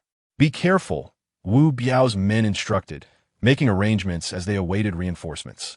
Inside the building where the bald man's group was sheltered, the sporadic gunfire from outside soon ceased, leaving them despondent. Wouldn't it be better if they fought? Then we could take advantage of the chaos to establish ourselves. Big brother, they aren't fighting. The bald man nodded, already aware of their fortune. So what now? Indeed, if neither side engages, the local forces will soon turn their attention to us. The bald man surveyed his surroundings. To his dismay, not a single room possessed a door. He randomly selected a room and stepped inside. Remarkably, it was cleaner than his own face. In their haste to escape, they had brought no food with them. And with the evening chill rapidly descending, if they did not resolve their hunger, even if they evaded the pursuers outside, they would still succumb to the cold and starvation. They had no alternative choices. If the local forces did not come looking for them, they would have to seek them out instead. Fortunately, more than half of their group of over 20 individuals were armed, and the bald man was confident that the local thugs could not compare to them. The advantage was undeniably theirs. Let us proceed to the underground parking lot, he decisively instructed his companions. In the underground parking lot, an expansive area was illuminated by bonfires, where a group of men and women gathered to witness a duel between two individuals at the center. This had become the most popular form of entertainment in Shui, who won during these trying times.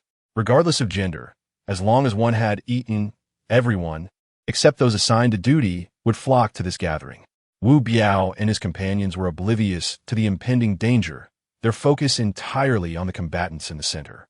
Just then, the manager's subordinate, responsible for monitoring the area, finally arrived. "Don't move. Everyone keep your hands visible," he commanded. However, at that very moment, the bald man's group also made their entrance. A swarm of armed men surged toward them, weapons aimed at Wu Biao and his companions, effectively surrounding them in a fan-like formation. What is happening? Where did these armed men come from? Wu Biao and the others remained perplexed. As he raised his hands, he quietly asked the subordinate who had just descended, "What were you about to say?" The subordinate, on the verge of tears, lamented the swiftness of the intruders. He had intended to warn everyone about the armed individuals invading their community, but that warning now seemed redundant. Wu Biao, irritated, kicked the subordinate, his eyes filled with resentment. The subordinate could only shake his head in disbelief. He had rushed here as fast as he could, yet it still proved to be too late. "Next time, I won't go to such high floors. What are you doing?" A vigilant member of the bald man's group noticed Wu Biao's movements. Wu Biao quickly feigned innocence. "Nothing. Nothing at all. Brother, we mean no resistance. Please ensure your weapon does not misfire." At that moment, Yang Chaoqiang appeared, accompanied by 4 women and several subordinates. Making his way toward Wu Biao and his group, Yang appeared somewhat surprised, but more so disdainful. He had expected an imminent battle. Yet here were the residents of the community foolishly gathering together, presenting themselves as easy targets. More troubling was their lack of vigilance. How had they survived in this apocalyptic world until now? "It seems quite lively here. You all appear to be thriving amidst the heavy snowfall," Yang remarked mockingly, stroking his head as he addressed Wu Biao and the others. Wu Biao responded, "Brother, let us speak civilly. We are all merely trying to survive in this world. If you have any intentions for coming here, please articulate them. We will do our utmost to accommodate you." Brother, so many women, such exquisite specimens. As Wu Biao spoke, one of Yang's subordinates, captivated by the women present, exclaimed in astonishment, drooling at the sight. Yang, hearing his subordinate's words, finally noticed the situation being referenced. "Am I intruding on a den of beauties?" Yang was taken aback, overwhelmed by the sheer number of attractive women. "Brother, truly exceptional beauties. One even surpasses the likes of my sister-in-law." Another subordinate chimed in excitedly, as if he had discovered a new continent. "Where? Where?" Young Asked Eagirli. As the subordinate pointed to the right, where a table laden with snacks and fruits was positioned, revealing the figures of Wei Jinghong and the Yi sisters. "Is it really?" Yang's eyes sparkled with amazement. "Strong brother." One of the women beside Yang, unable to contain herself, tugged at him. "Vixen," she glared at Wei Jinghong and the others. Clearing his throat, Yang reluctantly shifted his gaze from Wei Jinghong to Wu Biao. "You must be in charge here?" Noticing the lascivious stares directed at Wei Jinghong, Wu Biao's expression soured. They were a group already courting death. That's one way to put it. "Well, regardless of your past affiliations from this moment on, I will be the one calling the shots in this community. I have just arrived and have no place to go, so I shall make this my base." Yang surveyed the crowd, declaring, "Who agrees? Who opposes?" As his words echoed, a derisive scoff broke the tense atmosphere. Yang's expression soured upon hearing the sound. He was about to lash out when he noticed the person laughing, a woman with a cherubic face who instantly transformed his demeanor into a sinister grin. "Ah, a lovely little beauty. What is it that amuses you? Am I mistaken?" Ez quickly shook her head. "No, not at all. You're quite right." "Then what is it that makes you laugh?" I recalled something amusing. "Something amusing?" Yang pondered, then approached Ez and her companions, two armed subordinates following closely behind. "Strong brother," a woman clad in a fur coat called out sweetly. "Young ignoret hair. Little vixen," she seethed, stamping her foot in frustration while casting daggers at Ez and her friends. As Yang approached Ez, Wu Biao's face changed dramatically, and he was about to shout a warning. However, before he could, Wei Jinghong shot him a silencing glance from the table. She also signaled to Lin Lei and the others, who nodded in understanding. Yang had reached behind Ez, grinning maliciously. "Little beauty, share your amusing thought with me. Let me enjoy a laugh as well." As he spoke, Yang reached for Ez's chin. In that instant, she sprang up from her seat, seizing his outstretched hand and yanking it backward. Yang, caught completely off guard, lost his balance and toppled toward the table. In the ensuing chaos, Yi Ziqing and Wei Jinghong sprang into action, swiftly incapacitating Yang's two subordinates and seizing their firearms, tossing them to Lin Lei and the others. "Do not move." Lin Lei and G-Light aimed their weapons at the remaining men. The sudden turn of events left Yang's gang stunned, the atmosphere thick with tension. "Unless you wish to die, have your men lower their weapons," Yi Zi declared, ignoring those pointing guns at her. With Yang's upper body sprawled across the table, she placed a foot on his back, wielding a fruit knife before him. "No one make any rash moves." Yang Chaoqiang could never have imagined that the delicate women before him possessed such formidable strength. To his astonishment, despite merely having one foot upon him, he found himself utterly incapable of rising. The fruit knife lay tantalizingly close, and although Yang Chaoqiang had not ordered his subordinates to lower their weapons, he urged them to refrain from acting impulsively. Yazi, with her foot pressing down firmly upon his back, commanded him to release his grip. With a gasp of pain, Yang Chaoqiang could not fathom how this seemingly frail girl could exert such force. Struggling against the constriction in his chest, he grit his teeth and conceded, "Fair lady, I admit I underestimated you, but do not harbor unrealistic expectations. Release me, and I promise your safety. Should you insist on taking my life, then let us engage in a game to see who ultimately prevails." This was Yazi's first experience in threatening someone. She was taken aback by Yang Chaoqiang's defiance, even with a knife poised at his throat, leaving her momentarily at a loss for how to proceed. Yang Chaoqiang noticed her hesitation and urged, "Listen to me. Let me go, and we shall coexist peacefully. This community is ample enough to accommodate us all. We harbor no deep-seated grievances, so there is no need for mutual destruction." Yazi did not respond, instead casting a glance of distress towards Wei Jinghong. Wei Jinghong smirked, subtly signaling to Wu Biao and the others. Wu Biao understood immediately and called for the others to converge towards the three women. "Release our boss, or none of you will leave here alive," shouted Yang Chaoqiang's subordinate. "What should we do?" Yaziki whispered anxiously. Wei Jinghong, her eyes cold, kicked the necks of the two unconscious individuals on the ground, disregarding the shocked expressions of the onlookers. She approached Yazi, gesturing for her to remove her foot from Yang Chaoqiang's back. "Sister, you are too young for this. What reward do you think you are giving him?"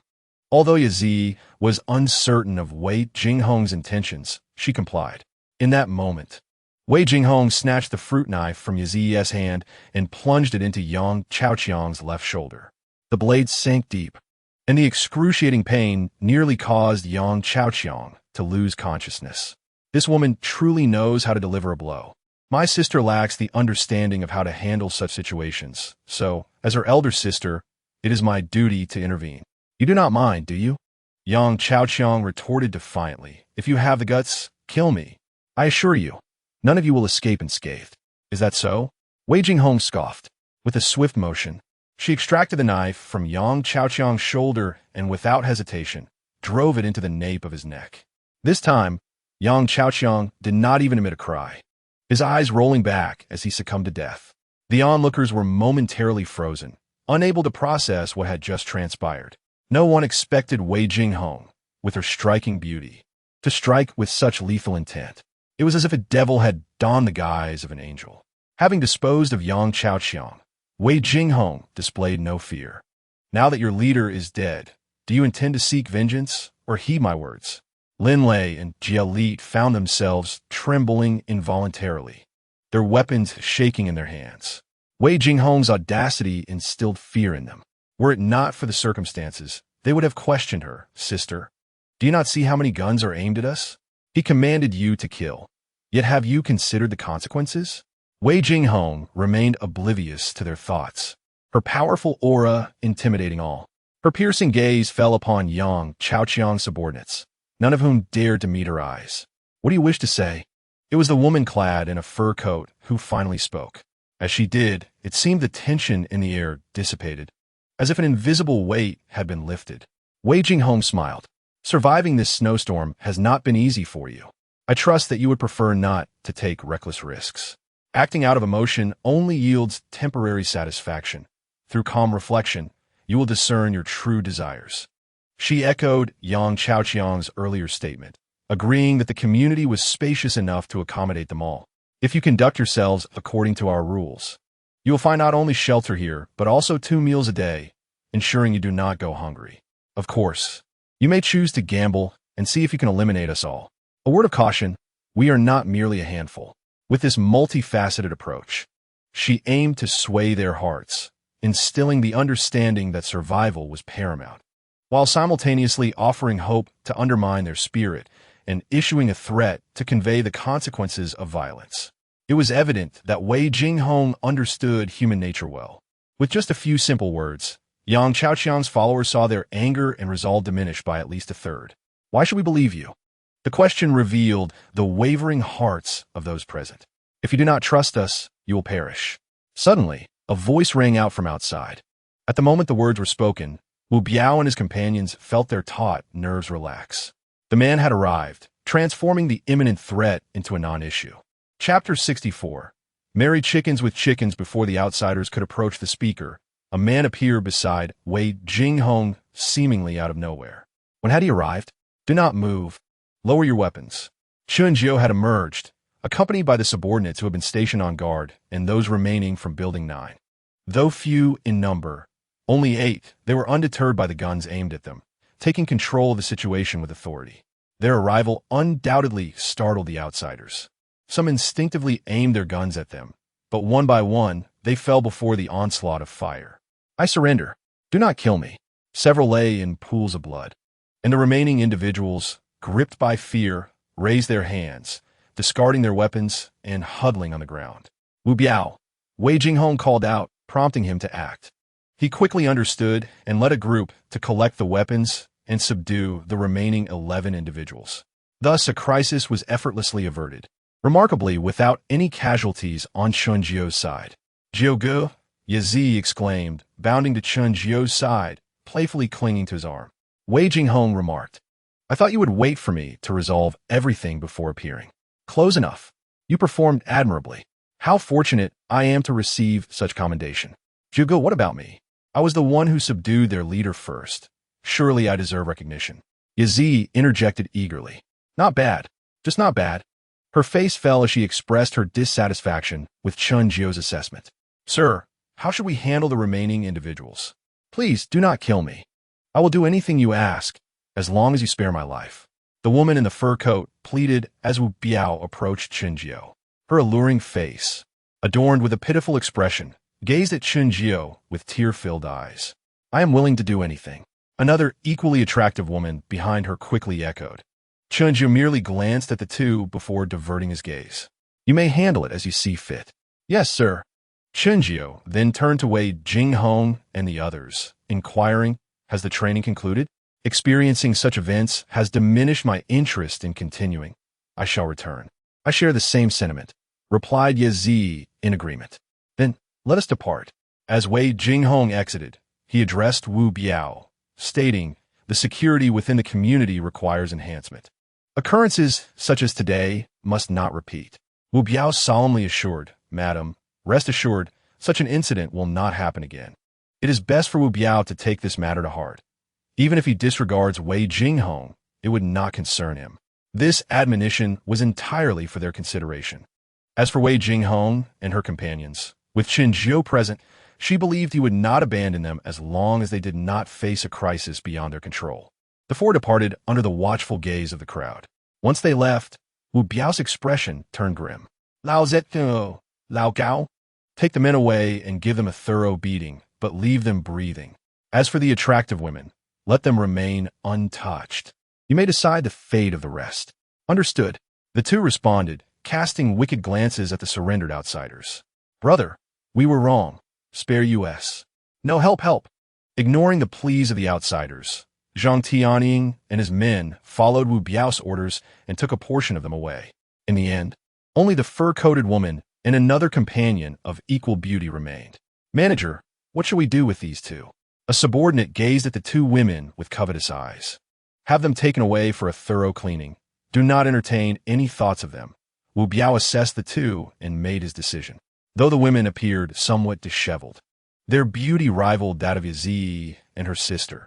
A little grooming would render them exquisite. They would make suitable servants for the gentleman. The subordinate realized that these two were not to their taste, so he instructed the present women to take them away for cleansing. On the top floor of Jiuhao building, Qin Jiu and the others had returned home. Liang Yue, who was still in the master bedroom tending to Xiao Jingyue, had changed into more appropriate attire. Previously, she had bravely donned a nearly transparent outfit due to a misunderstanding of Qin Jiu's intentions. With the misunderstanding resolved, and Qin Jiu having left due to the gunfire outside, Liang Yue changed into a more demure outfit. In the living room, Qin Jiu suddenly asked Wei Jinghong, "Did you ever consider that killing the leader might lead to a loss of control?" Upon hearing this, Yazi and Yaziqing also reacted. They were startled when Wei Jinghong unhesitatingly eliminated Yang Chaoqiang. He had been their shield, and the thought of Wei Jinghong directly eliminating him was shocking. Although the outcome diverged greatly from their expectations, their hearts had raced at that moment. Wei Jinghong shook her head. I do not need to ponder such matters. I only need to know that even if chaos ensues, my sisters and I can protect ourselves, at least until you arrive. Knowing this, why should I be concerned about someone who speaks filth? But this will result in many casualties on our side, Yaziqing frowned. Wei Jinghong replied coldly. Allowing the enemy to reach us means they must bear the consequences of their negligence. Being able to hand them 2 guns for self-defense in the end is already the utmost mercy I can offer. Upon hearing this, Yaziqing ceased to argue. However, in that moment, she seemed to gain a new understanding of Wei Jinghong. Qin Jiu did not dispute Wei Jinghong's words. Your awareness is commendable. I have learned from you. Wei Jinghong playfully winked at Qin Jiu, embodying a sense of camaraderie. Qin Jiu smiled, then let us maintain this. It was evident that Qin Jiu was quite satisfied with Wei Jinghong's response. The Yes sisters, through the exchange between the two, seemed to fall into contemplation. They felt unqualified to judge whether Wei Jinghong's approach was correct. They understood who had provided them with their current stability in this apocalyptic world. While they possessed kindness, it was certainly not built upon the foundation of Qin Jiu's support. Since Qin Jiu recognized Wei Jinghong's methods, they should harbor no dissent. Even if they internally deemed her actions cruel and inhumane, they resolved to steadfastly align with Qin Jiu's stance, for if Qin Jiu found nothing amiss, they too must firmly support her. Though the sisters might entertain differing thoughts, at this moment, they shared a unified core belief, to adhere to Qin Jiu's perspective. Yaziqing likely contemplated more deeply, being inherently intelligent and leaning towards rationality in her considerations. Yazi found it somewhat challenging, yet she possessed the strength to simplify complex issues. She thought that whatever Jioge deemed right was undoubtedly correct, and thus she would support it unconditionally. Having grasped this pivotal point, the two felt that remaining by Qin Jiu's side was not only more relaxed, but also as if they had discovered guidelines for their future actions. Unconsciously, the sisters cast grateful glances at Wei Jinghong. Noticing this, Wei Jinghong was initially taken aback, but soon comprehended, nodding knowingly at the two beautiful sisters. Those surrounding this man were not fools. Under the leadership of this unfathomably capable man, coupled with their support, it would be difficult not to endure long-term. Chapter 65. If you like it, have one Jyogo. What shall we eat tonight?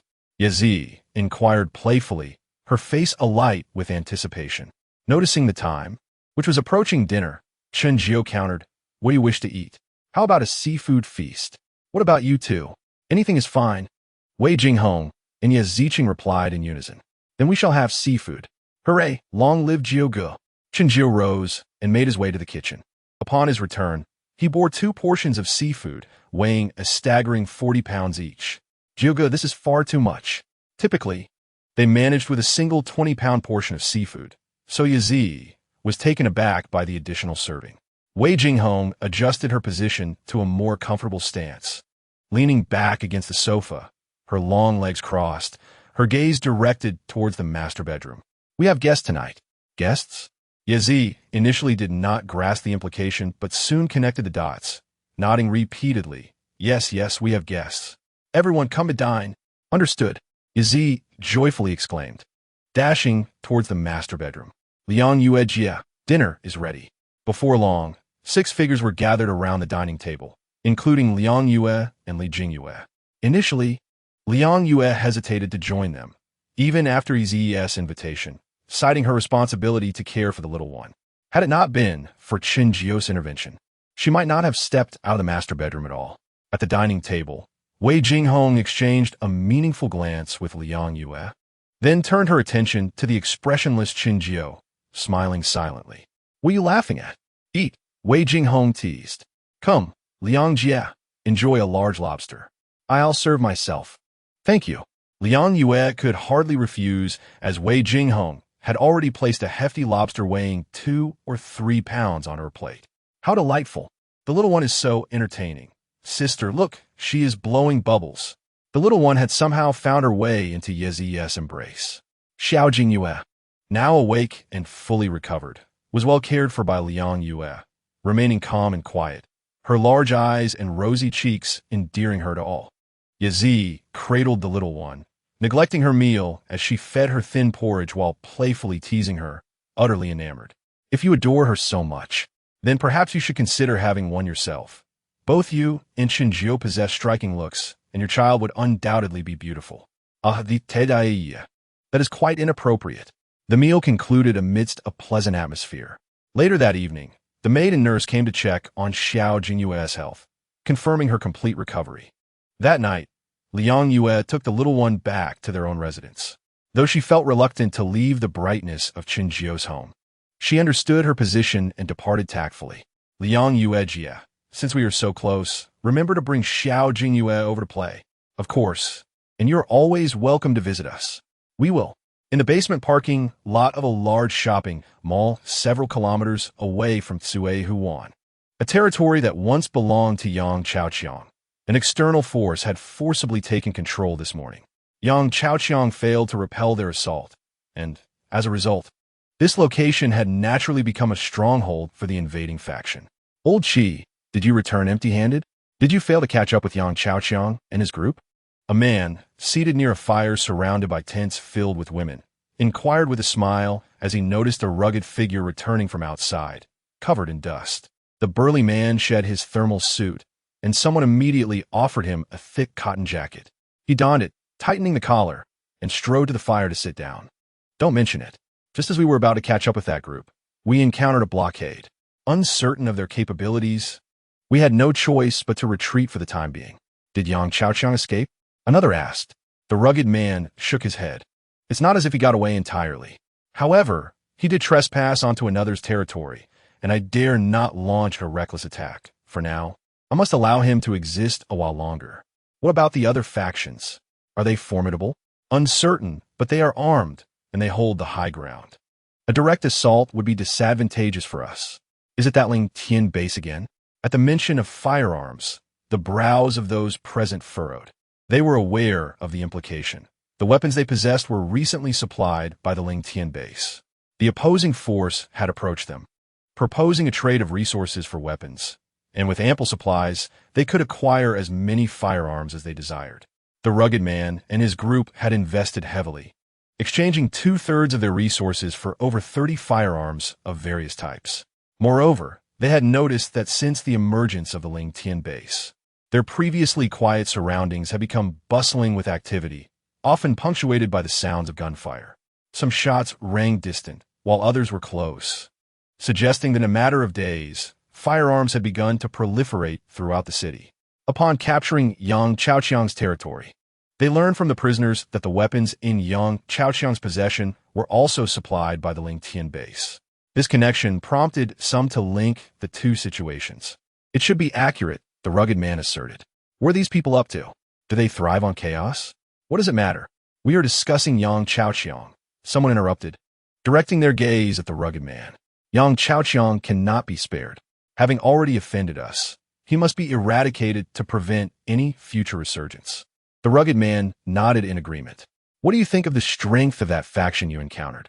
Unknown, but their vigilance outside is not particularly strong. When Yang Chaoqiang's group charged in, only a few scattered shots were fired, and I did not observe any significant reinforcements. It seems they are not a major force. The other 5 fell into contemplation at this. At that moment, someone gestured for the nearby women to leave. Once they departed, only 6 men remained by the fire. Scholar, you usually think quickly. Tell us what we should do next, one declared, singling out a clear-eyed young man who adjusted his glasses.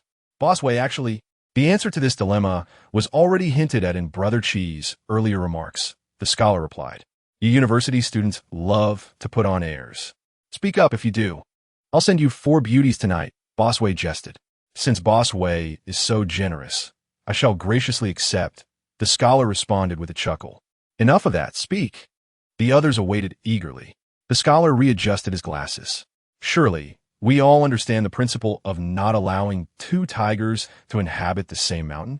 Everyone nodded. Then the answer is evident. Yang Chaoqiang and his group have invaded another's territory. If I were the leader of that domain, I would never permit these intruders to settle, especially considering they are armed. Thus, a great battle is inevitable. Who emerges victorious is of little consequence, even if they ultimately reach a truce. The outcome will determine who wields authority over that territory moving forward. Wait, does that mean I missed out? If I had hidden my people outside and waited for them to weaken each other before striking, wouldn't I have been able to seize another faction? The rugged man, Chi, lamented after hearing the scholar. The scholar shook his head. Brother Chi, bringing people back was the right choice. You are unaware of their strength. There are too many uncertainties. To conquer a faction, if we do not act, we must strike with full force when we do, ensuring that they have no chance of recovery. Is that so? What the scholar says is correct. If you fail to conquer them and we suffer losses, it would be a fruitless endeavor, someone said gravely. Upon hearing this, Chi laughed. So, I stumbled upon a correct decision? Indeed, not only did you make the right choice, but you also provided us with an excellent opportunity, the scholar remarked. What opportunity? The others inquired with curiosity. Naturally, a chance to achieve 2 objectives with 1 action. The scholar grew serious. Boss Wei, since we have resolved not to spare Yang Chaoqiang, we must launch an attack on the faction discovered by Brother Chi without delay. They will inevitably confront Yang Chaoqiang, and now is their weakest moment. If we wait for them to recover, or for one side to absorb the other and solidify their power, the cost of taking action later would be unimaginable, even if we manage to seize their base.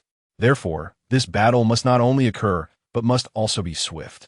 My suggestion is to set out at dawn, catching them off guard while they are still unprepared. After hearing the scholar's proposal, the others fell into deep thought. Boss Wei, what do you think? I believe it is feasible. Brother Chi has also stated that the enemy had no significant support when they entered. It seems their strength is not vastly superior to Yang Chaoqiang's. We should strike while they are vulnerable. To establish a formidable faction, expansion is essential. Such a golden opportunity stands before us. If we hesitate due to unknown factors, we may never achieve great success in the future. If heaven bestows a chance, and we do not seize it, we will face consequences. And you, Brother Chi? With everyone in agreement, Boss Wei turned to Chi. Chi laughed. Boss Wei, you all know my reasons for pursuing Yang Chaoqiang. I can overlook many things, but Hua Yueng and Shu Dantong must be mine. No one shall compete with me for them. Laughter erupted among the group. Boss Wei now understood the sentiments of his companions. Let us not discuss anything else tonight. Bring out the best food to ensure the brothers who will act tomorrow have a hearty meal. Also, let them know that once we seize the enemy's territory, there will be plenty of food and drink, and the company of beauties will be unlimited, with no time restrictions. Boss Wei, you are magnanimous. Grateful for Boss Wei's generosity, the newly established faction that had just seized Yang Chaoqiang's territory soon set its sights on Qinjiao and his companions. At Suehu Wan, just past midnight, the moment Qinjiao had been waiting for arrived.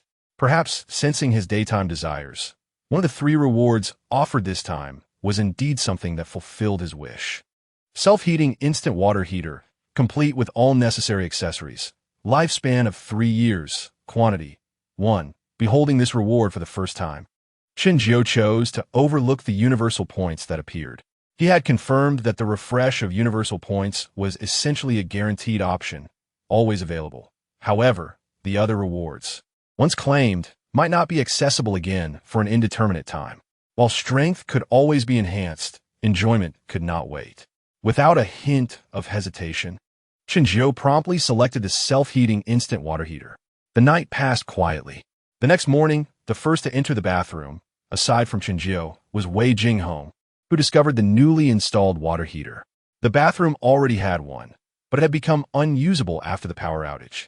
She had just entered the restroom when she not only noticed the 2 water heaters working on either side, but was astonished to find hot water streaming from the faucet.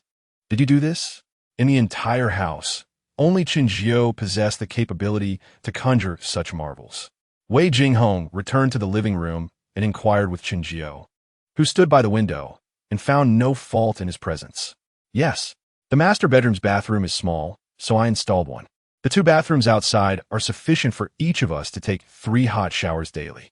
Sometimes I truly wish to ask how you manifest these wonders. Are you an extraterrestrial?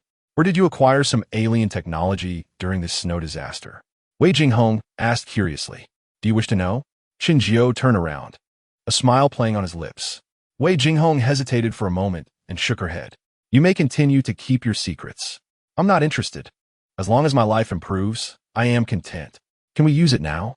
You must wait a bit longer. It was just installed, and the hot water generated by the system may not suffice at present. How long should we wait? Another half an hour. Fine, I shall wait. Saying this, Wei Jinghong moved closer to Qinjiao, standing by the window together, gazing outside. Do you think the snow will ever cease? Qinji lit a cigarette. His gaze profound. It can. You think so too? Nothing is immutable. The current state remains unchanged simply because the time has not yet come. Such a philosophical statement. I wonder what the world will become in the future. Will humanity vanish from the annals of history like the creatures that once inhabited this planet? Unless unforeseen circumstances arise, we can live for a long time. Qinjiao unexpectedly interjected.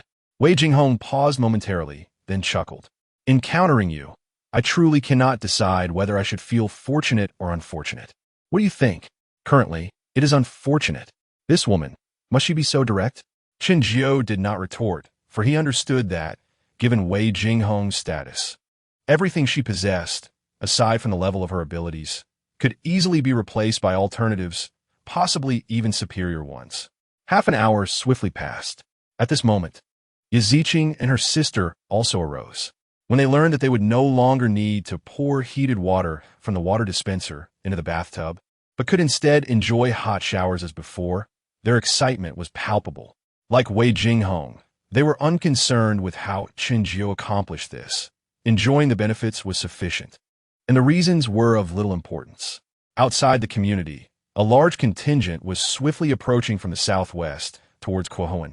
Their numbers exceeded 1,000, all youthful and vigorous. Among them, a dozen donned thermal suits, entirely shrouded in white attire. Armed personnel numbered over 40, while the rest wielded various controlled knives, advancing with formidable intent.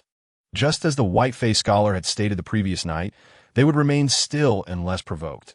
Once they acted, it would be with full force. To seize Quohoan, Captain Wei had nearly brought all capable fighters from the camp. Of course, some combatants remained at the camp to guard against potential infiltration. However, the numbers were negligible compared to those present here. Chapter 67.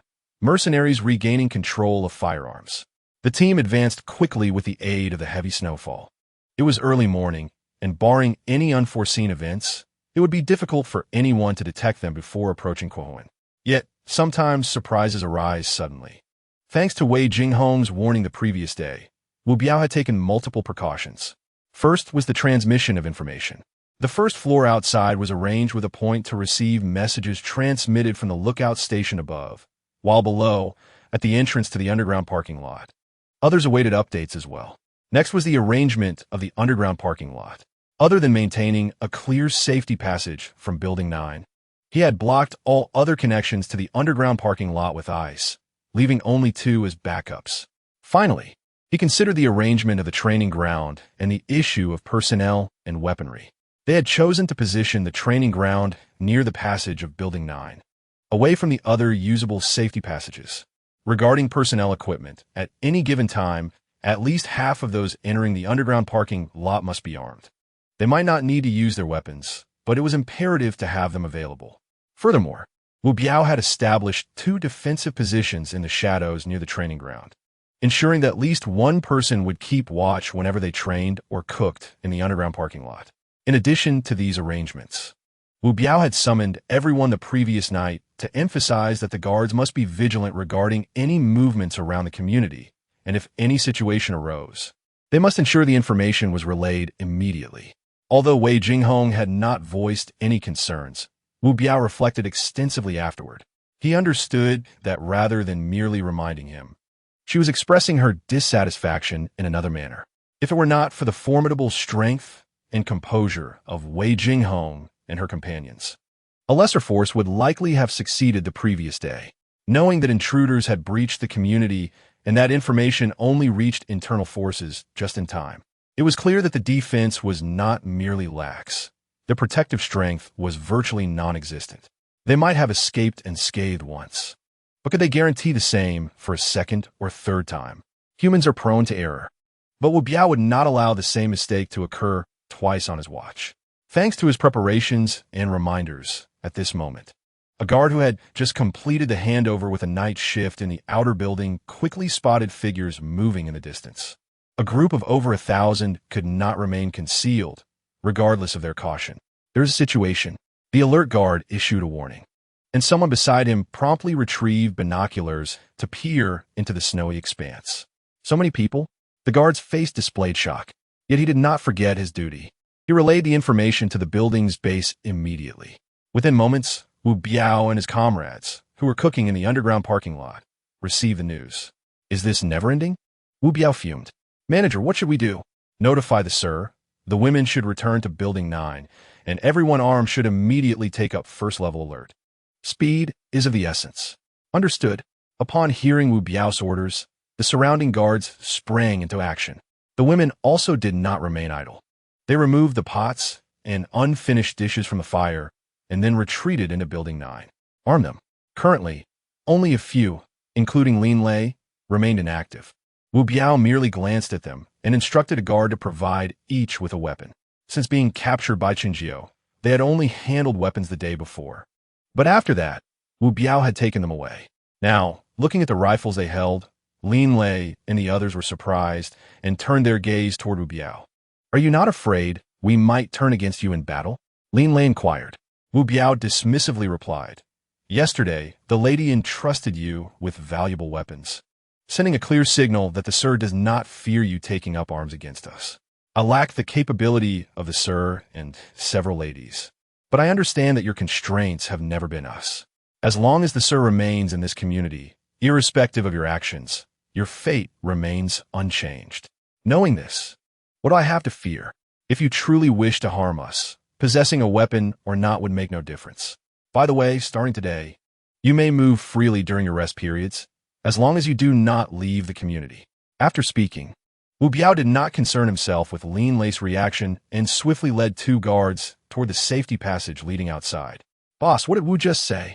Lin Lei sighed, and then translated Wu Biao's words for the others. Oh my God, We are finally free from being watched like prisoners. Boss, Wu is a gentleman. Benny, you are mistaken. Wu is not merely a gentleman. He is an angel sent by God to save us. Our sincerity has finally moved them. Boss, I have already considered myself a part of this place. Now that our base is under threat, we must annihilate all incoming enemies. Facing Mr. Satan makes us feel as fragile as worms, but we know it is not our weakness. It is Mr. Satan's strength. We must show the little demons under Mr. Satan that we are truly formidable, and I crave their adoring gazes. For the glory of the mercenaries. At this moment, Lin Lei did not know how to express his feelings. The team, which had arrived in good spirits, was now largely brainwashed, leaving only him unaffected. These fellows, even if Chun Jio were willing to let them go, could they return? Forget it. Whether he can leave is uncertain. So be it. Okay, since you all wish to showcase, then let it be an extravagant display. Let everyone witness the true nature of us who race with death. Hooray! Something extraordinary seems to have emerged from the team. In Building 9, where Chun Jio and the others resided, someone else had arrived. Suddenly, he felt that his previous attitude of remaining detached was indeed correct. How long has it been since he got involved? Troubles began to pour in. Wei Jinghong had already noticed a crowd hundreds of meters away from the community and turned to Chun Jio, saying, "Sometimes it is necessary to stretch our legs. Staying indoors can be suffocating." Indeed. However, we cannot always be the ones to take action whenever an issue arises. If this continues, those unaware might think we are merely bodyguards hired by Wu Biao. What do you mean? Gather more people. The more, the merrier. Not only does it enhance efficiency, but it also reduces our need to intervene. Chun Jio did not respond immediately to Wei Jinghong, instead casting a meaningful glance her way. It is merely a suggestion. If you find it troublesome, consider that I never spoke. Fine. Having more people is just fine. It does not affect me. Wei Jinghong smiled sweetly. Wu Biao and the others will thank you. And you? Wei Jinghong playfully rolled her eyes at Chun Jio and said, "All my people are yours." How else should I express my gratitude? Perhaps by unlocking some new knowledge? This could be arranged. Go away. Chapter 68. The battle commences. Yi, Yinghong Yi. They are here. The alert came from Yi Ziqing. Chun Jio and Wei Jinghong concluded their idle chatter and looked outside through the window. Indeed, over 1,000 individuals had already formed ranks at the entrance of the community. They appear like a ragtag army. I shall confront them, said Wei Jinghong. What do you plan to do? Just watch a splendid performance. With that, Wei Jinghong turned and walked toward the door. Jinghong Jia, I will accompany you. No need. You are precious to certain individuals, and I do not wish for any accidents that might harm you. Not allowing Yi Zi and the others to follow.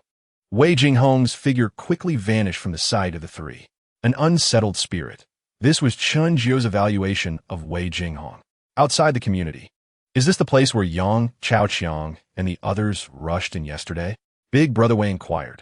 Indeed, but I wonder if they're still alive, replied Xiao Qianyan. Yang Chao Qiang can die, but my two beauties must not come a harm.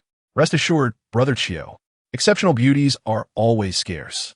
I believe any normal man would find it hard to harm beauties like Hua Yueying and Su Dantong, unless they encounter someone who is not a man, said the pale scholar. Xiao Qianyan believed him wholeheartedly. If it were him, he would never allow women of such caliber to perish. Big Brother Wei, how shall we proceed? Big Brother Wei looked around. How to proceed? After a moment of contemplation, his eyes suddenly sparkled with intensity as he waved his hand forward and commanded, "Charge." Surrounding him were at least 500 subordinates armed with cold weapons, roaring as they surged towards the community entrance. Xiao Qianyan and the others were astonished. Is it really this straightforward? This is how we fight. Big Brother Wei added. Clang. Attack. Bang, bang, bang. Just as Big Brother Wei's subordinates charged towards the community entrance, Wu Biao and the others, who had long been ambushed in the outermost two buildings, shattered the windows to reveal their firearms and began to shoot. Relying on their numbers and momentum, the excited little ruffians could not have anticipated that they would be greeted by over 20 various firearms. A cacophony of gunfire erupted, and many fell during their charge. Those quick on their feet immediately dove towards nearby cover that could shield them. However, the majority chose to lie flat on the ground. covering their heads as bullets flew overhead or landed beside them. Big Brother Wei and his men were also startled by the sudden gunfire. Yet this time they were prepared. They attacked from 3 fronts. The jade-faced scholar quickly issued commands. Instantly, over 600 of their ranks split off, forming 2 teams that flanked the forward fire point and entered the community from both sides. Naive, noticing that there were people appearing on both sides of the community, Lin Lei and his 5 comrades divided into 2 teams to engage these newcomers. Compared to Wu Biao and the others' chaotic shooting, Lin Lei and his team displayed precision, taking down nearly 20 enemies in a matter of minutes. The entire army launched a counterattack. The battle on 3 fronts had commenced, and Big Brother Wei and his men did not hesitate to advance with the remaining 200. Bang, bang, bang. Their gunmen began firing back. Bullets poured towards the building where Wu Biao and the others were located. The intensified firepower suppressed Wu Biao and his crew, and just then, someone shouted, "Charge in and eliminate them." Those who had previously hidden from Wu Biao's gunfire now, with their own gunmen providing cover and the forward firepower significantly reduced, rushed out from behind their cover, shouting as they continued to charge into the community. It was evident that the men led by Big Brother Wei were fierce. Compared to those who had once surrounded Yang Chaoqiang, they displayed a better understanding of offensive combat. Fear was certainly present, but seeing them charge forward with cold weapons despite the risk of being shot, it was clear that Big Brother Wei and his group were indeed far superior in terms of command. It was no wonder Yang Chaoqiang had been defeated by them. Thus, this fearless group, despite their limited weaponry, had become a formidable force. Damn, I'm out of bullets. Boss, I'm out too. Relying solely on 6 individuals to fend off over 600, even though Lin Lei and his comrades were skilled marksmen. Their ammunition quickly ran out due to having only 1 magazine each. As they saw the remaining 500 approaching closer, even elite fighters knew it was impossible to contend with such numbers armed solely with cold weapons. Get ammunition from Wu Biao. The others retreat upstairs. Lin Lei's command was heard only by the 2 beside him, but perhaps out of mutual understanding, the other 3 also thought along the same lines. One person left the team to seek out Wu Biao, while the other utilized the advantageous terrain to engage the enemy while moving towards the upper floors of their respective buildings. Leave no one alive, eliminate them. Those who had already entered the community quickly found cover in the buildings, ready to face the battle for control. Wu Biao and the others did not cower in fear simply because the enemy had reached their doorstep. Wu Biao, methodically issuing commands to his trusted subordinates, positioned himself at various strategic points to intercept the advancing foes below. Wu Biao, we require ammunition. Lin Lei's men directly approached him without preamble. Old Zhang, provide the G-Light brothers with 2 packs of bullets. Yes, Biao Ge. Zhang Tianing promptly unfastened 2 plastic bags filled with ammunition and handed them to the duo. Each bag contained over 200 rounds.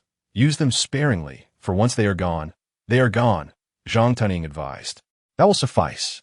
The G-Light brothers replied with confidence, promptly returning to regroup with Lin Lei and his companions. Having swiftly acquired the ammunition, Lin Lei's team designated 1 member to hold off the advancing enemies while the other 2 swiftly loaded their magazines. In no time, all 3 firearms were reloaded. If only we had grenades, we could launch a proactive assault, Benny remarked with a sigh of confidence beside Lin Lei. Even without them, we can manage. Lin Lei indicated his firearm and, alongside Benny and Sentaro, formed a combat formation to initiate an offensive. The trio on the opposite side mirrored their actions, coordinating their fire seamlessly. The relentless barrage of gunfire rained down upon the enemies below. Despite being only 3, they projected the might of 1,000 soldiers in that moment. The men under Wei Laoda suffered continuous casualties.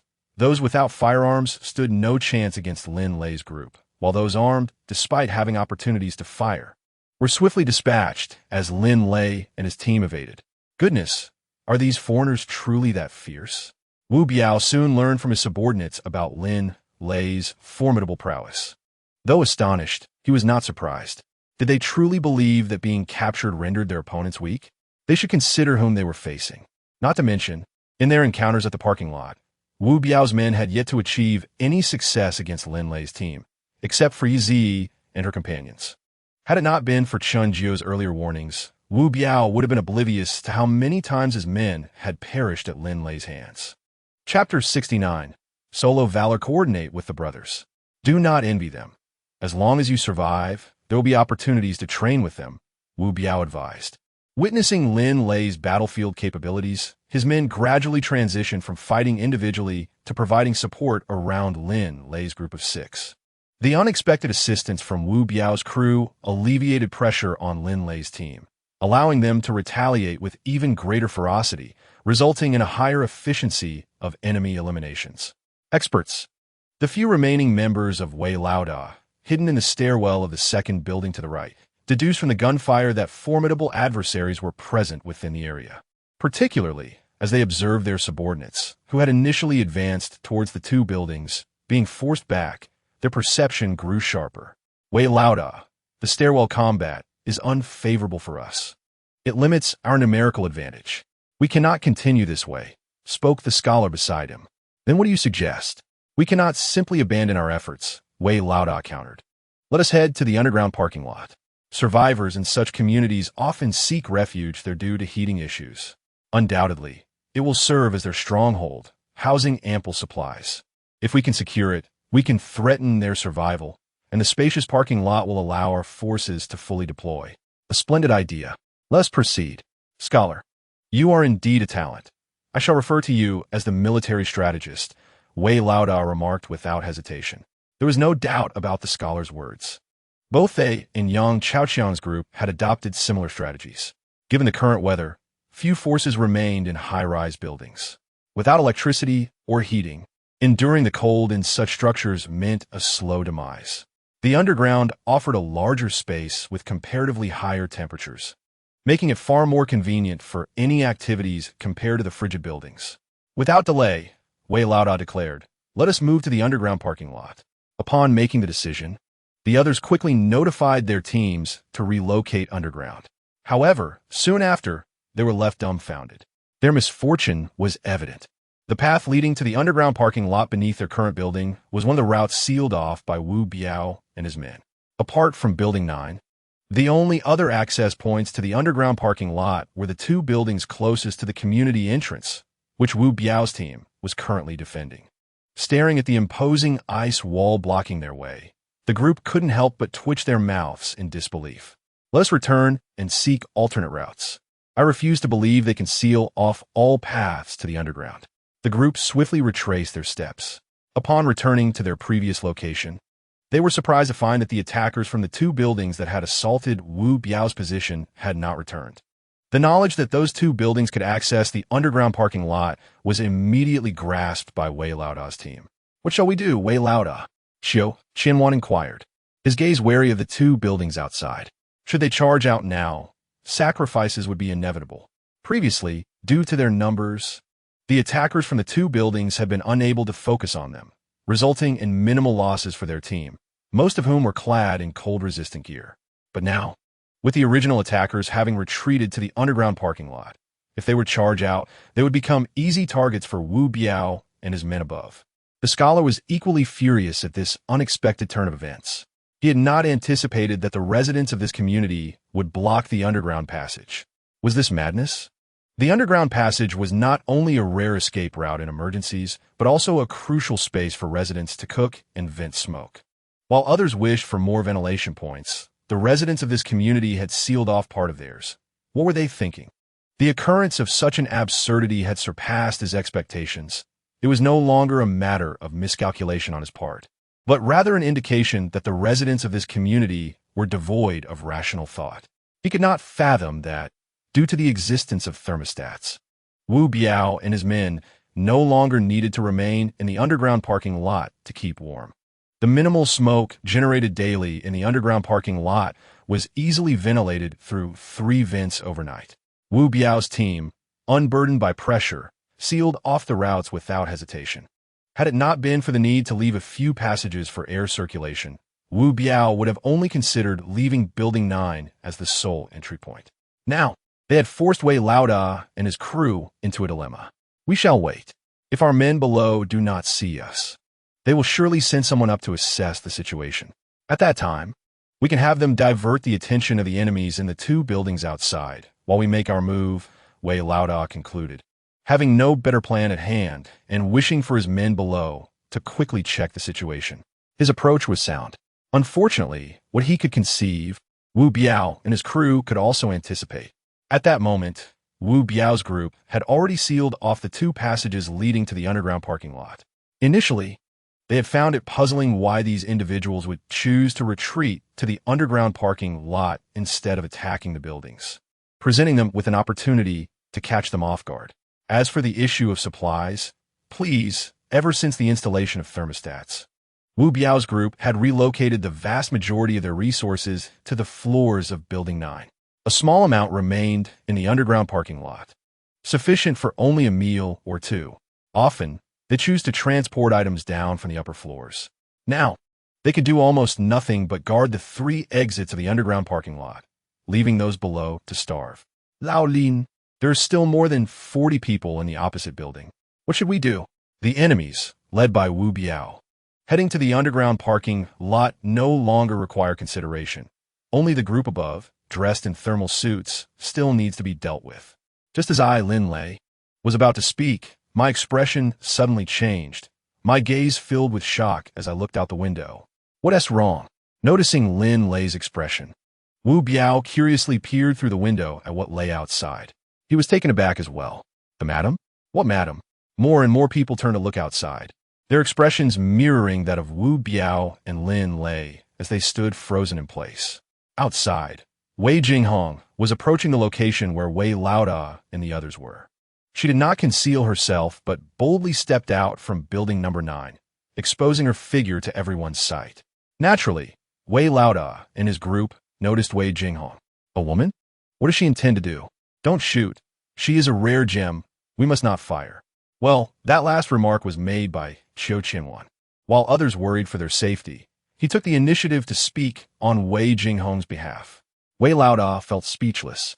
He understood that Qiu Qianwan had little resistance against beautiful women, but this rascal never knew when to hold back.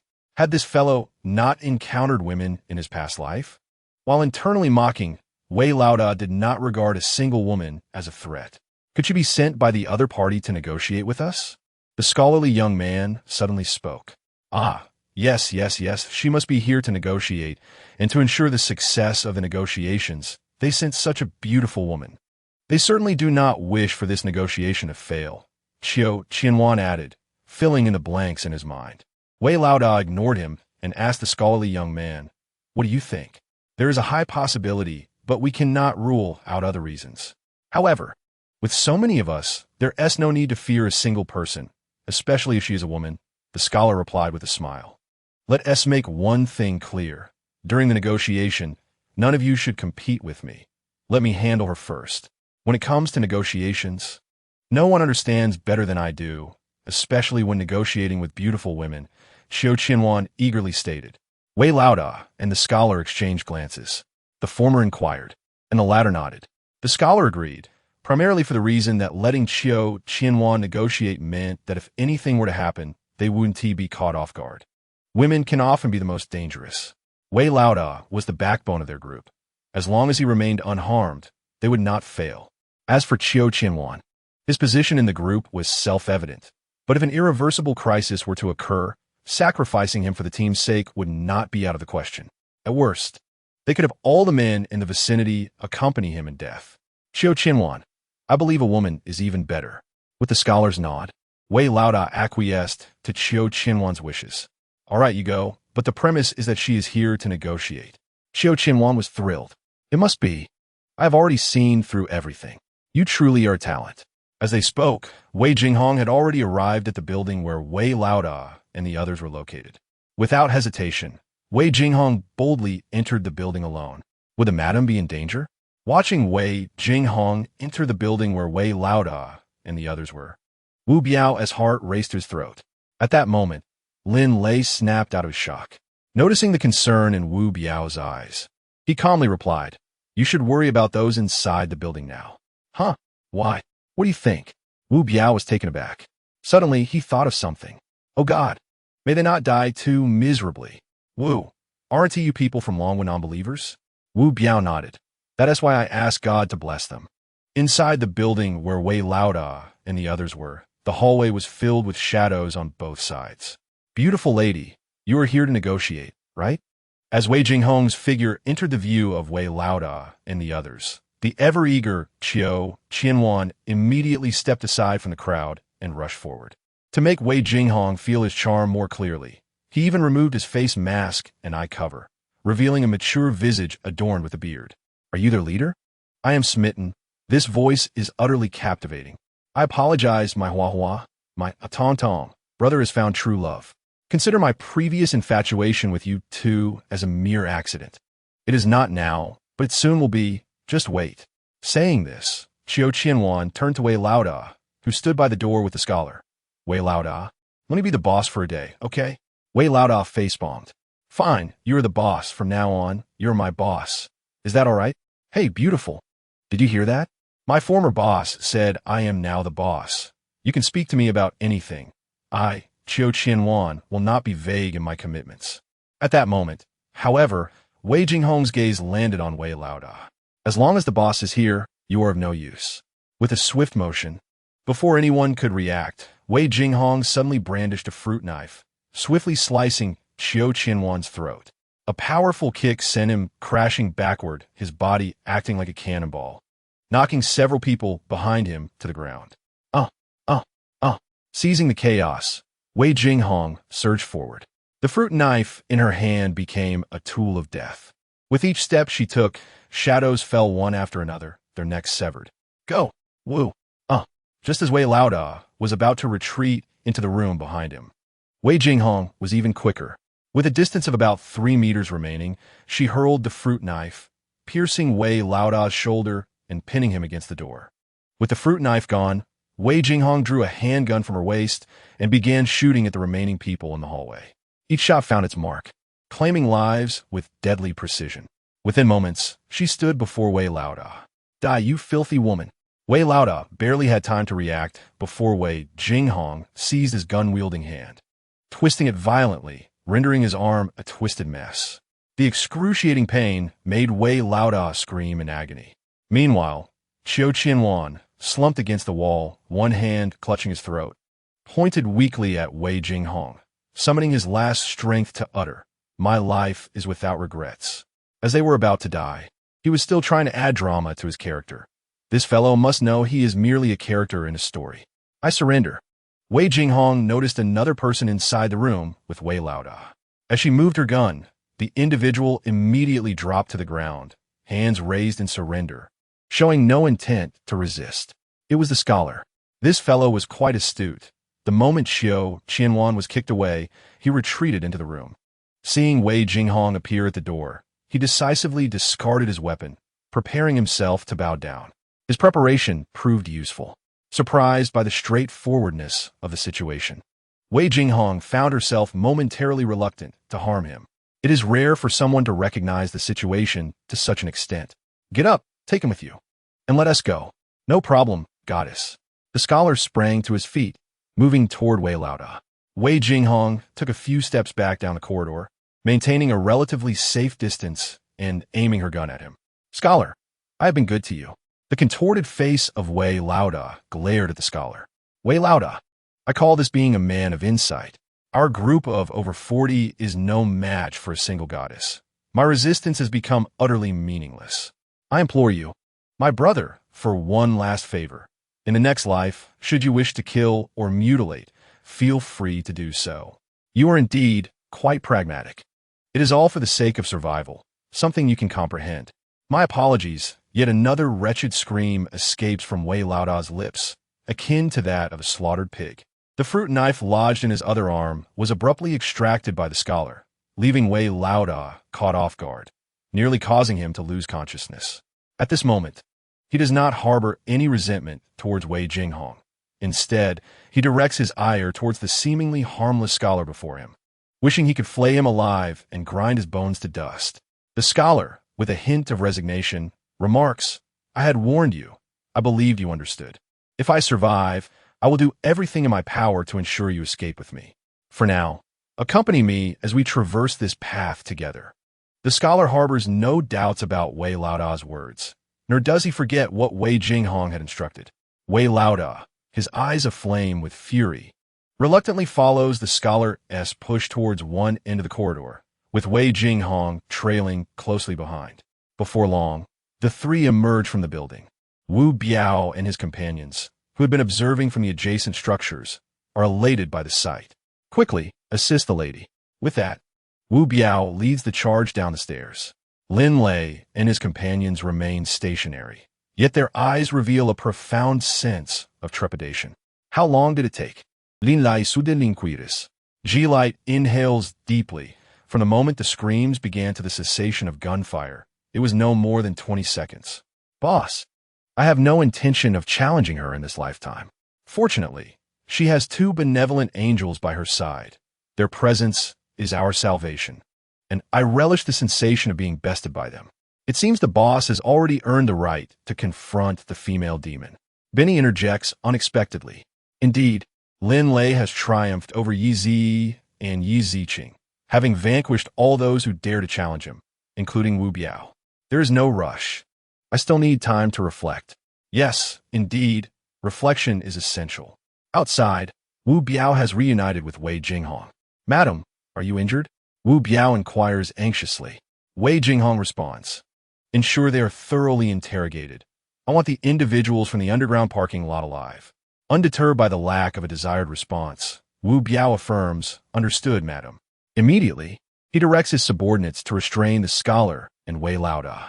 They are brought into a spacious room within Lin Lei's building. Can you persuade the others below to lay down their weapons and surrender? Wu Biao, speaking on behalf of Wei Jinghong, poses the question to the duo. Wei Laoda, displaying a defiant demeanor, scoffs, as if ready to accept any fate that befalls him. It is unlikely, the scholar replies, lacking Wei Laoda's bravado. What do you mean?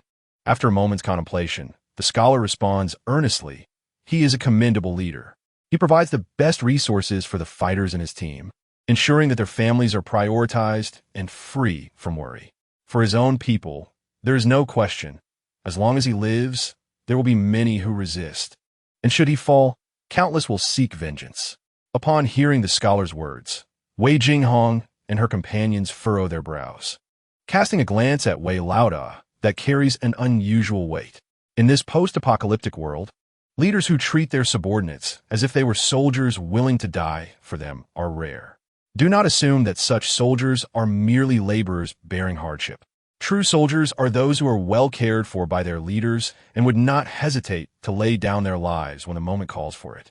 Wei Laoda may not have reached this level of loyalty among his men, but in this harsh reality, if he prioritizes the best resources for his combat members, he will undoubtedly find many willing to devote themselves to him. This also explains why, during their assault on the community, there are so many who, armed only with cold weapons, displayed such reckless bravery. A soldier dies for a confidant. This complicates matters, Wu Biao muses. Of course, I am referring to those who followed Wei Ming. The individuals we recruited yesterday do not count. There are many like them in the underground parking lot, and I am confident I can persuade them to surrender. The scholar strives to showcase his value. Then he becomes irrelevant, Chao Wei states. That is one way to interpret it. However, even the useless can be of use.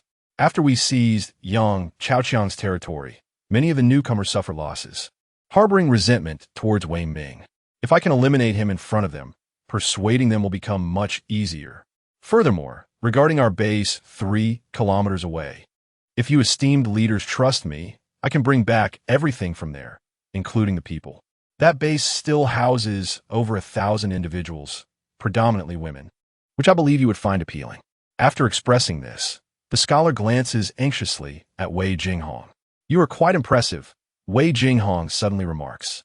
The scholar expresses an astonished demeanor. To serve the goddess is an honor, he replies. Very well, let us proceed as you suggest. The number of people you can convince will depend on your capabilities. As she speaks, Wei Jinghong casts a sidelong glance at Wei Laoda, who seems to have relinquished any desire to struggle, seeking only death while remaining indifferent to everything else. Originally, Wei Jinghong intended to capture him to leverage his influence in persuading the underground parking lot occupants to surrender, but it now appears that keeping him could pose a threat. The notion of cherishing talent has not crossed Wei Jinghong's mind. It is prudent to avoid allowing those with excessive prestige among their subordinates. Otherwise, chaos will ensue in this community. As for this individual, handle him as you see fit. Those closely associated with him should not be spared. Rest assured, goddess, I will fulfill the task. Wu Biao, what is your command? You will cooperate with Lin Lei.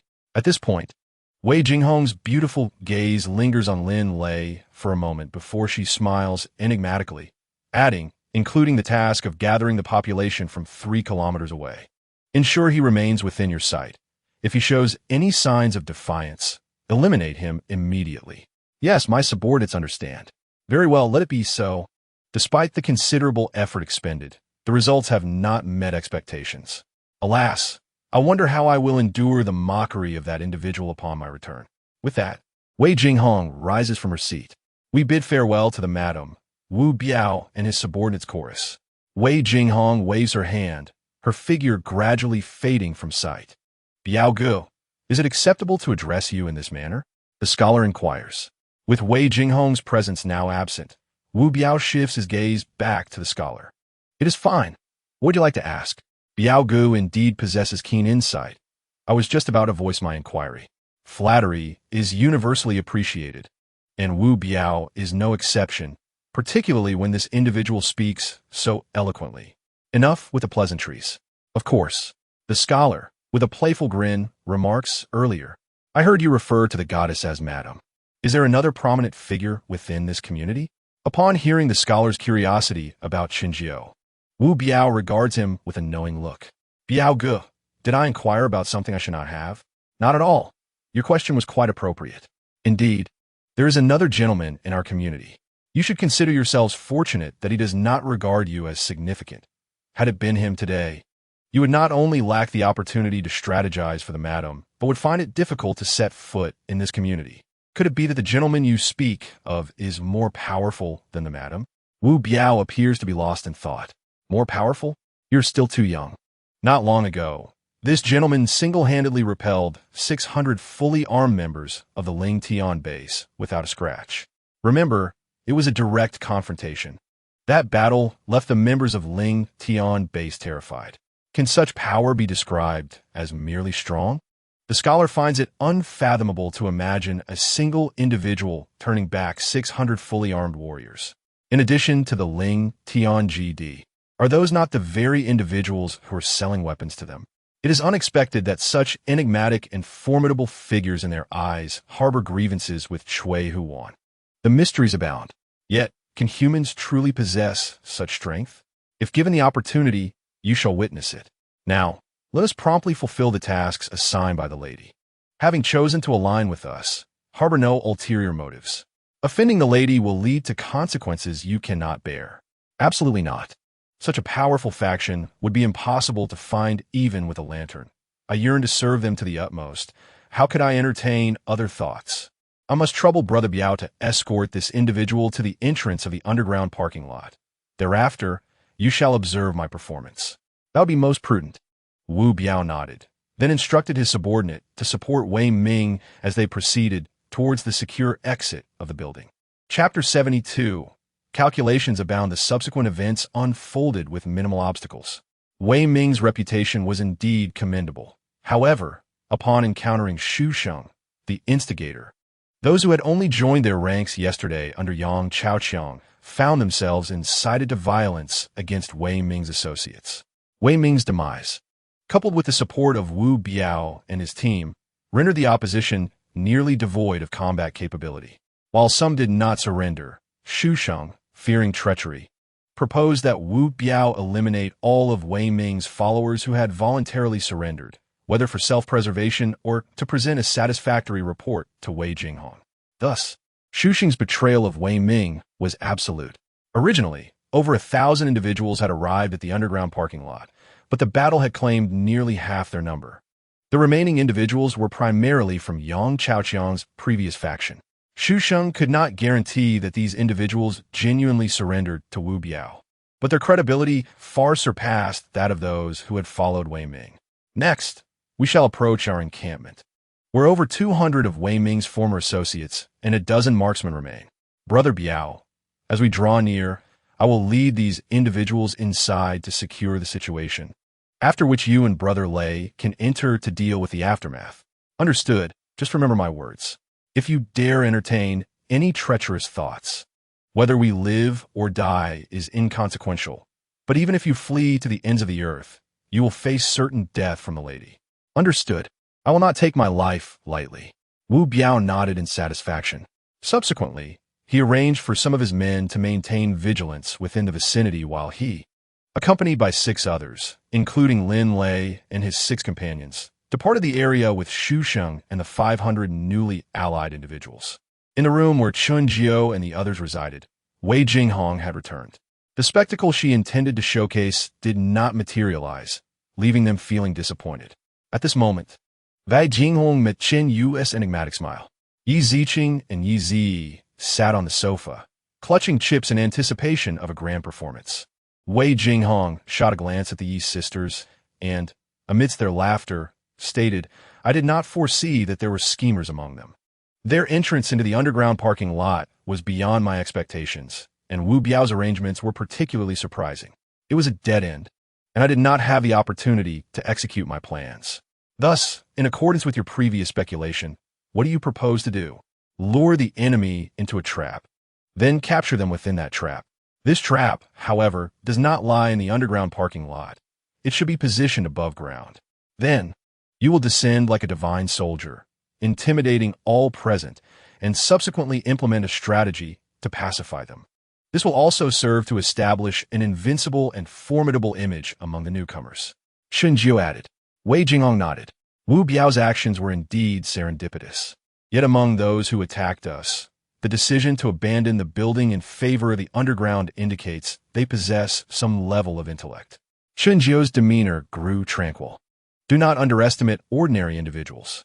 In a nation like Longhua, where the average person possesses the cunning of a Zhuge Liang, many harbor ambitions and courage.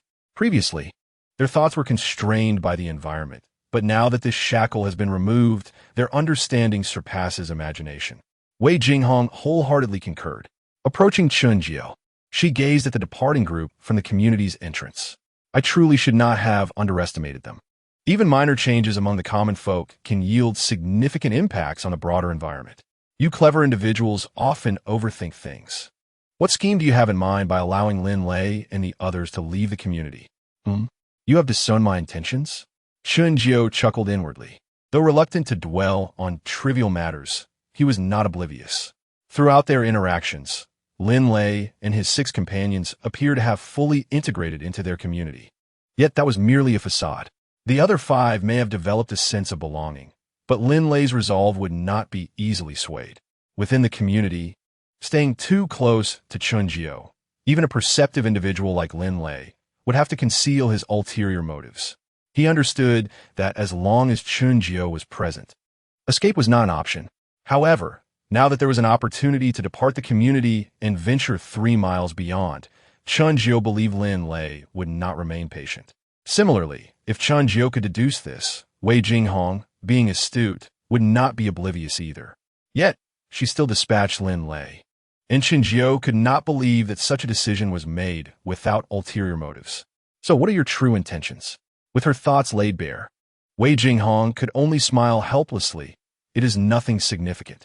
It is merely that the number of survivors active outside has been increasing, and disorder is beginning to manifest. As time progresses, this phenomenon will only become more frequent. The struggle for power and division of territory is an unstoppable tide. I know you have no desire to be involved, but as the saying goes, one cannot avoid involvement in the world. Therefore, to avert unnecessary troubles, we must prepare for the impending chaos. The strength of Ling Tianjidi is formidable, and as a private force, we are in some ways on the same line. We could attempt to collaborate with them. Having a powerful ally for resource exchange or information sharing is far superior to managing everything ourselves. Lin Lei is an excellent intermediary. He understands our strength and will report our circumstances to Lin Tianxiao. as long as Lin Tianxiao's intentions in Longchuan City align with my suspicions. He will likely consider forming an alliance with us. Isn't it true that Jiu Gu killed Lin Tianxiao's son? Can he truly set aside the grudge of his son's death? Yizi intergested. For those within prominent families, while familial ties are undoubtedly crucial, interests take precedence. What is one son in the grand scheme? If you can provide what these families desire, they would gladly sell their souls to you. Ah, is it really that exaggerated? Wei Jinghong refrained from elaborating further. Chen Jiu questioned, why would Lin Tianxiao necessarily choose to ally with us? This was Chen Jiu's concern. From Wei Jinghong's words, it seemed the other party harbored some trepidation within Longchuan City. The dominant power. Chen Jiu furrowed his brow, quickly grasping the implication. Are you suggesting that the dominant power will reclaim control over Longchuan City? This is inevitable. They possess such strength. The emergence of this disaster, while sudden, provided a buffer period. During this time, power structures across various regions have preserved significant reserves of manpower. Once they mobilize, whether in localities or cities, they will remain the most formidable. Individuals like Lin Tianxiao choose to remain in Longchuan City for evident reasons. Should he wish to retain his influence, it is imperative to seek allies capable of countering the threat posed by the dominant power. At the very least, he will not allow the dominant power to monopolize control. If Chen Jiu still fails to comprehend the underlying relationships at this juncture, then his 16 years of education would have been in vain. Truly, everywhere is rife with scheming. Everywhere is calculated. It is mentally taxing, but fortunately, I have a woman by my side who is adept at strategizing. Chen Jiu opted not to overthink matters further. He continued to recline, leaving the intricate calculations to the capable woman beside him, who seemed to take great pleasure in such affairs. If you encounter matters that even Wei Jinghong cannot resolve, do not fear. He will take action when the time comes. Do you not find it exhausting to ponder so much? Wei Jinghong displayed an expression of delight. Battling against the heavens, contending with the earth, brings boundless joy. Engaging with others is simply ineffable. Do you not find life too placid and dull? To truly be at ease is to be the victor in life. What a tiresome man. Chapter 73. The obvious decline and hidden rise outside. After more than an hour, Wu Biao and his companions successfully reached their destination. Everything proceeded as planned by the scholar. There was resistance, but it was ultimately quelled. Once all overtly unstable factors were addressed, a team of over 2,000, two-thirds of whom were women, began to gather their belongings and supplies, under the supervision of Wu Biao, to transfer to the Tsehu Bay community. Where's the boss? During their journey, Jared suddenly noticed that Lin Lei had inexplicably vanished, filling him with confusion. He searched among the ranks, but still found no trace of Lin Lei, which left him feeling anxious. The news of Lin Lei's disappearance quickly reached Wu Biao's ears. Has everyone searched for him? The younger members nodded. We have looked, but we did not see Instructor Lin. Wu Biao sensed a grave situation. He immediately called for Jared and the others to inquire further. At that moment, Jared and his companions were seething with frustration. How could they not realize that Lin Lei had abandoned them? Or rather, it seemed Lin Lei no longer trusted them, not even willing to share his plans for departure. Damn Lin, you have thoroughly chilled the hearts of those willing to fight alongside you. From this day forth, I will be at odds with Lin. The next time we meet, I shall kick him to pieces. Wu Biao did not need to ask further. He could sense the overwhelming resentment from his companions from afar. Clearly, they too were unaware of Lin Lei's escape plan. Biao Ge, what is the situation with Instructor Lin? The scholar, having just joined Tsehu Bay, was naturally unaware of Lin Lei's affairs. He only knew that the other party was formidable. Wu Biao sighed and briefly explained Lin Lei's situation to the scholar. Alas, I wonder how the madam will punish me upon our return. Wu Biao's face was fraught with worry. Don't worry, Biao Ge. After you return, the madam will not punish you, the scholar suddenly remarked with a smile. Why is that? The scholar confidently replied. From what you have told me, while I cannot guarantee it completely, I can surmise some of the madam's intentions. She is well aware that you are no match for Lin Lei upon leaving the community, yet she still allows him to depart with you. There are likely two reasons for this. What reasons? The first is that the performance of Lin Lei and his group during this time has earned the madam's recognition, and allowing them to go out is a form of her trust in them. The second is that the madam intentionally permitted this, even anticipating that Lin Lei would seize the opportunity to escape. I cannot fathom her ultimate goal, but I believe this second possibility is more probable. Upon hearing this, Wu Biao's spirits lifted. Really? It is highly probable. Congratulations, beauties. From now on, within the community, aside from the master and a few madams, you are destined to hold a position of great authority. When the time comes for your promotion and wealth, do not forget to lend a hand to your younger brothers. Wu Biao was somewhat perplexed. Why am I being congratulated? If I can return without being blamed, I will be grateful. The scholar chuckled and shook his head. Beauties. You are too close to the situation to see clearly. Upon your return, due to Lin Lei's escape, the madam will undoubtedly want to assert her authority. But as long as you cooperate well with her, trust me, once this matter passes, your future will be boundless. Wu Biao still appeared confused. Just follow my advice, and trust that I will not lead you astray. Although he did not fully comprehend it, Wu Biao would not dismiss the scholar's goodwill. All right, then I shall take your auspicious words to heart. If what you say comes true, I will certainly owe you a great deal. Then I thank you in advance. Beauties. Ha. Let us hurry and bring these people back. The matter concerning Lin Lei was merely a minor interlude. The team continued on their way. Around 3 in the afternoon, the procession of over 2,000 individuals, laden with various supplies, made their grand entrance into the community's underground parking lot. Everything that transpired thereafter unfolded as the scholar had predicted.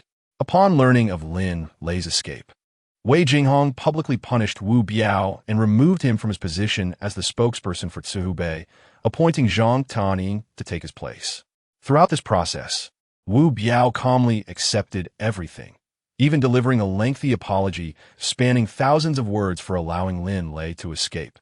He lamented having let down the master's high expectations, feeling he had betrayed the madam's trust. In essence, he took the blame for everything. At the time, his remarks led others to ponder whether Wei Jinghong's punishment was too lenient.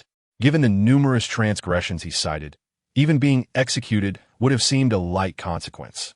Wei Jinghong himself did not anticipate Wu Biao's compliance.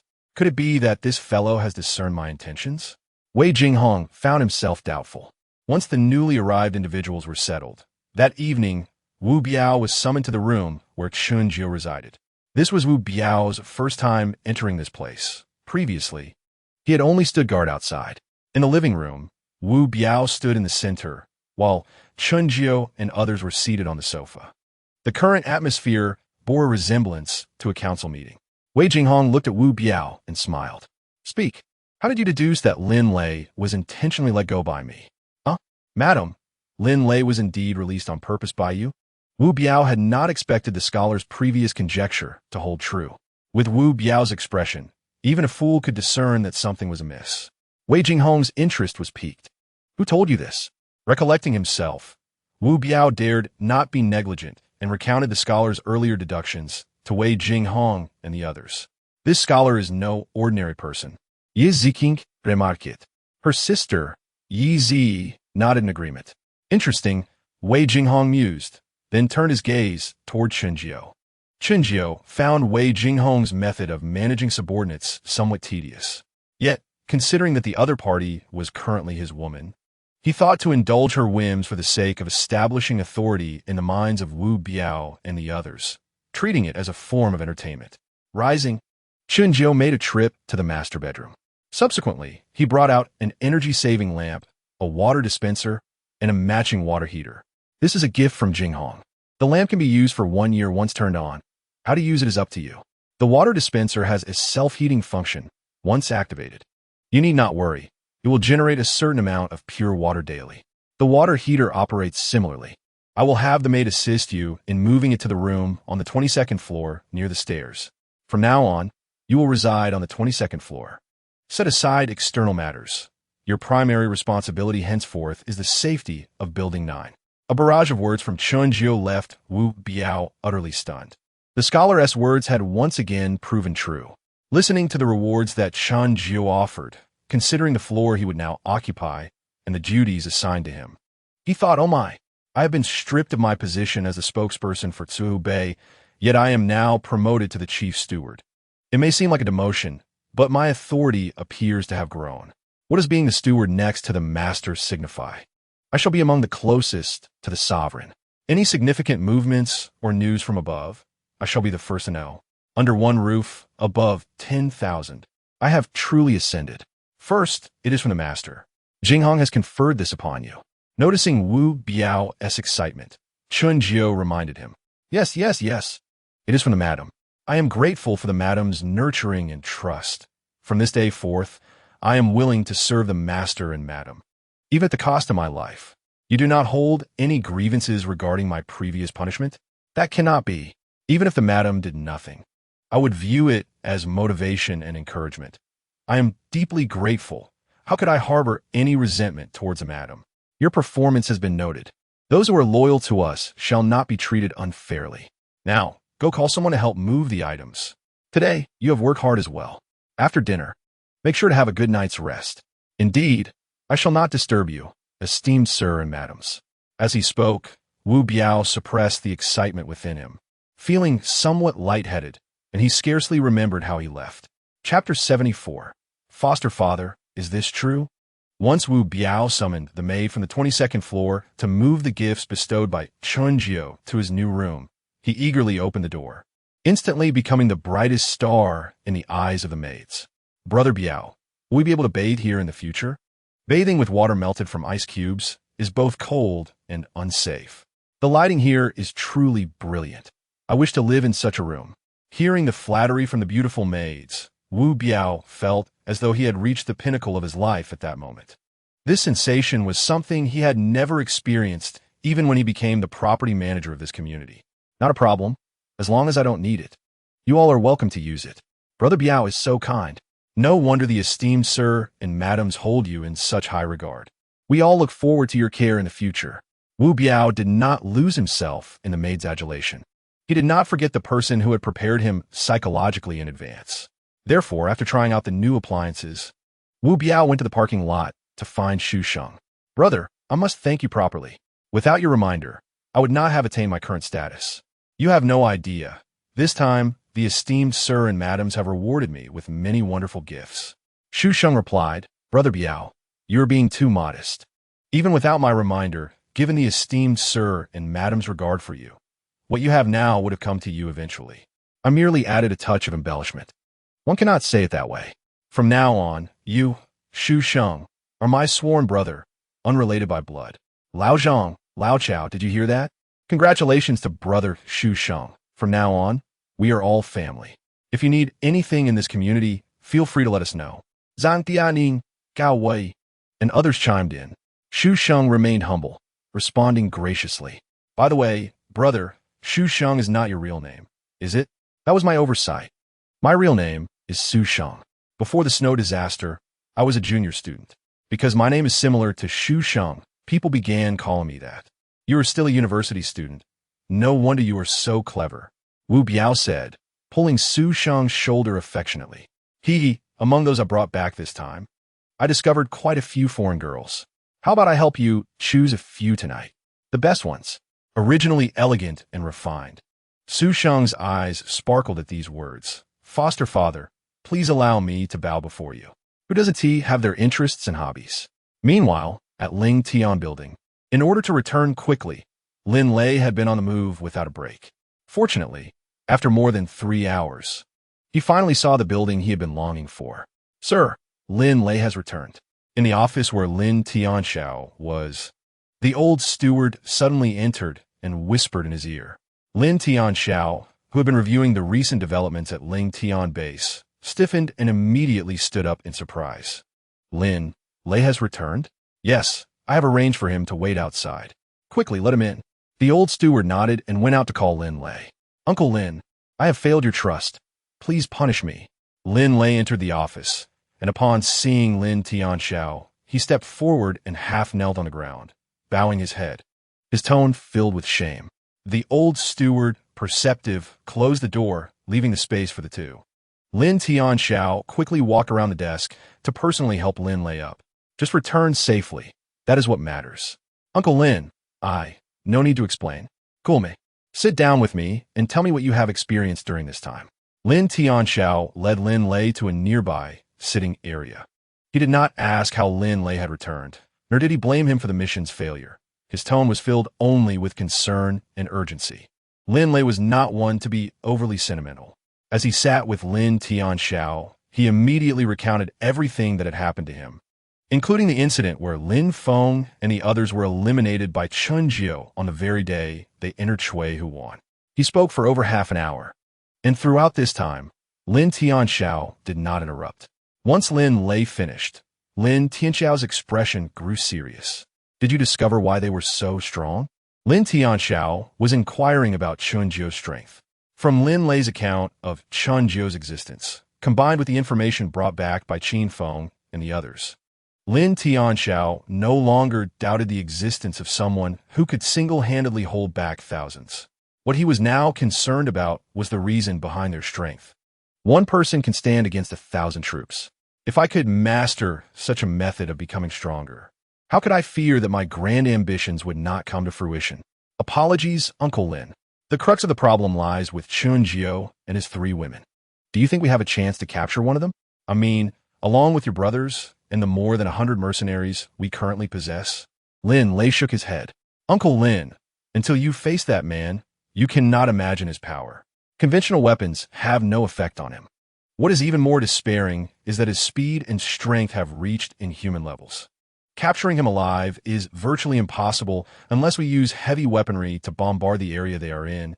Then, we might have a chance to collect some fragments for research. As for his women, our men might not even see them before being completely annihilated.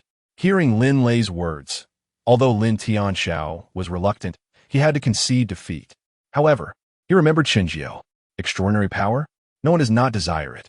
You mentioned that the reason you managed to escape this time was that they allowed you to go out to take over personnel from other factions, which provided you with an opportunity. Yes, I do not know why they did this, but when given the chance, I certainly would not let it slip by. If Uncle Lin does not trust me, I am willing to accept any test. Lin Tianxiao waved his hand, reclining back on the sofa. He had no doubt about Lin Lei's loyalty, even considering the time he spent with other factions. Lin Lei was someone he had nurtured from among 3,000 orphans in a war-torn land, and the principles he accepted were loyalty to Lin Tianxiao. There were still 11 others like Lin Lei in Lin Tianxiao's hands. Originally, there should have been 12, but Lin Tianxiao had arranged one for his family, and the one who followed Lin Feng had presumably perished. After a moment of contemplation, a smile gradually appeared on Lin Tianxiao's face. Xiao Lei, your return must have been intentional on their part. Lin Tianxiao suddenly remarked. Intentional? Indeed. There are capable individuals beside them.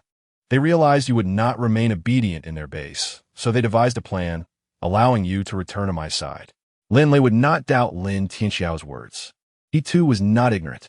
After a moment of thought, he grasped the reason behind it. Their purpose in letting me return is Uncle Lin? Lin Tianxiao nodded. More accurately, it is to signal us. Uncle Lin, what should we do? Lin Lei did not ask about the signal. That was not his concern. Lin Tianxiao signaled for him not to rush. You have just returned. You must have endured quite a bit during this time. First, go rest well. As for our affairs with Chui Huan, you need not worry. Understood. By the way, how many people noticed your return? Lin Lei thought for a moment and shook his head. Aside from our people, there should be no outsiders aware. He had used a special method to contact the old steward upon his return. In Ling Tian building, Lin Tianxiao had a special passageway exclusively for his people. Thus, the news of Lin Lei's return was only known to Lin Tianxiao's circle. Very well. After you go down, do not make any appearances for a while. Once I have settled matters with Chui Huan, you can come out. All right, Uncle Lin. Go rest now. If anything arises, I will have someone notify you. Lin Lei stood up, bid farewell to Lin Tianxiao, and turned to leave. The steward was waiting outside the door. After Lin Lei's appearance, the two merely nodded at each other and moved past. Old Lin, the steward, entered. Sir, please call for Xiao Air and the others. I have a task for them. Understood. Lin Guanjia replied, and promptly went to notify Lin Xiao and the others. Chapter 75. Actions speak louder than words in the quaint community of Cihubei. As night fell, the area became lively with an influx of people. To address the heating and lighting issues, Chunjiu produced 40 thermostats and over 40 energy-saving lamps for Wu Biao to arrange. Wu Biao took this matter to heart. He selected 20 of the vacant rooms in Building 9 to install the thermostats and energy-saving lamps. These rooms were prioritized for the beautiful women and capable individuals, granting them long-term residency rights. Each room accommodated 10 to 20 people. While the living conditions appeared subpar during the extreme cold, such an environment was a coveted refuge for many. Everyone named by Wu Biao was grateful, and the surplus rooms were designated as rewards for those demonstrating commendable performance within the community, such as those on night watch or responsible for perimeter security, as well as individuals excelling in upcoming training sessions. However, residency in these rooms was transient, allowing everyone a chance, albeit for only half a day, primarily for rest. The remaining 20 thermostats and energy-saving lamps were entrusted to Zhang Tianying for installation in the underground parking lot. The lamps were hung high, and the thermostats were strategically placed to create a large, warm area for the remaining individuals to rest. This arrangement in the underground parking lot effectively resolved the heating issue for everyone. Although the environment may have been lacking, it ensured that everyone could spend their days and nights in warmth. Naturally, individuals have a tendency to compare their circumstances. Everyone aspired to live in the building. Those who were capable or attractive might not feel the sting, but the majority of mediocre individuals kept a close watch on the remaining rooms. Night watch and perimeter security became their best options. As for the daily training, most were only aware of the competitions occurring every day within the community, the specifics of which would be revealed at dawn. Within the room occupied by Chunjiu, Liang Yu arrived with the little girl, Xiao Jingyue, as a guest. The young girl was adored by the three women, and her unclear enunciation of elicited smiles from Yizi and the others. As the group grew weary from their play, the clock approached 10. Liang Yu departed with the little girl, while Chunjiu's piercing gaze lingered on Wei Jinghong. Under the intensity of Chunjiu's predatory stare, Wei Jinghong felt a twinge of apprehension. Yet, a playful smile crossed her face as she thought, "Is this gentleman contemplating devouring me with such a gaze?" Realizing that Wei Jinghong remained oblivious to the danger, Chunjiu prompted, "Do you recall what I previously mentioned?" "What did you say?" Wei Jinghong genuinely did not know. Chunjiu's question was too vague. "You have said many things. Which one do you refer to?" "Lin Lei was the one you let escape tonight, wasn't he? Is that so?" Wei Jinghong was perplexed. "He, Sister Jinghong, Jiu Ge has spoken, and I shall attest to it, right, sister? Yizi Chiming, Duranging Yiziking Along." However, her expression soon shifted to one of annoyance. "What is happening?" At this moment, Wei Jinghong recalled, and her complexion slightly changed, internally exclaiming, "That was close." "Since you haven't forgotten, what do you intend to do?" Wei Jinghong, undeterred, shot a challenging look at Chunjiu. "Quite bold. Are you prepared to take the plunge? What do you think?" Chunjiu replied, rising to approach Wei Jinghong. Wei Jinghong grinned mischievously. Just as Chunjiu was about to sweep her off to his room for mischief, Wei Jinghong sighed. "I would love to accompany you to the end, but alas, my visitor has arrived, and I fear I shan't be able to join you for the next few days." Chunjiu's outstretched hand froze in midair. "Are you serious?" Wei Jinghong was at a loss for words. Why not come and verify? How was Chunjiu to respond to such a statement? As he stood there dumbfounded, Wei Jinghong, recalling Yizi's earlier gleefulness, wore a wicked smile. "Though I cannot be with you, there are still two others over there, so you shan't be lonely."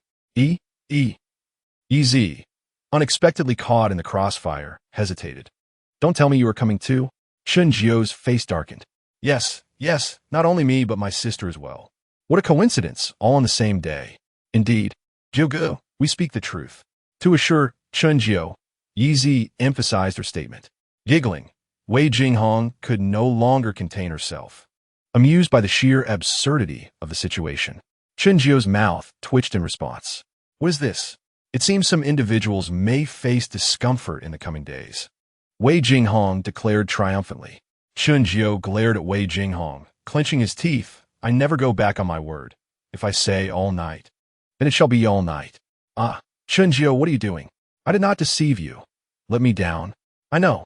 Do you still intend to cause trouble? There are always more solutions than difficulties.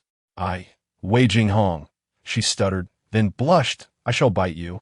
Remember that word bite. It must be pronounced separately, ignoring Wei Jinghong's feeble resistance. Chun Jiao carried her into the room, closing the door behind them. In the living room, only the bewildered sisters remained. Sister, Jioga wouldn't treat us the same way. Would he? Yi Ziqing said calmly. Rest assured, we are quite safe tonight. That is good. Jinghong will have a tough night. Hee. Yi Zi grinned wickedly, her gaze shifting to the closed door, intrigued and inexplicably excited. The night passed without incident. Upon awakening the next morning, Yi Zi and the others found only Chun Jiao in the living room. Usually an early riser, Wei Jinghong was nowhere to be seen. Yi Zi and the others dared not inquire, keeping their heads down during breakfast, fearful of stirring trouble. Over 2 hours later, outside the community, a few unexpected guests arrived. 10 men and 2 women, all clad in freeze-resistant attire, had arrived on snowmobiles. The vehicles halted just outside the community gate, and, as the group disembarked, they gazed up at the sign that read, Tsuhu Bay, adorned with icicles. Is this Tsuhu Bay? It doesn't seem like a den of danger, one remarked. Little sister, don't say that. There are formidable individuals within. I wonder why you insisted on taking on the boss's affairs. I'm worried about whether we can return after entering. Stop being cowardly. Dad said the invitation came first. We are merely guests. Surely, they act unethically? Well, we come this far. So I might as well accompany the gentleman into danger. That has some manly spirit. Let us go meet the people here. Just as they approached, a bullet, accompanied by gunfire, halted their advance. Private property, no trespassing. Chapter 76. A leg to break, several men in white swiftly shielded them, easily identifying the sentinels stationed above by the sound of gunfire. Your boss invited us. Is this your hospitality? Lin Yun, who had previously shown fear toward the community's residents, now spoke confidently, addressing the individuals above. The sentinels above hesitated, unsure of the meaning behind Lin Yun's words. However, with only 12 outside, and given their community's strength, if the other side intended to attack them with just these 12, it was a foolish dream. Of course, if each of them possessed the capabilities of the sir, or even just that of the madam, it would be a different story. Wait here. I will notify someone. Make it quick. If we wait too long, we might just leave, and when your boss holds you accountable, don't say I didn't warn you. Just wait. The individuals above ceased their discourse and promptly relayed the news internally. With an increased number of people in the community, the transmission of information became remarkably swift. Within mere minutes, Wu Biao, who was engaged in practice with his subordinates in the underground parking lot, received the news. Contemplating Lin Lei's departure the previous day, Wu Biao, filled with speculation, immediately informed the maids to relay the message to Chun Jiao. Understood. I will await your return. Upon receiving the report from the maid, Chun Jiao re-entered the house. Coincidentally, Wei Jinghong also arose at that moment, clearly having had a restless night, as she exited her room while stifling a yawn. People from Ling Tian Base have arrived and are now outside, Chun Jiao remarked casually while cradling the soft Yezi in her arms as she settled back onto the sofa. In an instant, Wei Jinghong, who had just been drowsy, was now fully alert. They arrived rather swiftly. Noticing that the maid lingered at the door, Wei Jinghong instructed her to bring the individuals for discussions into the room. Yes, madam, the maid acknowledged before turning to convey the message. The meal is on the dining table. Wei Jinghong shot an annoyed glance at Chun Jiao before heading straight to the bathroom. You didn't get serious last night, did you? Yezi finally could not restrain herself and timidly inquired. Am I that heartless? Yezi instinctively nodded, then shook her head vigorously, resembling a bobblehead. No. Prepare yourself for tonight. Yezi instantly displayed an expression more sorrowful than tears. Outside, Wei Jinghong's command was swiftly communicated. You may enter. The individuals below exchanged amused glances before striding confidently into the community. "Follow me." The subordinates, who had been waiting outside, greeted them and led the way. Entering the outermost building, they proceeded directly toward the parking lot. Shortly thereafter, the 12 individuals heard a series of excited shouts from below. "Strike him! Attack him below the belt! Grab his hair!" The cacophony piqued the curiosity of the group. Upon reaching the underground parking lot and walking for several minutes, they avoided the guards clad in similar thermal suits to their bodyguards and finally arrived at an area where thousands of people had formed multiple circles. Under the bright lights above, individuals were competing within these circles, both men and women, though they were separated by gender. So many people? Lin Jingchu, who walked in the front, appeared somewhat surprised. According to the information they had received, there should not have been this many talents at Shui Huan. Lin Yun beside him scoffed. Is a few thousand too many? With over 100,000 people at Ling Tian base, wouldn't that be described as terrifying? And yet, what those 100,000? They were defeated by us time and again. The leading subordinate clearly disapproved of Lin Yun's remark and could not help but snort. Lin Yun fell silent at this retort. He wanted to argue, but the truth was undeniable. His father had even employed the family's private forces without successfully subduing the opposition, inadvertently providing them with a pair of mortars, ultimately becoming one of the greatest accomplices in the defeat of the Qin Feng army. Enough. We are not here to compare superiority. Just follow me obediently. I am your elder brother and the principal negotiator for this meeting. Sighing, he lamented, "Where has that clingy younger sister gone? The current one is hardly endearing." Lin Yun appeared heartbroken. Ouch! Seizing the opportunity while the other party was distracted, Lin Jingchu stepped forcefully on his foot. Oomph! Ignoring him, she closely followed the leading subordinate. Lin Yun gritted his teeth in pain. Unfortunately, dear sibling, even in your capriciousness, you must endure. Manager, the people have arrived. The subordinate led the group to the entrance where Wu Biao was awaiting them. Wu Biao nodded, his gaze sweeping over the 12 individuals. They were all tightly wrapped, making it difficult to discern anything. Are you the boss here? Lin Jingchu was the first to speak. Wu Biao did not respond. Who among you is in charge? The madam has only agreed to meet with your principal representative. This statement unmistakably indicated Wu Biao's position. Lin Jingchu's brows furrowed, slightly beneath her mask. Must only the principal representative go? Can none of the others accompany? Lin Yun interjected. Our madam only meets with the principal representative. I do not agree. Lin Yun refused. Wu Biao sneered. Now that you are here, do you believe you still have a luxury of choice? As soon as his words fell, 100 individuals surrounded them. Protect the young lady and young master. The bodyguards immediately encircled them, revealing their weapons. Are you certain you wish to make a move? Wu Biao showed no fear, his eyes dark and foreboding. Enough. Everyone lower your weapons. Lin Jingchu intervened, instructing the bodyguards to put their guns down. Little sister, she warned Lin Yun, her demeanor shifting as she addressed Wu Biao. I will take my brother with me. He is also a representative. That is acceptable, is it not? Of course. Lin Jingchu nodded, signaling to Lin Yun. Although Lin Yun felt somewhat disgruntled, it was merely a facade of false bravado. Confirming that the two were indeed going to meet Wei Jinghong, Wu Biao gestured, and a man and a woman approached to search them. While this process was entirely unnecessary for Chun Jiao and the others, Wu Biao was undoubtedly fulfilling his responsibilities. Chun Jiao and her companions could remain unfazed, but he could not neglect his duties. Once the search confirmed no issues with the two, Wu Biao gestured for them to proceed. Take good care of them, or I shall break your legs. Lin Yun threatened Wu Biao before departing.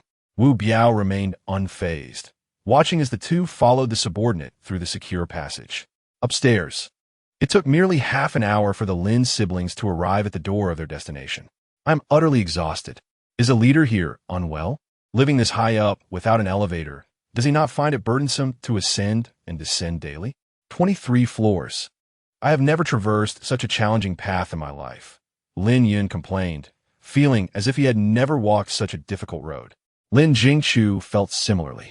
Had they not paused twice along the way, she doubted she would have had the strength to continue. I will never come back here again, Lin Jingchu thought to herself. Chapter 77. Reunion of Good Sisters. Dear sirs, we have arrived. Finally, I cannot walk another step. Lin Yun grumbled. The maid did not respond, but knocked on the door.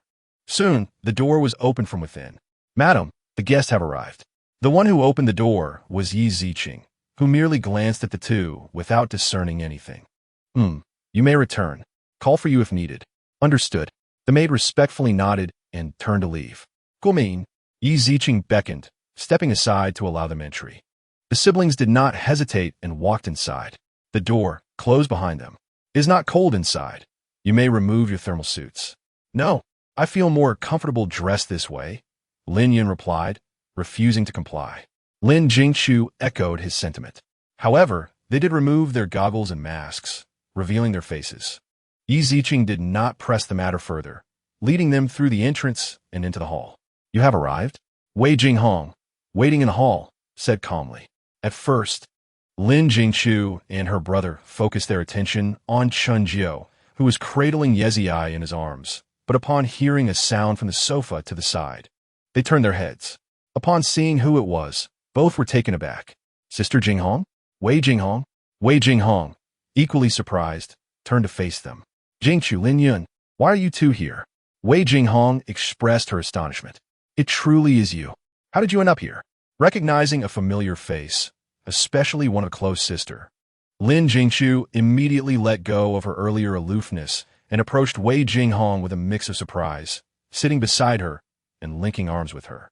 Wei Jinghong found herself at a loss for words.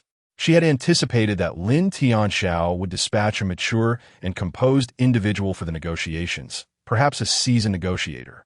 However, what she never expected was for the opposing party to send her own children as the representatives. Did he not fear that they might fall into a perilous situation? With no return?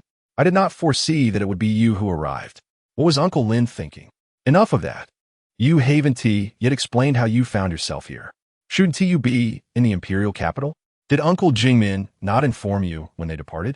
How could you say that? Is my uncle so unreliable? Lin Yun, please take a seat. Wei Jinghong noticed Lin Yun still standing and gestured for him to sit. Lin Yun's gaze flitted over Chun Jiao, Yi Zi, and Yi Ziqing, appearing somewhat uncomfortable. No need. I prefer to stand. Wei Jinghong did not press further and turned to Lin Jingqiu, saying, My circumstances are unique. I will explain later when time permits. Why wait until later? Is now not suitable? What do you think? At this moment, Lin Jingqiu finally realized that her presence here was intended to establish a preliminary cooperative intent with the leader of this faction. The sight of familiar faces had caused her to momentarily forget the primary purpose of her visit. Wait, the leader? Lin Jingqiu's expression shifted instantly. Her gaze unconsciously swept across everyone in the living room, eventually landing on Wei Jinghong. Jinghong Jia, the lady they referred to, could it possibly be you? You have come to this realization? Em astounded. Lin Jingqiu sprang up. The influence of Tsuehu Bei was established by you? Wei Jinghong nodded. It's more or less correct. Here, there are very few matters beyond my control. Excellent. What a surprising revelation. Why is she so startled? Noticing the confusion in Wei Jinghong's eyes, Lin Jingqiu sat back down, clutching Wei Jinghong's arm. Jinghong Jia, since Tsuehu Bei is your domain, what further negotiations are necessary? Let's ally directly. You may not be aware, but Ling Tian Base was established by my father. No, what alliance? Yinghong, yeah. You should simply go to our Ling Tian Base. Given your current capabilities, you will surely gain access to the decision-making tier. My father has faced losses at your hands multiple times. If he does not grant you a position within the decision-making level, I will not recognize him as my father. Cough, cough. Lin Jingqiu was becoming increasingly animated, but Lin Yun could no longer hold his tongue and interjected a reminder. However, Lin Jingqiu paid him no mind, continuing to extol the virtues of Ling Tian Base to Wei Jinghong. Cough, cough. Lin Yun made another attempt to interject. Lin Yun, if your throat is uncomfortable, you should drink more water. Do you not see I am engaged in serious discussions with Jinghong Jia? This girl is beyond redemption. Excuse me, sir. How should I address you? Indeed, in critical moments, one must rely on oneself. Compared to Wei Jinghong, Lin Yun was now more focused on Chun Jiao. As a man, his intuition was keen. If the room contained 3 men and 1 woman, undoubtedly his attention would be fixed on Wei Jinghong. Yet, the situation was precisely the opposite. Based on his years of experience and a man's understanding of another man, the true authority in this room was the young man cradling an exquisite beauty in his arms. Earlier, Wei Jinghong had mentioned that there were very few matters she could decide here, implying that there were indeed matters she had to defer to others. Thus, the undeniable truth was that the man before him was the true leader. Lin Yin and Lin Jingchu were about to say something further. However, Wei Jinghong had to interrupt Lin Jingchu before she could continue. Jingchu, I mentioned earlier that I could decide many matters here. But your proposal to join Ling Tian base is something I cannot determine. Are you not the head here? Wei Jinghong smiled and shook her head. Pointing at Chunjiu, he is the true master. Lin Jingchu turned her gaze toward Chunjiu. Just him? She did not perceive anything particularly remarkable about Chunjiu. Aside from being somewhat handsome, he appeared unexceptional. In comparison, Lin Jingchu, familiar with Wei Jinghong, was more inclined to believe that the power in this place was indeed established by her. Do you harbor any objections toward me? Chunjiu finally spoke, motioning for Yi Zi, cradled in his arms, to sit aside. He did not respond to Lin Yun, but focused his attention on Lin Jingchu. Jingchu, since you represent Ling Tian base in these negotiations, let us conduct our affairs professionally. Recollections can be revisited at another time, but not now. Familiar with Lin Jingchu, Wei Jinghong noticed her instinctive desire to respond to Chunjiu and, fearing she might say something inappropriate, swiftly interjected to redirect the conversation. Wei Jinghong's demeanor had shifted from its earlier casualness to one of utmost seriousness. Before Lin Jingchu could react, Chunjiu looked at Wei Jinghong with a knowing smile. You seem quite concerned for her? A rather perilous signal. Indeed, I have few friends, she counts among them. Given her unawareness of the situation, let's not hold it against her, shall we? Wei Jinghong's tone carried an unusual hint of pleading. Chunjiu's gaze lingered on Wei Jinghong's face for a lengthy moment. The atmosphere in the room reached a critical juncture at that instant. If Lin Jingchu had not yet recognized the underlying tension, she would not have been sent by Lin Tianxiao to this place. She had momentarily lost her bearings. As everyone held their breath in anticipation of Chunjiu's response, he finally averted his gaze from Wei Jinghong's face. Very well, let her not become too unruly. Wei Jinghong smiled, genuinely pleased. She will. Very well, I will leave this in your hands. I shall step outside for a moment. Chunjiu rose and walked directly toward the door. As he passed by Lin Yun, he paused briefly. Return and inform your father.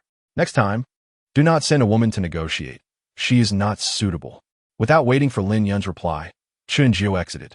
Chapter 78. The newly joined maid as the door opened and closed. Chunjiu's figure vanished from sight, and those within the room collectively exhaled in relief. Lin Yun opened his mouth, intending to speak, but upon noticing the presence of others in the living room, he restrained himself. Speak your mind. Is holding it in not uncomfortable?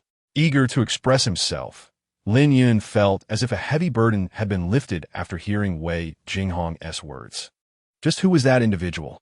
In that fleeting moment, I felt an oppressive force emanating from him that surpassed even my father's, rendering me breathless.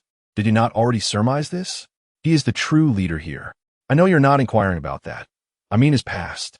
I have encountered many high-ranking individuals, yet none have instilled such overwhelming pressure in me, akin to a mountain looming before me. Wei Jinghong merely chuckled. Enough. Let us return to the matter at hand. Jinghong Jia, have I caused you trouble? Lin Jingchu finally spoke, her tone timid. Wei Jinghong patted her hand reassuringly. No worries, but in the future, be more mindful. Even in the presence of familiar faces, context matters. Lin Jingchu nodded vigorously. May I ask one more off-topic question? Is he yours? I have chosen him for life. Though not a direct answer, it was as good as one.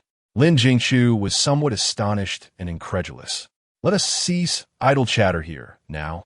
Let's discuss matters pertinent to both our factions. Lin Yun nodded, then found a seat by the stone table and began. Lin Lei has briefed us on your situation. Although some unpleasantness has occurred in the past, as the saying goes, there are no eternal enemies.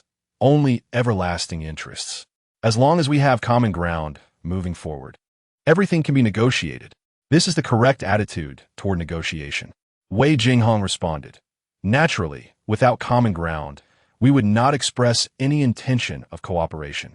Subsequently, both parties formally entered the negotiation phase. What was discussed remained known only to them. Furthermore, Lin Yun and his group were merely there to establish a preliminary intent for cooperation. The specifics would need to be confirmed to ensure that their future interests did not conflict before any further expansion could occur. Outside, after Chunjiu left, he found himself unknowingly on the 22nd floor. "Greetings, sir." In the hallway, two maids were seen carrying clean laundry toward Wu Biao's residence. Since the installation of the water heater at Wu Biao's residence, the influx of maids from the 22nd floor has become frequent.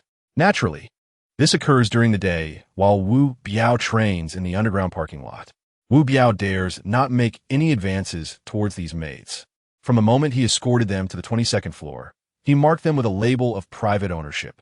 While Chinjiu may not need to adhere to this, he and those beneath him must absolutely not overstep. Should any maid misjudge the situation and act recklessly, he must maintain the purity of the 22nd floor for Chinjiu. The maids are well aware of this fact. Their elevated status within the community is palpable during their gatherings in the underground parking lot. They enjoy privileges almost on par with those of Wu Biao and his senior associates. Wherever they go, Wu Biao, Zhang Tianying, and others would clear space for them, distinguishing them from the rest. Aside from those on the 23rd floor, everyone else, including Wu Biao, treats them with utmost respect. This sense of superiority is something most of them did not possess before arriving at the 22nd floor. They cannot afford to relinquish their current lifestyle, hence they are acutely aware of what is appropriate and what is not. They often lament about men who lack initiative. In ordinary circumstances, it is challenging to even encounter a man. Even if they wish to be proactive, opportunities are scarce. At this moment, upon seeing Chunjiu appear alone on the 22nd floor, the two maids are filled with surprise. Their eyes gleaming, they strive to present themselves appealingly, collectively expressing their admiration for Chunjiu. Initially, Chunjiu pays little mind, but upon noticing the two maids before him, he is momentarily taken aback by their beauty. They rival even the Yi sisters. Furthermore, Chunjiu realizes that these two maids are not the usual residents of the 22nd floor. New arrivals? Yes, sir. We were sent here by Biaoga last night, a total of 6 of us. What are your names?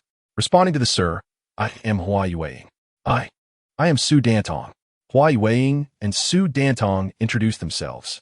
It is unexpected that Wu Biao would send another batch of people up.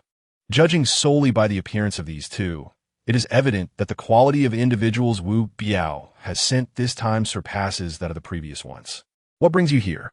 Su Dantong appears somewhat bashful, lowering her head and stealing glances at Chenjiu, while Hua Yueying exudes confidence. Responding to the sir, Biao Gu's home has a water heater, and during the day when he is absent, we can use it for free. This statement not only clarifies their intent, but also emphasizes that they have no improper dealings with Wu Biao. It is a clever choice of words. Upon hearing Hua Yueying's words, Chenjiu falls into contemplation. Should he enhance the living standards of these maids? After all, they serve him, and if they have to rely on others for their basic needs, onlookers might mistakenly believe that Chenjiu cannot provide for them. Contemplating this, Chenjiu nods to the two. You may go. Leaving behind this remark, he strides towards the lower floors. Hua Yueying perhaps did not anticipate Chenjiu's abrupt departure. For a moment, she is taken aback, only regaining her senses once Chenjiu's figure has vanished at the stairway. That man just left? Is he truly indifferent to what the two of us are about to do? Yueying Jia. The sir is gone. Su Dantong reminds Hua Yueying. I know. Hua Yueying replies with a hint of impatience. At this moment, she begins to doubt her own appearance and figure. Other men, upon seeing her, are unable to resist approaching. Yet, how does Chenjiu remain so nonchalant? Just look at these legs, long and slender, and behold this alluring figure with a tiny waist and curvaceous hips. Not to mention my flawless, porcelain-like skin and exquisite face. How could he possibly overlook all of this? Yueying Jia, shall we wash up? Su Dan-tung, unsure of what has provoked Hua Yueying's annoyance, timidly inquires. Hua Yueying, unable to comprehend, grits her teeth. Of course, we shall wash. Let us go. Su Dan-tong, momentarily taken aback, dares not protest, following Hua Yueying into Wu Biao's residence, internally questioning whether her counterpart is experiencing a menstrual cycle. Chunjiu swiftly arrives at the underground parking lot. At this moment, the atmosphere is bustling with activity. The arrival of Lin Jingchu and others does not distract Wu Biao and his crew from their enthusiasm. In the arena, several groups of competitors rotate in and out. The matches against Jia Lute and his team lack excitement, displaying a clear one-sided trend. Conversely, the competition set up by Wu Biao and the others features exchanges that are engaging and reciprocal. Although they may be novices, this does not dampen the spirits of the spectators. Chapter 79, a few novices in such a state. Sir, you have arrived? Wu Biao, informed by his subordinates, quickly recognizes Chunjiu's presence in the underground parking lot. Noticing Chunjiu surveying the various competition areas, he promptly approaches with Zhang Tianying, Chao Wei, Su Sheng, and others to welcome him. Training seems to be quite vigorous. Chunjiu remarks nonchalantly. Wu Biao, grinning foolishly, scratches his head. It's all just mindless practice. In the eyes of the sir, it hardly merits attention. Does the sir have any instructions to convey? I merely stepped out for some fresh air. Sir, how about demonstrating a few techniques for us? Chao Wei, suddenly inspired, voices this suggestion. Upon hearing this, Wu Biao and the others' eyes light up. Indeed, if the sir, with his remarkable prowess, could offer guidance, they would surely benefit immensely. Even a mere display of personal strength would allow those newcomers to the community to grasp what true invincibility looks like. Wu Biao and his companions await eagerly. Who is the person surrounded by Biao Ge and the others? Why does it seem that everyone holds him in such high regard? Kid, you truly lack perception. You are in the presence of a deity, yet remain oblivious. That is our Sir, the true master of Chui Huan community, the invincible God in our hearts. What? He is that mysterious Sir? Many newcomers who joined yesterday had not yet met Shinjio. They had only heard of the stunning woman above him and the enigmatic Sir. Now, upon hearing the elders proclaim that the person being received by Wu Biao is indeed that mysterious Sir, many display expressions of astonishment. As the news spreads, soon everyone engaged in training halts their activities, redirecting their gazes towards Chunjio's location. Sir, someone in the crowd leads the call. Subsequently, over 2,000 individuals in the underground parking lot echo in unison. The 10 individuals from Ling Tian base, previously detained by Wu Biao and his group, cannot help but turn their attention to Chunjiu. Chunjiu did not expect that merely stepping out for some air would make him the center of attention. Alas, being too famous can also be a burden. Sir, why not showcase your skills for us? Wu Biao tentatively suggests. The atmosphere has reached this point, and if he were to remain entirely aloof, it might seem rather unsociable. Chunjiu may be somewhat laid back, but it does not imply he lacks vanity. With nothing pressing at hand, he might as well indulge in some entertainment. Certainly. Oh yes. Upon receiving his affirmative response, Wu Biao and the others are filled with exhilaration. Everyone quickly clears a space for the Sir. Wu Biao and his companions execute their plan with remarkable efficiency, and within minutes, a circular area spanning 20 meters in radius is established. Initially, some individuals are perplexed, but as they learn that Chunjiu is about to showcase his abilities, many suddenly become intrigued. Those who joined yesterday have already heard the elders speak of Chunjiu's formidable skills, single-handedly overpowering mercenaries, effortlessly dominating Longchuan City, and single-handedly repelling a 600-strong armed force. It is nothing short of miraculous. Now, with the opportunity to witness his prowess, many are filled with anticipation. Of course, there are also those who remain skeptical. After all, everyone possesses a competitive spirit. Even when aware of another's superiority, many refuse to admit it. For these individuals, although their curiosity about Chunjiu's true abilities lingered in their hearts, they refrained from voicing their thoughts audibly, muttering a few unflattering remarks instead. Unlike others who eagerly jostled for front-row positions, they found themselves relegated to the back. Had it not been for Wu Biao, and his companions, urging those in front to take their seats. This group would have struggled to even catch a glimpse of Chun Jio showcasing his prowess. Once everyone was prepared, a dilemma emerged before Wu Biao and his companions. To witness Chun Jio's demonstration, there needed to be opponents, for a solo display would lack the necessary impact. Jialete, in terms of strength, you and your 4 companions are the strongest here. Why don't you and Benny take on the role of opponents for our esteemed guest? Wu Biao suggested somewhat sheepishly to Jialete. The 5 of them looked at him with incredulous expressions. You want us to fight Shinjio? Are you out of your mind? You can choose any of those foreign ladies later, Wu Biao countered, presenting an irresistible temptation.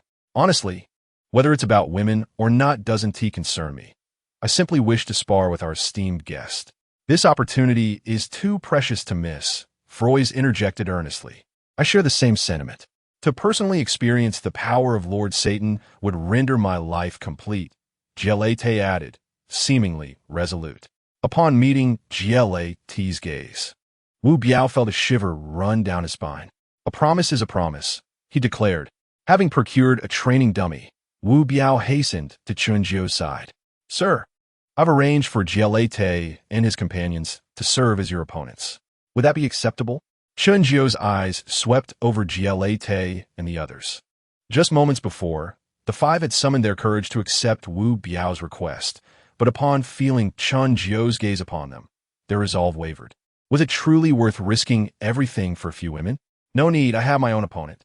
Chunjio replied confidently as he strode toward the center of the arena under the watchful eyes of the crowd. Sir has an opponent? Who? Wu Biao queried, perplexed. As he returned to Jialete's side, the 5 were about to rise when Wu Biao halted them. The opponent for Sir has already been prepared. No need for us then? Upon hearing Wu Biao's words, the 5 exchanged glances, their eyes betraying a hint of relief. Indeed, the opponent is prepared by Sir himself, not us refusing to comply. Therefore, you must honor your promise, Jialete insisted. Wu Biao's mouth twitched. You people from Longhua value your words so highly that even a horse with 4 legs cannot catch up. You must not go back on your word, Froys emphasized. Lack of education is truly frightening. It's called once a word is spoken, a horse cannot chase it down. Moreover, it's not 4-legged horses, it's 4 horses. And if you bring a 3-legged one, let us see how that goes. Well, new species like cows and horses don't count. I never said they didn't count. You, Wu, are a good person. With 5 good person cards presented, what ill intentions could foreigners possibly harbor? Wu Biao was no longer inclined to dwell on such trivial matters. His primary concern now was Chunjio's opponent. Who could this formidable foe be? As Wu Biao pondered, Chunjio had already reached the center of the arena. Observing that only Chunjio had emerged, the crowd began to whisper amongst themselves. The vast majority speculated that Chunjio might merely perform a set of moves or demonstrate his strength using inanimate objects, which would significantly diminish their expectations. Just as the murmurs circulated, Chunjio's gaze drifted toward a corner outside the arena. There, unnoticed by others, he had previously activated a substitute doll with inhuman speed. Since he intended to showcase his abilities, it would be pointless to face an opponent too weak. Sparring with a substitute, even without exerting full force, would inherit all of its attributes, providing ample spectacle and shock value. Come fort, Chunjio suddenly called out. The onlookers were oblivious to whom he was addressing.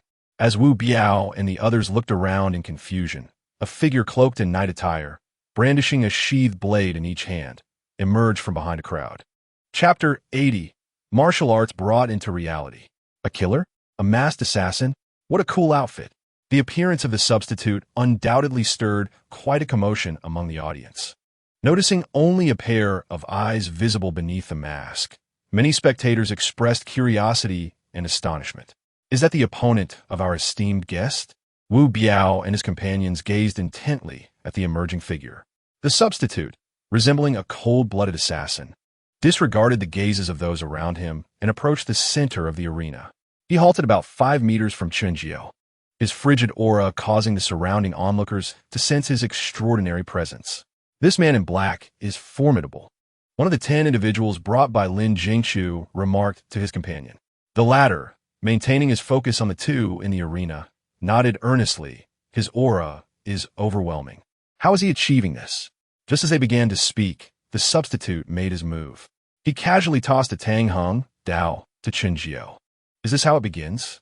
The substitute remarked coldly. Chunjio caught the flying blade and nodded. Let us begin. The sound of an explosive impact resonated through the air, leaving the audience in disbelief. Is this a joke? How powerful! The intensity of the black-clad figure's prowess was astonishing, eliciting gasps of awe from the crowd. The battle had only begun, yet the substitute had already left everyone stunned. He shot forward, the air vibrating as waves of force surged around him, leaving a fleeting shadow as he closed in on Chunjio. With a swift motion, the Tang Hung Dao was drawn, and an icy gleam flashed as the crescent-shaped blade approached Chunjio's face. Yet, despite the ferocity of the substitute's attack, Chunjio remained undaunted. Just as the long blade neared him, he skillfully blocked it with the still-sheathed Tang Hung Dao, exhibiting a confidence that was nothing short of breathtaking. He blocked it? The black-clad figure's terrifying strike was thwarted by our esteemed guest, as the crowd gasped in astonishment. Their eyes widened in disbelief at the sight of the now-revealed black-clad figure clashing with Chunjio's blade sheath. Before they could continue their exclamations, the substitute moved again. Drawing his blade, he launched a relentless assault, delivering strikes at various angles toward Chunjio, akin to a torrential storm aiming to overwhelm him completely. In response, Chunjio did not remain passive, countering the substitute's attacks with deft precision. After deflecting several strikes, he hurled his blade sheath to push the substitute back and transformed into a streak of light, charging toward his opponent with the drawn Tang Hung Dao. The clash resumed with a series of rapid exchanges, their blades moving so swiftly they became indistinguishable. The air crackled with the sound of metal colliding, echoing in the ears of the spectators. Get down, you're blocking my view. Wu Biao and the others were utterly captivated by the terrifying prowess displayed by Chunjio and the substitute. Some individuals, overwhelmed by the intensity of the battle, involuntarily stood up from their seated positions. Hey, sit down, came an irritated reminder from those behind them. Apologies, I couldn't help myself. The standing individual replied sheepishly as he sat back down, casting a quick apologetic glance before returning his focus to the fierce duel occurring in the middle of the arena. Both the substitute and Chunjio had yet to unleash their full potential. Even their preliminary exchanges, not even qualifying as warm-ups, were still perceptible to the naked eye. Yet, despite this, the sheer ferocity of their combat left the audience utterly spellbound. To describe the spectacle as merely splendid would be an understatement. Martial arts had been vividly brought into reality, surpassing even the most thrilling scenes depicted in films and dramas. Unbeknownst to them, several spectators could no longer resist the urge to rise once more. Are you deaf? I told you to sit down. I apologize. I cannot help myself. I cannot help myself. The same words echoed in multiple corners of the surroundings. Those who stood up with the same sense of apology found their bodies returning to autonomy, only to sit back down once again. Meanwhile, in the center of the arena, Chunjio and his doppelganger engaged in a fierce battle, exchanging over 100 strikes without a clear victor. At this moment, the warm-up concluded, and it was time for them to unleash their true strength, becoming visible to ordinary spectators. As a result, their figures appeared increasingly swift and blurred in the eyes of all. Eventually, the common onlookers could only perceive two glimmers of cold light colliding fiercely in the center, while the silhouettes of Chunjio and his doppelganger became nearly invisible to those outside the fray. Suddenly, another individual stood up in excitement. I have endured you for far too long. Teach him a lesson. This time, those who rose could no longer pacify those behind them with a mere apology. Several, even a dozen people surged forward simultaneously, restraining the stubborn individuals and giving them a thorough beating. Techniques such as one sword opens the heavens, one sword separates worlds, and snow drifts among people were shouted out as the passion ignited by Chunjio's clash stirred the crowd. Although they could not replicate the authenticity of the battle, they were eager to indulge in their own verbal expressions. How exhilarating! After several minutes of this spirited beating, many felt the wild blood coursing through them. Ignited by the combat of Chunjio, finally subdued. Aside from those who lay on the ground, bruised and battered, the rest wore expressions of satisfaction. Simultaneously, the two combatants finally revealed themselves. They ceased their exchange and stood several meters apart, brandishing their blades with an air of unparalleled mastery. "Ah, sir, I love you." After a brief silence, a shrill cry erupted from an unknown source, and the entire underground parking lot erupted in fervor. Wu Biao and the others were equally overwhelmed with excitement. One by one, they rose, their gazes toward Chun Jiao filled with fervor and exhilaration. Amidst the deafening cheers, Chun Jiao signaled for his doppelganger to depart. The doppelganger, without hesitation, nodded and leaped, vanishing in a thin air as it deftly traversed the surrounding concrete pillars. As for the scene, it had become uncontrollable. Too many people were in a state of excitement at that moment. Chun Jiao even noticed that some women in the crowd had completely lost themselves, excitedly attempting to rush toward him. Was such excitement necessary? Chun Jiao found himself somewhat bewildered. Was this mere battle truly worthy of such fanaticism, akin to that of zealots in certain religions? Unable to comprehend, Chun Jiao chose not to dwell further. Noticing that the situation had yet to spiral completely out of control, he swiftly maneuvered, disappearing from everyone's sight. As he passed behind a concrete pillar, he took with him the doppelganger, which had reverted to its doll-like form, and the Tang Dao in his hand. By the time Chun Jiao entered a safe passage, the screams behind him had yet to subside. It was utterly insane. It seems prudent to avoid such crowded places in the future. They are indeed unsuitable for me. Chapter 81. You are first my own, then others' leader. On the 23rd floor, Chun Jiao returned here once again. Sister Jinghong, do not worry. We shall convey the results of today's negotiations to my father promptly. Our interests are not in conflict. Cooperation is inevitable. All right, I shall await your good news. Sister Jinghong, are you truly not planning to accompany us to the Ling Tian base? There is no need. If you still regard me as your sister, then expedite the cooperation between our sides. It would not be detrimental to your Ling Tian base. Very well. Is the discussion concluded? Lin Jingchu intended to say something more when Chun Jiao's voice resonated from behind them. It was quite coincidental. From their conversation, it was evident that the negotiations had reached a conclusion. Upon hearing Chun Jiao's voice, Lin Jingchu turned and indeed saw Chun Jiao standing right behind her, her body involuntarily trembling slightly. Why you? How did you return? Chun Jiao chuckled. If I did not return, they would have all been taken away. You played your cards quite well. At this moment, Wei Jinghong emerged from the doorway. Do not frighten Jingchu. She is merely concerned for me. Rest assured, in this lifetime, aside from being by your side, I shall go nowhere else. This was the first time Wei Jinghong had so overtly expressed her position to Chun Jiao. Was this a confession? Chun Jiao, caught off guard by Wei Jinghong's sudden declaration, found himself at a loss for how to respond. Though he had been in relationships before, they had always been initiated by him. He had never experienced such treatment before. Miss Wei, we shall take our leave now. Whenever you have time, you and your husband are welcome to visit our Ling Tian base. Lin Yun interjected at that moment, sensing Chun Jiao's current state of hesitation. He had no desire to experience again the sense of pressure he had felt previously. After bidding farewell to Wei Jinghong, he did not wait for Lin Jingchu to react, but pulled her along, nodding toward Chun Jiao, and hurried toward the stairway. Their demeanor suggested they were eager to escape from whatever fearful presence loomed nearby.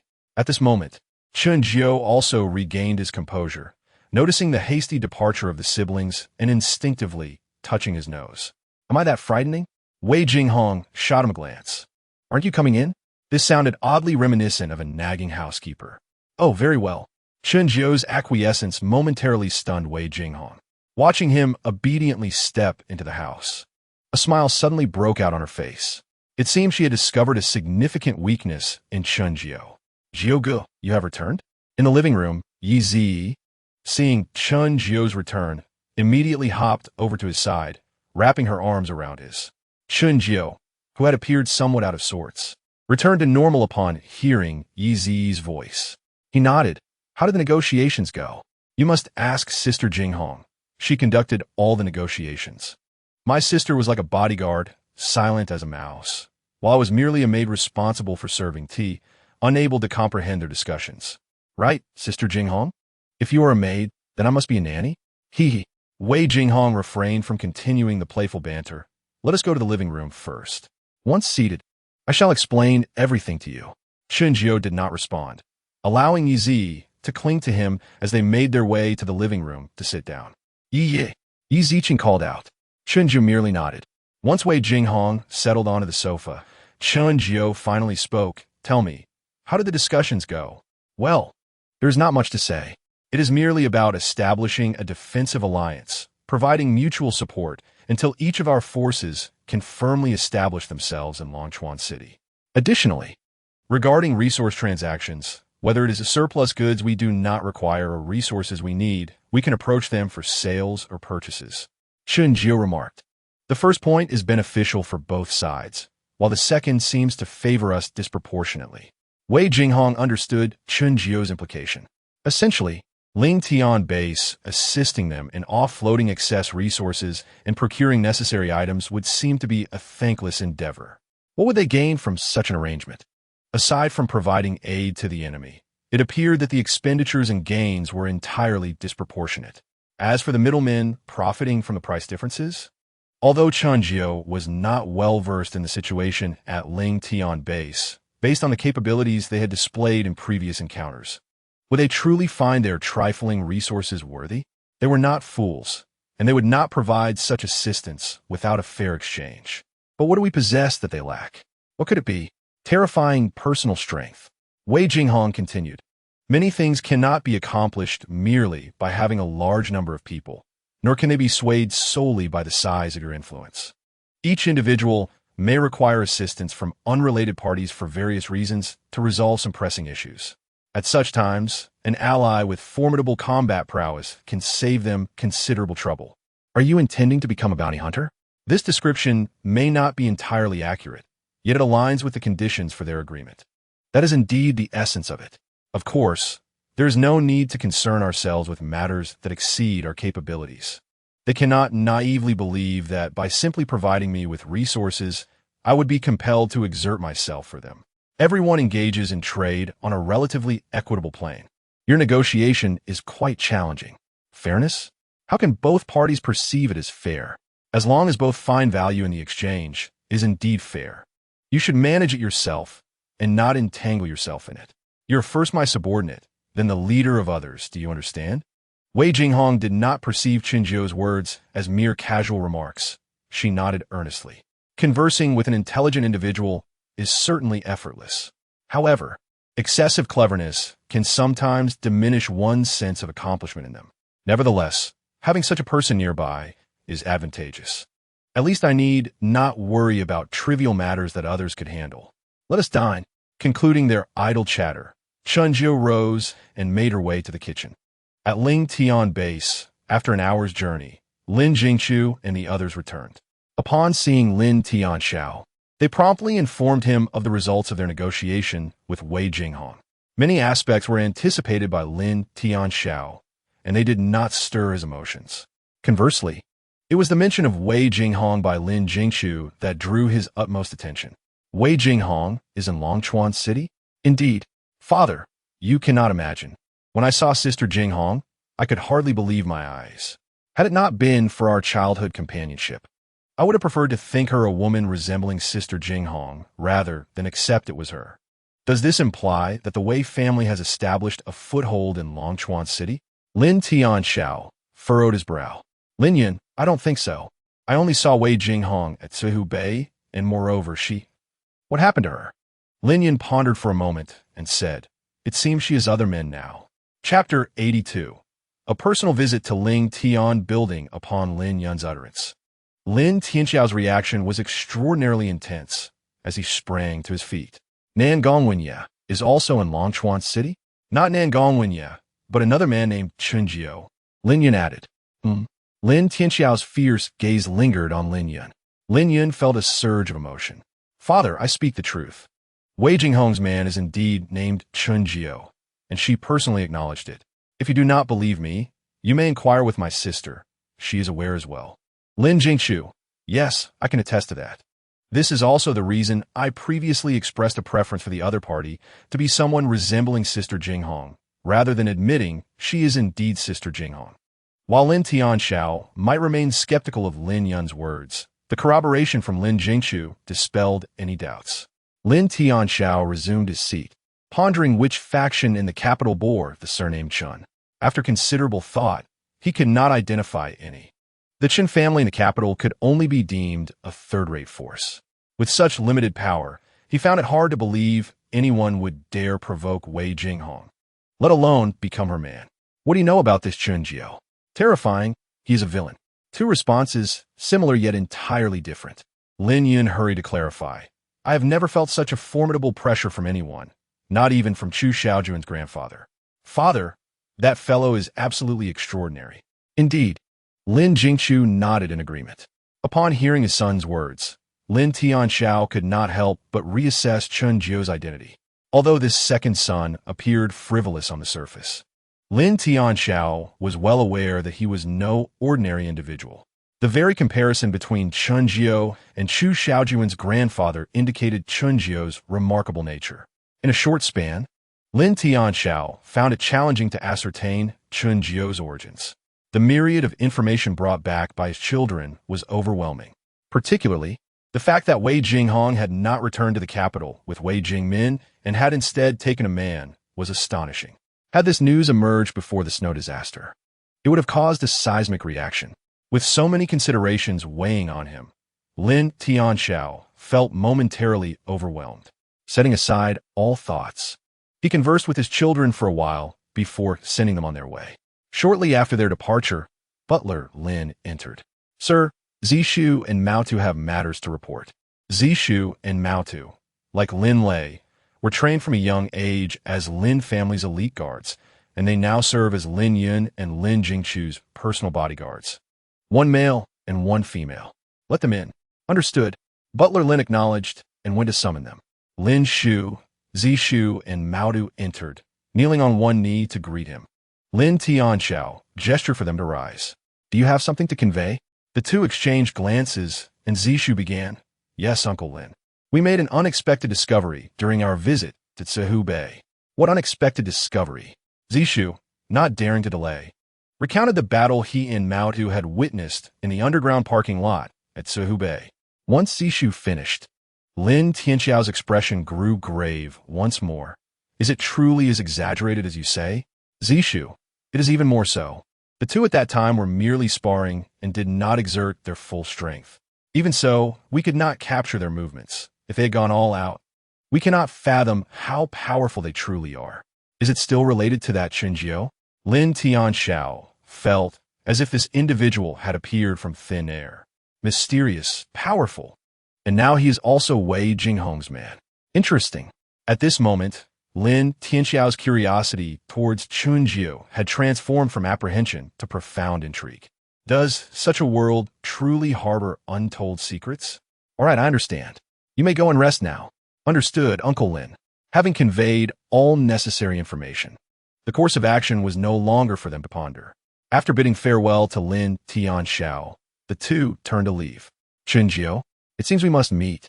The following morning, outside Ling Tian building, in the snow-covered ground, Chun Jiao, clad in a complete shadow suit and wielding a Tang Hung knife, gazed at the towering edifice before him.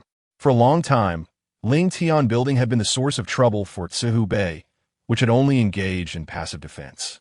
Given the cooperation established between the two parties yesterday, Chun Jiao felt it essential to deepen the understanding of Tsehu Bay among those here.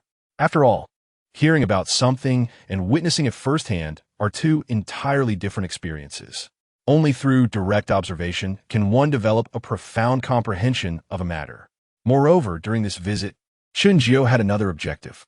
Certain rules he had established must not be violated by others, himself excluded. Who are you?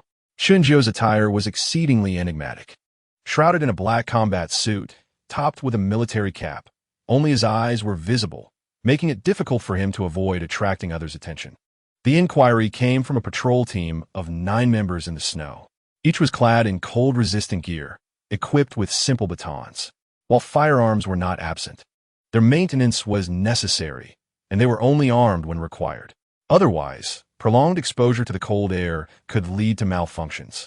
As the security personnel approached, Chun Jio remained silent. In a blink, he appeared behind them. The individuals behind Chun Jio, upon witnessing his reappearance, fell to the ground, dragging their dislocated arms as they howled in the snow. There's a situation. An incident has occurred. Chun Jio did not conceal himself, and, as a result, the wails of the 9 security guards quickly attracted nearby reinforcements. Put down your weapons. Raise your hands and squat down. A security guard warned Chun Jio. Chun Jio remained unresponsive and continued toward a hastily created entrance to the building. Block him. Seeing that the warning had no effect, one of the guards issued a command, and immediately several dozen security personnel drew their batons and charged at Chun Jio. This action undoubtedly brought them considerable trouble. Throughout, Chun Jio did not pause his steps, and those who approached him mysteriously fell to the ground, howling in agony. No one could discern how he struck. Around him, it seemed as if an invisible pair of hands were perpetually clearing the threats. The incidents occurring within the first layer of the building soon attracted the attention of the security chief responsible for this area. Upon entering the building, Chun Jio was met with an influx of individuals from all directions. Some even resorted to firearms. However, in the presence of Chun Jio, these individuals were no more than mere decorations. Close combat was futile, and in ranged attacks, before they could even lock onto Chun Jio, he appeared before them like a specter, proving to be an insurmountable opponent. The situation escalated rapidly. Eventually, even Lin Tianxiao and others residing on the top floor became aware of the unfolding events below. What transpired? Lin Shu asked. A mysterious individual has breached the building and has ascended from the very bottom. What? One person? What is the security team doing? Upon hearing the report, Lin Tianxiao was initially taken aback, then quickly realized the gravity of the situation. Evacuate everyone below. Allow him to ascend. Also, inform the other 4 elders that we shall await him in the conference room on the top floor. Understood. The person delivering the report acknowledged and swiftly departed. What is happening, dear? Lin Tianxiao's wife inquired from within the room. Alongside her were their 3 children and a haggard-looking woman who all regarded him with concern. Lin Tianxiao hesitated momentarily. It is someone from Suihuan. From Suihuan? Only Lin Jingchu and Lin Yun in the room understood the implications of those 3 words. Upon realizing that someone from Suihu wanted to come knocking, both felt a sense of unease. Didn't we agree yesterday? Why are they seeking trouble today? Lin Jingchu questioned. Perhaps they are not merely seeking trouble, but intend to issue us a warning, Lin Yun surmised, to which Lin Tianxiao readily agreed. Stay inside and do not venture out. I shall meet this lone rider. With that, Lin Tianxiao donned his coat and departed from their home. Eldest brother, little sister, you visited Suihuan yesterday. How much do you know about their true capabilities? Lin Xiao queried. Lin Jingchu shook her head. We only negotiated yesterday and did not engage in combat. Thus, we are unaware of their true strength. However, they do have a training facility in their underground parking lot, suggesting that their individual prowess is not to be underestimated. An unwelcome guest indeed. Outside, Chun Jio had fought his way from the first layer of the snow-covered building all the way to the 25th floor. The path he traversed was littered with moaning figures. Chun Jio did not kill. Instead, he merely incapacitated them temporarily, with the help of a skilled traditional Chinese medicine practitioner. Dislocated arms could easily be set back in place. Even so, the number of security personnel he had taken down surpassed 1,000. His terrifying prowess instilled fear, and his calm demeanor deterred those attempting to attack him. As he continued his ascent, those blocking his path instinctively retreated. With a thunderous clash, someone mustered the courage to charge at him, only to be seized by Chun Jio. Gunshots rang out, and as the attacker became a human shield, Chun Jio seized the weapon from his grasp and hurled it, sending the shooter flying, indifferent to their fate. All halted. Finally, someone from above called for a ceasefire. Sir, the security manager responsible for the lower levels addressed the newcomer respectfully. The individual did not acknowledge him, but instead focused on Chun Jio. This gentleman, our President Lin, requests your presence. Chunjiu nodded nonchalantly. Lead the way. Please follow me. Disperse your men. Those injured will receive double the resources today. The newcomer instructed the security manager before departing. Understood, sir. The manager replied respectfully, then watched as Chunjiu and the other individual headed toward an elevator, remaining until they vanished from sight, before turning to handle the chaos Chunjiu had left behind. As for the security personnel, they were left in shock.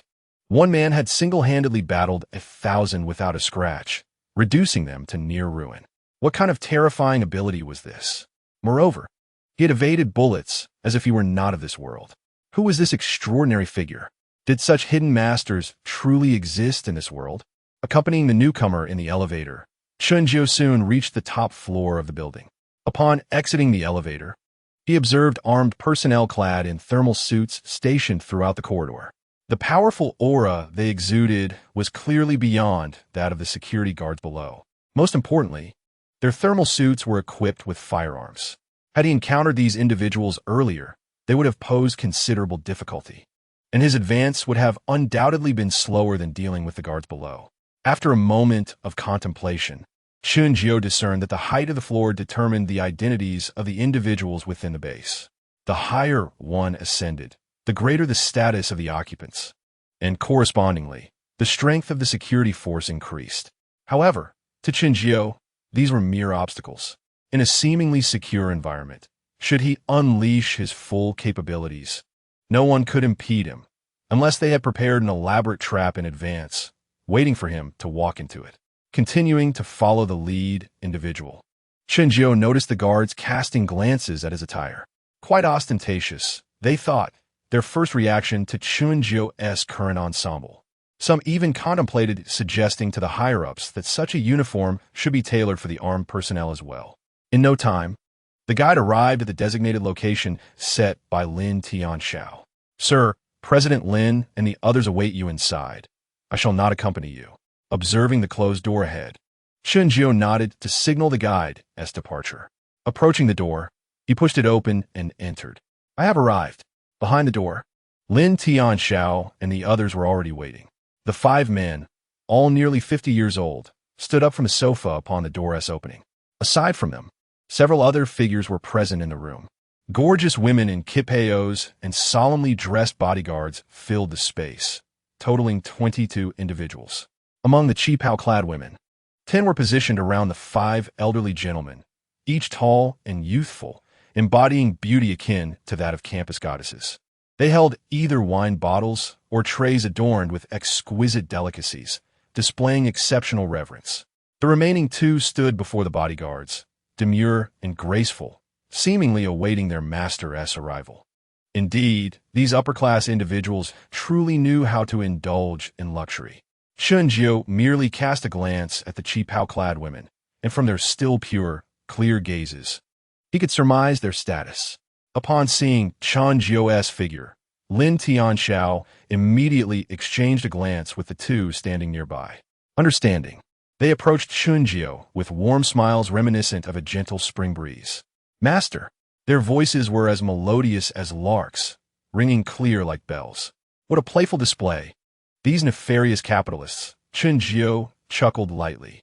So, is this your attempt to bribe me? Ha ha. Lin Tianxiao laughed heartily. A guest is a guest. I have always been generous to my visitors. Even to unwelcome guests, you exhibit such courtesy? Whether one is a welcome or unwelcome guest is a matter to be determined after our discussion. Prior to that, the customary hospitality must not be neglected. Reaching this point is no mere coincidence. As Chunjiu spoke, he approached Lin Tianxiao and the others, flanked by the 2 women who had taken their place beside him. Chapter 84.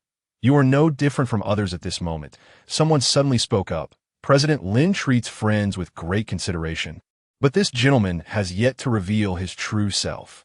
Is that not somewhat impolite? Chunjiu paused in his steps. And you are? I am Hao Zizai, one of the 5 elders of the Ling Tian base and the chairman of the Tungkong group before the apocalypse. If you are from Longchuan City, you should have heard of my name. Of course, it is merely hearsay, Hao Zizai replied, his expression brimming with arrogance. Chunjiu's gaze remained indifferent, and he offered no reply. Continuing forward, He seated himself directly across from Lin Tianxiao on the sofa. I am not here to seek you out, therefore. Your identity is of no concern to me. Enough, brothers Zai. There is no need to quibble over such trivial matters. Let's all take a seat, Lin Tianxiao interjected, halting Hao Zizai's words and returning to his own position. Though Hao Zizai was displeased, he could only huff in response and take a seat on the sofa. However, in his haste, he failed to notice the young woman in a qipao carrying a crystal tray beside him. His elbow struck the tray, sending it crashing to the ground, with a portion of red wine spilling all over him. I'm so sorry, Mr. Hao. The qipao girl, clearly terrified and pale, immediately knelt down, repeatedly apologizing. How dare you? Look at the mess you've created. With a surge of fury, Hao Zizai stood up and kicked the qipao girl, who fell to the ground but quickly knelt again, disregarding her pain. I'm truly sorry, Mr. Hao. I didn't mean to. Oh, so if it wasn't intentional, then it must have been on purpose? No, it wasn't, Mr. Hao. Brother Zizai, please calm down. It's not worth your ire over someone so lowly. We have guests. For President Lin's sake, let us overlook this incident. Huang Zihao interjected, shooting a glare at the kneeling qipao girl. Hurry and clean this up. You have no sense at all, truly worthless. The qipao girl felt a swell of injustice within her, yet she dared not defend herself. Holding back tears, she trembled as she crawled to gather the scattered crystal tray and items. If it weren't for Lao Huang pleading for you, you'd know the consequences of offending me today. Thank you, Mr. Hao. Thank you, Mr. Huang. The qipao girl expressed her gratitude. That's enough, Brother Zizai. It's unwise to let such a person ruin one's mood, another voice chimed in. Thus, Hao Zizai reluctantly resumed his seat on the sofa. Yet feeling the coolness of the wine on his clothing, his gaze flickered towards Chen Jiao, sneering. A lowly person is always lowly, forever unworthy of being in esteemed company. Only in this world of calamity do they have the right to appear among us. Before the snow disaster, someone of their ilk wouldn't even deserve a second glance. Suddenly, a chilling glint flashed before everyone's eyes, and in the next moment, a gleaming Tanghung knife was embedded in Hao Zizai's throat. The one wielding the blade was none other than Chen Jiao, who had risen without anyone noticing. What are you doing? Lin Tianxiao and the others sprang to their feet in alarm. Mr. Hao, the bodyguards in the room were roused into action. As they reached for their weapons, Chen Jiao had already vanished, and when he reappeared, all 10 bodyguards lay lifeless on the ground, their necks twisted. Shut your mouth. Huang Zihao attempted to speak, but was silenced by Chen Jiao's 2 words. Ignoring the gazes directed at him, Chen Jiao focused on the struggling Hao Zizai, pinned helplessly to the sofa by the knife. You call me lowly, yet do you consider yourself noble? Hao Zizai's eyes were filled with fear as he attempted to speak, but all that emerged was blood and a few inaudible words. Chen Jiao, undeterred by the desperation in Hao Zizai's eyes, coldly remarked, We all bear the same burden of existence. I had thought you were different, yet it appears you shall meet the same fate. Hao Zizai began to struggle, disregarding the sharp blade at his throat, desperately gripping the knife's edge as if to pull it out. Chen Jiao scoffed. We are merely a group of marauders, thriving on the suffering of others to create our own joy. In your next life, do not assume you are of any greater worth. You should be thankful for their existence. Without them, what are you?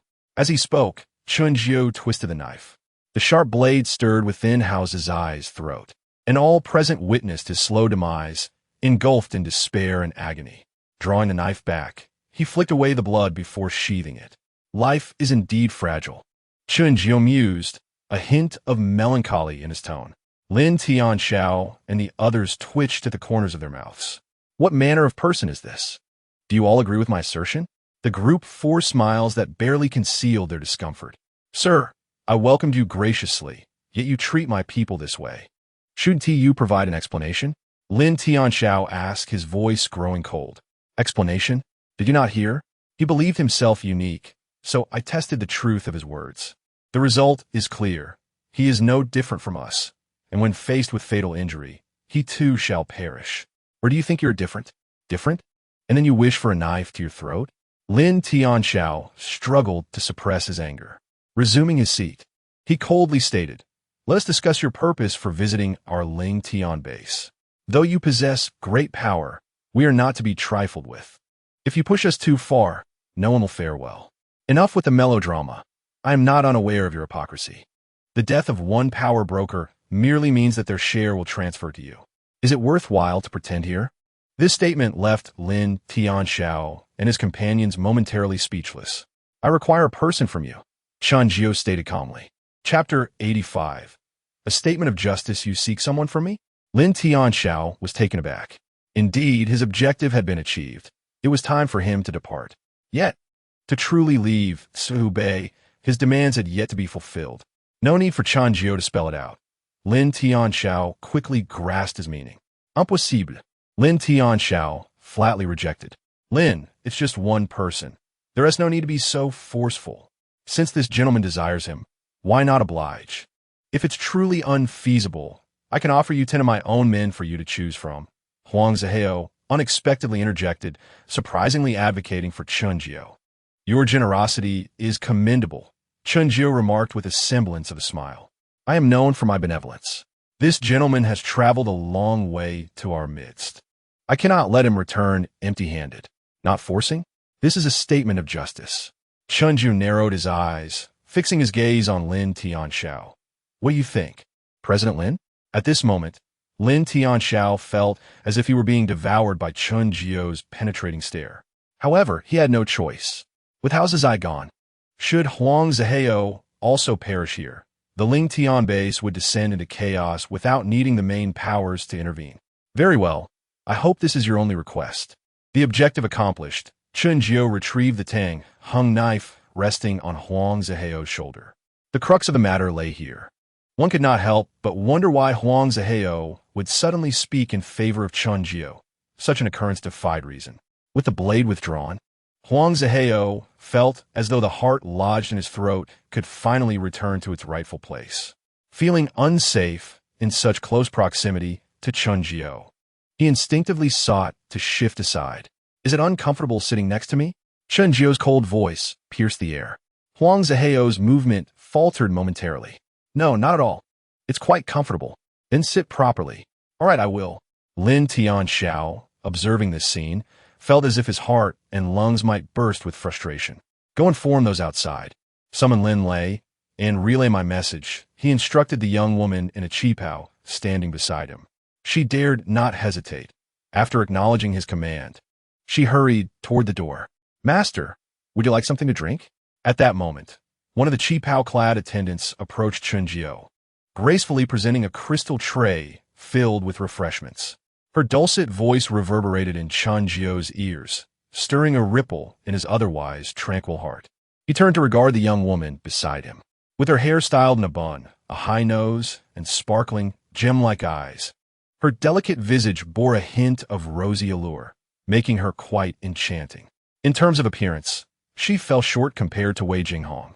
Yet when juxtaposed with the Yi sisters, she was hardly lacking. Moreover, standing at least 7 meters tall, she possessed a height that the Yi sisters could not match. Others, witnessing the qipao girl actively seeking Chen Jiu's favor, regarded her with newfound interest. What's your name? Chen Jiu inquired. Reply, my master. This servant is called you. Very well, I understand. I shall forego the drink. Chen Jiu declined her courteous offer. Little did he know, his words struck Yu like a thunderbolt. Her gaze involuntarily shifted towards Lin Tianxiao and his companions, realizing they were watching her with bemused expressions. Instantly, her previously radiant face turned pale. Why are you still here? What sort of training have you received? Qin Feng barked coldly. Yu appeared even more ashen. The young girl bit her lip, tears nearly spilling from her eyes. I merely wished to decline the drink and did not intend to prevent her from serving at my side. Old fellow, overstepping boundaries is not a commendable habit. A twitch flickered at the corner of Qin Feng's eye, but he quickly regained his composure. What my esteemed master says is true. I, Qin, have meddled unnecessarily. Chen Jiu did not press the matter further. Do not engage in petty cleverness in the future. Lacking strength can lead to dire consequences. This caution was directed at Yu, not one to be oblivious. She felt an unspoken gratitude swell within her upon hearing Chen Jiu's words. Thank you, master.